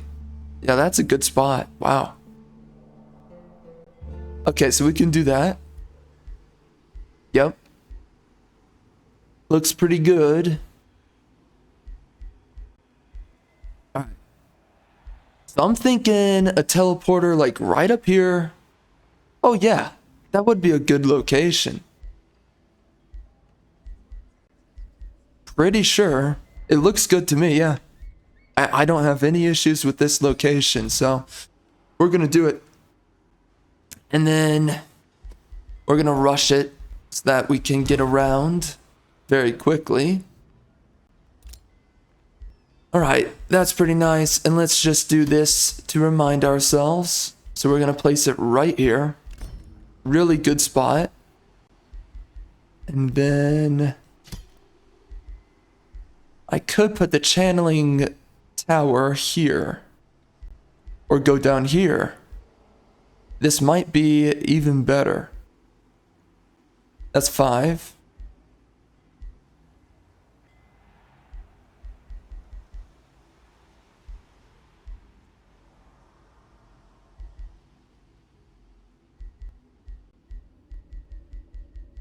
Oh, we only have 4. Really? Oh. It's unfortunate. Okay. Yeah, that kind of sucks. Okay. Well, I don't... Well... Maybe it doesn't matter. It's possible. I want to put the channeling tower right here. And I think we're going to go up here and place some other things.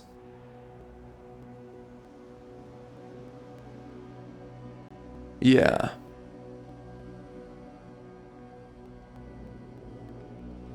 Oh wait, we do have the... Okay, so you know what? We could make use of that too. Okay, so we can reposition everything.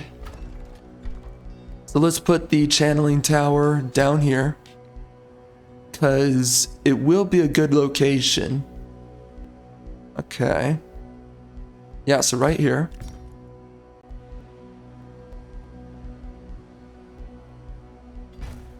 And we'll do this. And we'll do Doom Depth.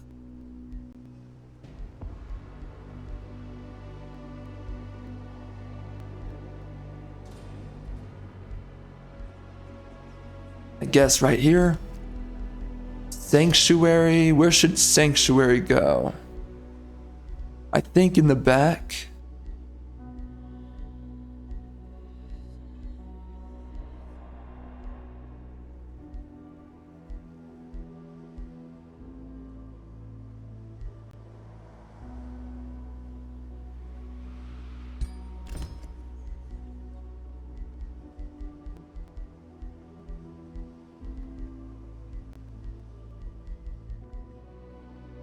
All right. So we are upgrading all that crap. This guy's gonna take 2 more turns. These guys looking good. Okay, a Scholars Guild.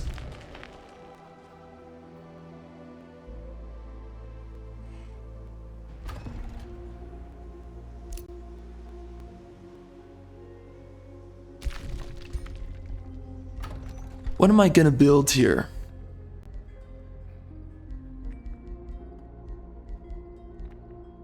What am I thinking of? Oh, I never did this.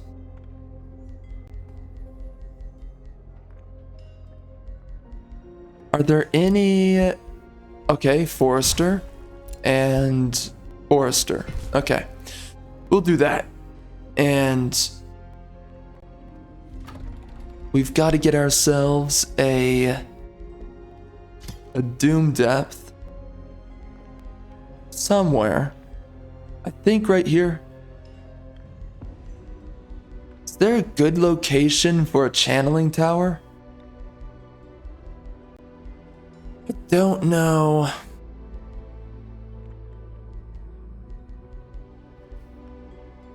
I mean, yeah, let's just do it.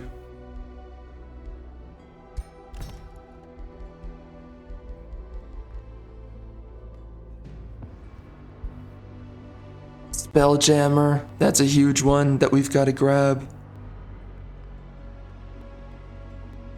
And Sanctuary. What are some really good ones I want to have?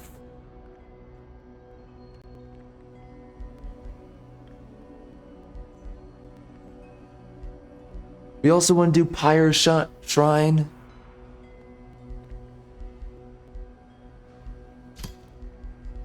I would say like right here.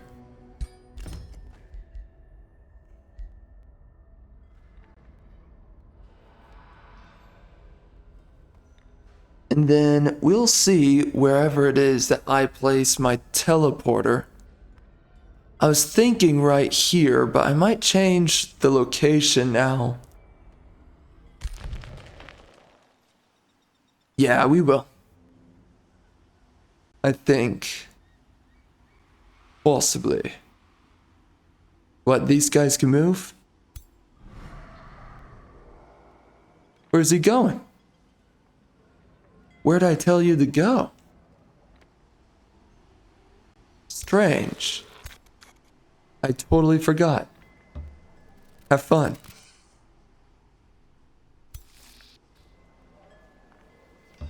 All right.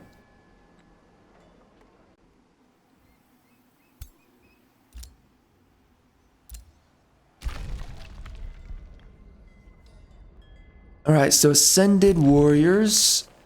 I think one of these armies over here, we wanted to upgrade them. Yeah, like these guys. These guys. Ooh. Yeah, we can do those. Boosh.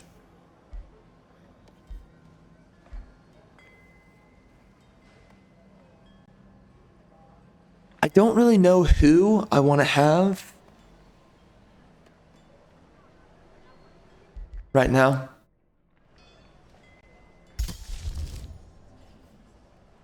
For a hero. Sign of the Huntress. Let's do that.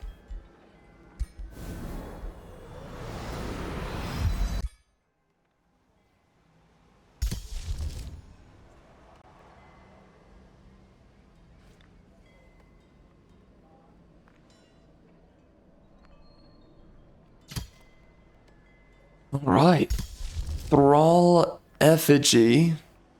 Where's that? We can do this? Nah.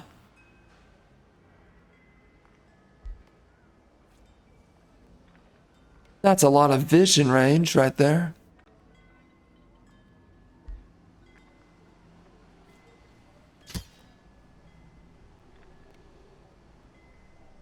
Okay.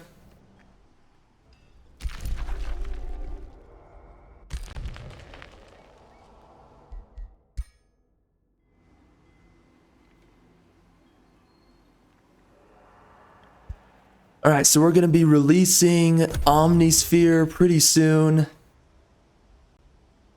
We're going to be getting the channeling tower as well.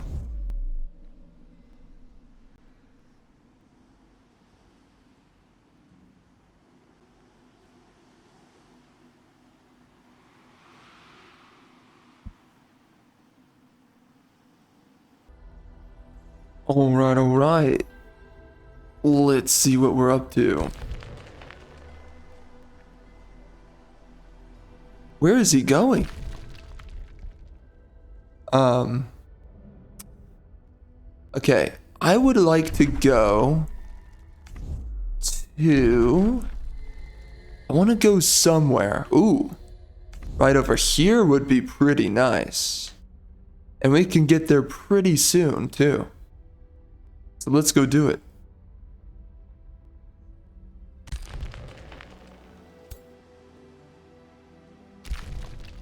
Let's have my homeboys follow close behind.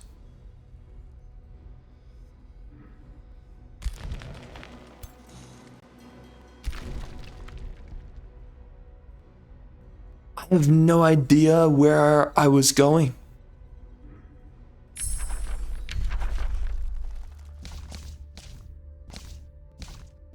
Projectiles of decay, those are really strong. Wait, did they buff that? I don't think it always applied to skirmishers. I don't know. I don't know. I kinda want to do Mirror Veil, but at the same time, maybe not. Ooh, Firebomb? Did they buff this or anything? No. But it's pretty alright still. The Wyvern Eyrie. That's pretty huge to have. I might take it. I can justify it.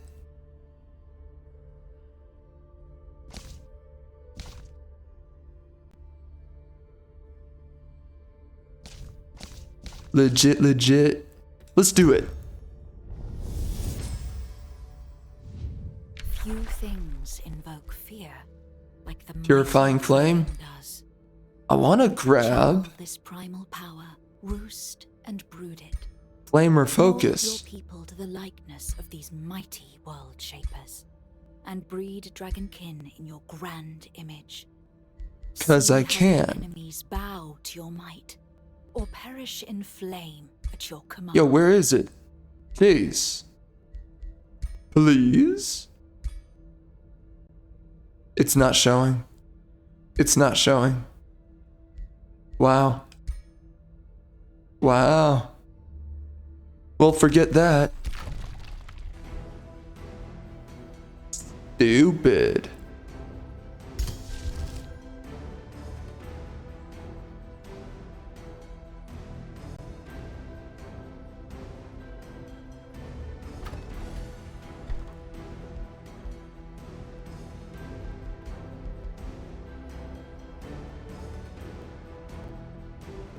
Should I rush this? I think so. Let's do it. And then let's come up here. We're gonna want to place down the wyvern dudes.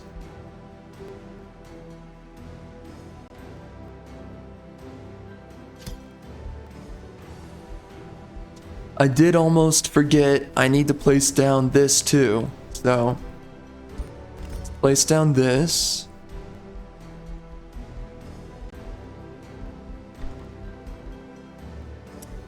I might have to place down, yeah, Spelljammer and Resonance on the right side here, which means I can't place anything over here.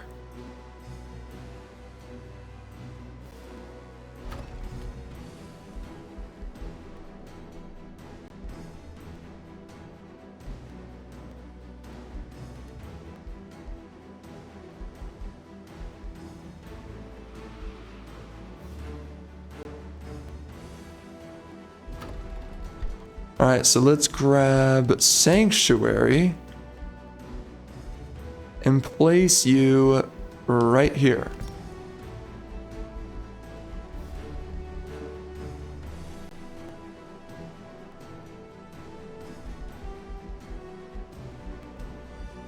Can I get away with this? Yes.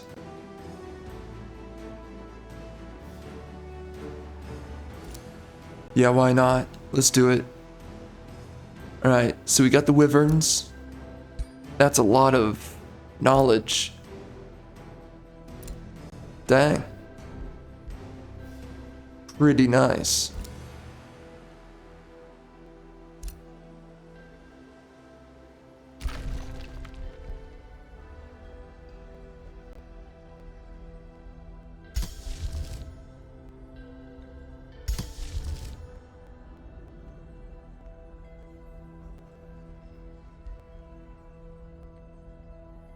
Pretty good.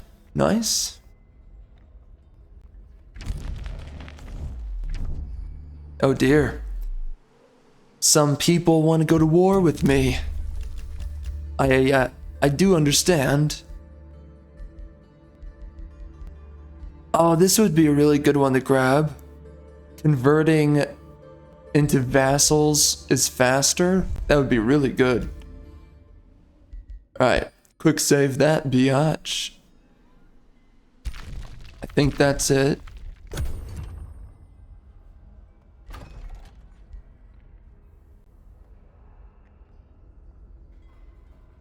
I don't know how I'm going to do this.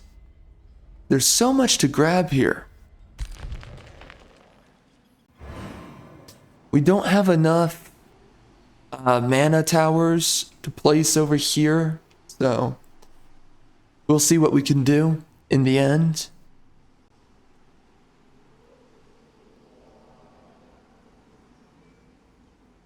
Yeah. Who knows, honestly?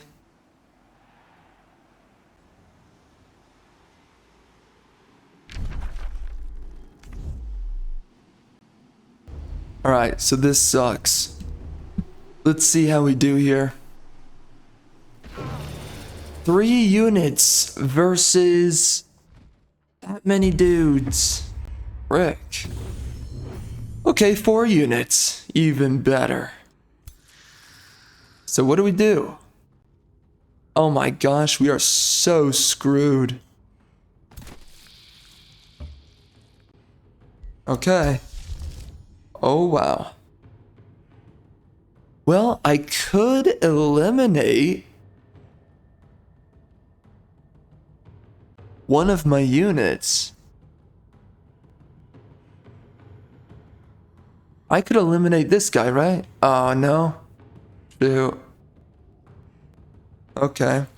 Well, marked for death.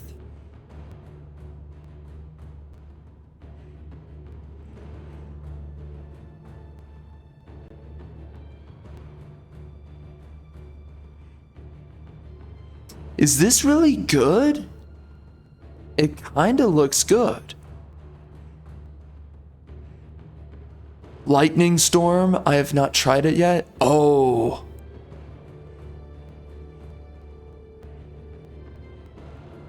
Infectious Insanity.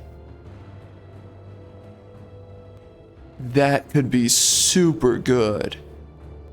I might do it. It might be worth it. I'm thinking I want to do this though. Like first, let's do Lightning Storm to start off. Okay. That'll make them wet. And then we can do the heal just in case. And then we can sit here. We can do the Rallying Blessing. And we just chill.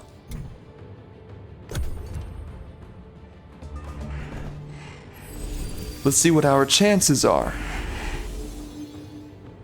I think we might be able to take them. Right? Let's see. Okay, so we're gonna do Treacherous Reflection. It's a good one, but I think why not just do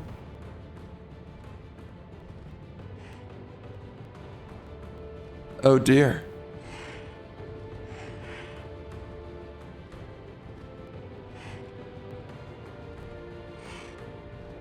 Does it work? Oh, insanity.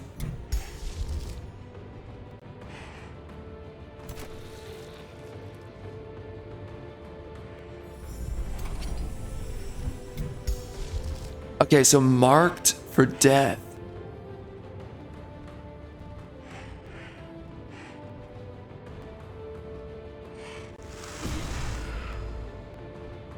Is marked for death better? I wonder.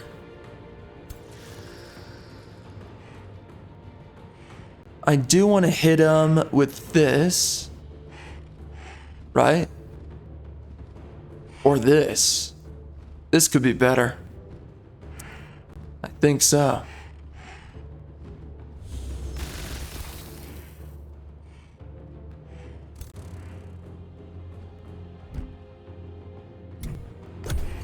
Let's see what happens.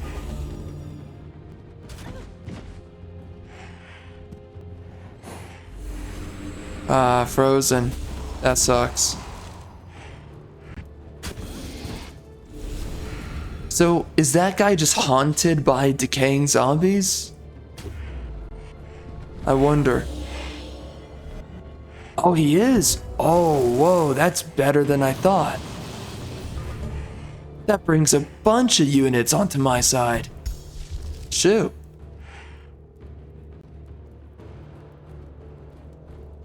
I might want to redo this. Using that.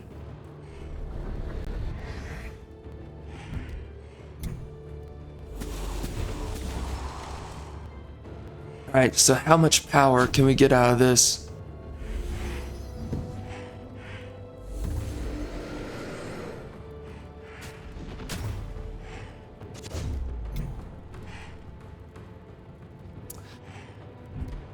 Okay, if I'm being honest, we're just gonna restart it.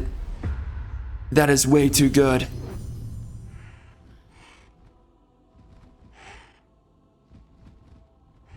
Okay, so we're gonna do Marked for death. Super strong. Alright. We're gonna grab this guy. We're gonna do this. We're gonna grab this. Alright, I'm happy with that. Let's do it.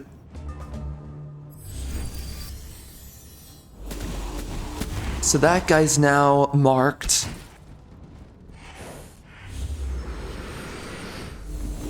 And he has Keeper's Mark. That's funny.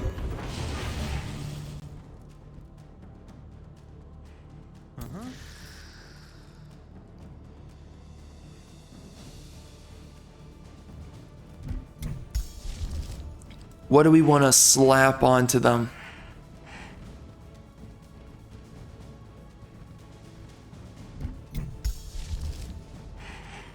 Fulmination?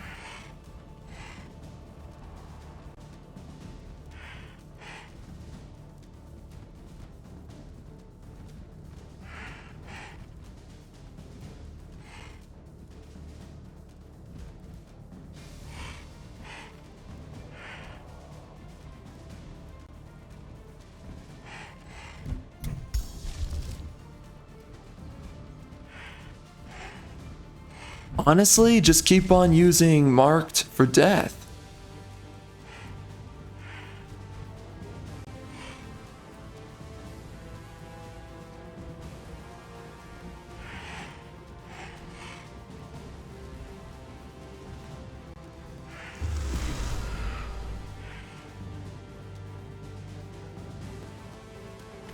That should really mess with them quite a bit. Do it again. I'm just gonna do it on all the tier 4s.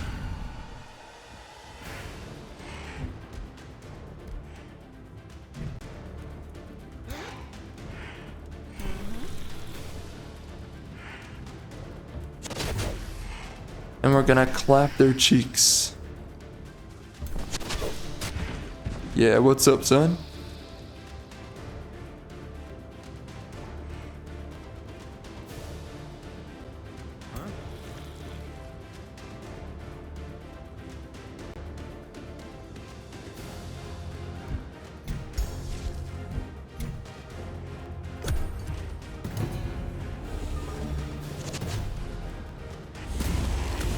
Alright, let's see how good this is here.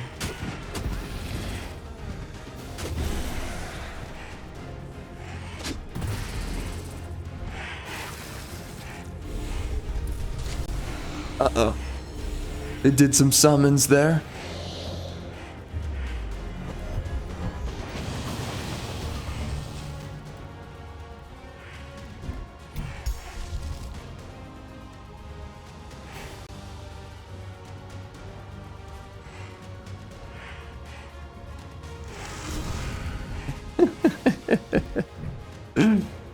Oh, this is so stupid.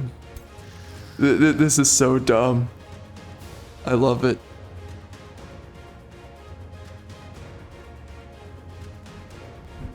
Okay. Let's attack.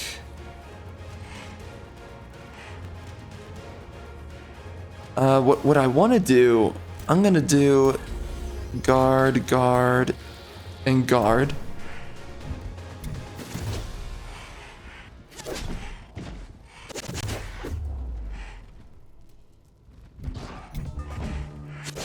A lot of decaying. Cool.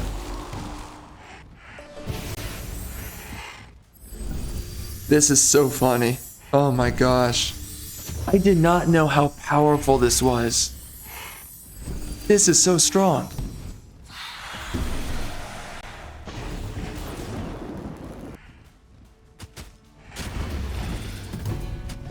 It's a never-ending nuisance to their team.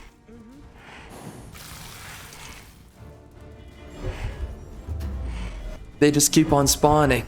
Oh my gosh, that is... Oh, this is so troll. Holy crap.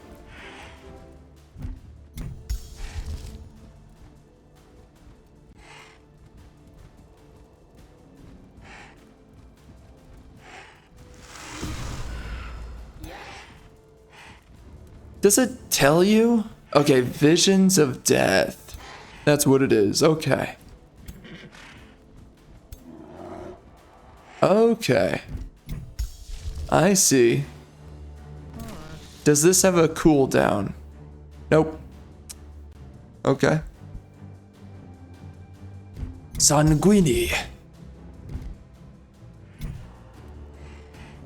Almost screwed up there.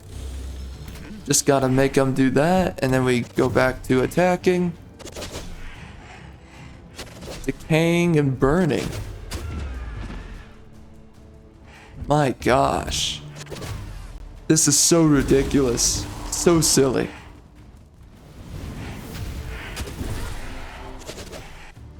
He healed up my units. Or sorry, he healed up his units.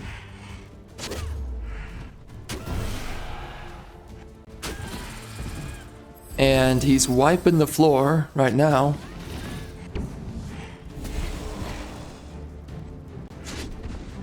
Keep trying, punk. Bro, these zombies are doing all the fighting for me. Did we just get kills? Oh my gosh. Yo, this is so messed up.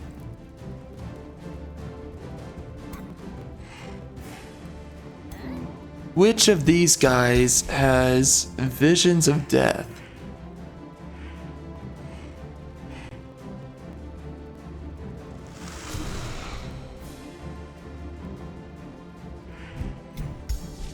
Is it for a set amount of turns? Oh, wow. Oh, so they can they...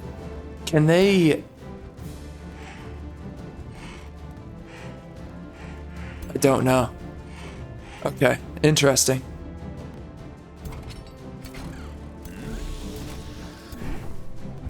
Let's do it.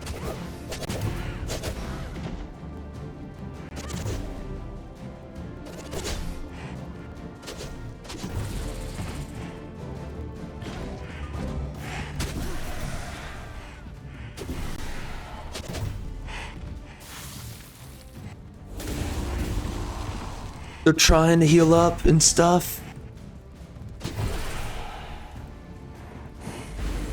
My word, this is hilarious to watch.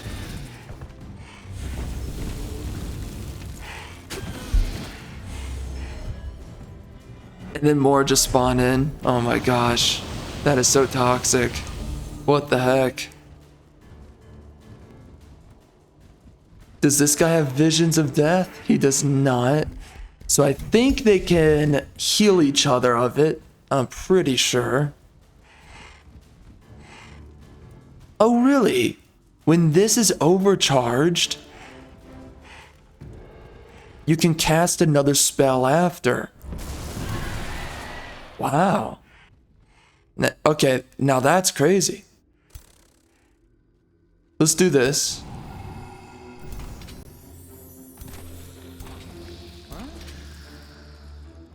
Let's overcharge one of my spells.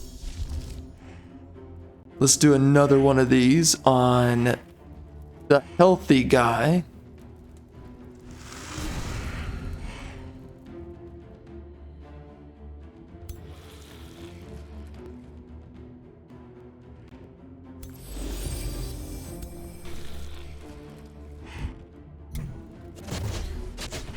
Nice. Tons of damage right now. These zombies are so freaking weak.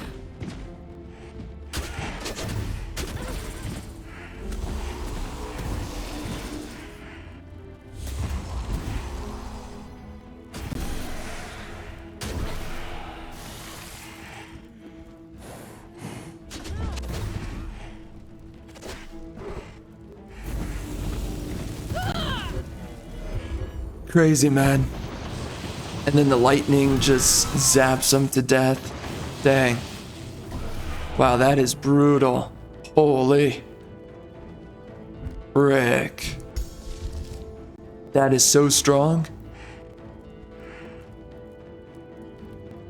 We're just gonna keep on haunting these guys. We're just watching from afar. everything happening.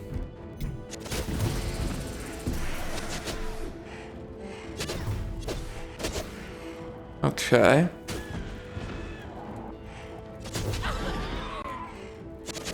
Nice.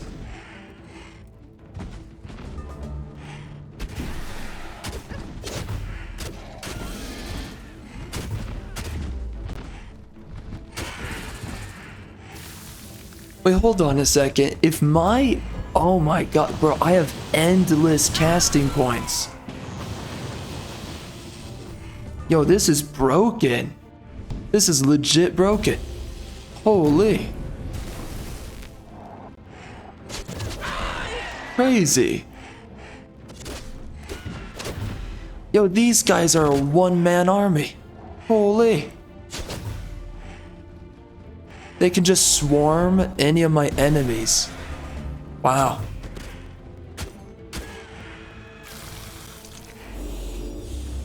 Crazy. Oh wow, they're so screwed.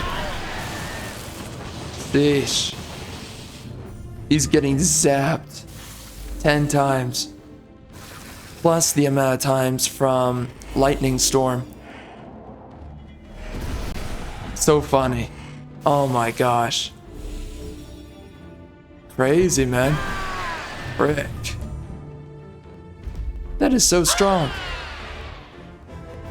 That is no business being that strong. I did not know it was that good. Holy crap. That's crazy. You know, I thought Astral Reflections was good, which it is. Well, and now, I don't know if it's still good right now. I mean, if your units were unkillable, yes, then it's really strong.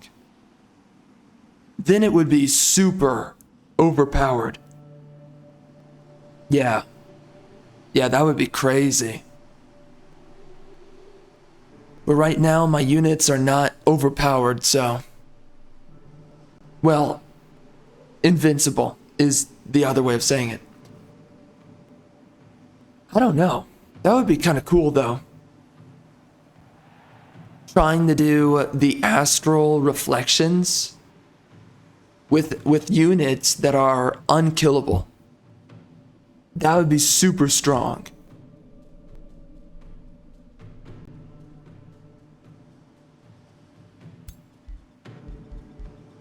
Man, that was good. Holy crap. I am so amazed by that. That was insane.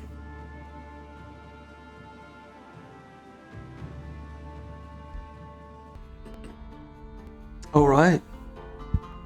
So it appears that we have gotten... What is it? So we now have 115 gold, 61 mana, and 106 knowledge from this one vassal. Pretty good. Of course, I had to build him up for that, and that took quite some time. But I would say it was worth it in the end.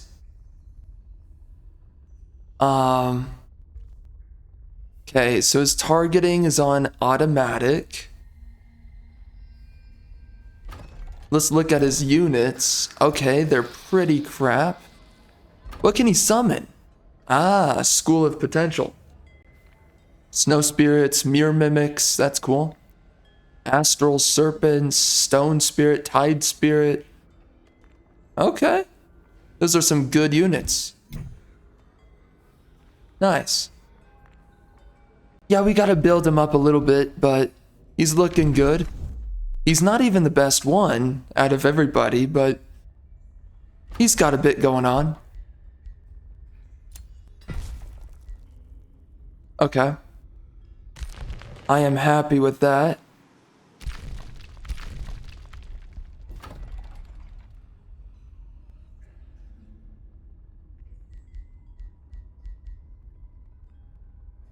Alright, that works. So, where are we going here? Were we going down here, right? We were going all the way here. Yup. Alright. Let's move ahead.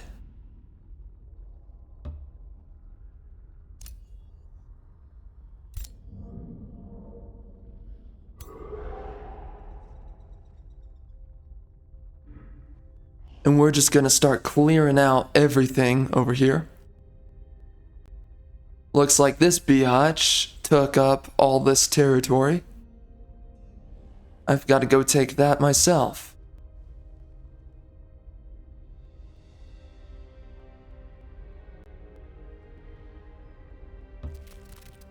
Cool. And now we can province this guy right here. Very nice. So crazy that I used these guys to get that victory. Holy crap. Alright, so we're gonna run over here.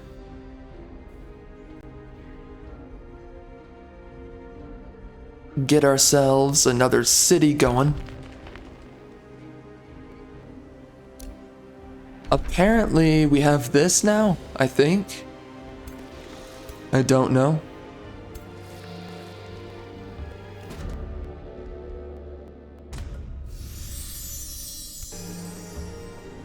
Sweet.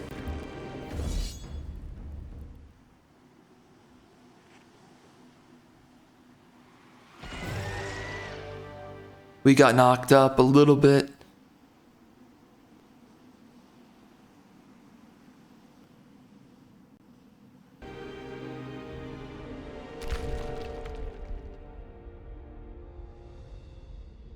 I do want to go down here. Where should we go? Oh, that's a lot of turns. Down here's a lot of turns.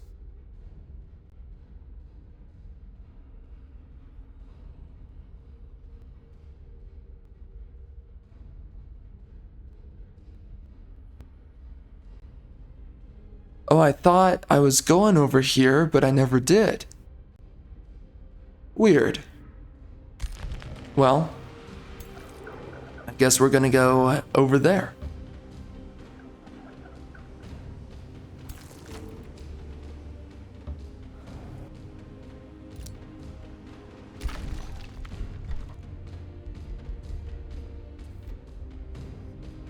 Yeah, I think that works. And teleporter, I don't know where I'm going to place that just yet. I think we can do the Wyvern Eyrie right here.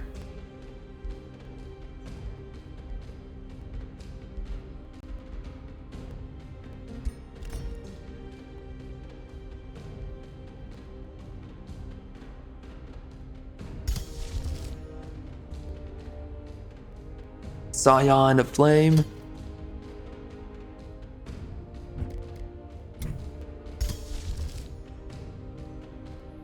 Something here would give me some more points. This? Oh, it would. Let's do that.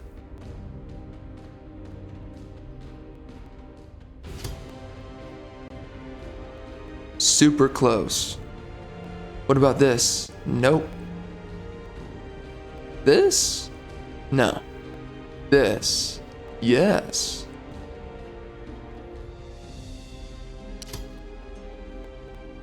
There you go. Beautiful.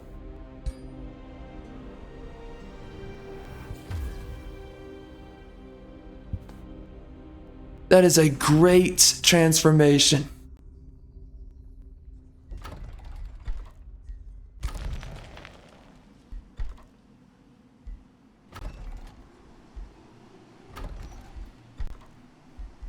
This guy right here, we can rush it.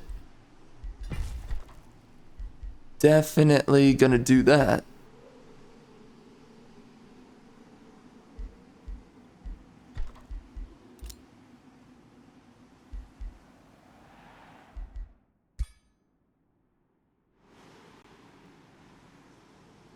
We don't want to get a hero just yet. Pretty soon, though. We will be. I should grab a Banshee. I don't have any right now, so that would be a very nice pickup. So let's do that. And I would say we should also create another unit. Oh.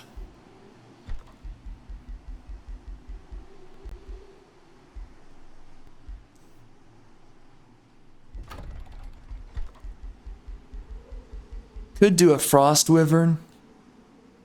That would be a little bit nice. It's a chance to freeze. Oh.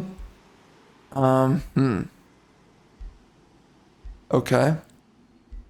You know, I thought they would buff the Wyverns, but it looks like they didn't.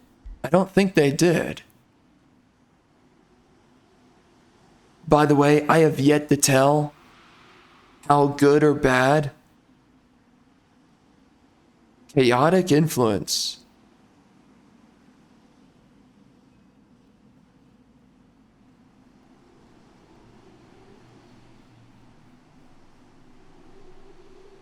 Yeah, I don't know. I don't know how good it is.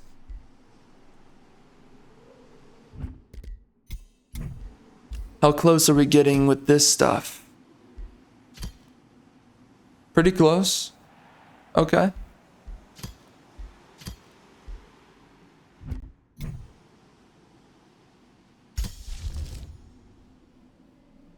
Exciting, I guess. Something else I would like to grab. What would it be? It would be one of these right here.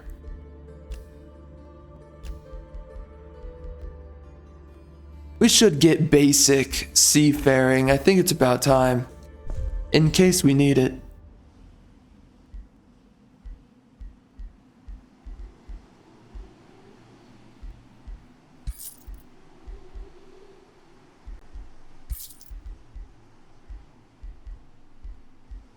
We're gonna sell some of these guys.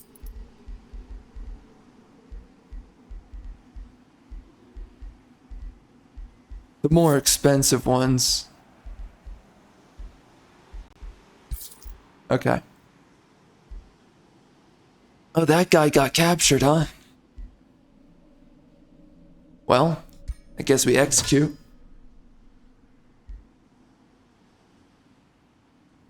In the name of Sanguini.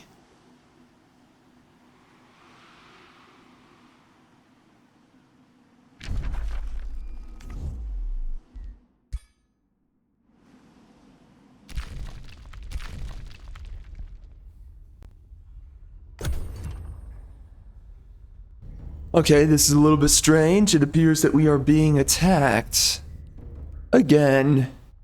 And it appears that we have allies who can help us in this. Alright, let's retry. We'll see what we can do. Of course, I know what I am going to do.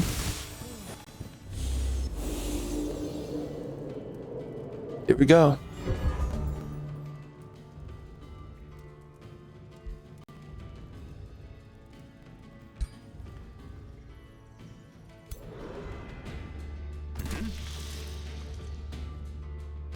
Wait, those are my units.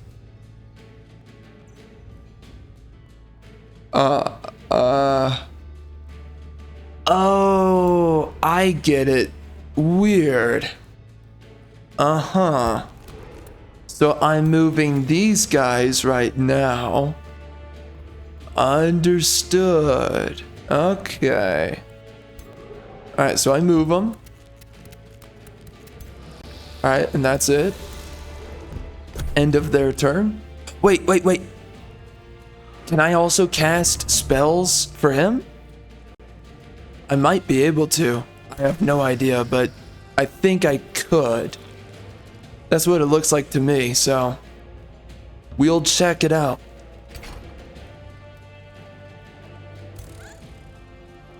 Alright. Get in the fire, biatch. It's good for you.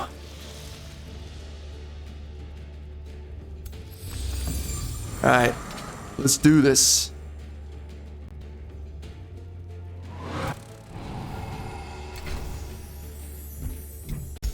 Here we go. Is it overcharged? It sure is. Alright, so that'll be going on, and we will start with you. Good luck, punk. You're gonna need it.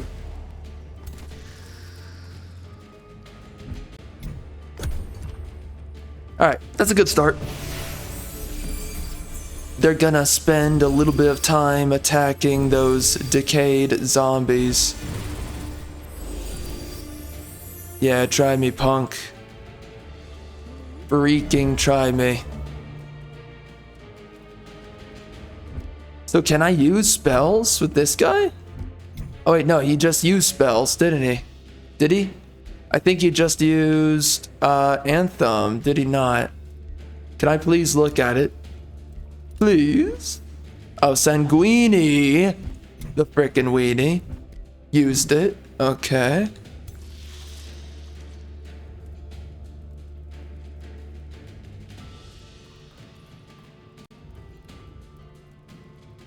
I think I'm just gonna spawn in this biatch, and then we're gonna run up here.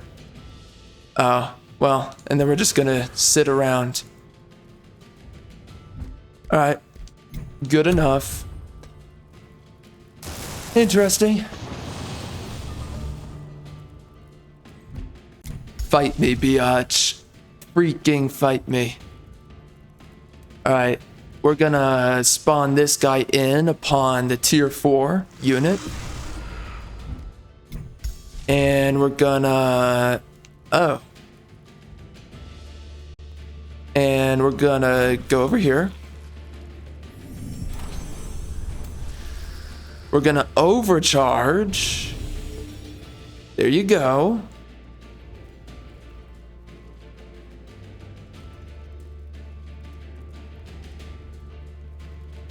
I guess we can throw that ability over there for as little as it's going to do. And then we're going to do another marked for death on this guy. There you go. Beautiful. I'm ready.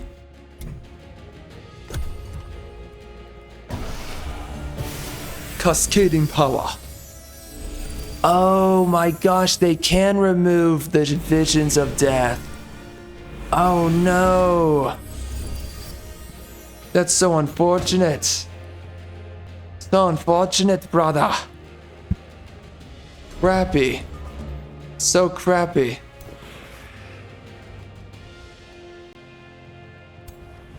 Boop. Boop.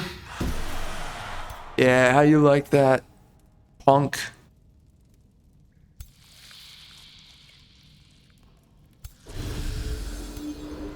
All right.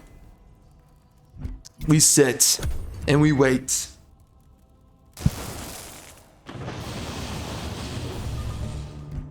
All right. And now we're going to do some more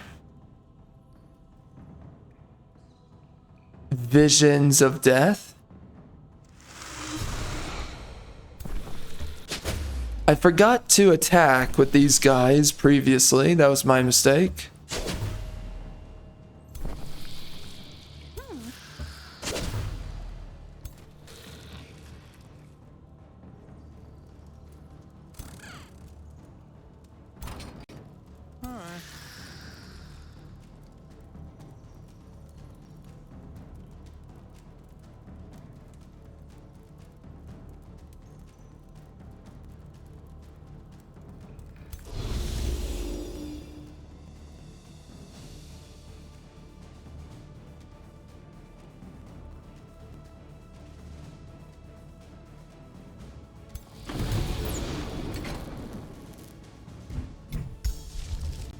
All right. And we will sit here as usual.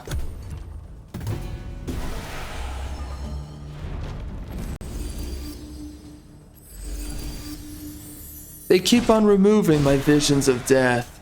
That's a little bit frustrating. Ow. Please?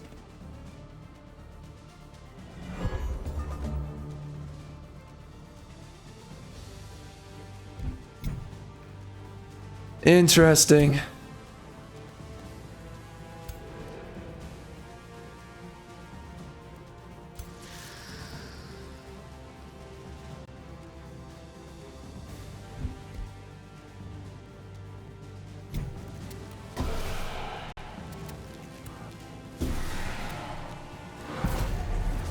All right.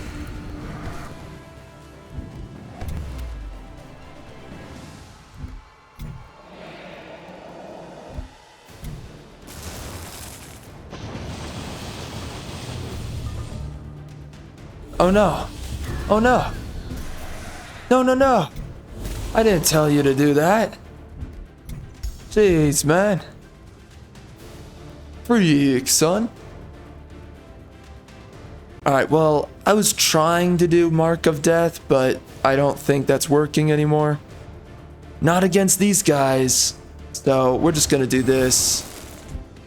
Let's keep on going. Good kill.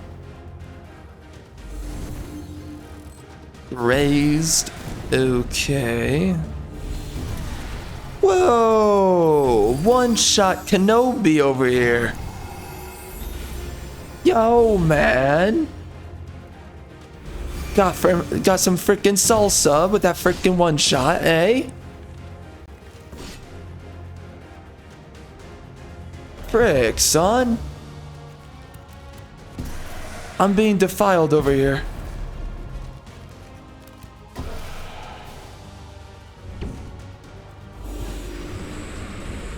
By the evil, rotten defilers.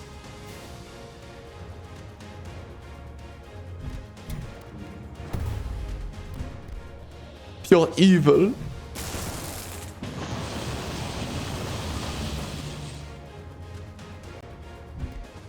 Ay, ay, ay, son. I could resurrect a unit, but I don't really want to do that just yet. I kind of want to summon again.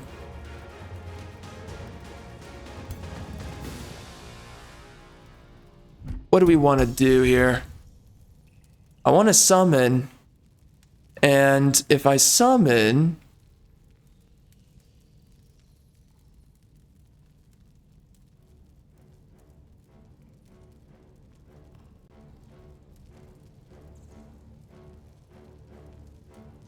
Alright, let's summon right here. And let's get some attacks in, I guess. Whatever it's good for. Good kill. Ooh, good kill.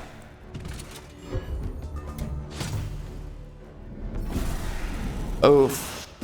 That's some damage right there.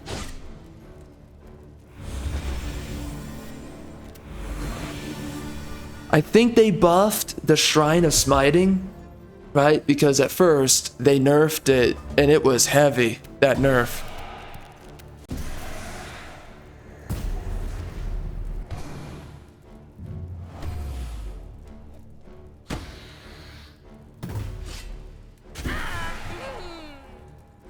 Okay.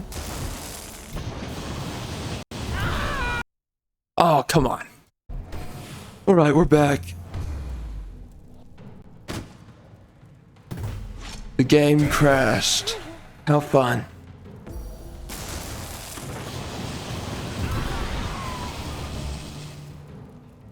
It's funny because the game crashed and then it sits there and it tells me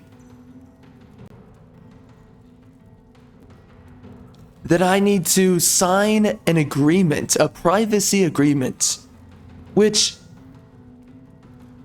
of course, my gleaming question is, this is a single player game. This is the question I keep on asking. This is a single player game. What the frick are we signing agreements for? Every time. It's the same thing with frickin' Ubisoft. How they're like, oh, you have to sign this agreement, and oh, code of conduct. See, you have to understand that when you're picking up our game, gaming is for everyone, and you can't do this, and gaming is inclusive, and blah blah. Shut up. Screw you. I'm the customer. I bought your freaking product. You don't tell me what to think or to do. If you're gonna do that, then go screw yourself. Freaking A, man. Jeez Louise, telling your customer what the frick to do. Who the frick thinks that's even a good idea? And that's my thing. It's like whenever these games have these stupid little agreements, it's like, or what? Or what? Or freaking what? Like what? Seriously? Me as your customer, are you gonna like make some kind of move against me? Because I have the wrong opinions? Is that what you're gonna do? Holy crap, man, these people are freaking insane. Literally having the gall to sit there and tell your customer what they should think or what they should do. I do not understand. Why are there agreements for games? I have no idea what that's about. But I don't trust it for 2 seconds. But this is something that's going on now, is that after you buy a game, they have a freaking user agreement. Who comes up with this? Holy crap. It's retarded. It is so retarded. Jeez, man.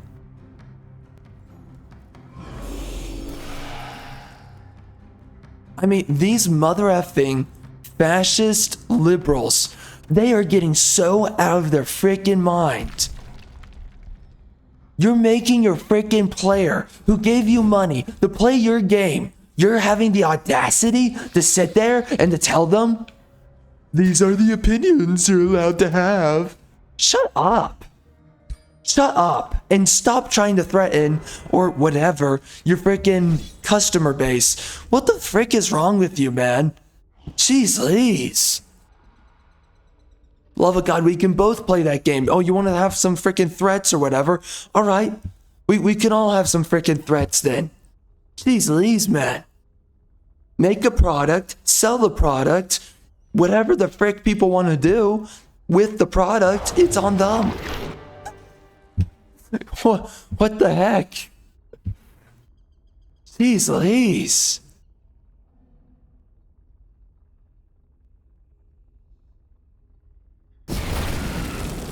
I have no clue why I was shown that agreement again.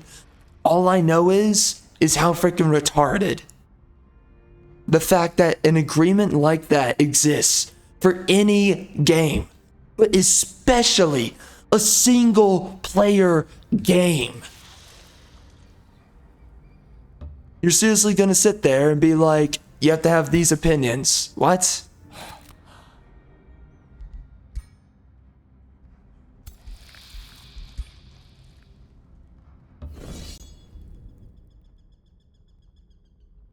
Before I work myself up any further, I'm not in the mood to get angry, so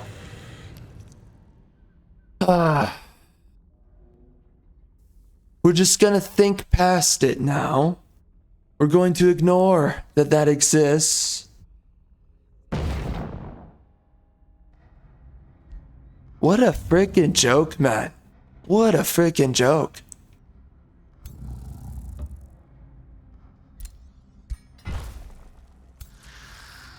They literally think that they're in the position to tell their customer. Goodness. Like, I'm so sorry. I didn't know that spending money on your product apparently has to turn me into a freaking cock. I didn't realize that. I'm so sorry. Apparently I need to play to your politics. Like, just screw off. Again, you as a freaking company, you have no right or business to tell anyone what they can or shouldn't do when they pick up your game.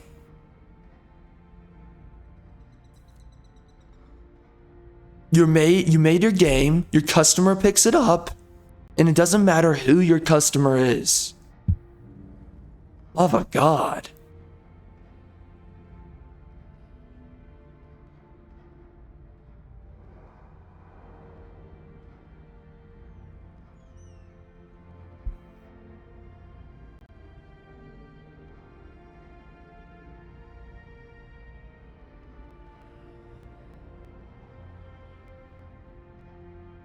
Okay, where was this guy going?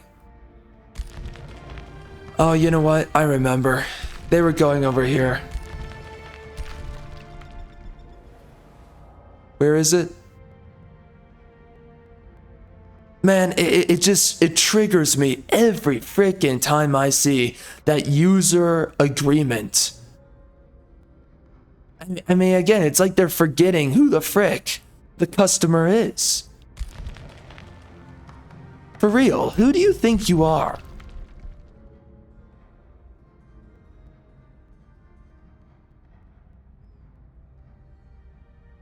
Like, you seriously think that your customer needs to bend the knee to you? Golly, man, like, how do you come up with this?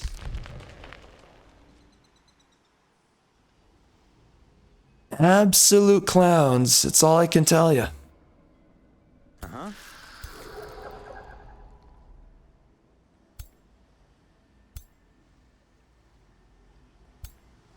But again, my question is what's the threat then?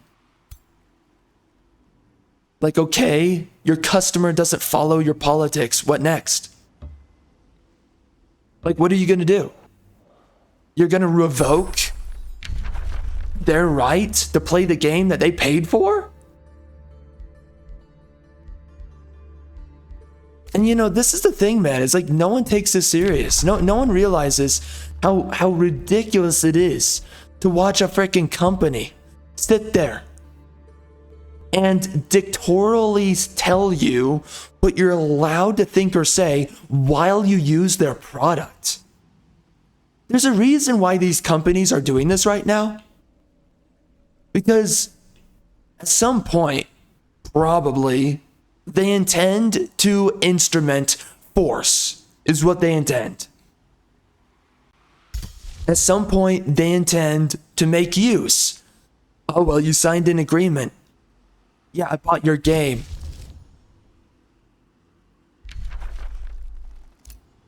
And then you threw up a stupid frickin' whatever the frick agreement. It's not even an agreement. It's a coercion frickin' document. Oh, hi there. You spent this much money to buy our game, and now we're just gonna throw onto you our politics. Jeez Louise, man, what a freaking joke.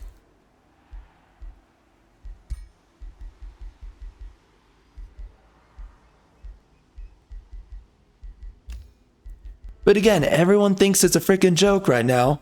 Everyone thinks it's a joke.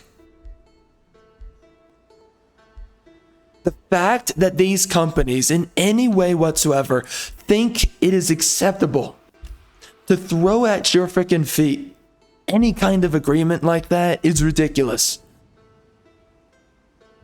It sets a very bad precedent. What?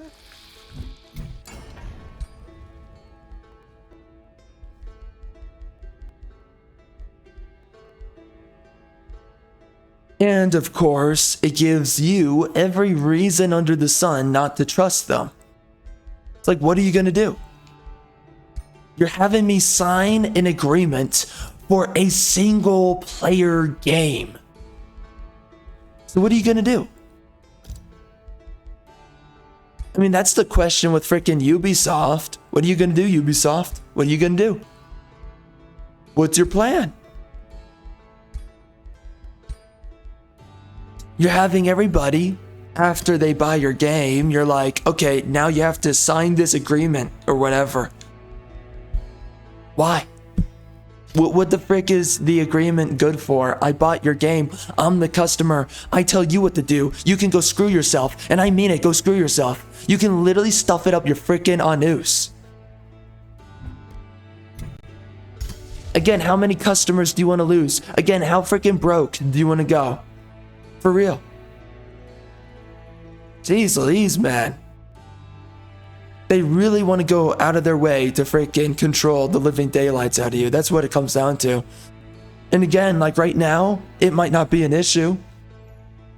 But when it becomes an issue, that's the question. When it becomes an issue, then what? And that's exactly the problem. Is that at some point, it's not just an agreement.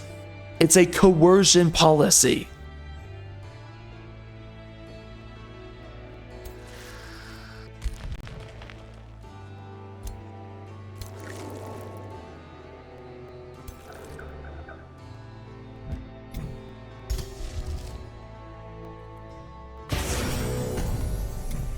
Again, man, you've got to keep your frickin' finger on their frickin' pulse. Because what they're showing to you is their eventual intent. There's going to come a time where they're going to justify that there should be this massive overhaul and sweeping of their customer base. If you don't have the right politics, you're not allowed to play our game. What? I bought your game, you freaking clown. Jeez Louise, man.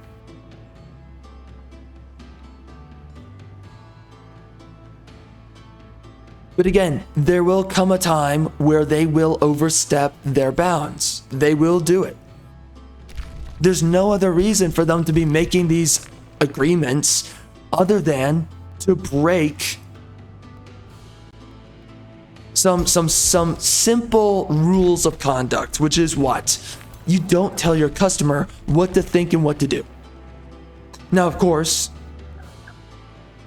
I mean, this shouldn't even exist on any other level. Your customer, a citizen of a country, absolutely free to do whatever they want. All right? Within everything that is reasonable. To sit there and to act like that you have the righteous position to just control your population, to control your customer base, man, you've got to be freaking smoking crack. Jeez Louise.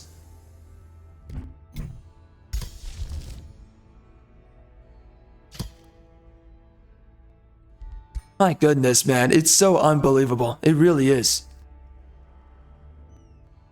All right, what are we doing here?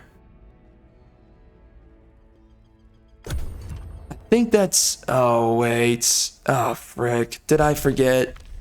Oh, I forgot. Oh. All right, we are back.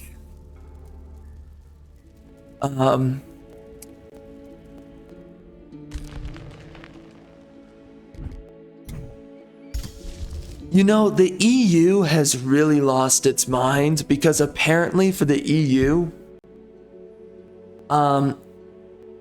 it's like a part of their laws or something to collect data or whatever and to also, whatever.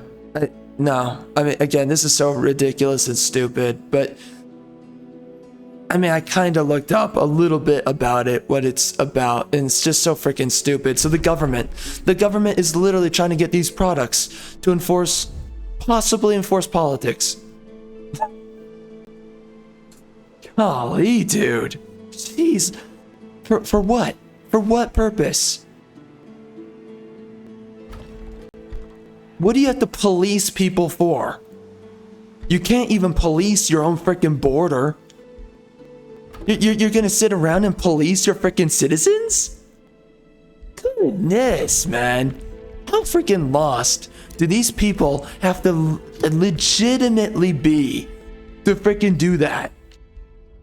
Oh, you can't do this. Oh, you can't do that. Oh, that's unacceptable. Oh, don't be a bad boy here. Don't be a bad boy there. The frick are you doing? Why are you telling me what to think and do?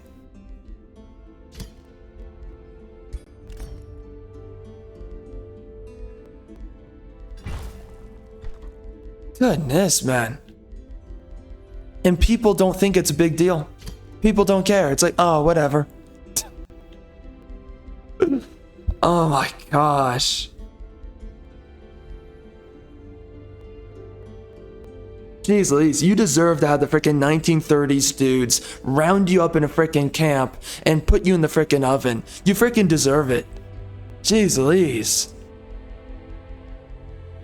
You think like some frickin' pathetic slave. Oh, who cares? Who cares that you're the customer and for some reason they're making demands onto you? Doesn't matter. Oh, okay. Yeah, doesn't matter. Okay. Nobody should care. It's not a big deal.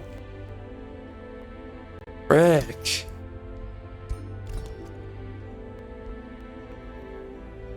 Again, it's almost like they have a freaking agenda to control everybody with freaking meaningless politics.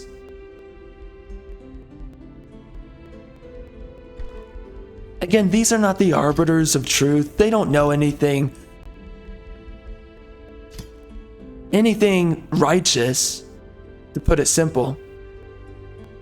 They don't have any business to sit there and make demands out of you as you're playing their product or whatever.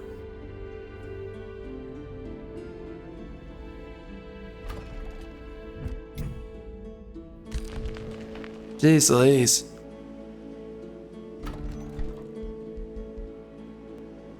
It's interesting though that they do that, right?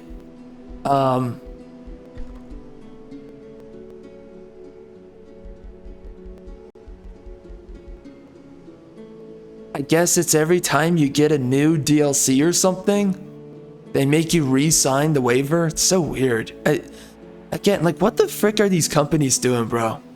Like, people keep on overlooking it, acting like, not a big deal.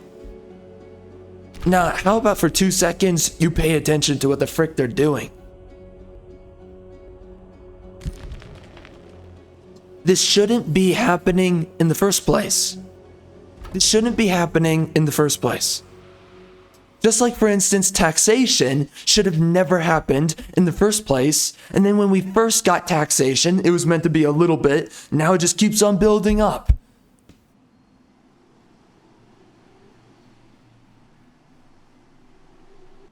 You know what's crazy though? Is that I used to think in a lot of these ways. Not too far, but you know, a little bit. I used to think in a lot of these ways.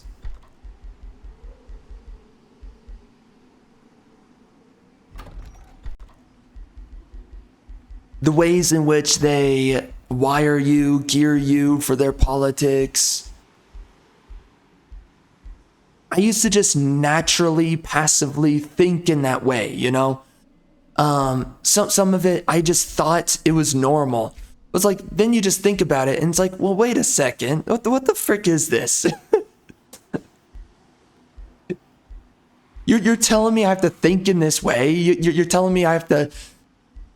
This idea is acceptable. That other idea is not acceptable. Blah, blah, blah. What the frick? I mean, you're going to act like you're in the position to tell me what I can think and say? You're going to sit there and act like you're the moral authority? Golly, man, it's crazy.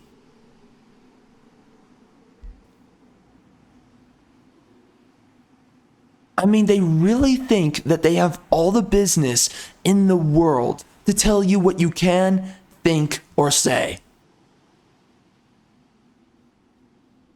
Well, no, you don't. You don't.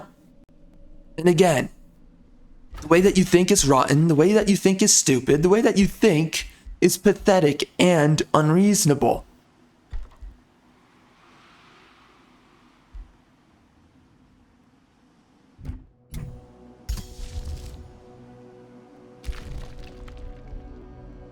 Okay, is there anything I'm forgetting here? I'm supposed to force a building to be built. It's just so crazy to watch the government play the role of nanny state, acting like they have the right to make companies play the role of dictator. That is insane.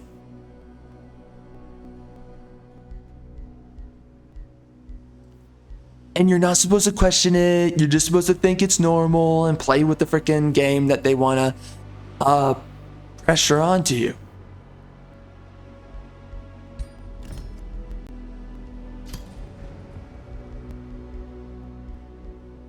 Golly, it really is insane. Freaking hey, man.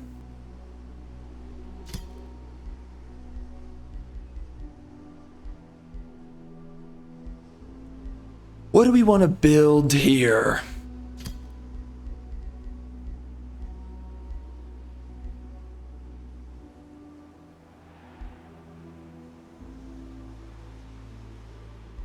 Okay, I think what we could do is a golem mine right over here. That's what I'm thinking. I think that's good. Or hold on a minute. Maybe that's a bad idea. Because maybe what we should be doing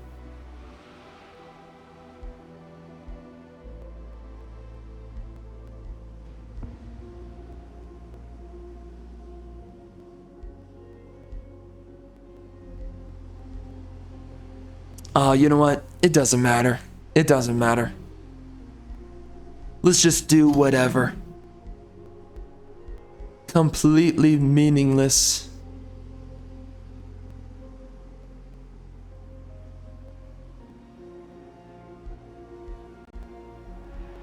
And I suppose we can build right here a tithe collector. All right. What is this? Other farms. Okay. So then we can put this here. And then we can put the pyre shrine down here. Or wherever, whatever. We'll figure it out. Not too big of a deal.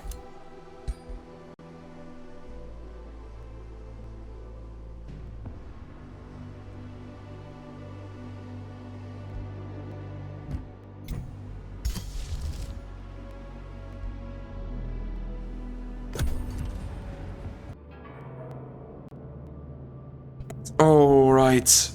We are back. So, offer riches to this guy. And we can get ourselves a war breed, which is not too bad.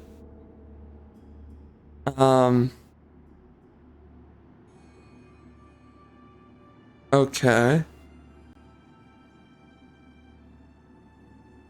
That is not of my race, so I'm not too interested in that. Neither is that. I can lose mana for city stability, I guess.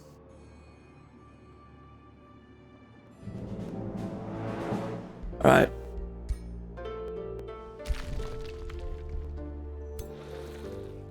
We're gonna keep on going over there.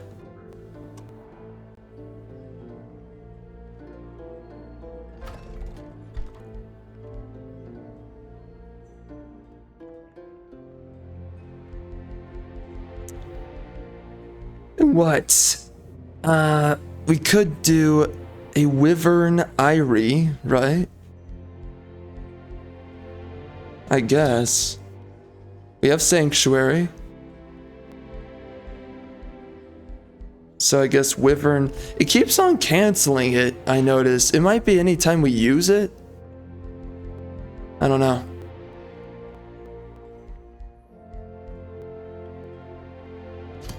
And then I thought I put a Spelljammer right there. Alright. That should do it. Does this work?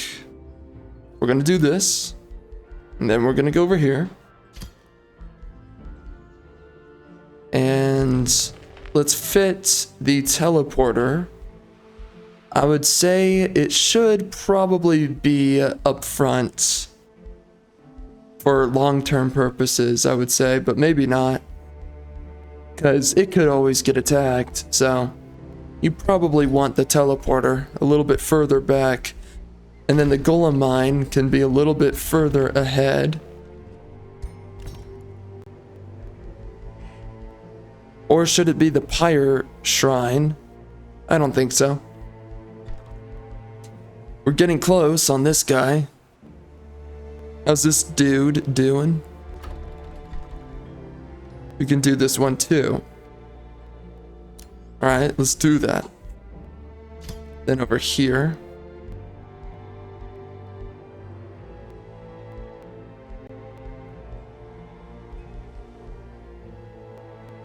We're gonna hold back on it. And we can do the Rally of Lieges. That's pretty nice.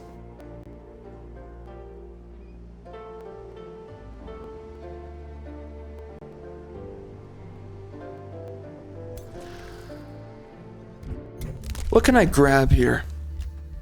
I want to get this, battlefield looting. I think that would be a nice one. How's this work again? Per tier. Okay. On each unit. I think that's worth it. Pretty much every time. So. Alright, so these guys, love of God, it takes forever to get to locations. Oh, he's building there? Oh my God, screw my existence. Okay, is it better if we just go... Where is it? Right here. Is this better? That's 4 turns. If we go down here...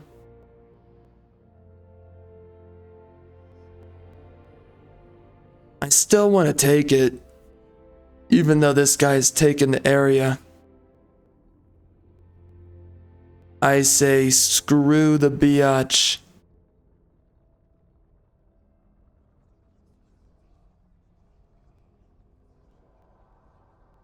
Alright, this kind of sucks. It's not worth it anymore, actually. It would be a waste of time, so... I think we're better off going down here. That's 8 turns. Going over here... 7 turns. Going over here... Oh, dude, there's so much over here. We've got to do this. It's too good. Yeah, let's do it.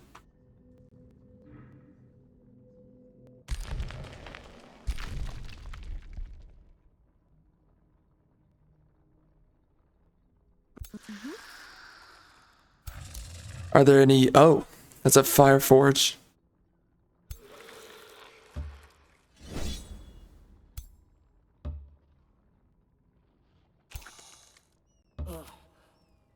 Alright, let's quick save and let's attack.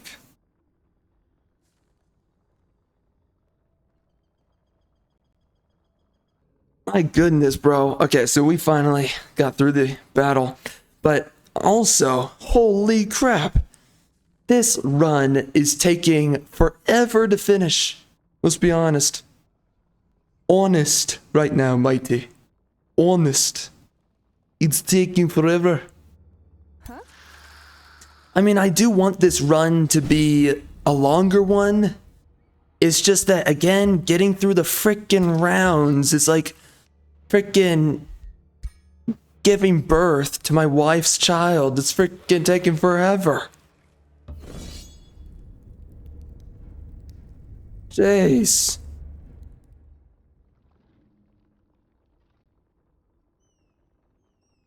If a man were doing it, it'd be faster. Let's do it. There we go. Good job. Good job, my son. You did it. You frickin' did it. You mad lad. You man amongst men.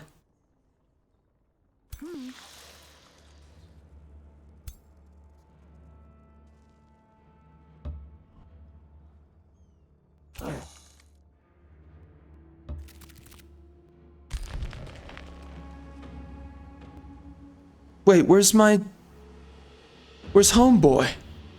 Where did Homeboy go? Ah, shoot. He's over there? Holy. You ran all the way over there. You're crazy. What are you doing?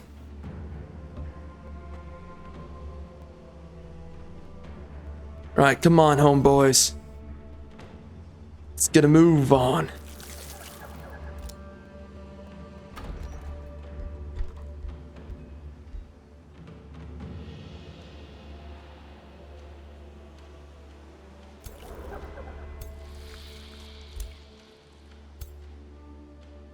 What's a good army to upgrade? It's a good question.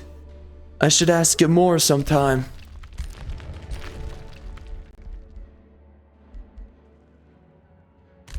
What's another good army here to rank up? These guys can get a rank up.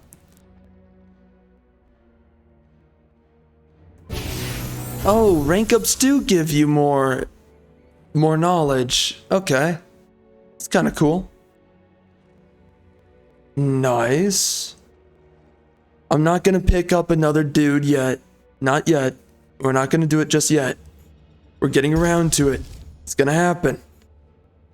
I'm priming myself, readying myself, harnessing my energy. My chi. Chi energy. It's happening. I am possessing my power. I am manifesting my reality. The chakras are coming full circle.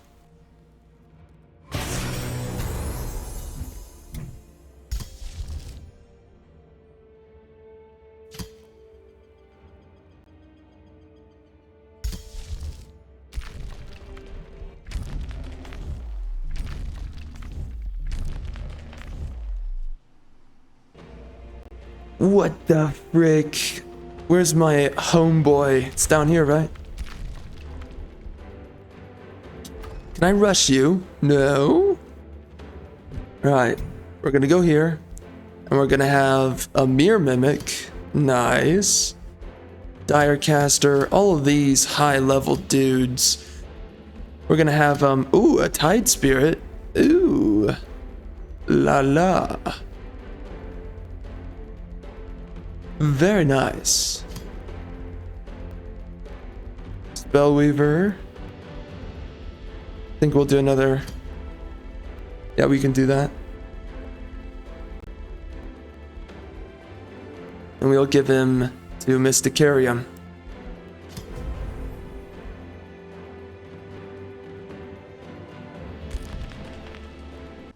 Alright. I think that's it. I think we're good, right?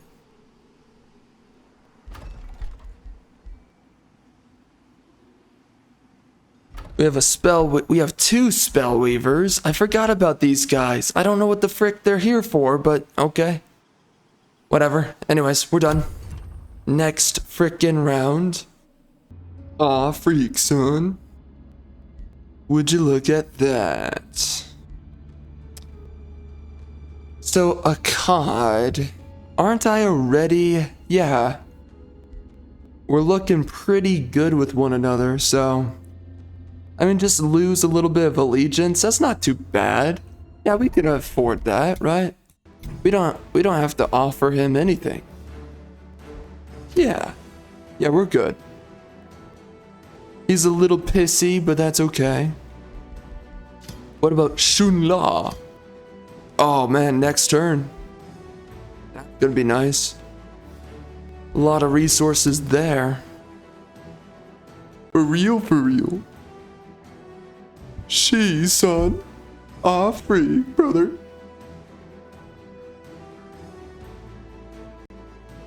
Alright, let's see. Let's take a look.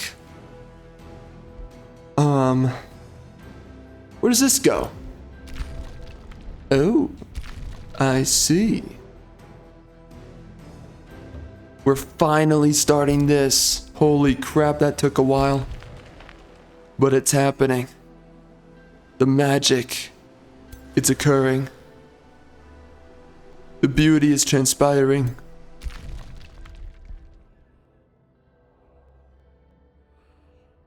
Oh, hold on a minute. These guys are over here. Oh, I can go grab this. Let's do it right now. Hot dang. Hot guy stuff right there. Shoot, son. We just got it. The resources or whatever the frick. This is, we'll see what it is. What is it? Show it to me. Oh, dang. It's pretty alright. Alright. Let's keep going, sons.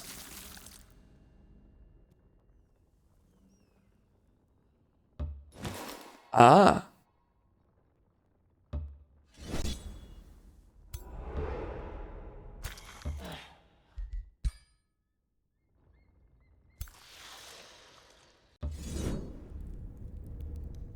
Hold up, we gotta be safe here. Let's do Phantasmal. It's always a good one. And then on top of that, we can do Condemn. And that's a mega debuff on them. Right there. On their status resistances. So it should make things relatively easy. Let's do a quick save. My units are a little bit damaged, so we're gonna need to go heal up pretty soon.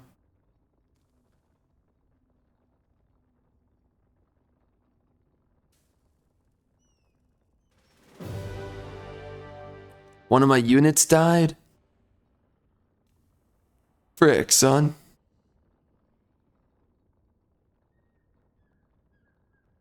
Gotta be kidding me. How frickin' stupid can this get? My units are too good to die. WTF. Alright. So now we have to grab ourselves another one of those guys. Let's use...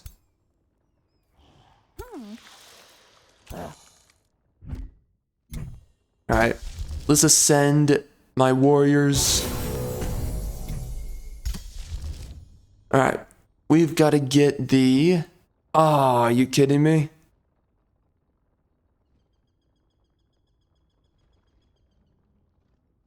Whatever. Let's get a Banshee then. It's a good enough unit. For the most part. Alright.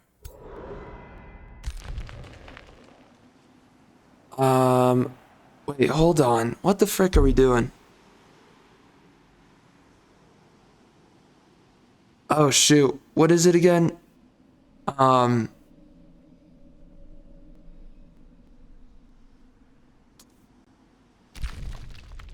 We're giving these units to this guy, as I remember.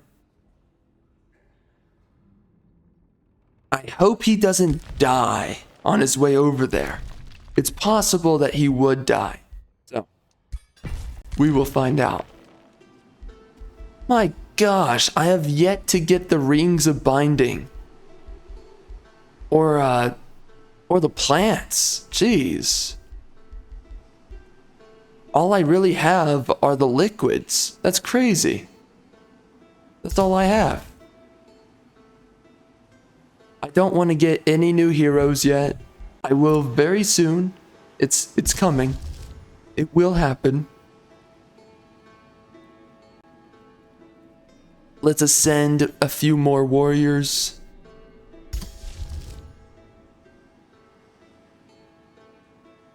Do I have anything else I can pick up? Nope. Looking good. How powerful is this guy now? I'd say that's relatively good. Yeah, it's not too bad.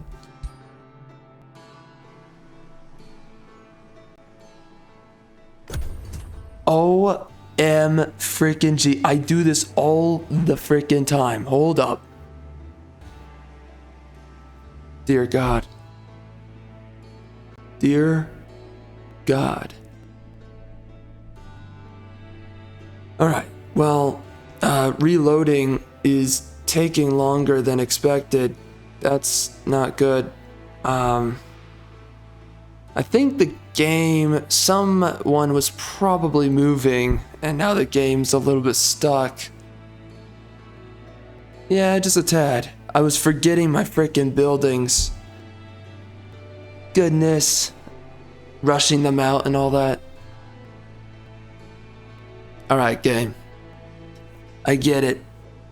I get it. Okay, fine. I guess I need to restart the game entirely. And we're back. Like a couple of biatches, we're back. Alright, let's take a good hot second. Hot guy summer.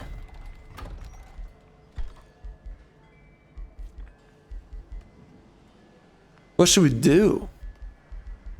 I think we should rush. Yeah, first and foremost, let's rush Sanctuary. I think that's a good one. Pyre Shrine. Should do it there. Golem Mine. What's a good place for the Golem Mine? Well, we will find out.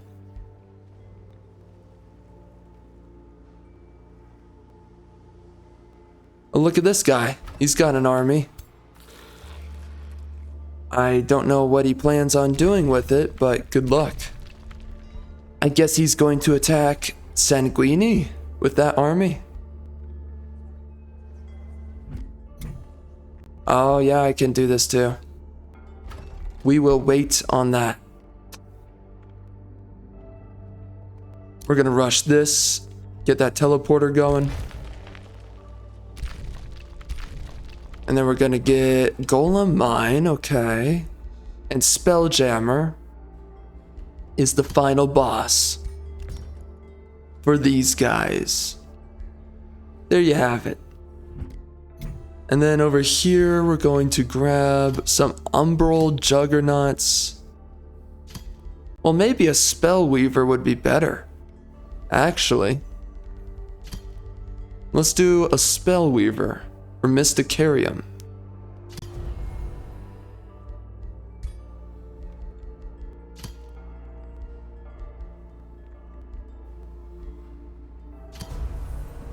Alright. Looks good.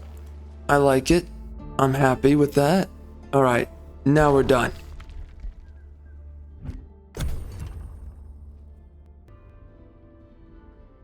Finally, we're back.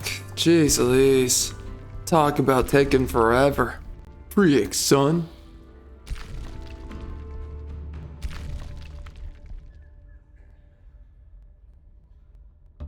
Alright, so again, we are going to sit here and we are going to heal. We are going to culminate my power. Like a raging biatch. Alright, let's see.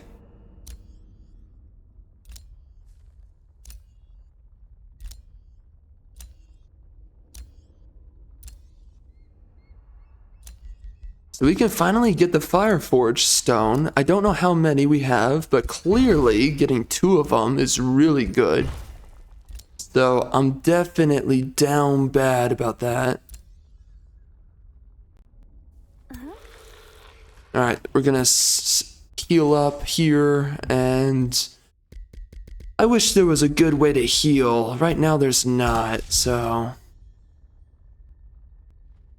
Oh, hold on. I don't even know what army to do it on.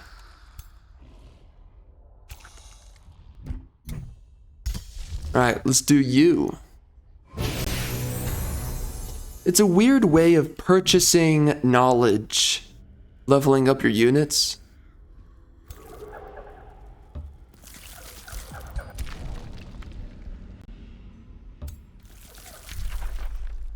No, don't attack him. Jeez. You crazy mother effer. What the heck, man?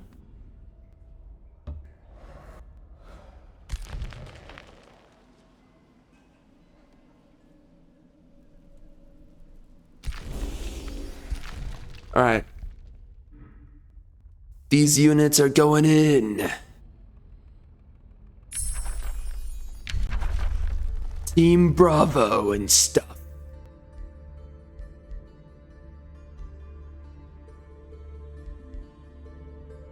Low-key tempted to just do this right here. But at the same time, let's just get so confusion. Why not? It's no harm to grab it, so... We got Haste Berry. Oh, and we got the Void Ink. Oh, that's huge. Frick, son. God dang. Pretty cool. Okay, so we have 4 Fireforge stones. We don't have anything else. Jeez Louise, man.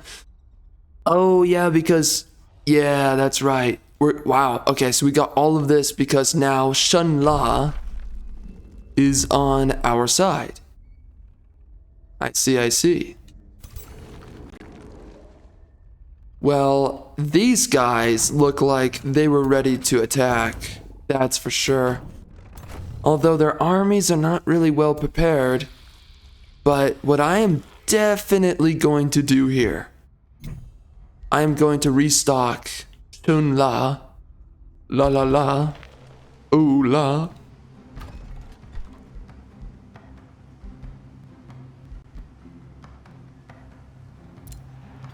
Getting a little bit low on my gold here. Oh, hold on. Okay, so we can rush that, and then we can finally grab... Why does this keep on canceling out? Just do the thing. Do the thing.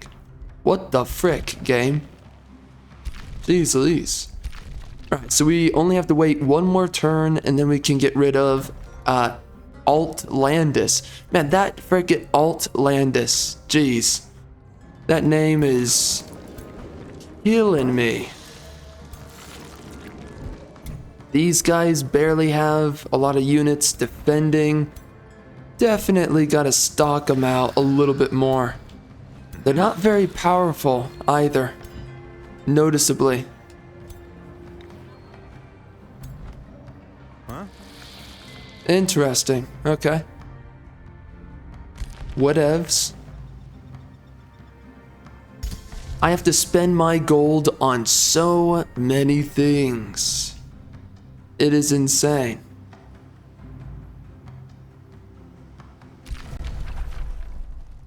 Yep. What do you offer me? So they always offer you the same stuff here. By the way, what do I want to grab? Oh yeah, we definitely want this. For sure. Okay. We can get some more gold by grabbing this. That might be good, because gold right now is a big deal. I might just do that. How much is it? Okay, I mean, that's like 60, so... good enough, I guess. Would that be 60? No. Not even. Whatever, though. How much is Shun La? Okay, mana and knowledge, that's nice. Well, there you have it. Well, they're coming right after me. I'm gonna try. We're gonna have to break our freaking anus on this one. Here we go.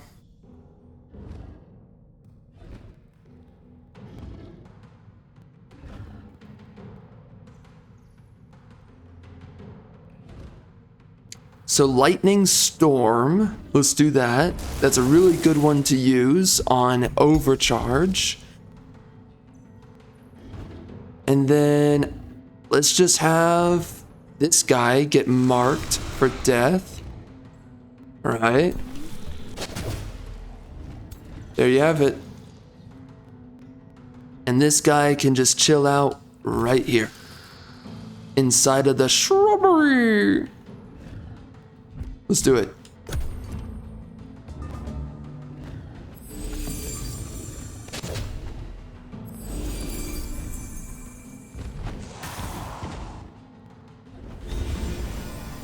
Dang, they are wrecking that unit. Holy. That is cray cray. Freaking cray cray.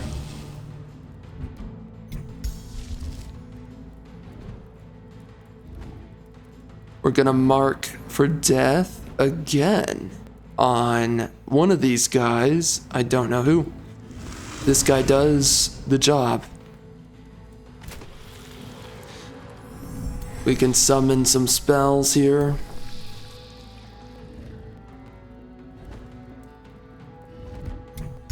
Alright, let's do another mark for death.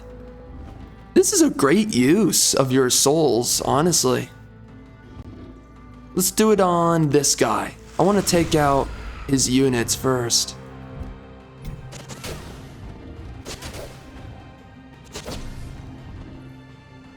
Man, they're really attacking. Ah, there you go. They're removing the effect. Too bad.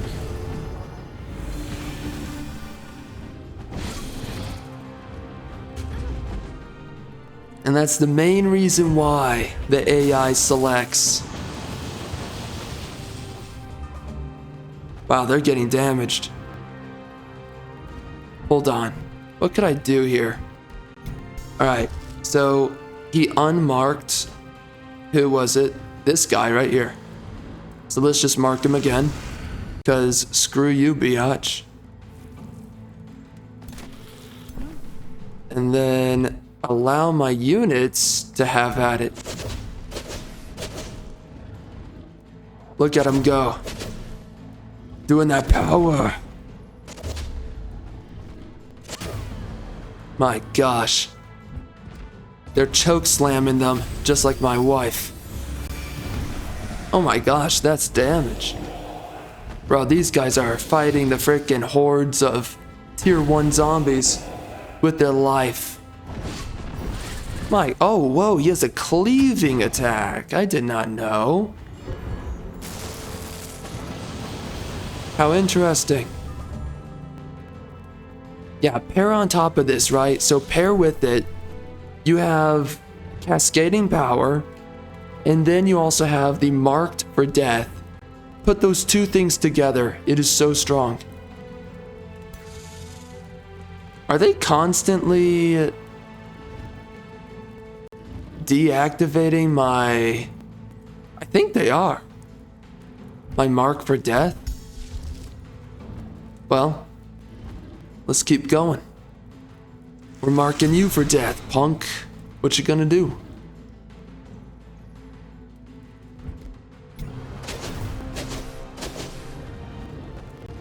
We're gonna win. I believe it's gonna happen.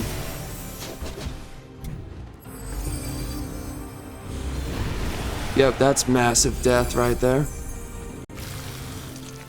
Okay, everyone keeps on healing each other. That is definitely annoying. Jeez Louise.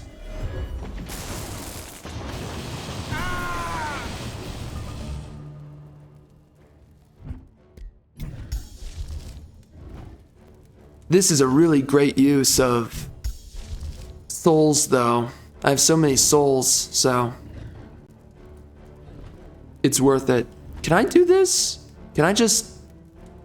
can I not? Dang. Wait, can I do it on an enemy? Screw my life.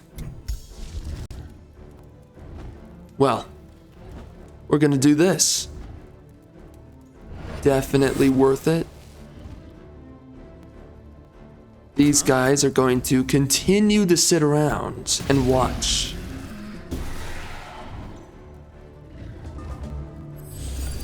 That was it? Wait, was he just resurrected? Or did I misread that? I don't know. Tons of lightning.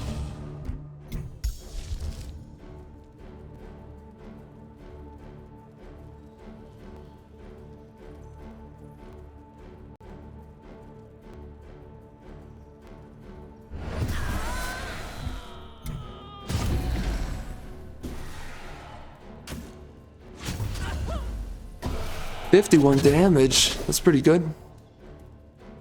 Alright, it's over. They lost. That is a good unit though, from what I can tell. Yeah, that lightning's going to wreck him so hard. He is so done. It does suck that most heroes have restore, which means my marking for death is going to be canceled out by a lot of heroes on a lot of armies. Okay, cool. Cool. That worked out. Yeah, mark for death is very strong. For sure. What the heck? There's another guy. Oh my gosh, just give up, bro. Freaking give up. What are you here for, huh?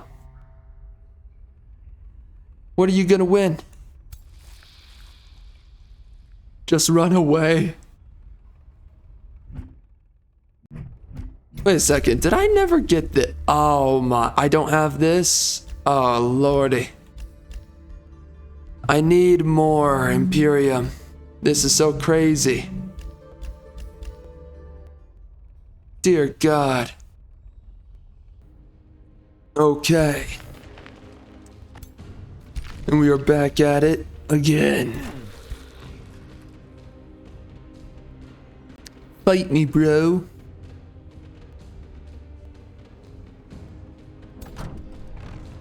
Freaking fight me. Alright, so we are going to grab this right here, the mine. And then we're going to immediately begin to upgrade everything. Alright. What do we have? Evocator's Abode. Let's do that.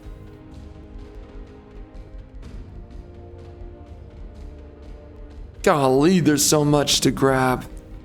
Frick. Well, let's do everything that needs to be grabbed first. I think Palisade Walls, we should do that. And then, what the frick? What else? Something really important. I guess, what? Monument, I guess.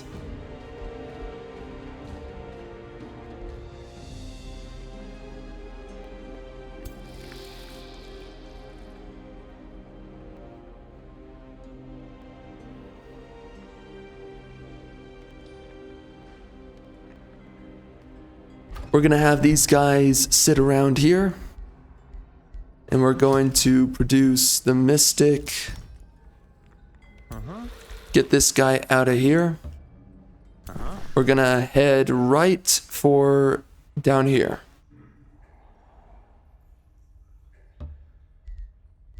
Very good. And we're gonna excavate everything.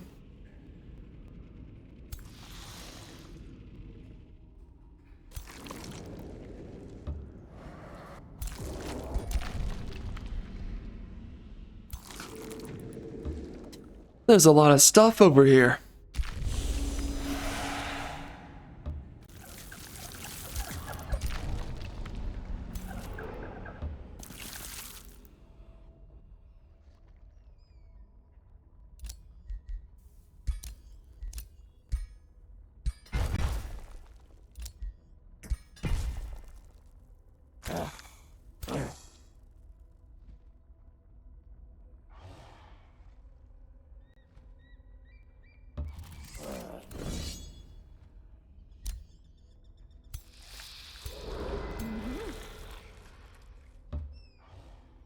All right. Here we go. We are facing another army. 1v1 me, biatch.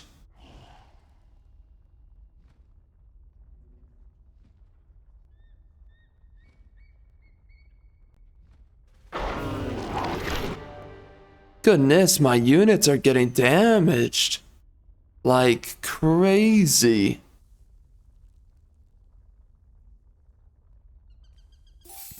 It's always that weird pause of lag. Alright, next up, we're getting the Tome Fragment. So, you know, in this run, right, we are experimenting with a lot of units, seeing who's good, who's basically bad. And I've been kind of getting a good understanding as to what's what. I guess we'll do this right here.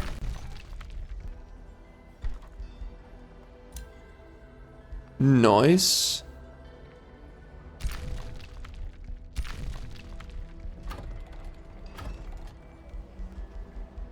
Are you... What? Why does it keep on canceling that? Jeez, man, what the heck? Oh my god. Okay. Is that it? I think it's finally finished. Holy crap, it's finally done, isn't it? So now the AI can do everything else for me. And we can finally let go of you. Goodness, that took forever. So Altlandis is no more.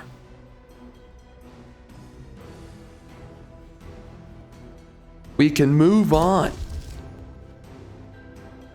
Beautiful. I am finally allowed to move on. Magic attacks deal more damage. It's kind of alright. I might pick that one up. I think so.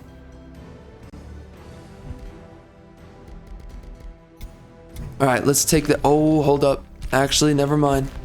Because we've got to go up here. And grab ourselves an upgrade. Let's do this.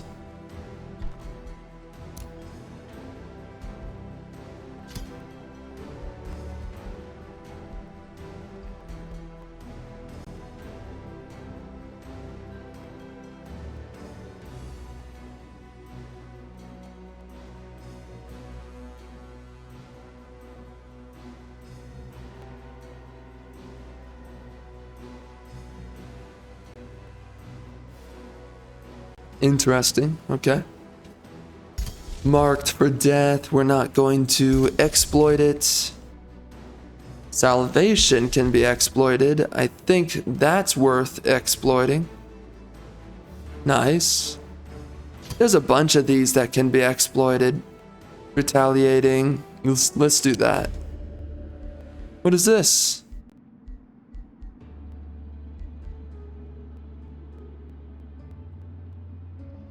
I can subject him? What does that do?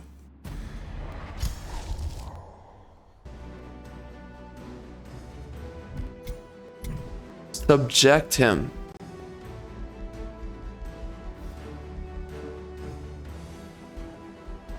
What did that do?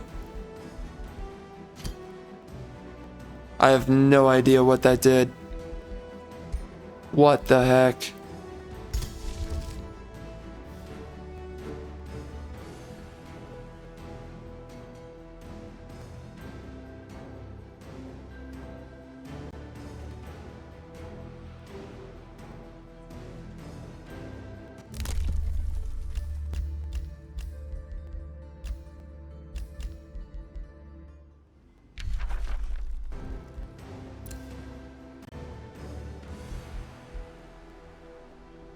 All right.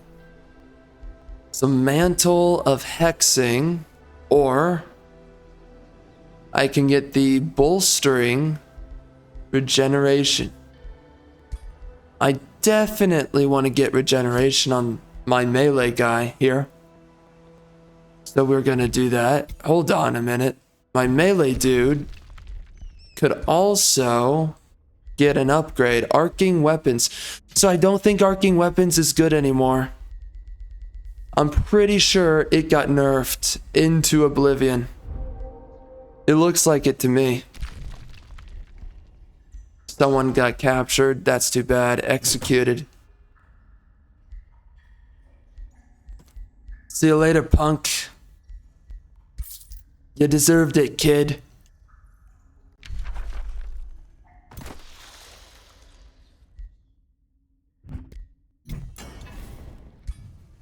Let's get another chest plate here. Gotta get rid of all this trash.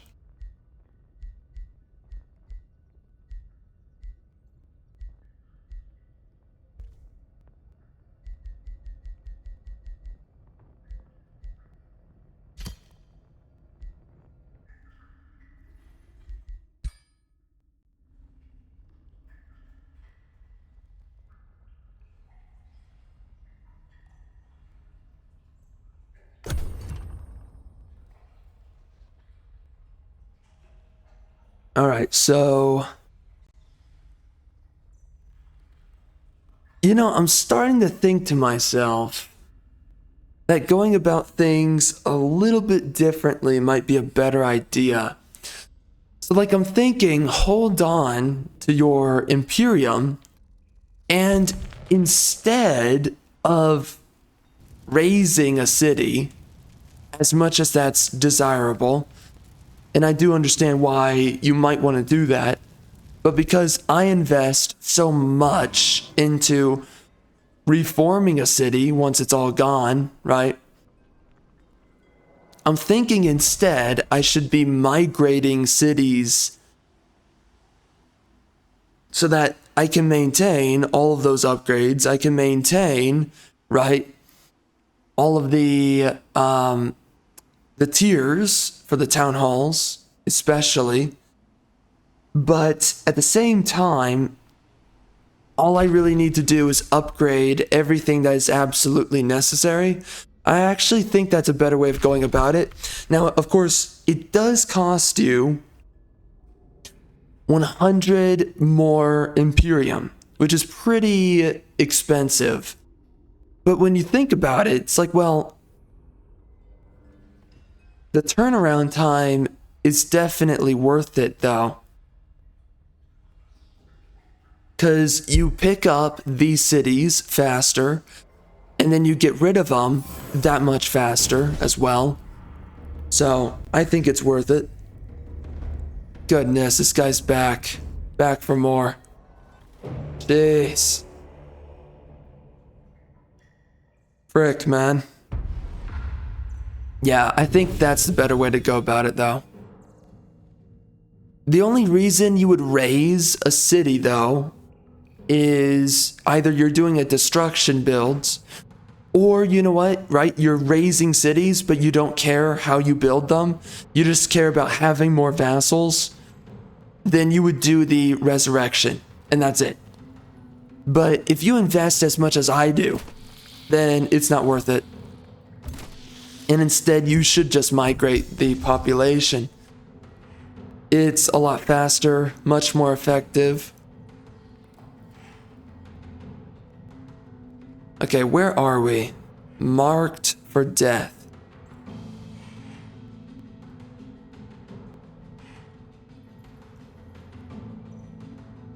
Oh shoot, we're not doing that one first, actually. We're doing lightning storm. And then we're doing marked for death. Alright. Let's hit this guy. And attack him. Good. And there you have it. That's all we need. I'm sure they have restore. Yep, they have restore. It's too bad.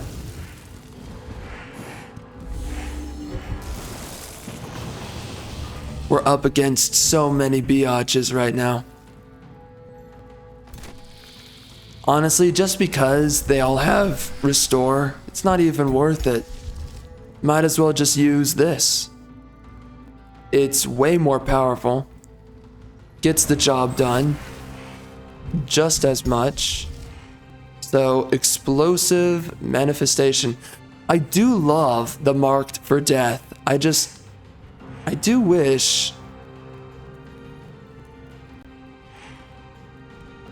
you could get away with using it more often. Alright, there you go. We're gonna have this guy sit around. Let's do auto combat.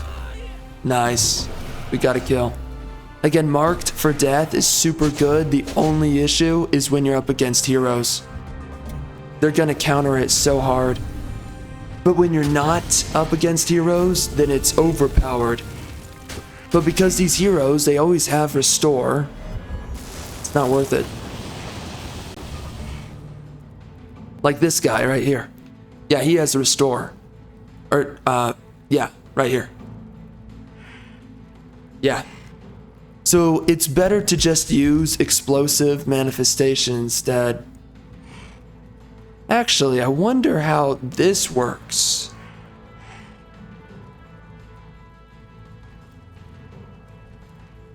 How good is this?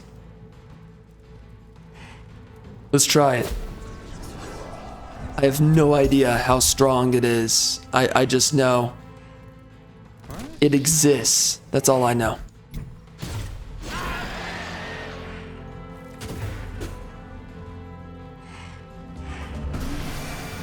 Alright.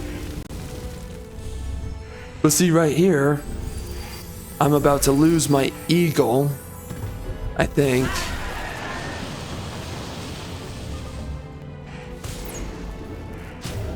Nice.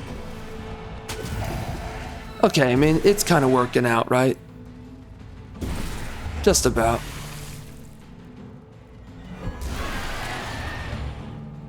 Nice. Very cool. Bro, spells late game are so overpowered, and whatever you can do to give yourself more access to spells. Seriously, I mean, spells just win the freaking game. That's literally late game.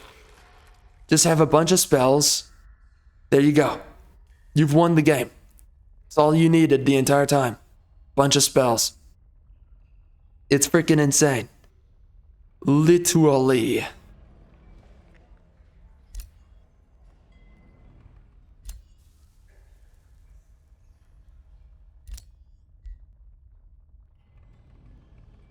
I wonder where I'm going to put the Marching Gloom. I mean, I wonder where I'm going to put a lot of things, actually.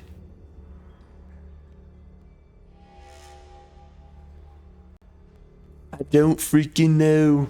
And by the way, anyways, the only reason you would use war slaves, by the way, the only reason you would do it outside of,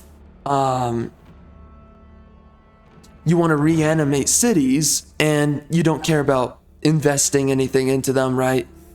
The only reason you would use war slaves is so that you can bypass having to build food for a city in order to grow your population. So if you don't care about that either, about building for food, then you would use war slaves, and then that would allow you to double down, pretty much. Double down on a, a war build, a war economy. Focusing out that kind of build instead of food. And you will still get population units in the end. Takes a little bit longer though. I mean, right now we're seeing that. Treeway is only 21. And when we look at Mysticarium, that only got up to 21. Altlandis only got to 19. And so far, my capital is only as far as 26. So, That is the trade-off there. But I do think that migrating your population is always the better way to go. Even though War Slaves has a huge quality of life element to it, where you can just bolster up your main cities and their population as quickly as you can make possible.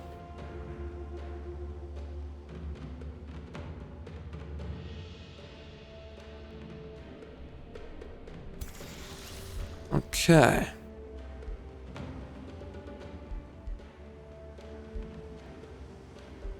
This guy has a pretty good army. I have no idea though. Who is he attacking? Nobody knows. I don't ever see them down here attacking anything. I don't get it. But by the way, this guy never got taken over, so now I need to send an army over. Take his biatch Anus out. It's been taking forever to get Sanguini as a vassal. Oh, and that would be the only other reason that you would raise a city, is that you get rid of all their claims on a bunch of territory. It's the only other reason why. Of course, you could technically do it another way, but I mean, that's the only other reason you would raise a city. Bro, holy crap. I did not know this, but this update actually made it to where Dragoons do not have a cooldown on their ranged attack any longer. That might legitimately make the Dragoon the best unit in the game. I'm pretty sure it does. That is huge. And yeah, by the way, I am reading right now the patch notes. So, I'm not reading all of it. Let's be honest. But I'm reading a good bit. That is crazy though, to read. What is that, mana? I believe so.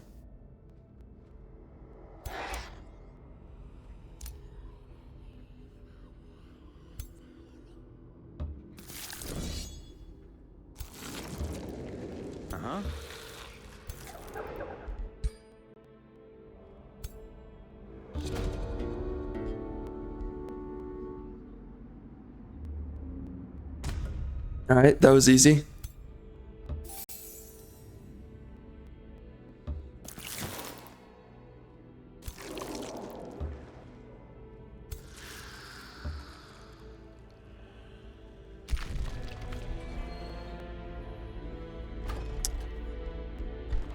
Okay. We can do the Stone Conjurer.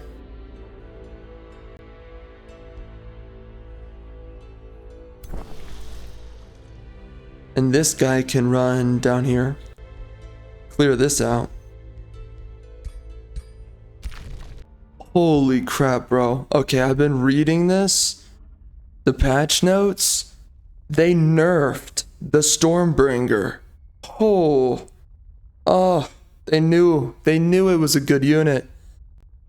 So what they did is that it no longer applies 20% damage to 2 other units. And now it's just a flat 4 lightning damage, which that sounds really weak if I'm getting that right. Unless I'm wrong. I don't know if I'm wrong. I don't know if it's now just flat damage that's being added to it, including all the rest of the unit's damage. I have no idea. I haven't seen it yet in practice, but then apparently they added the figure count. So now it's 3 units instead of 2. So that means when you're doing damage to it, it can easily lose a third of its damage when getting damaged And then Storm Strikes lost. Hold up. Storm Strikes got more damage, the melee damage. And then the Throw Trident now has a 1-turn cooldown. And it has a reduced physical lightning damage. Both physical and lightning were reduced. That is brutal. They buffed the Tome of Pyromancy, Tome of the Horde. Got some changes.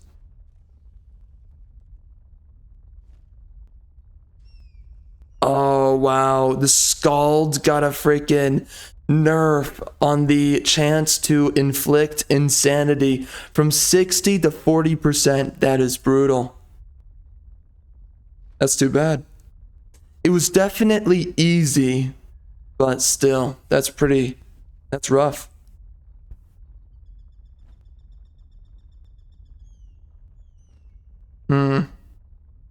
Let's see what else we have.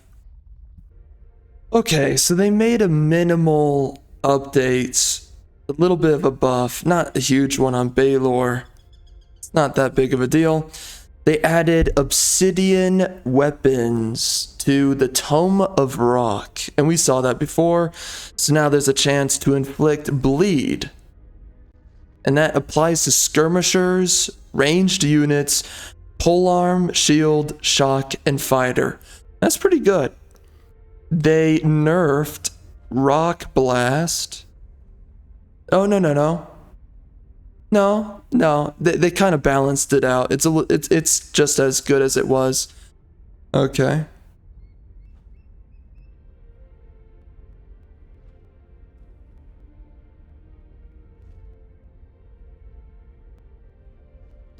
They made a little bit of a buff on the Gargoyle. Tome of Terramancy. They kind of nerfed the hero skill, I think. Maybe not. I don't know.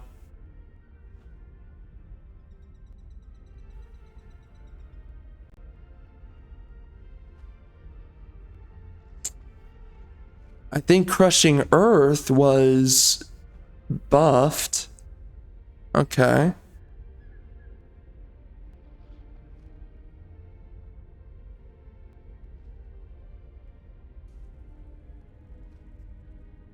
Tome of the Crucible.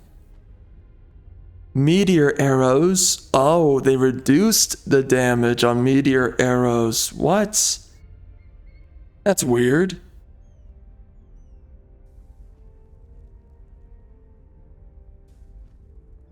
Oh, they kind of nerfed the Golden Golem. They removed his status effect immunity. I did not realize they did that. And now the unit, the Ironclad, increased range for, I think, all of his attacks. Okay. And he now has Unstoppable Juggernaut.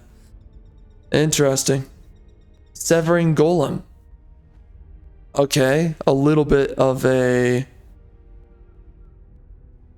Oh, wow. Okay, they buffed him. Oh, wow. Okay. Oh, a tad buff on him. Tome of Roots, a little bit of a buff. They buffed the Tome of Fertility a little bit.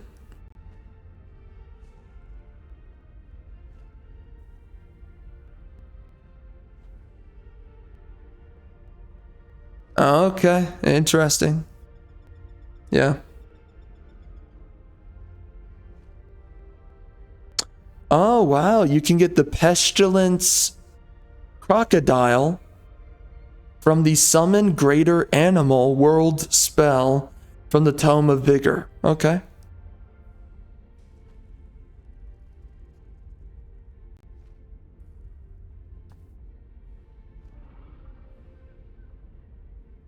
Oh, wow. They also seemingly buffed Enchanted Bloom from the Tome of Paradise.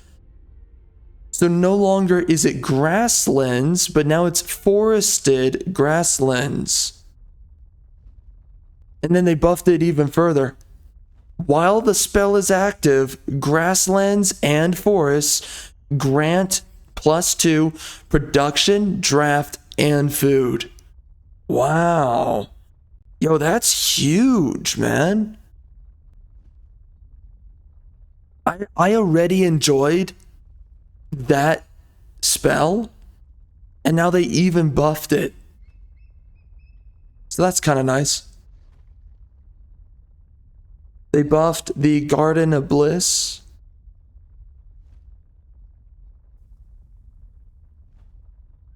Okay.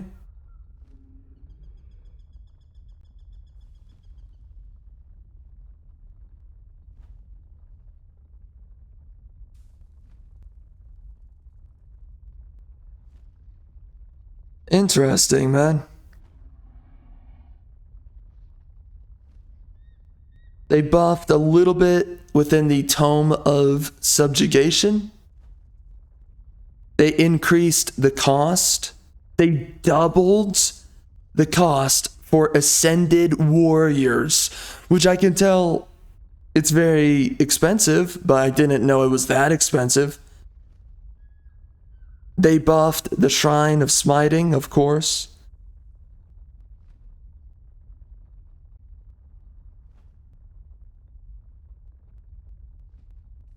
They buffed the Tome of the Doom Herald a little bit.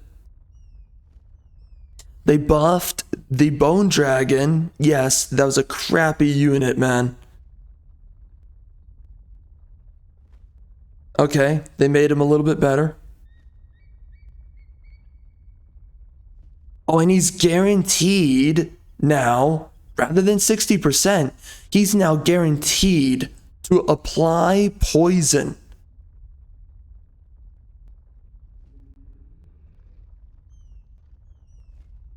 Oh, and they buffed his poison breath. Wow. So the Bone Dragon is a lot better. Living Fog.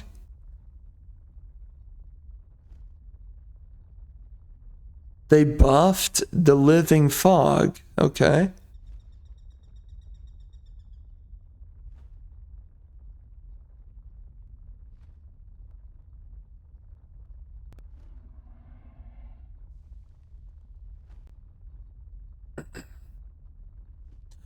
And then they buffed a couple of the spiders. Okay. The Astral Wisp no longer evolves into the Siphoner. That's what I thought. Mage Bane.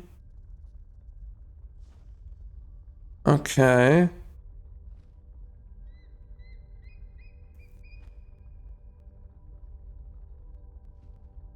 Okay. Interesting. They buffed the Phoenix. Oh, and they even buffed dragons. Oh. Okay, so dragons were not performing very well, which I was experiencing, by the way. So they improved dragons all across the board.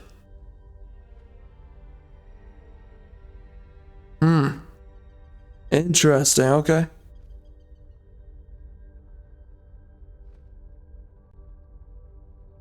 Interesting. Wow.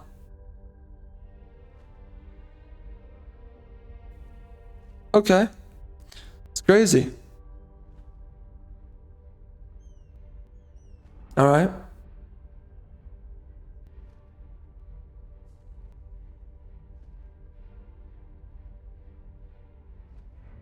Well, and then they did a bunch of bug fixes, from what I can tell.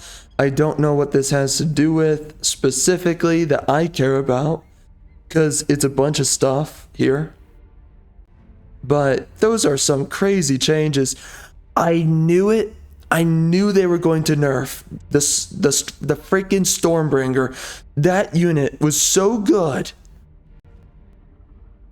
Of course they were going to nerf it. So they buffed dragons though. And they nerfed the Stormbringer, unless I'm wrong and I'm not understanding the change that they made. It is possible that I have no idea what they just changed. Maybe they made it to where it's actually stronger now. I have no idea. But they definitely made a lot of these guys tougher. So, okay, so now dragons are better units. That's nice. Good to know. Okay. That's pretty good. Good to know.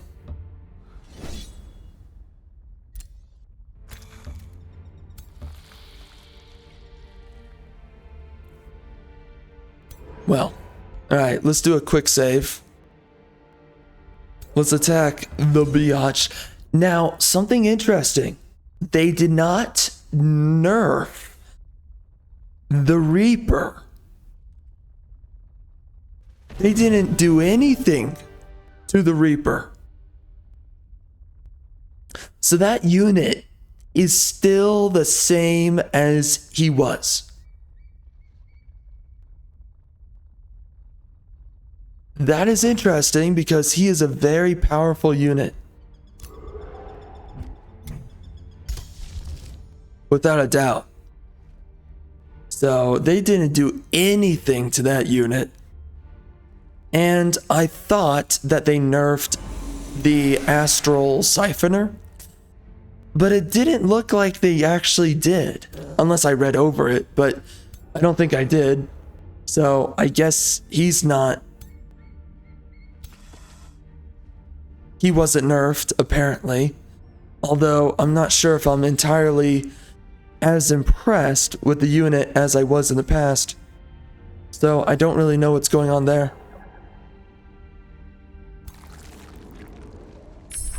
Alright, so we have Stormport. We have a lot of things we can grab here.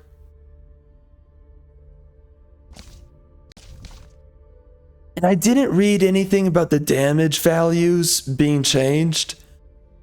So maybe I read over it. I can't really tell right now. Wow, this would be a waste. Let's not do that. What's a... Oh, and they buffed Mirror Veil. It applies to more units now. And it has more effects. So... not too bad. It's a good change.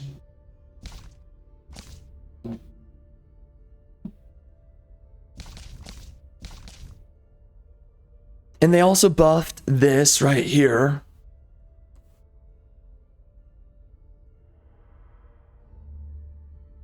I'm kind of down for that.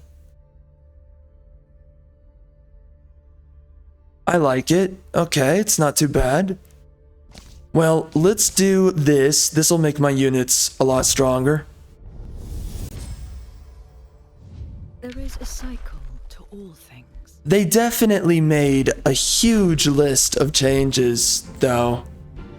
Of course, not all of it did I read. I probably skipped over a few of the changes.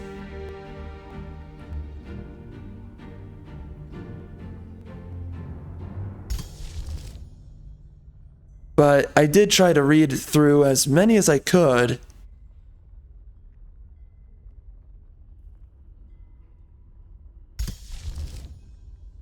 Alright, so fan the Inferno. Let's do it. They definitely made a lot of changes to the game. Some of them I'm not too happy with. But, you know, some of it was really good. Like, they buffed the Mage Lock rifle unit, which is huge. That unit was trash, and now it's good. It's a good unit now. I am pretty happy with what they did to it. So let's grab this guy. I don't know who we're going to back up with this dude, but I will figure it out.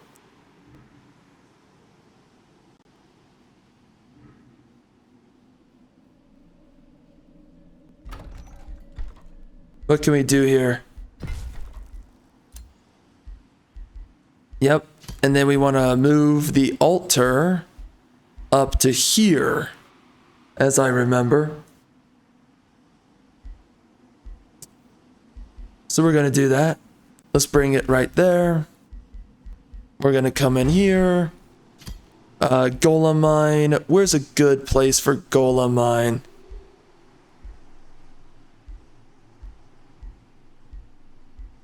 I'm thinking right here.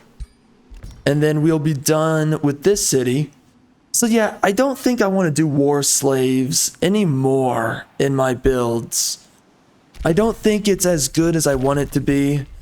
And now, with the changes they made to subjugating raid, honestly, I think that's the more desirable option. Honestly.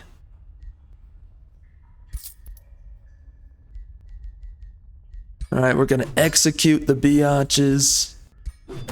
Thank you very much, my son. Thank you for your knowledge and stuff. Alright.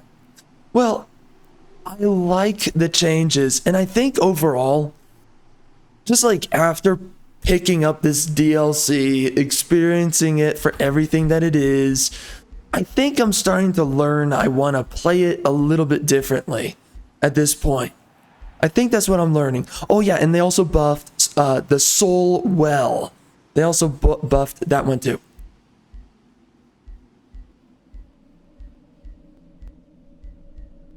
I think we should place it right here. That's pretty good right there. Let's freaking do it. And actually, I think we should just replace this right now with a research post. And then we can go over here. And let's get the Wyvern Eyrie. By the way, we're going to be picking up very soon. Elden Ring, the DLC came out pretty recent. So I'm going to be playing that. But I wanted to put some more time into this game, so we did that for a little bit. Just a little bittle. What should I do? Should I just place it right here for the time being? I don't know. What's the best spot, man? I have no idea. Honest. I have no clue. I mean, should I just put it here? It feels like that's the best spot. Honest. Let's do it. And then we want to do Sanctuary somewhere here. I would say like right up here.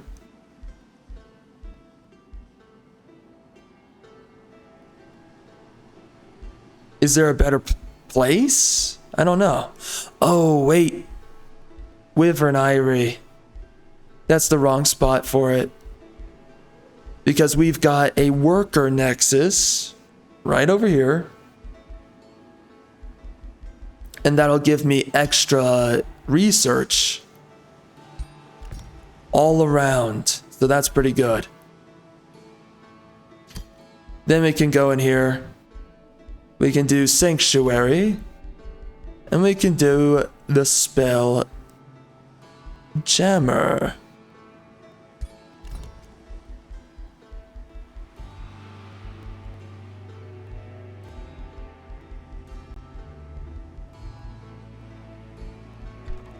And I guess let's do Doom Depth like right here. By the way, so the Soul Well, how did they buff it, by the way? I will share that in 2 seconds. So how do they buff the Soul Well? They basically made it this. It's the same thing pretty much. It has the same effect with the knowledge. So that's really good. I like that. It has synergy. with some things that I was hoping it would have. And we're going to do a channeling tower right there. Let's do the Wyvern Eyrie. Oh, your mother. She votes Democrat. And she still refused to do you in. The frick. What the frick? Unacceptable.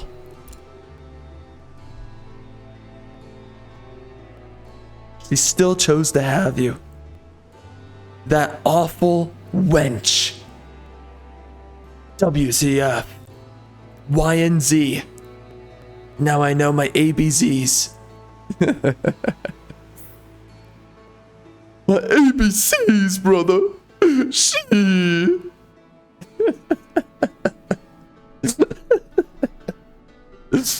Oh gosh. There's nothing more modern than that. Now I know my ABZs. What the frick? Oh my god, it's over. It's freaking over, bro. It's all done. It's done. Wait a second. What? Sustained world spell? I did not know that. Oh, that's huge, bro. Oh, that's good. I never activated that.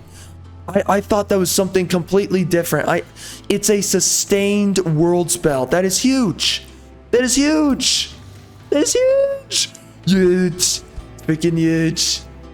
Oh my gosh. I did not realize this entire time I was sleepwalking. Oh wait, this guy's done. Okay, good. We're gonna get him soon. It's gonna happen. I'm very happy. Very nice. What else should I do? What else is important around here? I don't see anything. I think I'm gonna grab the... How did this revert to a mountain, by the way? I want to know how that happened. Genuinely. How does it just randomly transform back into a mountain? How does that happen?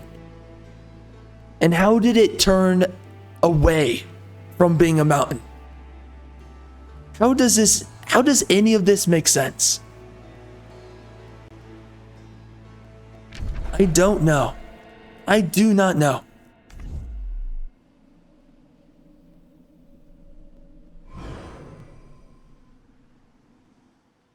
Oh yeah, and this is a new one right here. They also added the excavated ley line. Kind of interesting. What it is. It's not really like that crazy. It's interesting. Apparently it's a conduit. Doesn't look like a conduit. Just gonna say it right now. How is that a conduit? It's not. It's a freaking joke. That's what it is. So anyways, we're getting a lot of freaking knowledge out of this stuff right now. And if we go over here, I'm finally building up this trash so that I can finally get some good income out of everything. I mean, that took forever for me to give a crap. I don't know what that was about, but... And also, we got to go down here. I want to build up a city. I need to take the layer of silk. I don't know why I've waited so long. I've been sitting around waiting on so much. I don't know why. I don't know what it comes down to. I don't know who hurt you, right? I don't know who hurt me, but here we are. Did he take this? No, he didn't. We're good. But anyways, bro, look at this. I've completely learned my lesson from Mana Font. Just look at it. Mana Font 2. 2 population. Holy crap, that's gonna take forever to build up. And then frick. Upgrading all these? Oh my god, that's gonna take forever. I should have just freaking migrated the population. That's way better. You can build it up faster. Everything goes your way faster. Again, there's only select cities that I would actually raise. Very select. Like, what's a good example? What would I raise around here? Pretty much nothing. I wouldn't raise this one. It's anything that has a wonder. That's the only time I would do it. Just so that I could grab the wonder. And that is the only time. Otherwise, it is not worth it, bro. Never raise. It is a terrible idea. It's a huge waste of time and investment. I don't know why you would do it.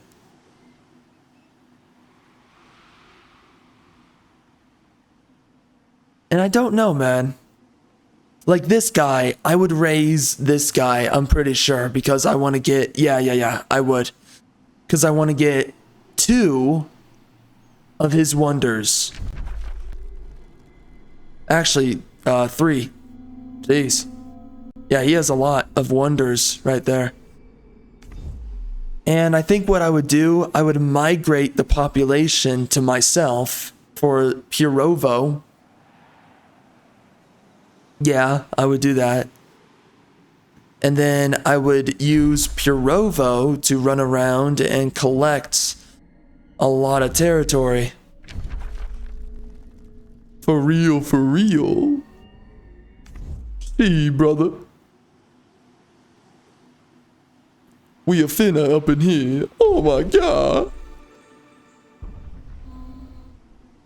But yeah, it's looking pretty good around here. I need to place some more of my special provinces.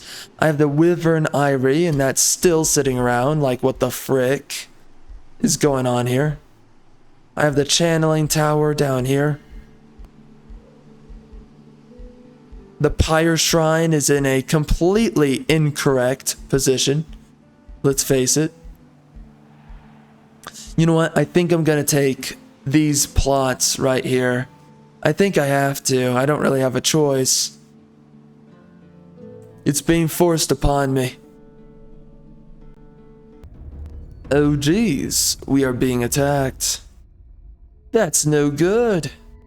No, oh good. You killed my units. Thank you very much. What the frick, bruh? What's your issue, dog?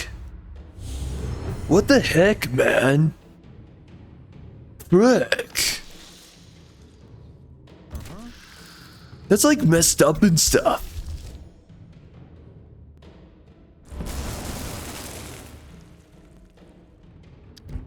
Alright, let's wreck those frickin' cheeks in. I'm ready. I'm frickin' ready.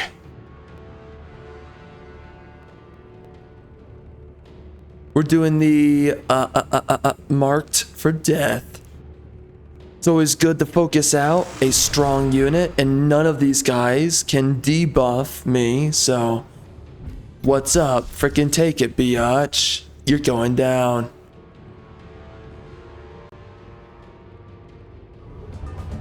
Why did he not attack? Did he really not attack? I do like how you can set the auto combat separately for yourself and for the Free City AI. Which typically for the Free City AI, you know, it doesn't really matter with what it is that you do. You can't cast any of their spells, so who cares? Ow, biatch. What the heck? Oh my, yo, that lightning, bro. Holy, it's smiting the biatch out of that mofo. My gosh. Insane. You know what? Because I can, I'm using another spell. I'm having a happy time right now. Freaking happy time. What's up, biatch? We're going in. PP inside the VJJ. You're getting wrecked. That's what I'm saying right now. You're not surviving this one. You never were. Here we go.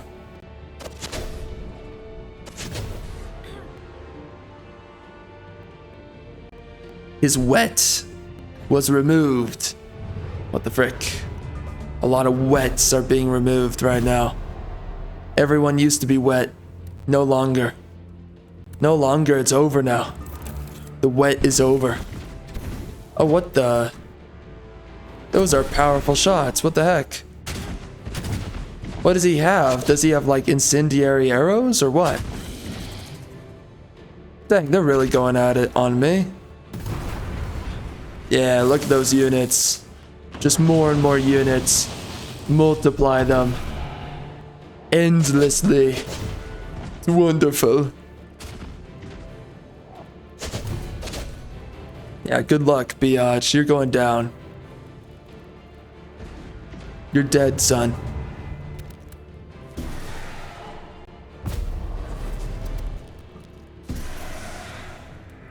Yo, it took the Free City AI forever to make a move on the enemy. So, the Umbral Mistress, do I think it's a good unit? I think it is. I don't think it's a unit that'll get you insta-kills, but it seems to be great at crowd control so far. That's what I'm seeing out of the Umbral Mistress. Outside of that, you can't get the Tyrants, as far as I know.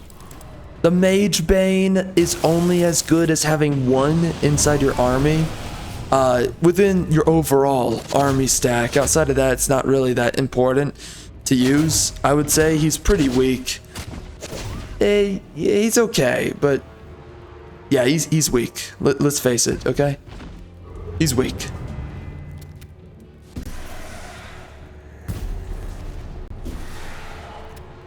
Seems pretty strong though, these guys. Again, the damage is terrible on the Umbral Mistress, but really good for crowd control. So I would say though, you're probably best off getting 2 Umbral Mistresses, and after that, I would say you're in a really good position. Truly, truly, brother. Yeah, get him, zombies. Do it. End him now. I do think that Angelize is probably better. I do think that, what is this called? Umbral Strider? Or Gloom Strider. Yeah, I think Gloom Strider is, honest to God, I think it's really good if you want to do a tanky build. Which is like, I think that kind of goes without saying.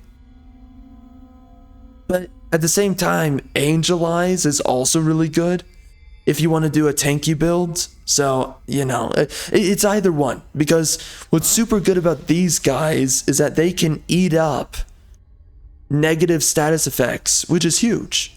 Which I think includes, right? That has to include being stunned. Has to. So anyways, I think it's good. Maybe situationally it's good, but I think it's good for the most part. Mark of the Owl?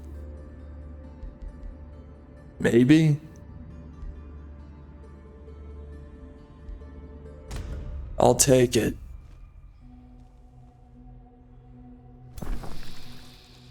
Yo, how long was this guy just chilling? Huh? How long? How freaking long?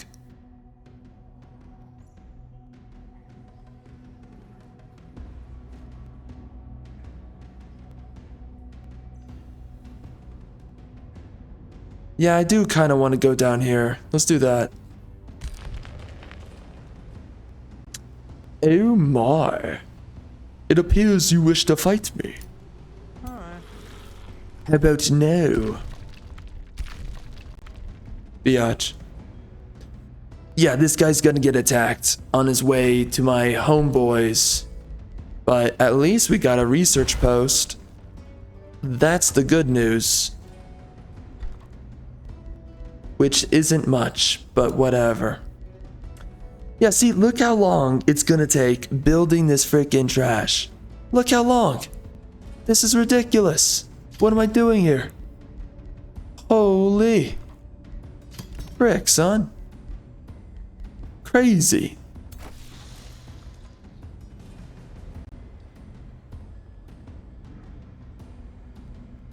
Alright, we're getting close. We are restocking my army.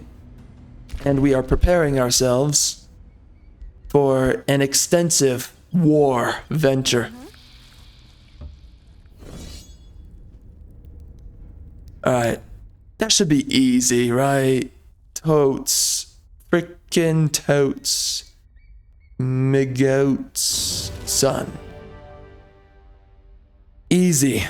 Freaking easy. Just don't let my units die, or else I will do things to you, game. I will do things to you. You will not survive. That's it? 72? Jeez. Visit? Weird.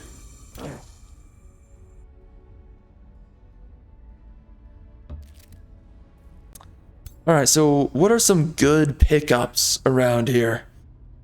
Gee, brother, I'm looking for some good pickups right now. Come on, man.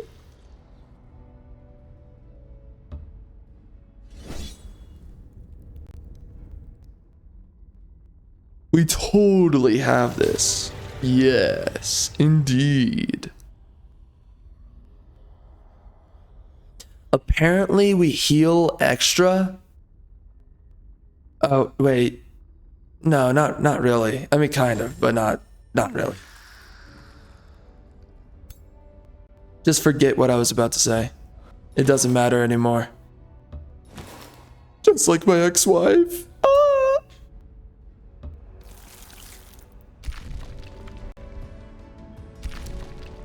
Ooh. Give me those stone walls, girl. What's up? What's happening, girl? Alright, let's go up here. And let us do... Let's do that. And... Let's rush this? Or not? Wait. What should we do here? Why did the channeling tower get cancelled? Frick, man. You freaking libtard. Gosh. You suck. Alright. So we can do this. Let's do that.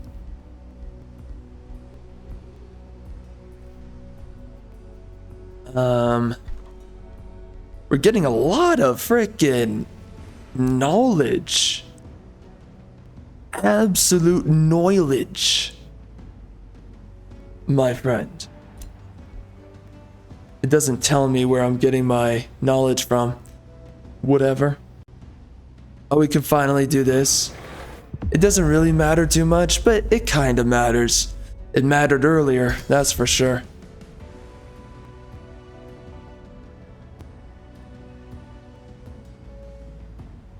Let's do this. Let's get ourselves a little bit more knowledge. Got ourselves projectiles. Ooh, flamer. Freaking raging flamers. Absolutely everywhere. This is a great upgrade right here. Holy crap. Such a big deal. Getting way more damage. I want to see my spell weavers now. How powerful are they? 3 damage. Okay, it's not a lot. But now, he applies decaying, which is really nice. Goodness, bro. These units are getting out of control. Yeah, look at all that damage. It's a lot. When you add it all up, in the end, it's pretty good.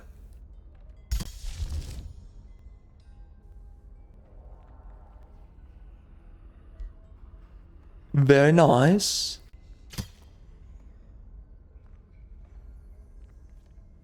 What else? Oh, sacrificial city stability. I will take that.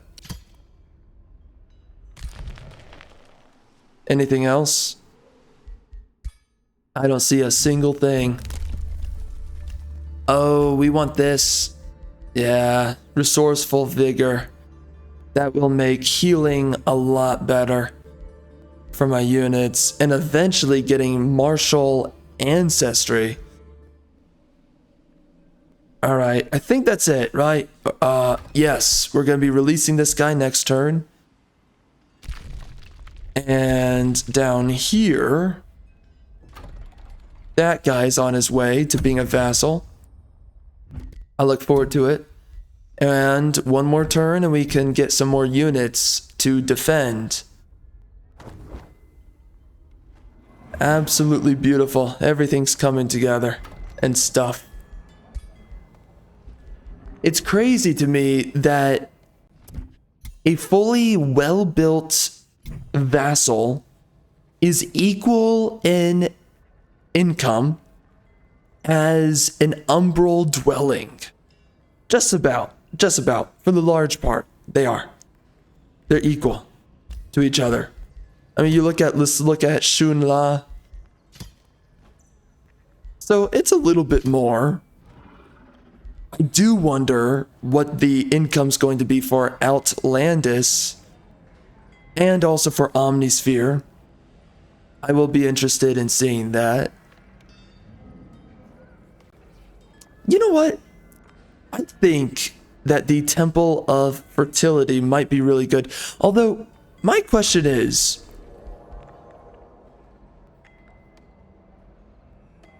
Wait a second. This'll tell me exactly my question. I built... Okay, so Artisan Fortification. Okay. So, okay, anything that you build, it appears... Anything that you build that is specific to your you as a player, right? Player structures is basically what they can be called. They do cross over, so that's good to know. And of course, we're going up against right now a hero. I need a hero. Yeah, he has restore. Screw my life. Ay, ay, ay, brother. Freaking brother. So we might as well just do something else. I mean, like... Oh, hold up. Let's do lightning. That's a good one right there. It's always a good one. Make them wet. Just like my wife.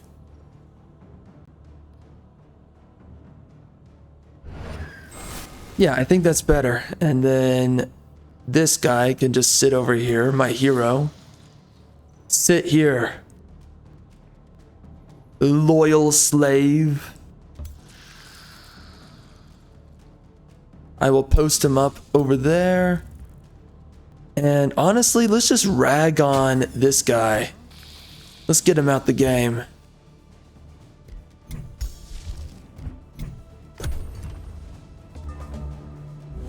Beautiful. He healed himself. Okay.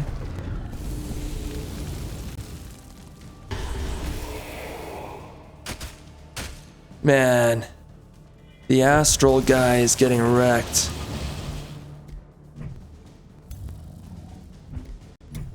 Freaking wrecked. Oh dang, that gives us a kill. Right then and there. Let's do it.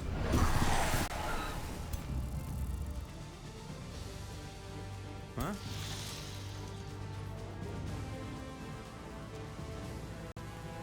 How much damage do I do? Oh yeah, this guy's not... Okay, yeah. I didn't do anything for this unit, so... This hero is absolute dog trash. But this right here, this frickin' bird can kill Hercules when he was a frickin' baby. He's that powerful. Oh, hold up.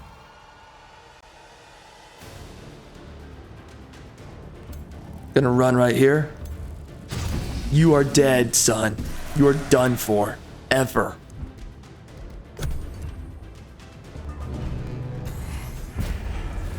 Ooh. A lot of damage right now.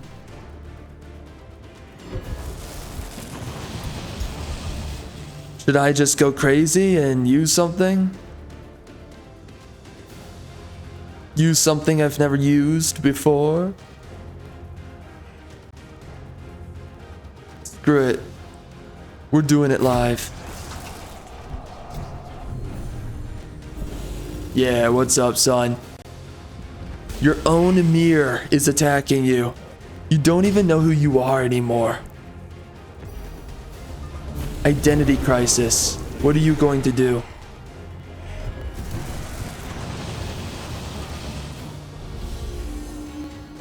And who said that spells were not overpowered?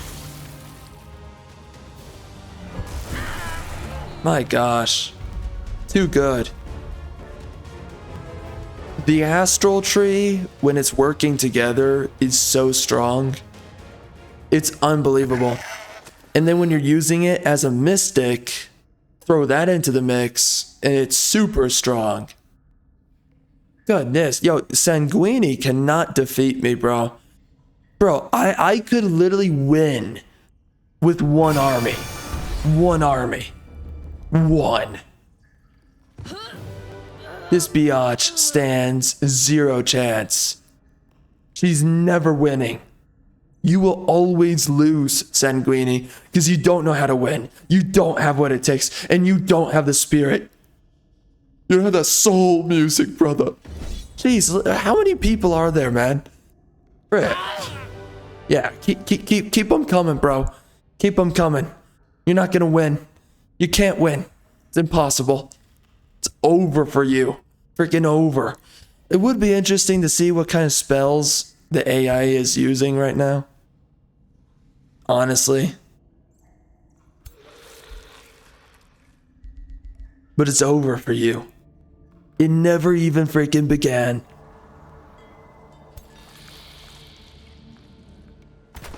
Yo, these armies are getting really strong. This guy is sitting on my freaking gold like a biatch. WTF.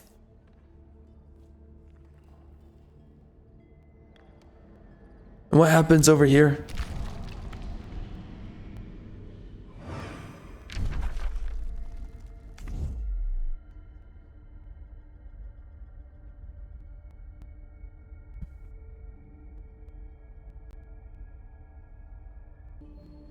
My goodness. When is the end of this video? That's my question. I think it's coming up. Like, we have to do it soon. I'm pretty sure, because I think we're nearing up on the maximum. So we're gonna have to get to it very soon. Man, dude, these units are so powerful. Holy. They've got damage on damage, Batman. Freak, son. Gee, brother.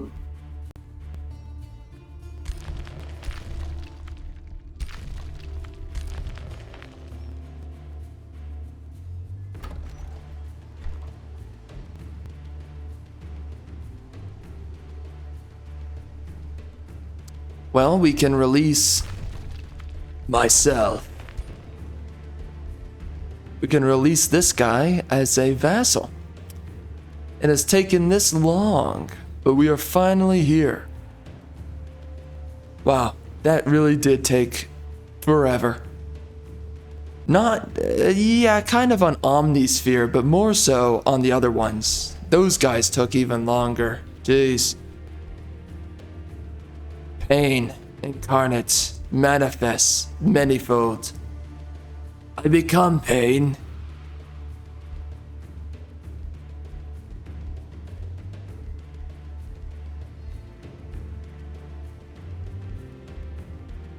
Let's do the channeling tower. It's about time. 24 mana, that's pretty good.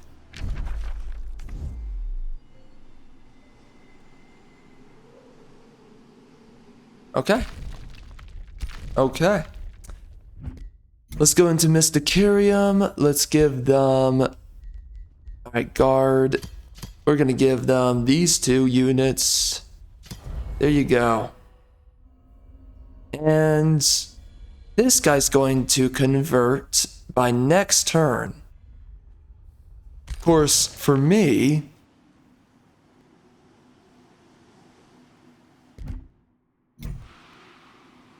Where's Shunla? Alright, so Shunla needs 6 units.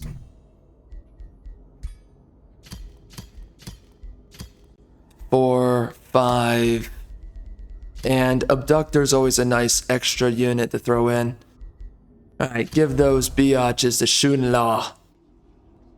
And then we will be throwing some units next turn into Altlandis. Man, that name. That name throws me for a freaking loop every time.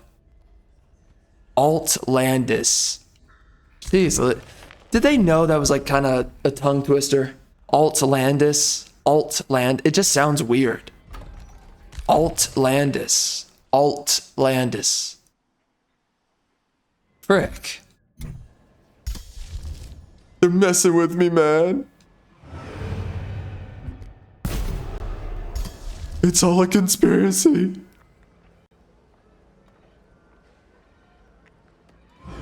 I do find it crazy that you can just crazily, insanely, ludicrously, that you can go out of your way and get all this knowledge for, you know, technically free, yeah, I mean, technically, it's free.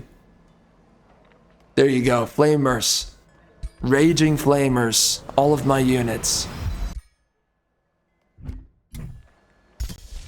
I hope you're happy, you raving Flamers. Yeah, I don't really have a whole lot to use my thralls for. I mean, I kinda do, but also not really, so we're just gonna do a bunch of knowledge. It's worth it. In the end.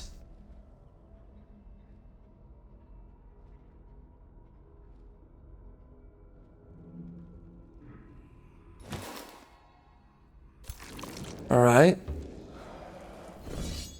Stacking up to take out the biatches. We've got a tome sitting right here, so that's nice. Those are so valuable to pick up. I wish there was a good way to mark on the map the areas, the islands that you've already gone to. I guess the only real way that you can tell is by getting the maximum empire skill for the shadow tree and then just see where all the enemies are still alive. That's really the only thing you can do.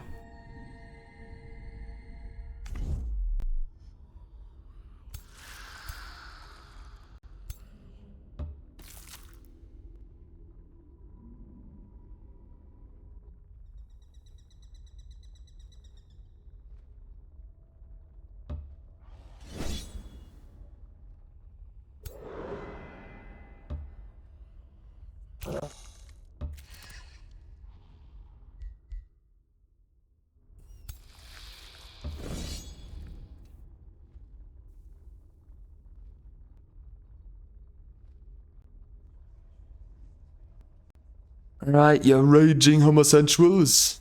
We are here. Dude, my units are so strong right now.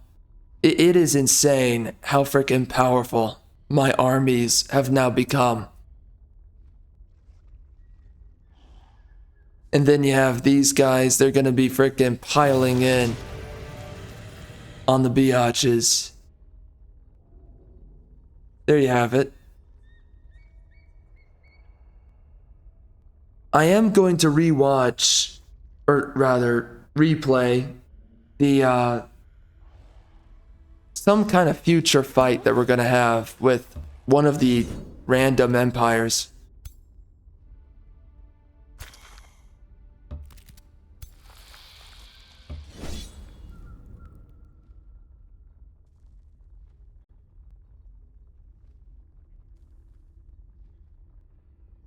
Alright, so we're gonna take out a couple more of these dudes, and then we're pretty much done. We can move on to another island. It is crazy though, because honestly, these islands are not giving a whole lot. It also sucks, because I do wish, low-key, that you could build on these islands. The outposts are really not enough. It's kind of weird, you know? I don't really know how I think about it. It's, I don't know, man. It's strange. I guess we're gonna do the prelude. They say it's boosted, so might as well. What? Oh wait, could I buff this? Oh, well, that's unfortunate. It's too expensive right now.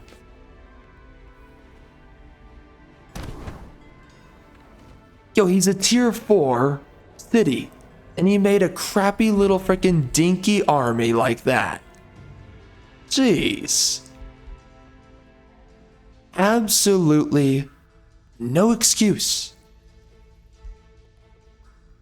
Alright, let's do this. So they buffed this. This now buffs all of your attack damage, not just your physical. So that's huge. And it's so good now, I might just pick it up. It does hurt you quite a good bit, but gives you a lot of damage as well. So I'm gonna try it out. I'm gonna see if it's as good as I want it to be.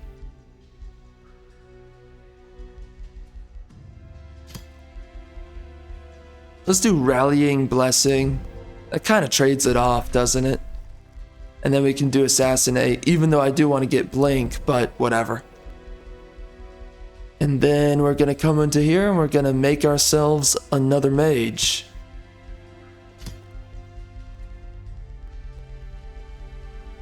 Let's do Spell Amplification, I guess. We're gonna do Distant, Evocation, Arcane. You know what, screw that. We don't need it. Not important. Alright, and then we're gonna do Arcane Strength. Yo, this is kind of annoying that it brings me back up to the top every time. Firebomb seems kind of alright. Arcane Surge is always a good one. Frost is always a good one. Yep.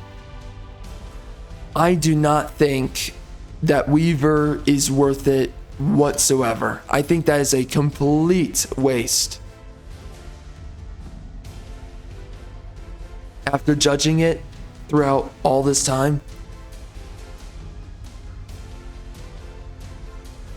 I think Decaying is a good one, and let's do Overcharge Cast. There you go. He is a good unit now.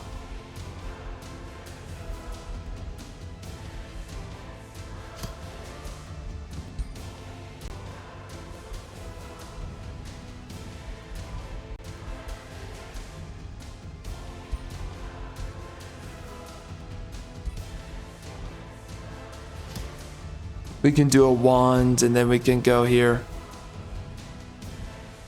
We can do this and we can go here and we can grab something worthwhile. This, I guess. I don't know. What's a good staff for the time being? This one. No. This one. A tree branch. A literal tree branch. Yo man, sometimes people take things way too literally. Including the developers. You raging degenerates. You literally thought that a tree branch was gonna do it?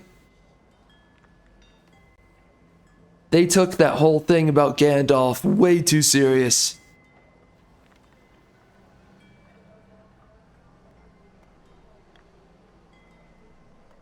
Isn't that, by the way, that's in the book, right? That, yeah. That, and I read it recently, not even knowing that Gandalf's staff is supposed to be a tree. Supposed to look like a tree.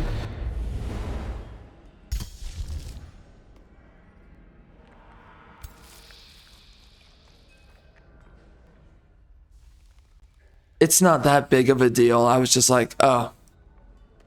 Okay. That's a thing. I feel that deep down inside. Courses through my veins.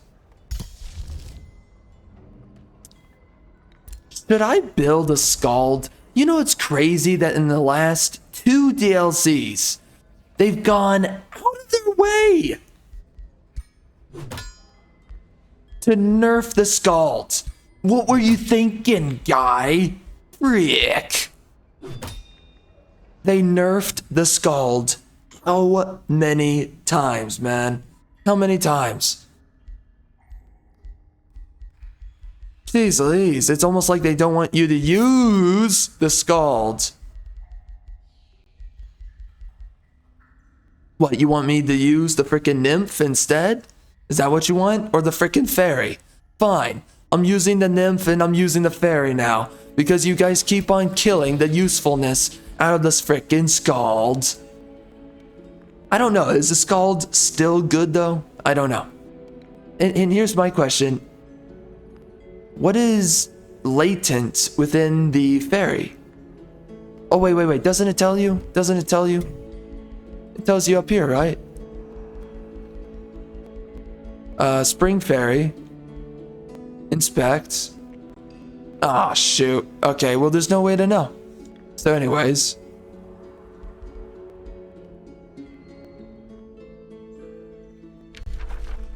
Oh, thanks for that. That's really nice of you. Oh, there's a new infestation, isn't there? Alright, quick save that. Raging biatch. And I think, you know, isn't that strange, by the way, that they buffed Enchanted Bloom? But I don't think they buffed Marching Winter. I don't think they did. That is so strange. So, were people even using Marching Winter at all? Or were they refusing to use it? I don't know. I have no idea.